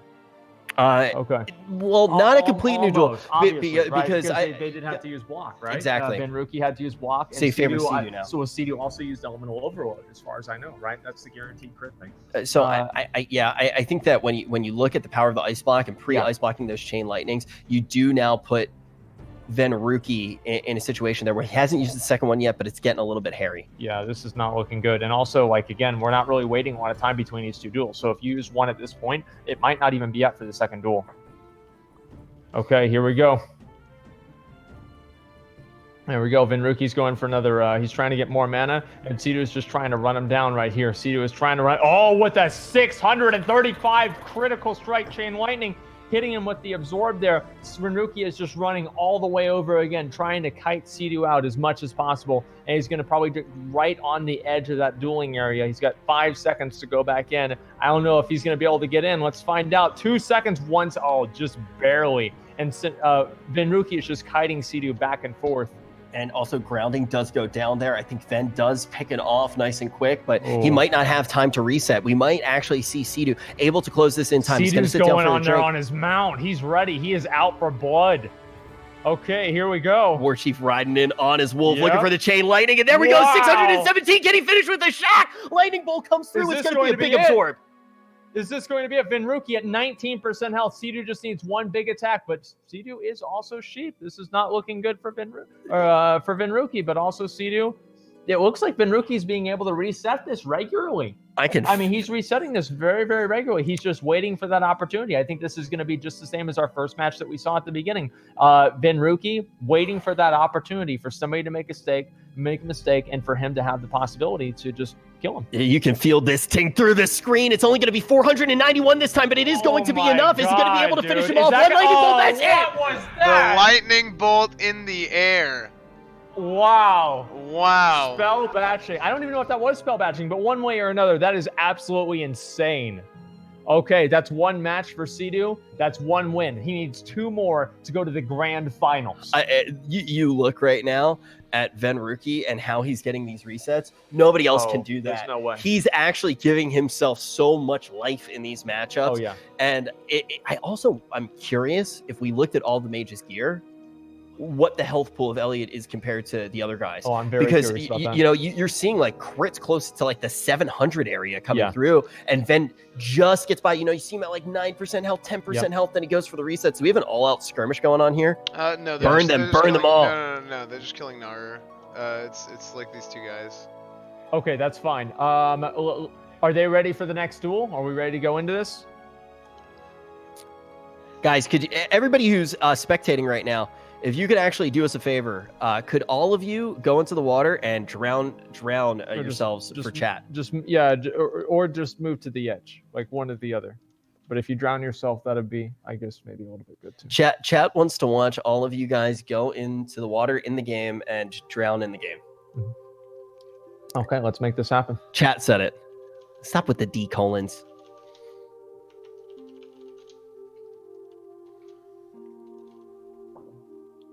It looked like you had a little bit of chain lightning in your eye there. No, it was something else. Like, I don't know what that was. I'm ready to go whenever. Are they ready to do the next duel? Let's see. Okay. Sea-Doo. Yeah, because we want to get through these as fast as possible. Yeah, we're on some borrowed time right now. Mm-hmm. Oh man. Okay, it looks like in and now it's gonna close soon. Yeah. We gotta wrap this shit up. I'm hungry. True. Okay, let's make this happen. Here we go. I don't know if they're actually dueling. I think. They're dueling. It seems like they're dueling. Yeah, they're going. Okay, let's see what we can do. Okay, obviously hit him with the bomb. Venruki make sure he kills the grounding totem. Sea-Doo is basically just sitting right on top of him. I don't know how this is going to go. Sea-Doo is just casting again, doing so much damage. Like, these shamans are so durable. Like, that's what I haven't really noticed. It's just how... Oh, man. And he blocked the chain lightning. There it is, dude. Beautiful. He's hitting them pretty much every time. Yep. And, you know, we really did start to see that coming out with the all-seeing eye. There's the grounding totem. This is going to buy Sea-Doo some time to get aggressive. Here comes the chain lightning. But a polymorph, we're going to see not even patching there. A polymorph going to keep Venruki alive. He needs to get some mana here. He channels a bandage to keep himself healthy. He's already over 91% health. He's evocating as well. Okay, all right. Use it now, and you might even see it later on in the tournament. He's going to go for another poly. Sidu not even going to be allowed to play his character. Sidu's pretty low on mana, too. Venruki could maybe commit to this if he gets lucky. Sidu loves to chill in Ghost Wolf form. This is not the animal that he likes to sit in at all. Tries to get close. He's going to get hit with that Nova. Venruki going to trade out a Cone of Cold as well. That Frostbite was really, really lucky. Venruki kills that grounding totem. He's keeping range. He's staying away from Sidu, making sure he doesn't get hit by those melee attacks. And Sidu almost got over to him. Venruki's just sitting there waiting for he hit him with a bomb. Was that the big one right there? And there was a resist off that. Oh, man. Sidu is that. Wait, Sidu. Is Sidu about to lose? Is Sidu about to lose? Grounding. Oh, my God. And then he misses the bomb. He misses the bomb. No, he got the grenade. Wait, did he? Yes, I don't he got think the grenade. No, he didn't get the grenade.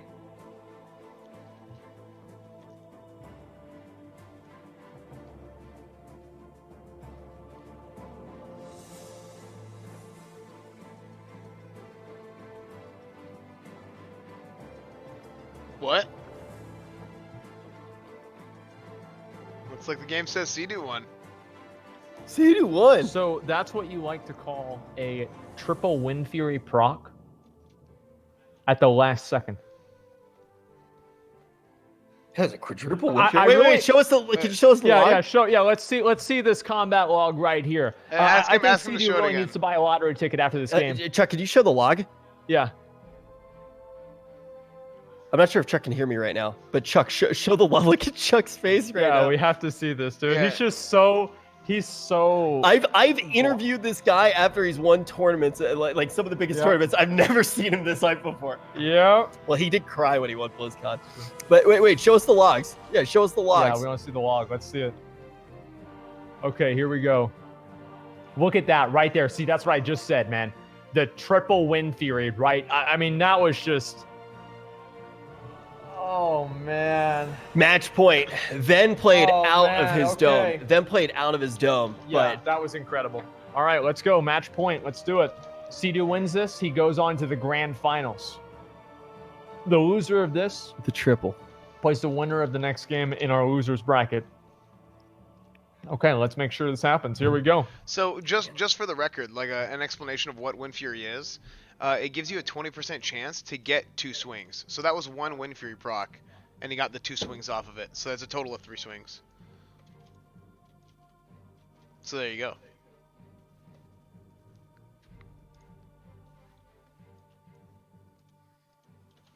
All right, let's do it. Wait, they're fighting now.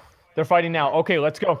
All right, so this is basically just the very beginning of the duel. We're seeing this happen exactly the same as it happened before. Obviously, Venruki is killing the Searing Totem, getting max range. Sidu is already sheeped. Venruki, we've seen this happen before, and he's sitting down there. I think that he's putting Slow Fall on to maybe make sure that he doesn't get his other major important debuffs purged off. Very smart as well. Dropping the big one on Sidu, keeping him rooted in place, killing the grounding totem right there. Another Searing Totem. Venruki's moving away from the Searing Totem, so he doesn't have to worry about killing it. Sidu starts casting Lightning Bolt, and then another Iron Grenade. Is Venruki going to be able to get away from it? He resists the Iron Grenade. Sidu is already healing up with first aid, and then, oh man, he resisted that, and he kept the cast up. That is very, very lucky for Sidu right there. And then Lightning Bolts are going off on Venruki. Venruki's going off right over to the edge there. This is not good. Now, when you see he still has the protection of that grounding totem, we expect a chain lightning. Is the block going to come out? We see a big fat absorb. Well played there by Venruki. Absorb. I'm amazed that wasn't more damage. Okay, there's another chain lightning on top of that, hitting him with the 498. With the other one was resisted. That is not good. Bad RNG for Sidu, but sometimes that's the way it goes. Venruki, obviously, it's just eating back up. In an otherwise RNG-free game, sometimes you win, sometimes you lose. That's right. I mean, hey, he won the last duel because of RNG, and sometimes you lose because of RNG. It doesn't even look like he's necessarily going to lose. When you look, when he is safely inside of that polymorph, resets don't necessarily guarantee Venruki wins over time like they do in other matchups. The second that Chuck gets out of this, once again, he is a threat. He is going to have this grounding totem here. He gets nice and close as well. Oh, man. Okay, that was with the Netomatic. Sidu is obviously rooted there in place, trying to hit him with the chain lightning, and he gets him with it, and the bomb on top of that. Now, Venruki is still going to be able to get away because that Netomatic lasts for a very, very long time. Venruki is just trying to make some distance, and then he's going to sit down, eat and drink, and this is going to be, once again, another reset. So, again, if Sidu wins this match, he goes on to the grand finals.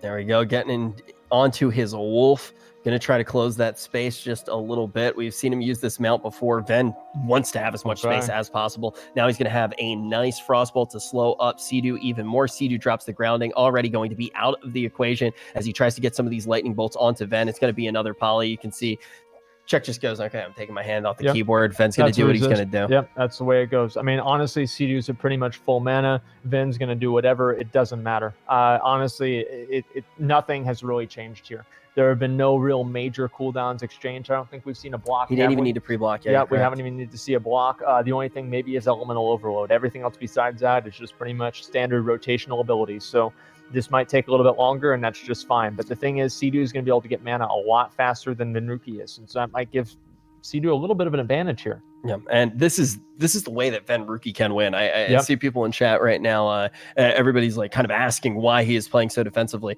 He needs to respect everything that is getting thrown at him. These chain lightnings are so massive. Once again, Chuck going to try to close that space, coming out swinging. Oh, Ven still going to be slow with this. By time he's going to try to get a poly here, man, and he gets off. Stunned. Yeah, that is the worst timing that you can possibly have, and like that's just the way that it goes. Even without spell batching, it would have happened. Ven was waiting for the poly. That was why the timing was the way that was. He basically says, okay, you have the stun. That's a go for you. I'm going to trade, keep the poly, mitigate that go that you're going to have. And now he creates one of his own. Here we go. Here's the big one. Let's see it. And then he immediately hits him with the Frostbolt. Google back over to Sea-Doo. Google, how hard does Wind Fury hit? Immediately hitting him with, oh, wow. The Cone of Cold immediately stopped that cast as well. Sea-Doo is getting very, very low on health. Venruki is getting very low on mana too. And Sea-Doo is getting very low. If Venruki gets this cast off, this could be bad for Sea-Doo. Let's see what's going to happen. Grounding Totem is up. Venruki is at full health, and so is Sea-Doo. It seems like this has been basically not. Oh, wow. That's a Wind Fury right there. Holy shit. There's a chain light. Oh my God, it goes through the block. Ven has to get out of the block. All Chuck needs to do here is connect. Oh my God. There's a lightning bolt. That's a level 1 lightning bolt. He's got, what, 17 health, dude. 17. He's stuck in the poly. He can't get over there, dude. He's stuck grazing as a farm animal. Venruki's going to get away to reset. Sea-Doo doesn't even have that much mana to work with. After that, it still is one of those things that you expect to be an inevitable. The chain lightning gets through, which you don't expect when in Venruki's arsenal he has the ice block. I know that we can make memes about down goes Venruki, but not here, not on this stage. He's not going to miss the opportunity to stay safe in the shelter of that immunity. Now Chuck trying to close once again. Is he going to have that grounding totem to open up the way to get a go on Venruki? Looks like he is. Obviously, Venruki is just trying to navigate around that tree, avoiding that searing totem, and then basically just trying to keep max range on Sea-Doo, sheeps him again. I think at this point, Venruki is just looking for that opportunity to fully reset the fight again, the same way that he was able to before. Now, the problem with that, I don't know, man. Like, whenever you keep trying to go for these full resets, it seems like one of these opportunities, Sea-Doo's going to get a lucky crit, and then it's going to be over. I don't know if this is really the play or not. But also, who has had reasonable goes against Sea-Doo as a mage so far? It's only been Venruki, and it's because he's also finding goes when Chuck is off of his flow. Like, there's an ebb and flow to every matchup. Absolutely. And in this one, if he's able to get rid of a few of the trades that Chuck is making frequently with the grounding totem, then can rely on the big goes and even the big one to make an opportunity for himself. That could actually be a victory. Now, once again, Ven isn't going to have full mana, but he has enough to actually get through the health. He's down a good 30% or so, and Sea-Doo is full health, full mana. Venruki's already used 1 block. Now, the thing is, I'm pretty sure Ven probably has Evocation up by now, which is a big positive for him. So let's see how this is going to go. Okay, immediately Venruki is getting, he's using everything right there. He's just going to sit there. Just keep drinking. I mean, he should. He that's should. the smart thing to do. Like, what are you? Are you going to beat Chain Lightning with your wand? Like, no, hell no. No, I'm pretty sure after about 2 hours of watching these matches, I would say no. Yep, I think that's one thing that we definitely learned. Nice Nova coming out here. But I think he's really just waiting for an opportunity to be able to just basically get lucky and kill Sea-Doo in this. Well, and it could absolutely happen here. 561 right there, casting Healing Wave. He rooted him in place. That means there's a higher crit chance. This could be it right here. This could be massive damage. Let's see. Oh, that didn't crit. That's not good at all. Sea-Doo just keeps healing himself as much as possible. Another grounding totem is down. That is not good for Venruki. Venruki still have 20% more mana. Sea-Doo drops the Searing Totem. Venruki trying to outrange it. Sea-Doo dropping the Lightning Bolts. I don't know if Venruki's going to... I don't even think Sea-Doo's going to have enough mana to even kill Venruki. He's going to have to rely on Wind Fury procs here. Let's see what's going to happen. Then actually turn this into a war of attrition. All of a sudden, this is coming down to There mana. it is right there. See, that's what I was saying. There's the Wind Fury right there. There's the bomb, and there's the end of the match. Sea-Doo moves on to the grand finals. Oh, and last time that this There it matchup went is. down in the level 30 tournament that Tips put on, it was Sea-Doo who fell to Venruki. And There it is. right now, Alexa, set an alarm for August 27th with the reminder to roll a shaman. There it is. There it is. I had no idea shamans were this durable, this versatile, and this good. Dude, we're going horde now. I guess so. We're going to have to. I mean, this is insane. Esfon, you can have fun with your paladin. We're playing shaman, like the big, thick daddy Sea-Doo. All right. So more we've loot for already me. figured out our first contestant in the grand finals. Now, let's go back over to the lower bracket, and we'll see what we've got. Let's talk to Sea-Doo. Yeah. Let's see what Sea-Doo has to say. What's up, yo? Yo, dude. We got Esfon down on the battlefield for a quick little interview to talk about how you were able to just charge us all up with your lightning flinging prowess. So, Sea-Doo, good talking to you again. I mean, obviously, everybody knows your story. You and Venruki grew up childhood best friends. Separated, you moved to a new school. And you guys didn't know about each other. You guys didn't know what was going on in your lives for over 20 years. And then turns out you guys both become World of Warcraft professionals and are reunited through the game, through method. Venruki takes the win from you in the Horde tournament a few weeks ago. And now you're back. You're getting your revenge. How does it feel? I mean, it feels good. Like I don't have a personal vendetta against Van, but you know, when I lost that duel to a mage in the 30 duel tournament, I obviously kind of went back to the drawing board and said, if I can't beat mages, I'm not going to win these tournaments. So that's when I just said I gotta do elemental. Why do I want to chase a mage when I get to shoot him for, you know, thousands of damage 40 yards away? It just makes more sense.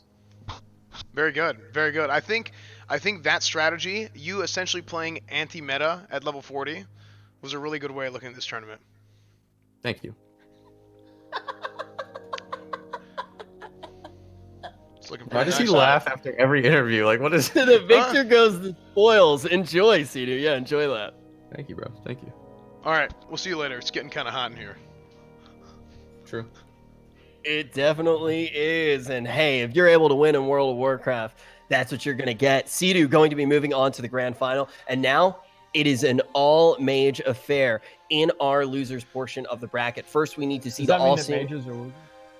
It means that the mages actually all got sent to the losers bracket by Sea-Doo. Every single mage lost to Sea-Doo to get the losers bracket. It actually means that mages are insane because they've taken out the entire field of play, but Sea-Doo is just insanier.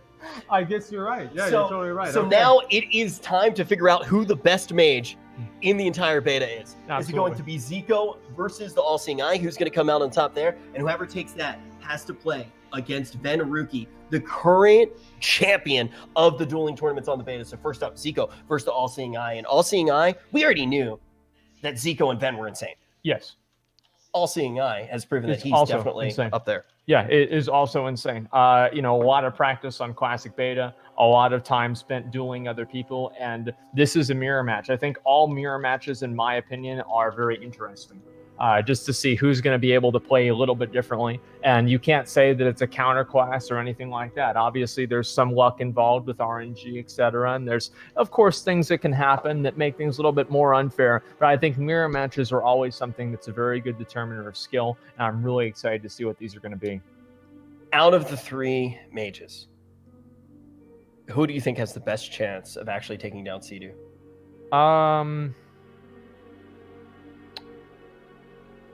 Oh, probably Venruki. I think from what we've seen, I think Venruki probably does, But because you heard from Sea-Doo that he really does respect the All-Seeing Eye as well. Well, I mean, I'm not saying that nobody else has a bad a bad chance either. Like, these are all really, really good players. So again, this is back to the losers bracket here. All Seeing Eye versus Black Lizard versus Zico. This is going to be a best of one single elimination. The winner of this duel will move on to fight Venruki in the losers semifinals. Why they keep calling me S for it? It's from a little bit earlier, dude. Okay. It's not a big deal. It's fine. Oh, okay. Yeah, it's okay. We're gonna talk to you off stream, okay? Yeah, we'll let you know. Okay, here we go. Duel starting. Let's make this happen. Here we go. All Seeing Eye versus Black Lizard. Let's go. They both immediately open up. Look at this. They're trading. They immediately open up with rank 1 Frostbolts. He stops the cast right there with a bomb right there. Zico blinks right on top of him, hits him with a grenade, and this is going right down to it. All Seeing Eye looks like he's already under half health. This is not looking good for him at all. Black Lizard is he's just arcane explosioning him to death. I don't know how this is going to go. He's going to maybe go for the polymorph. He gets the polymorph off. That is very, very good for Black. Oh, no, he just trinkets right out of it. All Seeing Eye has 400 health left. I don't know if this is going to be enough for him to come through. And All Seeing Eye is doing his best. He goes for a higher rank Frostbolt, but it's not really going to make a difference. Black Lizard is losing more health faster than All Seeing Eye is. All Seeing Eye at 200 health, 80 health, 80 health, and that is it. Black Lizard finishes it off, taking All Seeing Eye out of the match.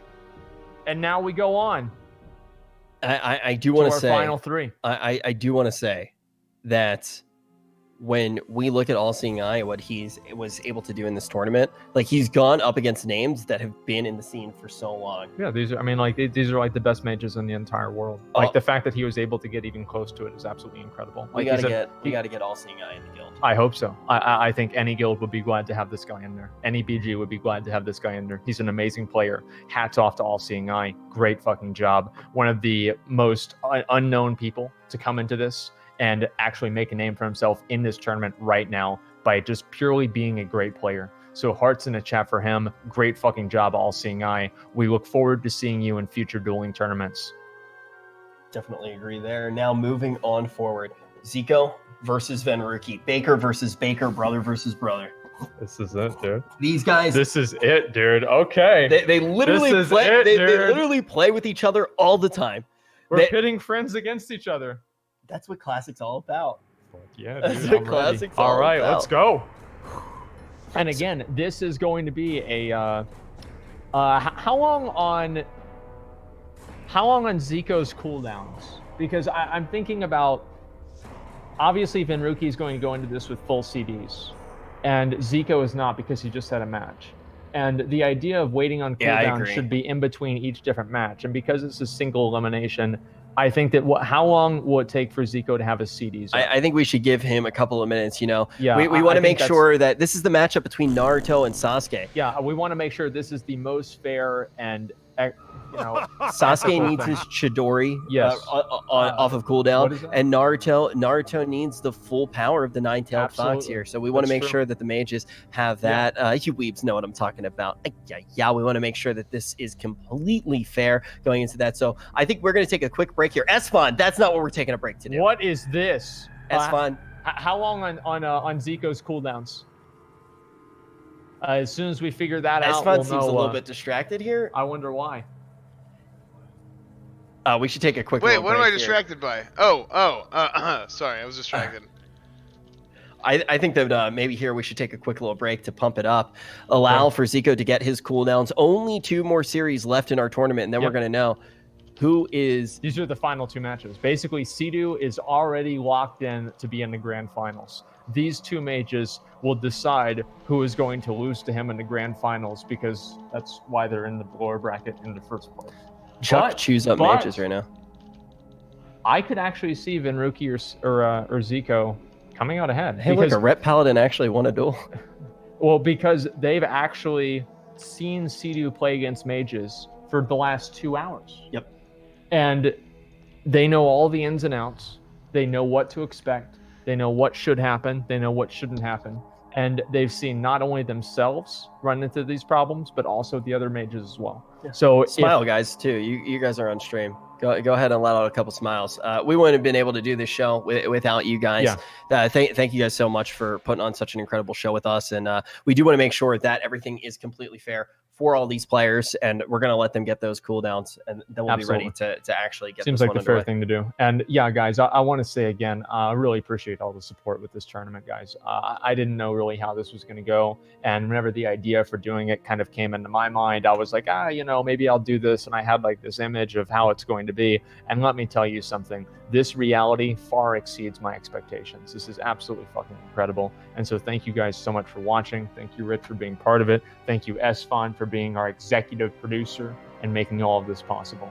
Like, this has been absolutely fucking great. And thank you for all the players too. Like, I think one of the big things to note is we weren't necessarily the most organized that we could have been. No. And everybody showed up today. Everybody was ready to play. And thank you guys for that. It's been an absolute blast. And yeah. I think as it was only streamers who got to play the beta. But when you play the beta as well, you talk about this tournament being a pleasant surprise. I feel like the beta was also one of those things that was even better than we expected. And in August 27th, it's going to be crazy. I'm really excited to play actual Classic. I'm excited to go to 41 and then 42 and then all the way up to 60. That's going to be really, really good. Like playing on those AV pre-made characters as a warrior and just knowing what I'm missing out on and knowing how good my character can be. Oh my God, dude. Going back to 40 after that was pretty hard.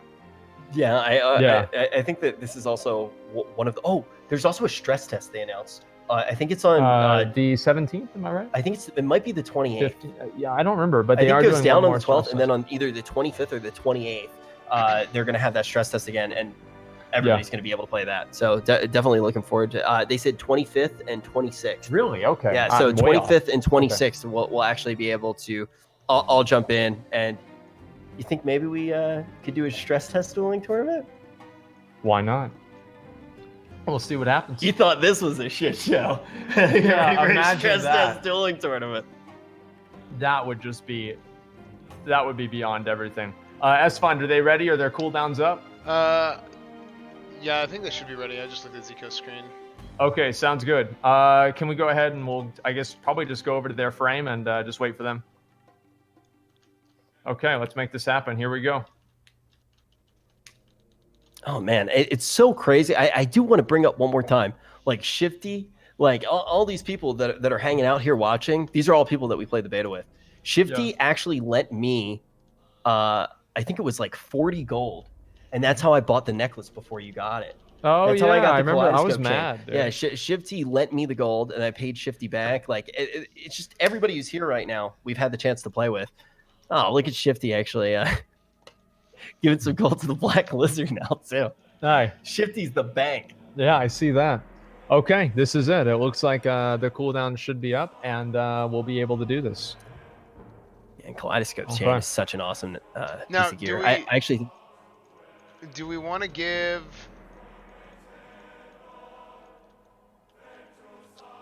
Hold on. Yeah, never mind. I don't know. Do we want to give him time for Cold Snap because it is a mirror match and they should both have it? Well, they both do have it, right? No, Zico doesn't have Cold Snap. How long? 3 minutes. 3 minutes. Should we take a brief intermission to pump it up? I could use the bathroom. Yeah. We'll take a couple of minutes here. I want to make sure this is as fair as possible. And yeah, obviously it is a little bit unfortunate. We do have to wait a couple of minutes, but the idea between these cooldowns is you're going to be able to use them in each different dueling tournament, each different dueling situation. I would like to summon McConnell. Yeah. You want to talk to McConnell? Sure. Oh, I don't have my mic. I don't have the. What's up? Okay. Can you call McConnell, Esfon? We can just add him into the Discord.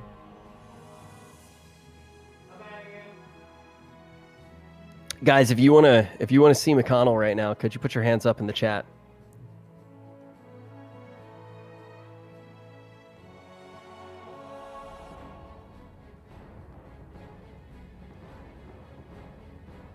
Hello? What are you dickheads doing? We're stalling for time what kind of because tournament Zico is doesn't. this, man? Another 3 minutes? Are you serious? Well, it's already been 6 hours, so another 3 minutes isn't gonna kill us. No, it's been 7 hours and 46 minutes. What were you doing with those 3 minutes anyway, McConnell? Well, I'm just drinking some coffee. Oh, okay. Oh, nice, dude. That's great. Glad you're enjoying your So day. why did I feel like we kind of missed out on seeing you in the dueling tournament? What happened? Yeah, one of your rules prevented me from competing. Which one was that? The rule that says you have to stream. Oh. Yeah, that was a yeah. big bullshit rule. So Yeah, I actually thought it was the no fapping thing. What are you talking about? We're not allowed to use free action potions in the tournament. It's true. Well, who cares? Red sucks anyway. That's actually true. But I mean, I don't it know. sucks absolute dick. Well, didn't you think Dracova did a pretty good job against Fenruki, I would say. Yeah, sure. I mean, he did the best of to his abilities, but he still got smoked. I mean, come on. I mean, I'm not talking shit on Dracova. I'm just saying Red sucks cock. I mean, you can't cleanse. Mages have everything. They're just fucking terrible, dude. Sorry. I mean, it's just how it is. Yeah, it's life of playing an auto attack Andy, I guess so. It's pretty unfortunate, man. And look at these shamans, dude. Oh my god, shaman is just... It's broken. I didn't even know it was this good. This is insane. Well, we need to be specific here. Elemental is good. Don't you remember that video of the paladin who re-rolled to the shaman and he said frost shock? No. Yeah, of course you do. That video is like a classic WoW video. I don't know what you're talking about either. Are you fucking I don't know serious? I don't know what I think he made this up like that one story about the algebra test. Which one? Yeah, I was taking an algebra test and I got an F, but I got the piece of loot. There it is, dude. That one? Oh, statistics. Oh, statistics. Yeah. Bullshit. God, who are you? Fucking WoW Krendor? Did you just hear yourself? That was actually a pretty good impression. You're right. Yeah. Wow. Wait, Krendor does impressions? No, but that's just Krendor. Yeah, whatever. Yeah. So who do you think is going to win before we start this up? Yeah, it's Sea-Doo. Okay. Yeah. All right, bye. All right, see you later. Okay, boys, let's get this done. That right there, if you don't know him, that's the most influential man on Twitch. Very true. The man behind the shadows. Have you ever seen McConnell and Jeff Bezos in the same room? I haven't. I'm not convinced that they're not the same person. The most influential man and potentially the creator of the entire platform, Miku Easy. That's right. All right, they should be ready. Let's get this done. Let's make it happen. It's time. All right, it's on them.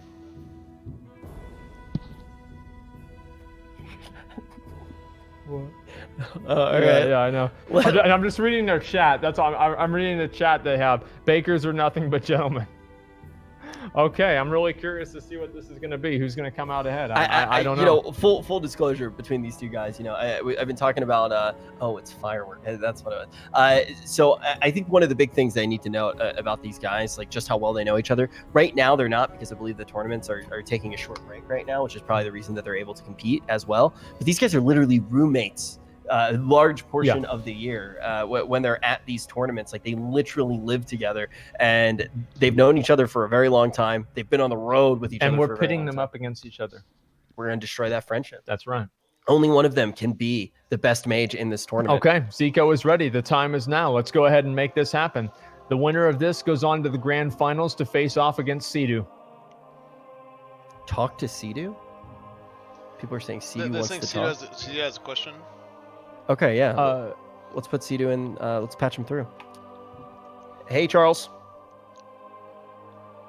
Yo, Can you hear us, Chuck? Hello. They said he had a question. Oh, I just wanted to know what the prize split was going to be, because I feel like some people say it was winner take all, but I feel like if this is winner take all, it's kind of effed up, because this has literally been a 9-hour day. They're dueling, by the way. You should probably watch that. Let's talk about that. We'll tell you in one second.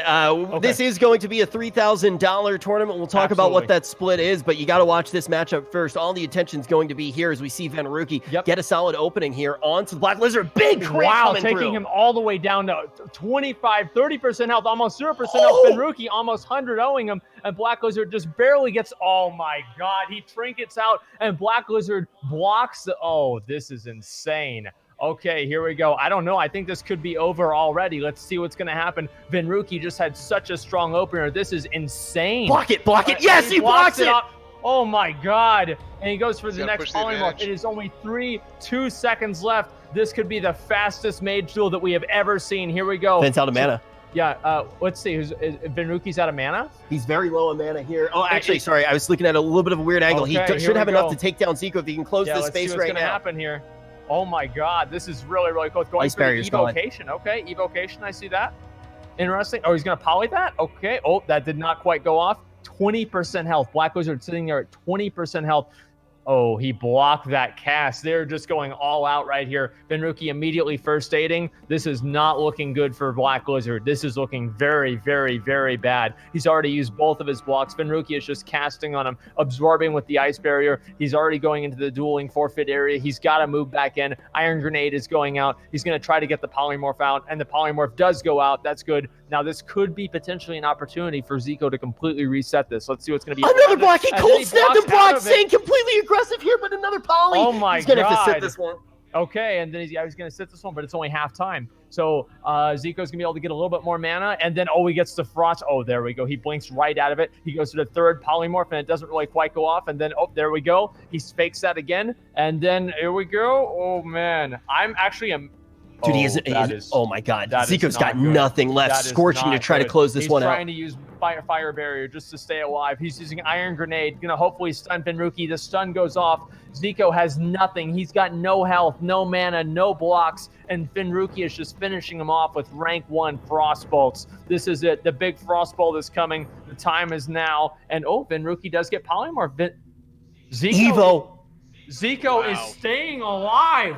He will not stop. Okay, let's go. There's reset potential here. Yep, this could actually be reset potential. And Zico is actually casting Frostbolts on Venruki right now. Okay, let's see what's going to happen. Keep in mind, Ven has no defensive utility left because he used it to stay aggressive here. Zico doesn't get the full reset, only 25% life. Now he's going to be completely out of mana, and this should be Venruki's chance to close it. It's a wand battle. They're crossing wands. No, dude. No. And then he goes for the heal right there. Venruki's at 20%. The crit. Zico's the crit. Oh. Venruki takes him down, and he does it with sheer aggression. And you got to give it up to Venruki. What a duel. He has played so many of these duels slow as well. He sees that opportunity to get aggressive. It looks like the best line of play. And we say nothing but offensive ice blocks. It's going to be Venruki who gets his spot in the grand final. Well played to Zico. Venruki in another grand final in a duel tournament. Absolutely. Holy shit. Venruki and Sidu. Venruki has the opportunity right now to become the 2-time champion of dueling. And it comes down to 2 boys crossing their wands, boys. There we go. And the thing is, like, right there at the very beginning, Venruki just had such a powerful opener. He took Zico all the way down to 30% health, just out of nowhere. Venruki was sitting there at 90, 100% health. And then somehow Zico actually turned it around. I mean, whenever you think about the amount of, effort it would take to turn that around and balance that out, I mean, there were so many times that I thought, okay, Zico's dead. Okay, Zico's dead. Okay, Zico's dead. He wasn't. I mean, That's Zico, he didn't need that full reset to even it out. That was the thing that was just so nutty there. We basically got in a situation where they were completely tapped. They were both completely tapped, but I really do like those plays from Venruki where he ultimately did decide to use those ice blocks to get out of polys and to keep on swinging. Absolutely. Now, I mean, hey, we got a rematch here, but we're taking a little bit of a look right now. We do want to talk about prizing and how exactly that is going to play out. So let me think about that. We'll think about prizing and figure out how we can do that.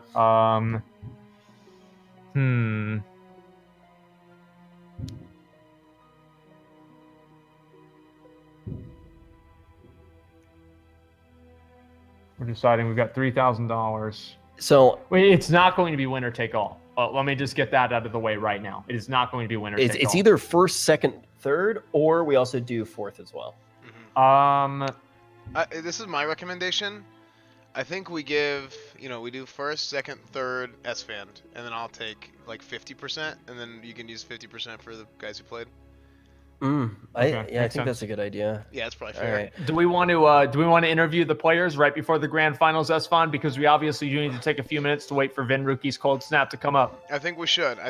All right, let's go for it. All right, let's go for it right now. We're gonna get Venruki, a BlizzCon champion, a current commentator of the World of Warcraft Arena World Championship, There we go. and the reigning champion right now in the dual tournaments from Classic, going up against Sidu, a man that he's literally teamed with, and the reigning champion of the entire world in the Arena World Championship. And there, hey, can you wait until after the interview? Oh, Jesus Christ. Unbelievable. It's disgusting. It's a Christian unbelievable. It's a Christian tournament. I'm Unbelievable. saving myself for marriage, okay? Why are you such a Chad, Elliot? Anyway, as we were saying, Venruki, a chance at redemption. Yes. A chance to take it all twice. You won the Horde Dueling tournament. Honestly, yeah, sorry, I'm just taking over the interview. Well, you're just excited. This is a Remember grudge when match. Botar did that to you? Yeah, this is a grudge match. There's a lot of bad blood between Sidu and I. Like, we're gonna throw it all in the arena. And honestly, it's gonna go down, dude. It's gonna go down. Well, like I was telling Sidu, we do know, everybody knows your guys' life story. You know, how you guys were best friends. You guys grew up together. You guys were in kindergarten, first few years of elementary school, and then you guys separated. You guys moved apart. You guys went to different schools. And you never heard from each other for 20 years before you found out that you guys were both World of Warcraft professionals. Yeah, So that sounds like the story to me. That sounds exactly what happened. as far as I know, that is 100% the truth. That is definitely not a fabrication that I just made up 20 minutes ago. Yeah. So it's really awesome to see you guys come together and your worlds separate and then your worlds collide, become one in Warcraft. Pretty amazing. Yeah. I want to give a huge shout out to Zico. I'm really happy that the duel went that way. Obviously, I got the win, but it could have gone either way. And I think despite him having like a really bad start, it shows like how fucking insane he was, because I don't think there's another mage that could have forced me to use literally every cooldown and almost win from the start he had. So honestly, just hats off to him, my fellow Baker. And also, yeah, I'm ready for C2. It's going to be difficult, but I think we could possibly maybe win if some stuff goes our way. Yeah, I think there's a lot of stuff going a lot of ways right now. So I think it's time to end this interview, and we'll get back to it. Over back to you guys. Oh, you heard it from Venruki himself. I haven't gotten to say this in a while, but it is a revenge match. He is out for blood. There is no love between these two competitors, not like the love that we just saw splattered across the entire screen when Esfon was doing that interview. And right now, we're going to make the final say of what the prize pool is going to be and determine what everybody who has made it to the top 3 is going to be taking home from this tournament. So do we want to go with the one that I had, the one that, this one here? I kind of like that one. This one? Yeah. Okay. So all right. Go ahead. $2,000 for first place, $750 for second place, and third, $250. Does this please the people? I hope that it does. I think that's the best way to do it. What does Pagoo mean? They said Pagoo, P-O-G-U. Pagoo. It's a special type of pudding, very popular in the eastern region of France, and it's recently come to America as well, actually. Oh, does Peo eat Pagoo? It's not in French Canada, actually. If It's you only say his in name France. weird, it is Pagoo. Pagoo. Yeah, there you go. Yeah. Pagoo stole my node. All right, so guys, that's going to be the breakdown. It is a huge amount of pressure to get first place. $2,000. We already heard it from Elliot Venruki Venzel. He's out for blood. Do we have an opportunity to talk to Charles Dueling before we start this one up as well? Esfon. I think we should. I think that would be a great idea. All right. If we'll see if he's available for interview. Chap. Hello? Venruki or Sidu? Who do you think is going to be able to come out ahead? Sidu. What's up, dog? I want to know. You're fucking killing it, dude. Holy shit. These Yeah, crits are man. insane. Yeah. Lucky me. I have a question, though. Yeah. How is it going to work since he's coming from the losers bracket? Like, is it just one series, or like what is the ruling on that? Yeah, I was just gonna do it AWC style and just not have a full bracket reset. Just do a best of 5. Best of 5. Okay, one best of 5. You like that? I'm not in charge, Rich. Obviously, I would like 2 How's that best of feel? 5s if I lose. How's that feel, not being in charge? I mean, it is what it is, dude. I think the he's trying to interview me. Oh best of shit. 5 makes sense. We're going to jump down to the floor for an interview. The guy with the thickest lightning ropes. Those chain lightning, so devastating. Well, here he is again. We're here with Mr. Dueling once more. And clearly, Sea-Doo, we've seen you dropping the hammer, bringing in thick bolts of lightning to this dueling tournament, dropping some big crits. How do you feel about it? I feel good. Hopefully they keep coming. Hopefully I resist all Ven's spells and he misses everything and doesn't crit anything and RNG God's in my favor. Mm-hmm. Absolutely, absolutely.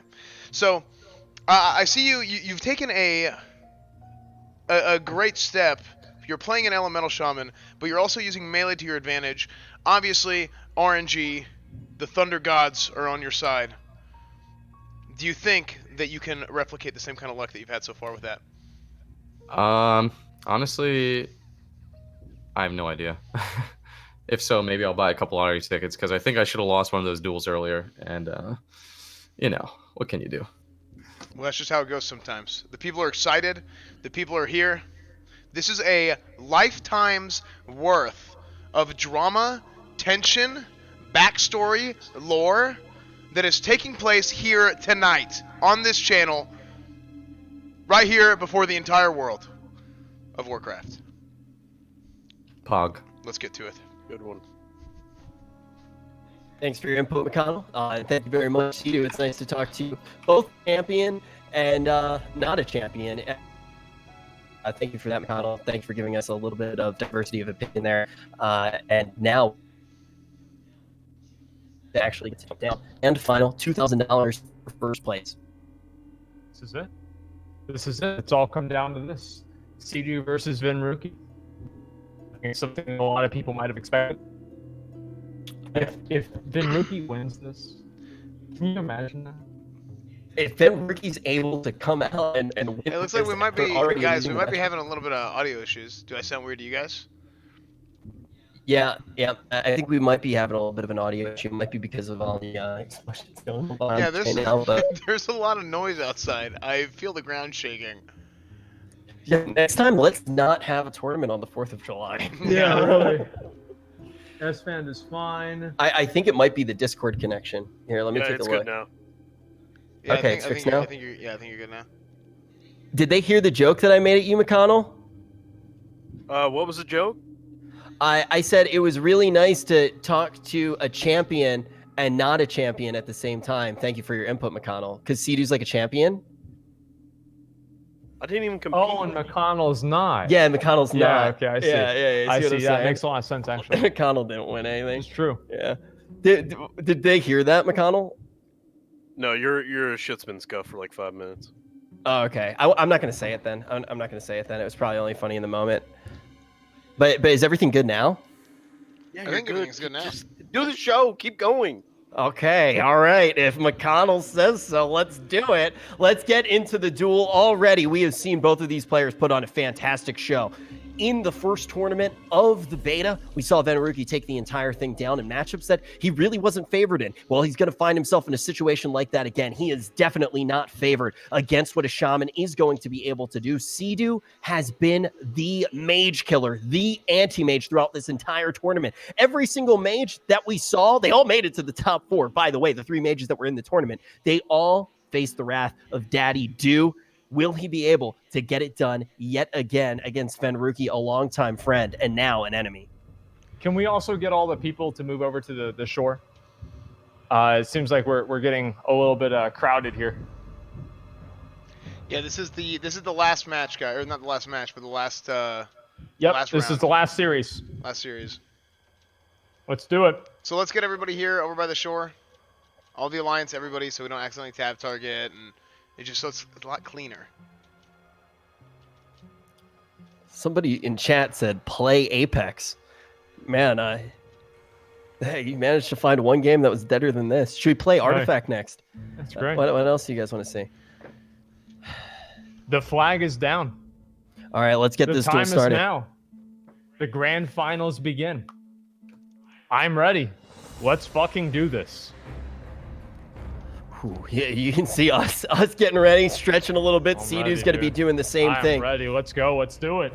Venruki getting full mana here. Flag already down. The second that they are ready, they're going to accept and expect to see Sea-Doo do what he does yet again. He really wants to avoid that early polymorph. That's kind of the big thing. If he can get the strong opener before the poly comes out, it's really good looking for him. Okay, immediately Venruki opens up with the rank 1 Frostbolt. Sea-Doo moves in, gets an Earthshock on there. Venruki roots him, moves away, gets obviously the Grounding Totem out, kills the Grounding Totem immediately. Then we have a Polymorph going into there. Venruki is doing exactly what he wants to do right now. He has already got Sea-Doo in the early Polymorph. He's sitting down to get full mana and make sure he's able to fully commit on actually winning this game. And he goes ahead and repolys them and drops the big one on him. This is going to be a lot of damage on Sea-Doo right here. Hitting him with a Cone of Cold on top of that, Frost Nova on top of that, Scorch on top of that. Sea-Doo is taking a lot of damage right now. And then there's a Grounding Totem going out immediately when it went down as soon as it fast. It's been a long time. Let's go, Rich. Hey, ultimately, it's not easy to speak when you're getting lightning and frost chucked at your face as both of these players in such a difficult situation. But Venruki is going to be, once again, somebody that can see into the future. He knows that Sea-Doo's going for that chain lightning, and he gets a beautiful pre-block off. Now he's going to catch him in the Nova as well, create a little bit of distance, which does favor Venruki, even though they are both range. Sea-Doo relies on being close, but that's going to be a chain lightning for 632. And a 515. Oh my God. This could be it. Venruki is running away for his life, and then he finishes off the duel. Sea-Doo finishes it off with a triple crit, a chain lightning crit, a lightning bolt crit, and an Earthshock to finish off the first game in the Grand Series in favor of Sea-Doo. Dude, Venruki has to pull out the log at the very end, change the music, change his pants, just about everything, because that was how you end a tournament in Classic. Oh, man. We need some Fs in chat for that one. That was brutal. Okay, all right, guys. Whenever you're back up, man it up, and let's go ahead and do it again. Okay, so he used one block there. So he still does have a block at his disposal. We're assuming that he probably did use the snap. If he didn't use the cold snap instantly, maybe he sat on it for a little bit. He might actually have an opportunity for a more extended engagement. And he can wait for that block to come off a little bit later on in the series, and then go block, snap, block again, because we've seen just how important of a tool that can be, both offensively and defensively. And you have to keep in mind, though, he has to win 3 games to come out ahead here. 3 games. So this is going to be pretty difficult. All right, let's go. Let's get this done. All right, they're basically manaing up. Sea-Doo said he hoped that the RNG gods would be on his side. This man is RNGesus. Yeah, he is the RNG god.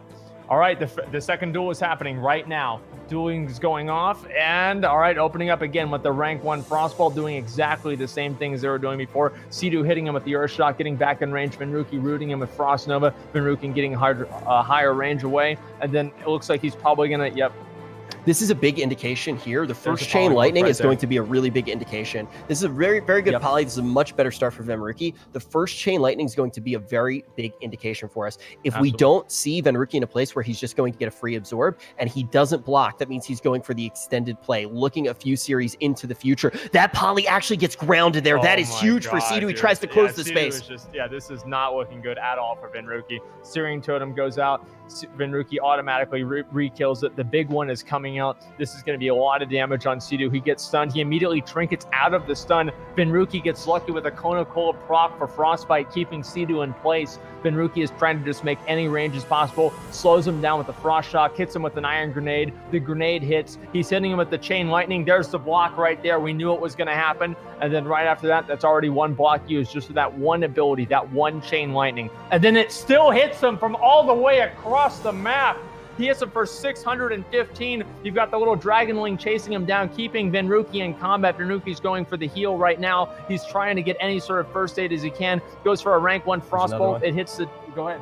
Oh no, ultimately there. He goes for that other chain lightning. It's just huge. He's able to chunk him down yet again. Here comes the poly. If he doesn't get this poly here, he is in such a bad way. And ultimately, that's going to shock him too. Chain lightning. Oh, that's a grounding right there on that poly. There's the other cast going off. 500, 515. He's got a Frost Shock, a Flame Shock on him. Okay, this is really right down to the wire. Okay, Venruki's using his evocation. He's sitting down to drink. And he's already taking a lot of damage. Sea-Doo, he's going to be able to maybe get a little bit of health and mana, but I don't know if it's really going to be enough to make the difference. That poly came in just in the nick of time too. If you don't get that poly there, Ven goes down to just about anything. Sea-Doo could have sneezed on him on that point, and it would have taken him down a peg. Ven finally does get that space. He goes to try to find better shores, grabs a drink, but Sea-Doo now going to go on the hunt.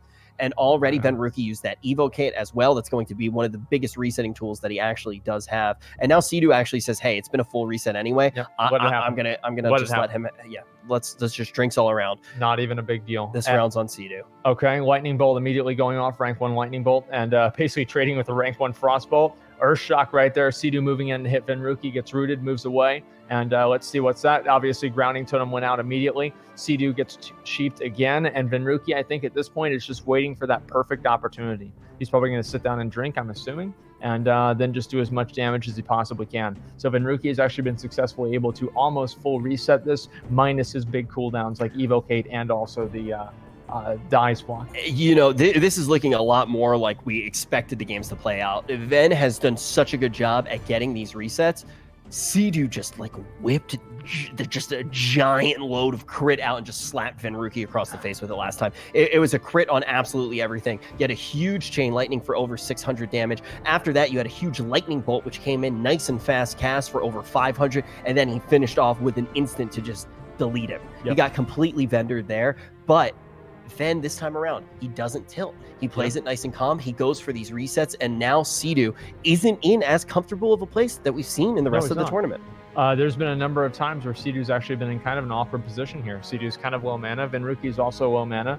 And Venruki, I think, is basically just waiting for the opportunity to see Venruki make a mistake. I mean, that's really all it comes down to. Until we see that, we're going to see Venruki run, and he's going to ultimately wait to pounce until he has one of these big goes. We saw that actually with the big one before that. Yep. He has to wait to actually trade nothing into, like, if you overcommit and the Grounding Totem goes down, you put yourself in such a bad situation. Yes. So Elliot's going to go in and poke. He's going to try to get the Grounding Totem to go down. And then when the Grounding Totem's going down, you know that Chuck is looking to trade into you. And then you can kind of back away. This is a huge opener for him. That's a 618. That is not good for Venruki at all. Sea-Doo is just moving in with those lucky crits. Venruki obviously goes right there. He's probably going to go for a Polymorph right there. He moves out of it, and that's going to be a missed grenade. That is not good. And then another Chain Lightning. Venruki is on the edge. He is about to die. He's got 10% health, and then Sea-Doo roots him, and he's going to finish it off right there. Did he actually take damage from the raptor behind the tree? I don't think so. Holy shit. I mean, it was like, it wins either way. No, but I think he got nibbled on a little bit. I'm actually trying to double check. No, it was Flame Shock. Okay. I thought that he got nibbled on from something behind the tree, but it was a Flame Shock tick is what Chad is saying. Thank you, guys. Yeah, either way, whatever it was, that was nuts. Yes. You see very good kiting again, coming and out this there. is what I was saying before, is Sea-Doo is basically just waiting for that opportunity of getting lucky. I mean, I don't know what it is. It seems like Sea-Doo has like a 70% crit chance. But for whatever reason, like this damage that he's doing is absolutely insane. Dude, honestly, he should go get a lottery ticket, and you know, I mean, maybe he could actually hook you up with another Lamborghini. I know you already have so many that you might not want another one. Trust me, with Sea-Doo's money, after he wins this lottery, I could buy 5. Yeah. Like, I mean, this is insane, the amount of luck that he's had in these tournaments. Like triple crits, double crits, being able to just lead that up with other stuff too at the same time. Like, it's absolutely insane. I'm really excited so to see this what actually happens. could be the game point right here. It's going to win the entire tournament. Sea-Doo has 2, Venruki has 0. Sea-Doo gets this last one, he wins the entire tournament. He wins the $2,000. He wins the tournament. And Chuck, I'm serious. Take those $2,000 right now and bring them all to 7-Eleven and buy lottery They tickets. are already back into the game. This is the final game right now. Hitting the Grounding Totem. Sea-Doo trying to interrupt the Polymorph, trying to do whatever he can. He gets he did get that cast off. At this point, guys, all the damage matters. Everything that you have matters. If Venruki actually gets a win here, this is going to be absolutely insane. He has to use everything that he possibly has, because if he doesn't, that's it. That's the end of the entire tournament. Over 8 hours of gameplay, chat. This could be the last game that Grounding's going to go down. And I gotta ask you, as this lightning bolt comes out, where are you, chat? Whoa! That is a Wind Fury into an Earthshock crit. That is not good at all for Venruki. Holy shit. Sea-Doo is just sitting there at 100% health, but it's okay. Venruki was able to recover with a Polymorph. That's very, very good for him. Venruki moving back in, hitting him with the Cone of Cold. Sea-Doo trying to cast a Chain Lightning. Oh, he blinked right through it to line of sight the cast. That is really good. Venruki is just playing like a god trying to avoid these casts, but I don't know if that really was going to be worth it. Hits him with a double lightning bolt plus a what was that? An Earth Shock. Hits him with a grenade, and then there you see the first block go out right there. That block too. It's not a trade into that Chain Lightning, right? Yeah. Like this isn't even. Sea-Doo hasn't broken a sweat, and he's right on top of him now. Venruki's trying to create space. He doesn't have too many tools to do it. Chain Lightning getting revved up. He's going to move forward, and he's just going to close it out. That's it. What the fuck? It's over. There it is. Sea-Doo claims the entire tournament. With Sea-Doo, he is the winner. You don't. Oh my god. Shamans are insane. With Sea-Doo, Oh, shit. you You put me don't. instantly. You just heard him from Sea-Doo, McConnell. Wow. What's up, yo? Dude, how does it feel to take down Ven? Third place in the last tournament. This time you're going to take first. It feels good, man. I think Ven's a really phenomenal dueler. So obviously happy to beat him. Definitely feels like Ellie's got, maybe a little bit of an edge in that matchup. So I'm pretty happy with my decision to go Ellie. I think I would have got obliterated as Enhance. Some people in this call actually thought I wouldn't make it past the first round. Asmon. But it's all good. Did I? Yeah, you did. Sea-Doo, did you lose a single game? A single duel? No. You didn't lose a single duel the entire tournament. That's not entire bad. tournament, he didn't lose at all. Yeah, that's pretty good. Hey, Sea-Doo, I actually have a question for you right now. Oh my god. Sea-Doo, will you sign a piece of paper right now for McConnell? We'll be sure to deliver it to him. Sure, man. Absolutely. I don't really got a pen or paper, but e-cigs, Yeah, just give him an autograph. Yeah, I think McConnell definitely wants your autograph, dude. I gotta ask you, are you gonna use the $2,000 on lottery tickets with the luck that you've been having? I mean, I should probably do something more productive for my family, but maybe. I'm gonna be completely honest though. Like, You heard it here, boys. you didn't drop it. $2,000 of lottery tickets. There we go. Hey. It's fun to joke about some of the luck that could potentially happen when you're going for these big crits. But as McConnell already said, you legitimately did not even lose a single duel in the tournament. That's not really how luck works. So what do you think it is about the Shaman that puts you in such a position to succeed? I mean, I think I just I don't know. I feel like the matchups weren't free, but with the amount of lockdown you have against casters, you have a 6-second cooldown interrupt, and you have a 13-second cooldown immunity that they actually have to kill, or it'll re-immune in 13 seconds. So Warlock with Shock, Grounding, Tremor into 4 mages in a row. I think I just kind of drew the perfect storm bracket. I think Shadow Priest would have been hard. I think Hunter would have been hard. I think even Peo would have been really hard. I think bracket definitely played a big role in this victory today. Holy shit, that's infinite looping. I need to turn that off. Yeah, and I It's was like enjoying Agent it. Smith in the Matrix. I do want to say as well, you were basically able to take out every single one of the mages. What do you think, as you've already mentioned, you had a good bracket, you had the right run. What do you think your hardest matchup would have been? If the tables were turned a little bit, what do you think the thing you were the most afraid of was? I think Beam would have been a really hard duel. I think Peo would have been a really hard duel. I feel like Shadow's a little bit harder than Disc, so healing stat would have been difficult, but I think Shadow's harder for sure. I think Snuts would have been a hard duel if I had to fight him. There's probably some other people that I haven't mentioned. I think the Zeroed Hunter is pretty good as well. If he knows what he's doing, it could definitely be tough. But yeah, I really think my bracket was pretty lucky. I mean, I just got sided with all the mages, and it seems I'm pretty good into those. Yeah, I definitely do agree that you made mages look like such a difficult matchup for them. Are you going to be playing Shaman in Classic 100%? 100%. I think I want to do Enhanced, though. After this, I'd expect it. Yeah. I think I want to do Enhanced, though. Ellie was a lot of fun, though. I was, really on the fence about going Elemental. I felt like I was, straying away from my Enhanced roots. But the Wind Furies were still there, they still respect it, It's very true. Dude, congratulations, man. Yeah, congrats. I actually didn't expect to see a Shaman do this well. You're right. I absolutely underestimated Shamans, and Yeah, it the turns damage is out that I crazy. was completely wrong. The amount of damage and the amount of being able to weave in Wind Furies with those chain lightnings, I mean, that is just absolutely insane. So congratulations on your win, man. Yeah, Thank you very much. I appreciate it, and thanks for inviting me.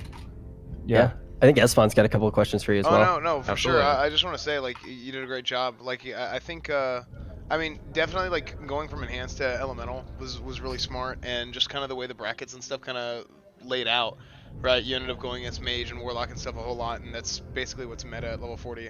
So I think that's what worked out, like, especially well in your favor, which is like really cool to see. 100%. Yeah, I'm very, very pleased with Elemental Shaman right now. You've won a dueling tournament. You've won a BlizzCon. What are you winning next? I don't know. Lottery, whatever. You ever, dude? I honestly think you could do other types of competitions. MDI. MDI, dude. No. Mr. World of Warcraft, dude. Dude, you got to do it. You got to get the trifecta. Yeah, that's a hard pass, bro. If we have a classic dungeon tournament, if we put on a classic dungeon tournament, would you be a captain of a team? I definitely wouldn't be captain. I'm not a leader, man. I'm a follower. Like, I'll heal some people, but no, I cannot be a captain, bro. I don't know what I'm doing. Aren't you pretty much the captain of all the teams that you heal for, though, in like a weird way?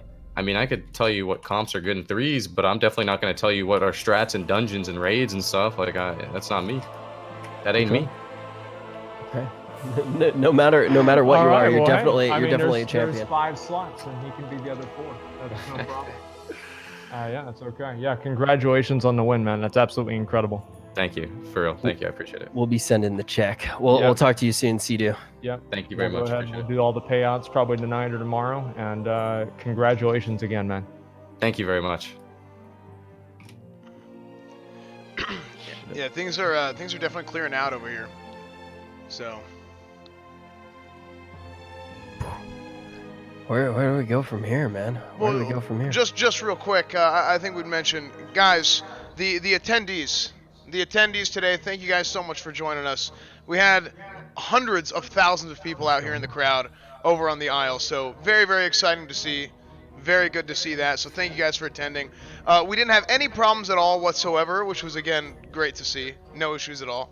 So, you guys want to join us? We did it.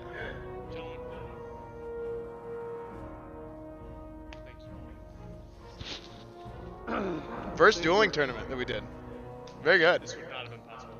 Dude, this is good. Thank you guys, everybody for watching. Thank you everybody for competing. Thank you everybody for being with us. This has been absolutely incredible. Thank you, Esfon. Thank you, viewers. Thank you, competitors. Thank you, Casino. Congratulations, by the way. And guys, this has gone so well. I think it goes without saying that it will not be the last one. Thank you guys so much for doing this, and I really couldn't have asked for a better tournament. Like all things considered, all things going wrong, etc. This has been like we had a little bit of clown shit, a little bit of clown shit. Yeah, but it wasn't that bad. Who cares, right? At the end of the day, we did amazing. Yeah, it's not even a big deal. Rich, anything to say?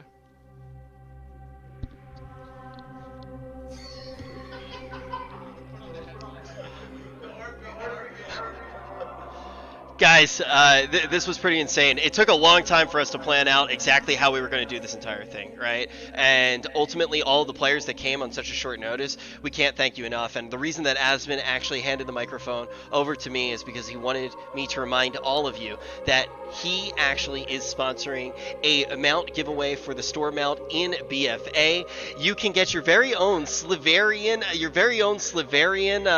asparagus bushy tail right now. All you got to do is retweet the tweet on my Twitter and follow Asmongold. Also, one more time, I gotta say, we all love the store mount.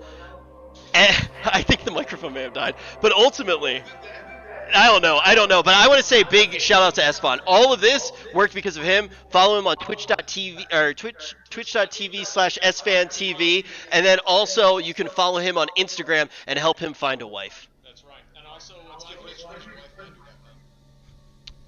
I'm assuming that's real. It might be. I don't know. That's and also make sure that we go ahead and give follow as well on Twitch. Rich W. Campbell. Make sure you guys follow him and give him your support as well. This wouldn't have been possible without him, and his casting skills are second to none. Thank you very much, Rich, for being part of this. It was amazing.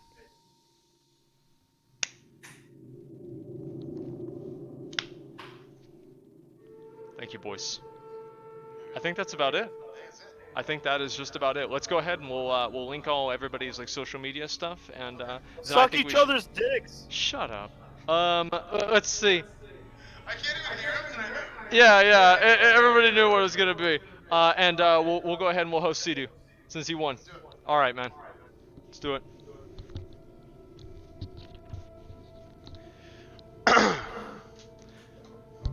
All right, guys.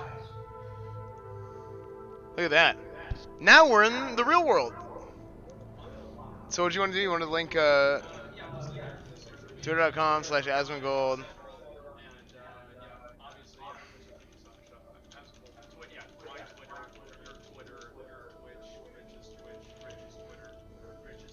There's probably chicks watching him with the Instagram. Twitter, Instagram, all that stuff. Guys, thank you so much. I'm dead again. As you can see, frick.